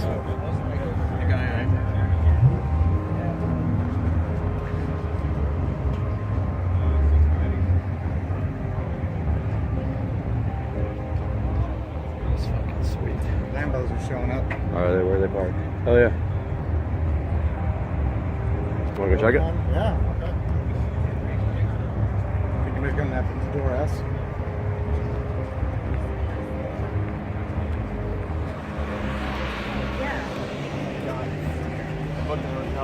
For tonight.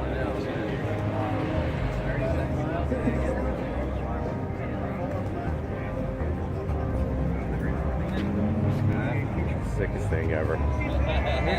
Anywhere between basement and 90. Help me finance the cheap. So sweet. They smell like fresh paint.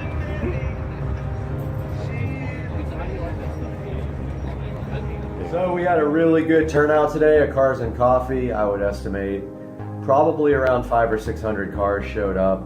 A lot of really expensive cars, some cool stuff like the AMG GTS, and just some things that I've never seen before. Really cool.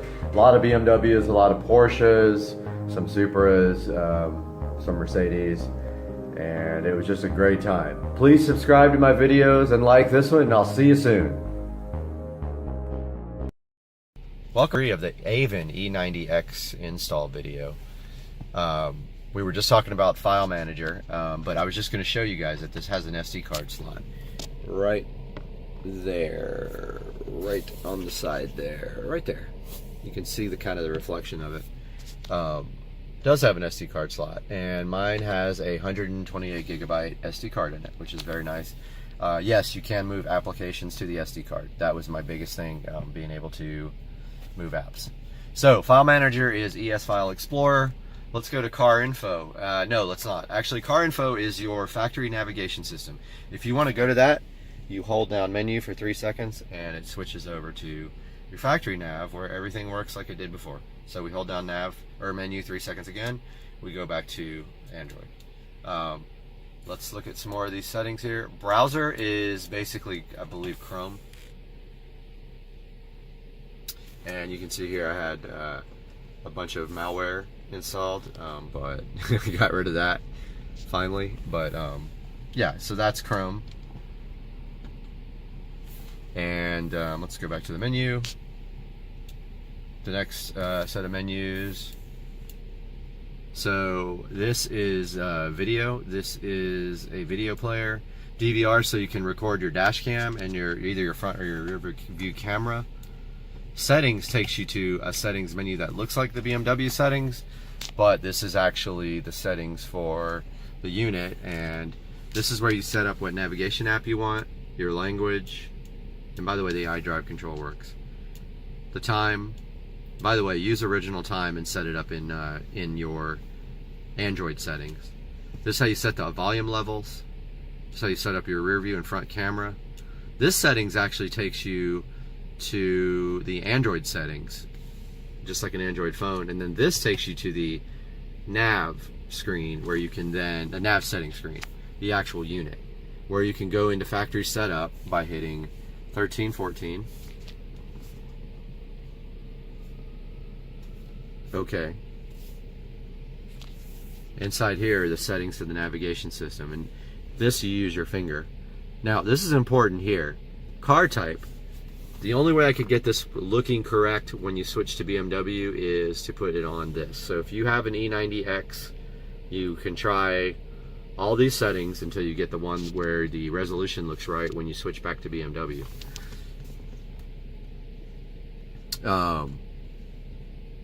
There is also a boot logo change screen here. This is where you set up the GUI. I have it set on Evo New. But if you set it to NBT, that is the new BMW look. So let's go to menu again. So dashboard is interesting except for one thing. So dashboard is where you get information about your car, and you can see it actually works. But the problem is that it's in kilometers per hour and liters. I mean, come on, dude, get this working correctly. This unit is for the US. It doesn't. You need a switch for miles per hour. Okay. So hit back. Phone link is where you use your telephone, and apps is just like it says, it's your ta-da Android apps. And you can see some of the stuff I've got loaded on here I did try to root this. I was not successful. And in the process, I installed a billion malwares on it, which I removed later. So yeah, I have all my BMW apps here. The iDrive does not work on this screen. But, so you have a BMW, you probably, and it's an E90, you probably know about MHD and you probably know about XHP. So let's talk about having MHD available to flash the car. So let's hit that. Of course, resolution looks weird until it boots up. Now, here's MHD. Now, let's look at, now every time it boots up, it asks me if I want to use a USB cable, which is annoying, but it does it every single time. So let's look at where we would flash. So here's the maps. And I'm using that E85 mix down at the bottom for corn. And let's hit the back button. So yeah, this is the MHD flasher. And in the next video, we're going to talk more about that.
We are out here in the Supercar Street Racing sunroom after a short break. And today with this tiny Tesla, we do have this Keener or Quinner, not sure how they pronounce it, LED curtain light that was so graciously given to us from the manufacturer. We're going to get this thing unboxed today on the channel and see what it's all about. Hang out with us for the Keener or Queener, whatever it is. I will get an answer from them. LED curtain light on Supercar Street Racing.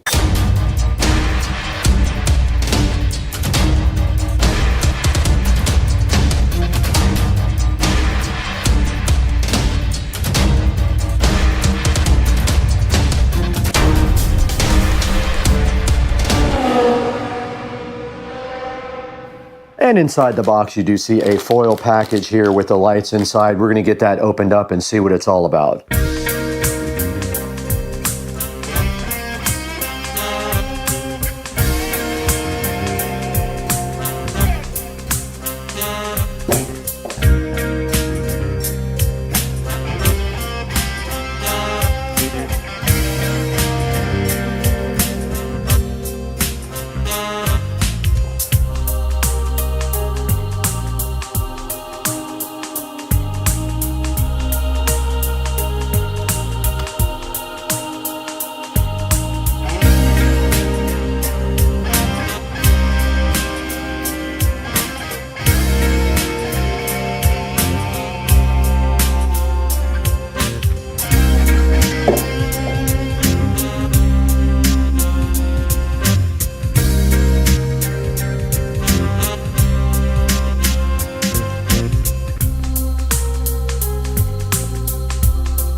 All right, we got the curtain lights all laid out, and as you can see, they are very easy to get tangled. So when you're laying these out, make sure you have a nice spot for them to go in and get all the little leg wires out like that, and then it is ready to go be installed. It's got a power supply on this end, and it does have hooks at the very top here for you to fasten it with. So that is how you lay out the light before you go install it. And look, it is about 12 feet long, I think, maybe more than that. But look, you can see how wide this is. This is going actually in the studio. So we are gonna head that way right now and get this thing installed in the studio.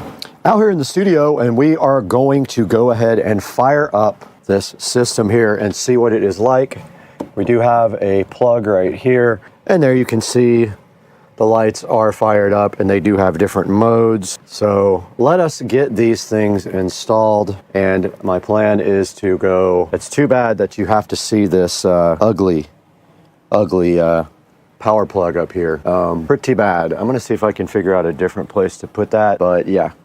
For right now, I just don't have a good spot for it. Did bring the remote out as well. I definitely don't like those looking like Christmas lights. Okay, let's get them laid out at least.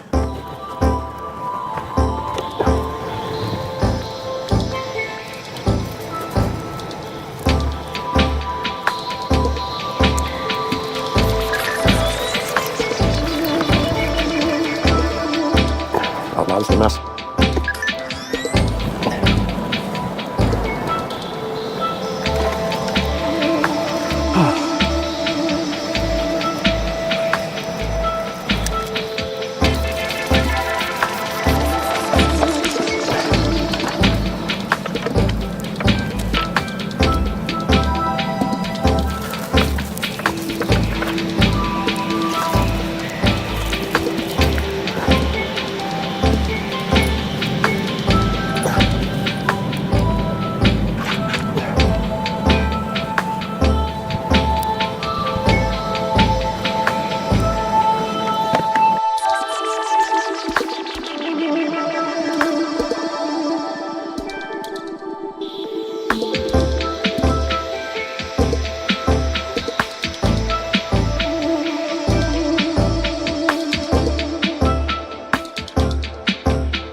All right, as you can see right here and right now, we did get these lights installed, and we got them installed in a nice way here at the studio wall, behind the TV and behind the Supercar Street Racing signs and existing lights. We just have to run this one, I just noticed, behind this USB cord. And just like that, we are all finished with this project. Now all we have to do is figure out how to operate these. And it did come with a remote control and a manual. And this is the remote control right here. Let's turn off the studio lights. Alexa, shut down the studio switched lights. New curtain lights, looking so fly. However, I am not able to read the manual now. Okay, there's another star mode. Pretty cool. These things are awesome, man. I love them. So that is the star button called Dynamic Gallery. And that's pretty cool because it runs left to right there. This is very cool. That looks like a Christmas tree. Look, check this one out, guys. It's gonna look good behind me when I go live. And there is also a mode for music, so it can sense the music. That's awesome. That's a star, like, or a person. It looks like maybe a star moving around. Very cool. That just kind of fades between each color. Wow, these are awesome. I am so hyped for these things. They look great. All right, guys, here is another look at the curtain lights, and I will put the name of the company up on the screen as well. There is actually an app for this as well called SerpLife, and I believe they are smart. So let's go ahead and get the app downloaded here on the phone and see what that's all about too. All right, it wants us to add a device. Let's go ahead and do that. Turn on Bluetooth. Allow nearby devices. Let's see if we can do that. Allow. Okay, here we go.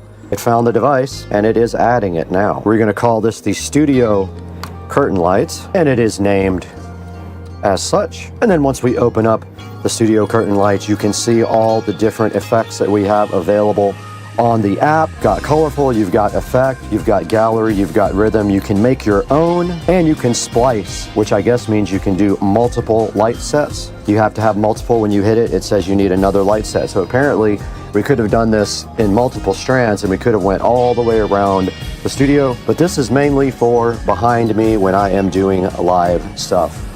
Now let's throw it into Supercar Street Racing Studio, where we are now with Brad, and go ahead and finish out this project by taking a look at these lights online. Hey guys, welcome back to the Supercar Street Racing 4K production studio.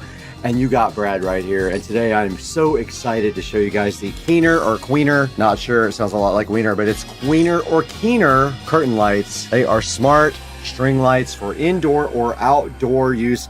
IP65 waterproof, meaning they are waterproof for outside use. And these things are pretty fly. If you see right behind me right here and right now in the Supercar Street Racing 4K production studio, we got these lights looking so fly and so fresh, installed right behind me with the wildlife looking great as well. And right here and right now, they do come with this remote control, which allows you to change the pattern.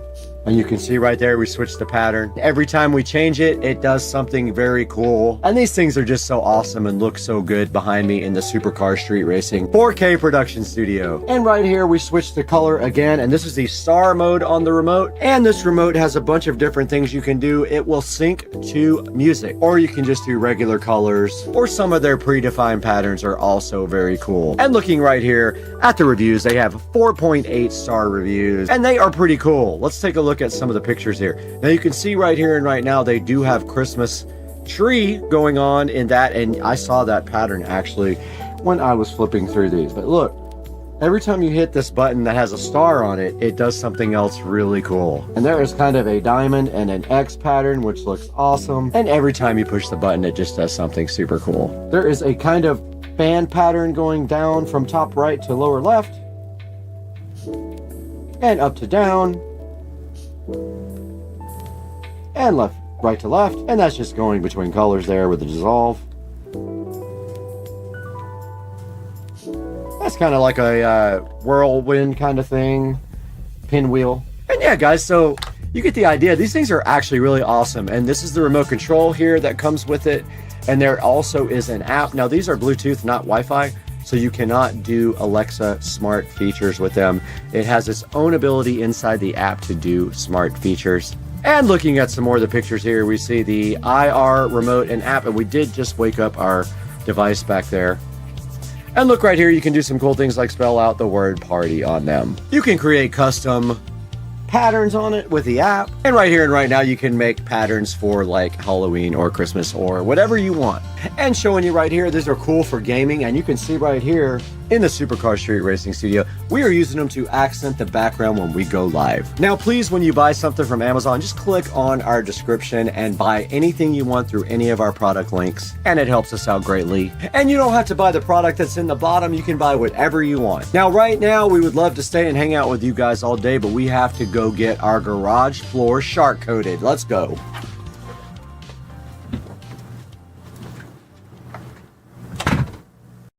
What do we got? Hill satisfaction. Let's go. You do it. It's your radio. Hillsat, let's go. Oh, look how so crispified it is. Oh, hold on. I got a little more. Hey guys, Supercar Street Racing here. Let me turn this music off before I get copyrighted. Alexa, stop the station on Echo Dot. Alright, that's how you get a copyright strike, playing music on your videos. Today I want to show you these projector door replacements for the 335i. So this is what your door projector looks like that goes underneath the door down there. So it's underneath here, and you can actually buy replacements for them that do cool things and project actual images instead of just light. So let me get you a good look at this guy under here. And they pop right out. So that's the guy right there. You just take a screwdriver on this end here, just stick it in the side and it'll pop right out, and these new ones go in. So these are like 10 bucks off of eBay or Amazon. These are the old ones. Now, this is my second set. The first set has failed after about 2 years. The image became distorted and looks like crap. So I just popped the old ones out, and these new ones, the old ones said BMW. The new ones are going to say M, like BMW M Power. So I'm going to shut the garage door here. Show you guys exactly what this looks like in the dark. Noisy garage door. Alright, so my lights should go off. Yep, those went off. Now these guys need to go off. Alright, let's take a look at the M projector lights. And there they are. So as you can see, it's pretty cool. They're not super bright, but they're just bright enough to make like a cool little M on the ground. And just wanted to show you guys that. And stay tuned. I've got some new floor mats coming too in a separate video.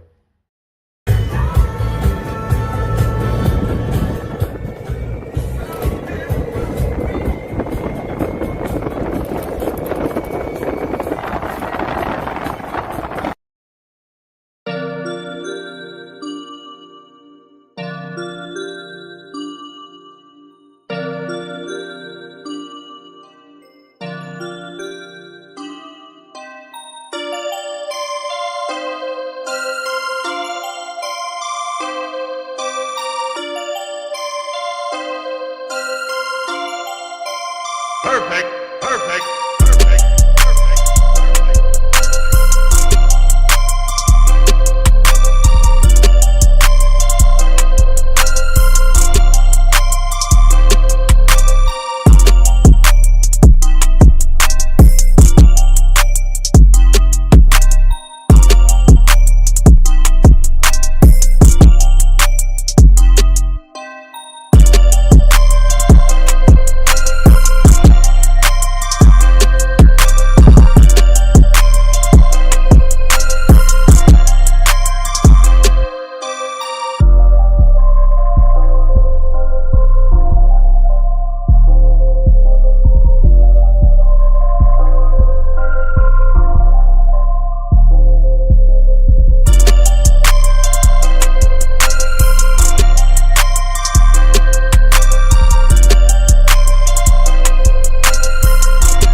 Guys, just a little quick update. We got the Supercar Street Racing 4K Production Studio mouse pad in, and it looks absolutely fantastic.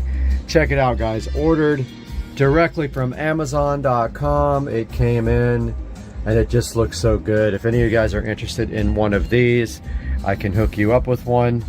But check it out. Supercar Street Racing has its own custom mouse pad up in here.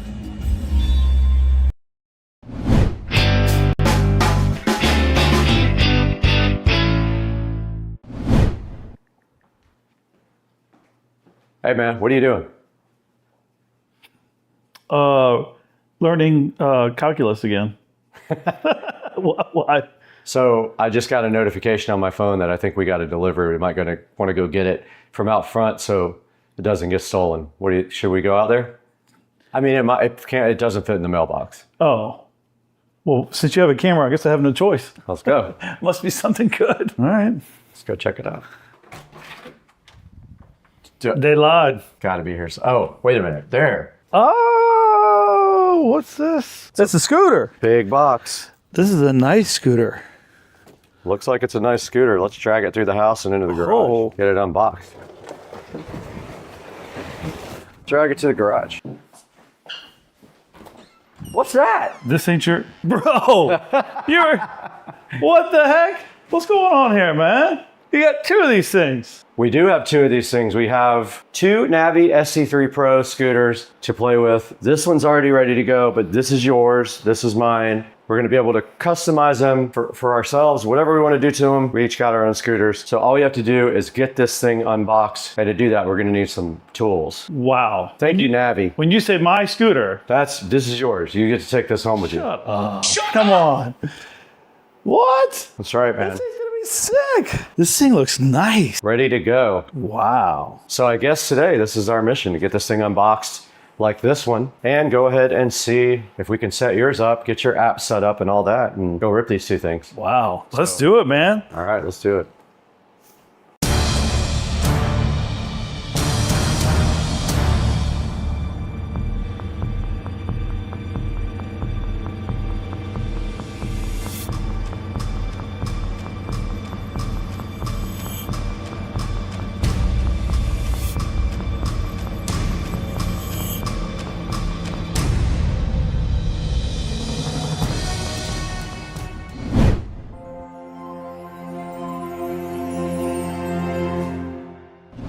Hey, what's up everybody? We are in the Supercar Street Racing compound garage right now with something special from Navi. They reached out to me a few months ago and said, hey, do you want to take a look at our SC3 Pro scooter? Joe, take a look at what we found outside today. What is this thing? Well, yeah, I was obviously surprised when we went out to the front door to see this sitting there. From the quick research that I did in a few minutes in prepping for this video, like, this thing is awesome. This thing has a lot of bells and whistles, including the first thing I love from a security standpoint is it has a built-in AirTag from Apple, which is great. I'm an Apple guy, you're not a big deal, but I'm gonna be able to take both scooters and add those to my account. So if this This green phone protector has lodged itself to my table and wants to be part of the Peel satisfaction guaranteed.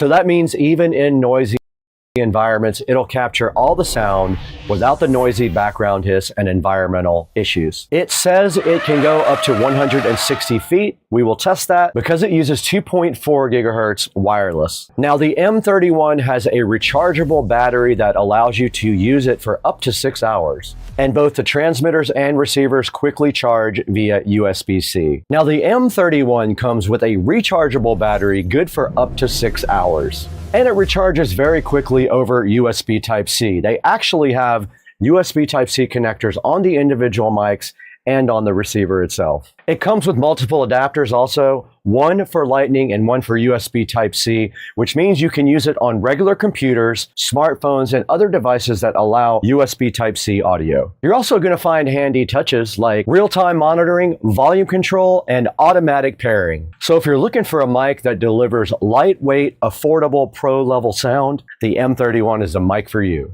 So in this next section, I'm going to leave you guys in the studio and I'm going to walk outside and actually test this mic outside where the real world conditions.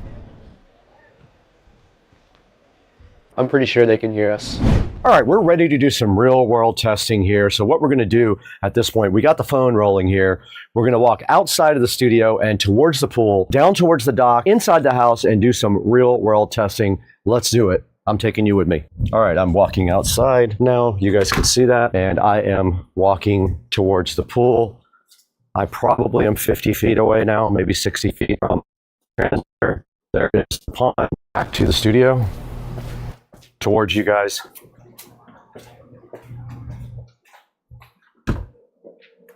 And we're back in Studio A now. So we did test the real world conditions. We'll know when we look at the footage how that sounded and if we actually made it all the way with no dropouts at all. Now that you've heard the real world performance both in my studio where we have pro sound deadening and outside where we have none, let's go ahead and throw it into Studio B and see how you can get your own WindBridge M31 lavalier wireless microphone. We might need a few hundred more.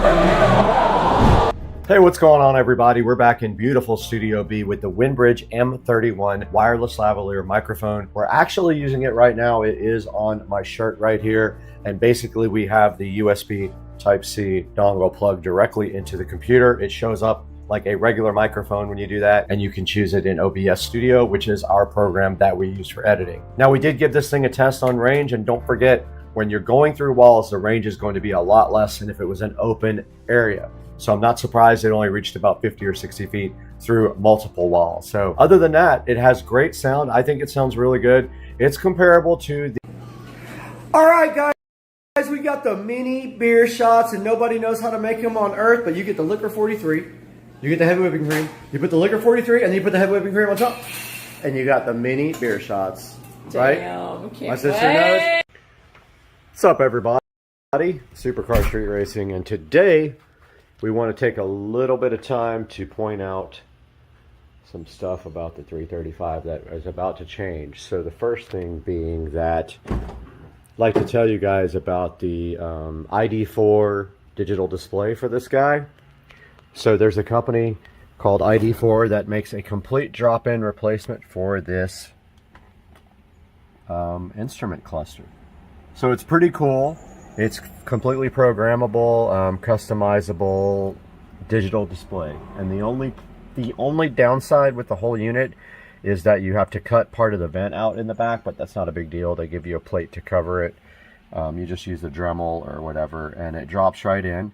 And I'll put some pictures up here while I'm talking about it, but basically they have some optional things that I want to buy, like the race display. So there's themes and things like that. I want to make sure I get all of it because why not? You know, you only live once. As you guys remember, I already have the Android head unit here replacing the factory, or augmenting the factory navigation system. But this is going to be awesome because it's going to completely replace this. I'm sure you've seen other videos of it on the internet, but about to order that here in the next couple of weeks. I was just waiting to pay off some other things, like my radiator had to get replaced, and of course now I've got these other codes that they're throwing that say lean mixture, so I'm wondering if my high pressure fuel pump is about to fail. But one thing at a time with a 11-year-old car, things are going to happen. So took some time today to touch up a couple spots on the wheels. Powder coating is supposed to be really versatile and get through anything tough, but unfortunately there's a little spot right here that's going to need a touch up. And I have some matte black paint and a little paintbrush, and I think I'll try to touch that up, or maybe I can use the BMW paint that's sort of a pearl. So I think I'll stick with the matte or the satin black spray paints that I have over there on the wall. So yeah, so the next thing coming up for this guy is the digital display by ID4. I'm going to put links in the description for that, and hopefully you guys like it. I am super excited. You can spend about $1,200 if you want to, but I'm going to go ahead and spend $1,800 and get the full-blown display here pretty quickly. So I'm going to update you guys when that comes, but I just want to do a quick little update and throw this back and see if I can actually get a video to work now without crappy video quality.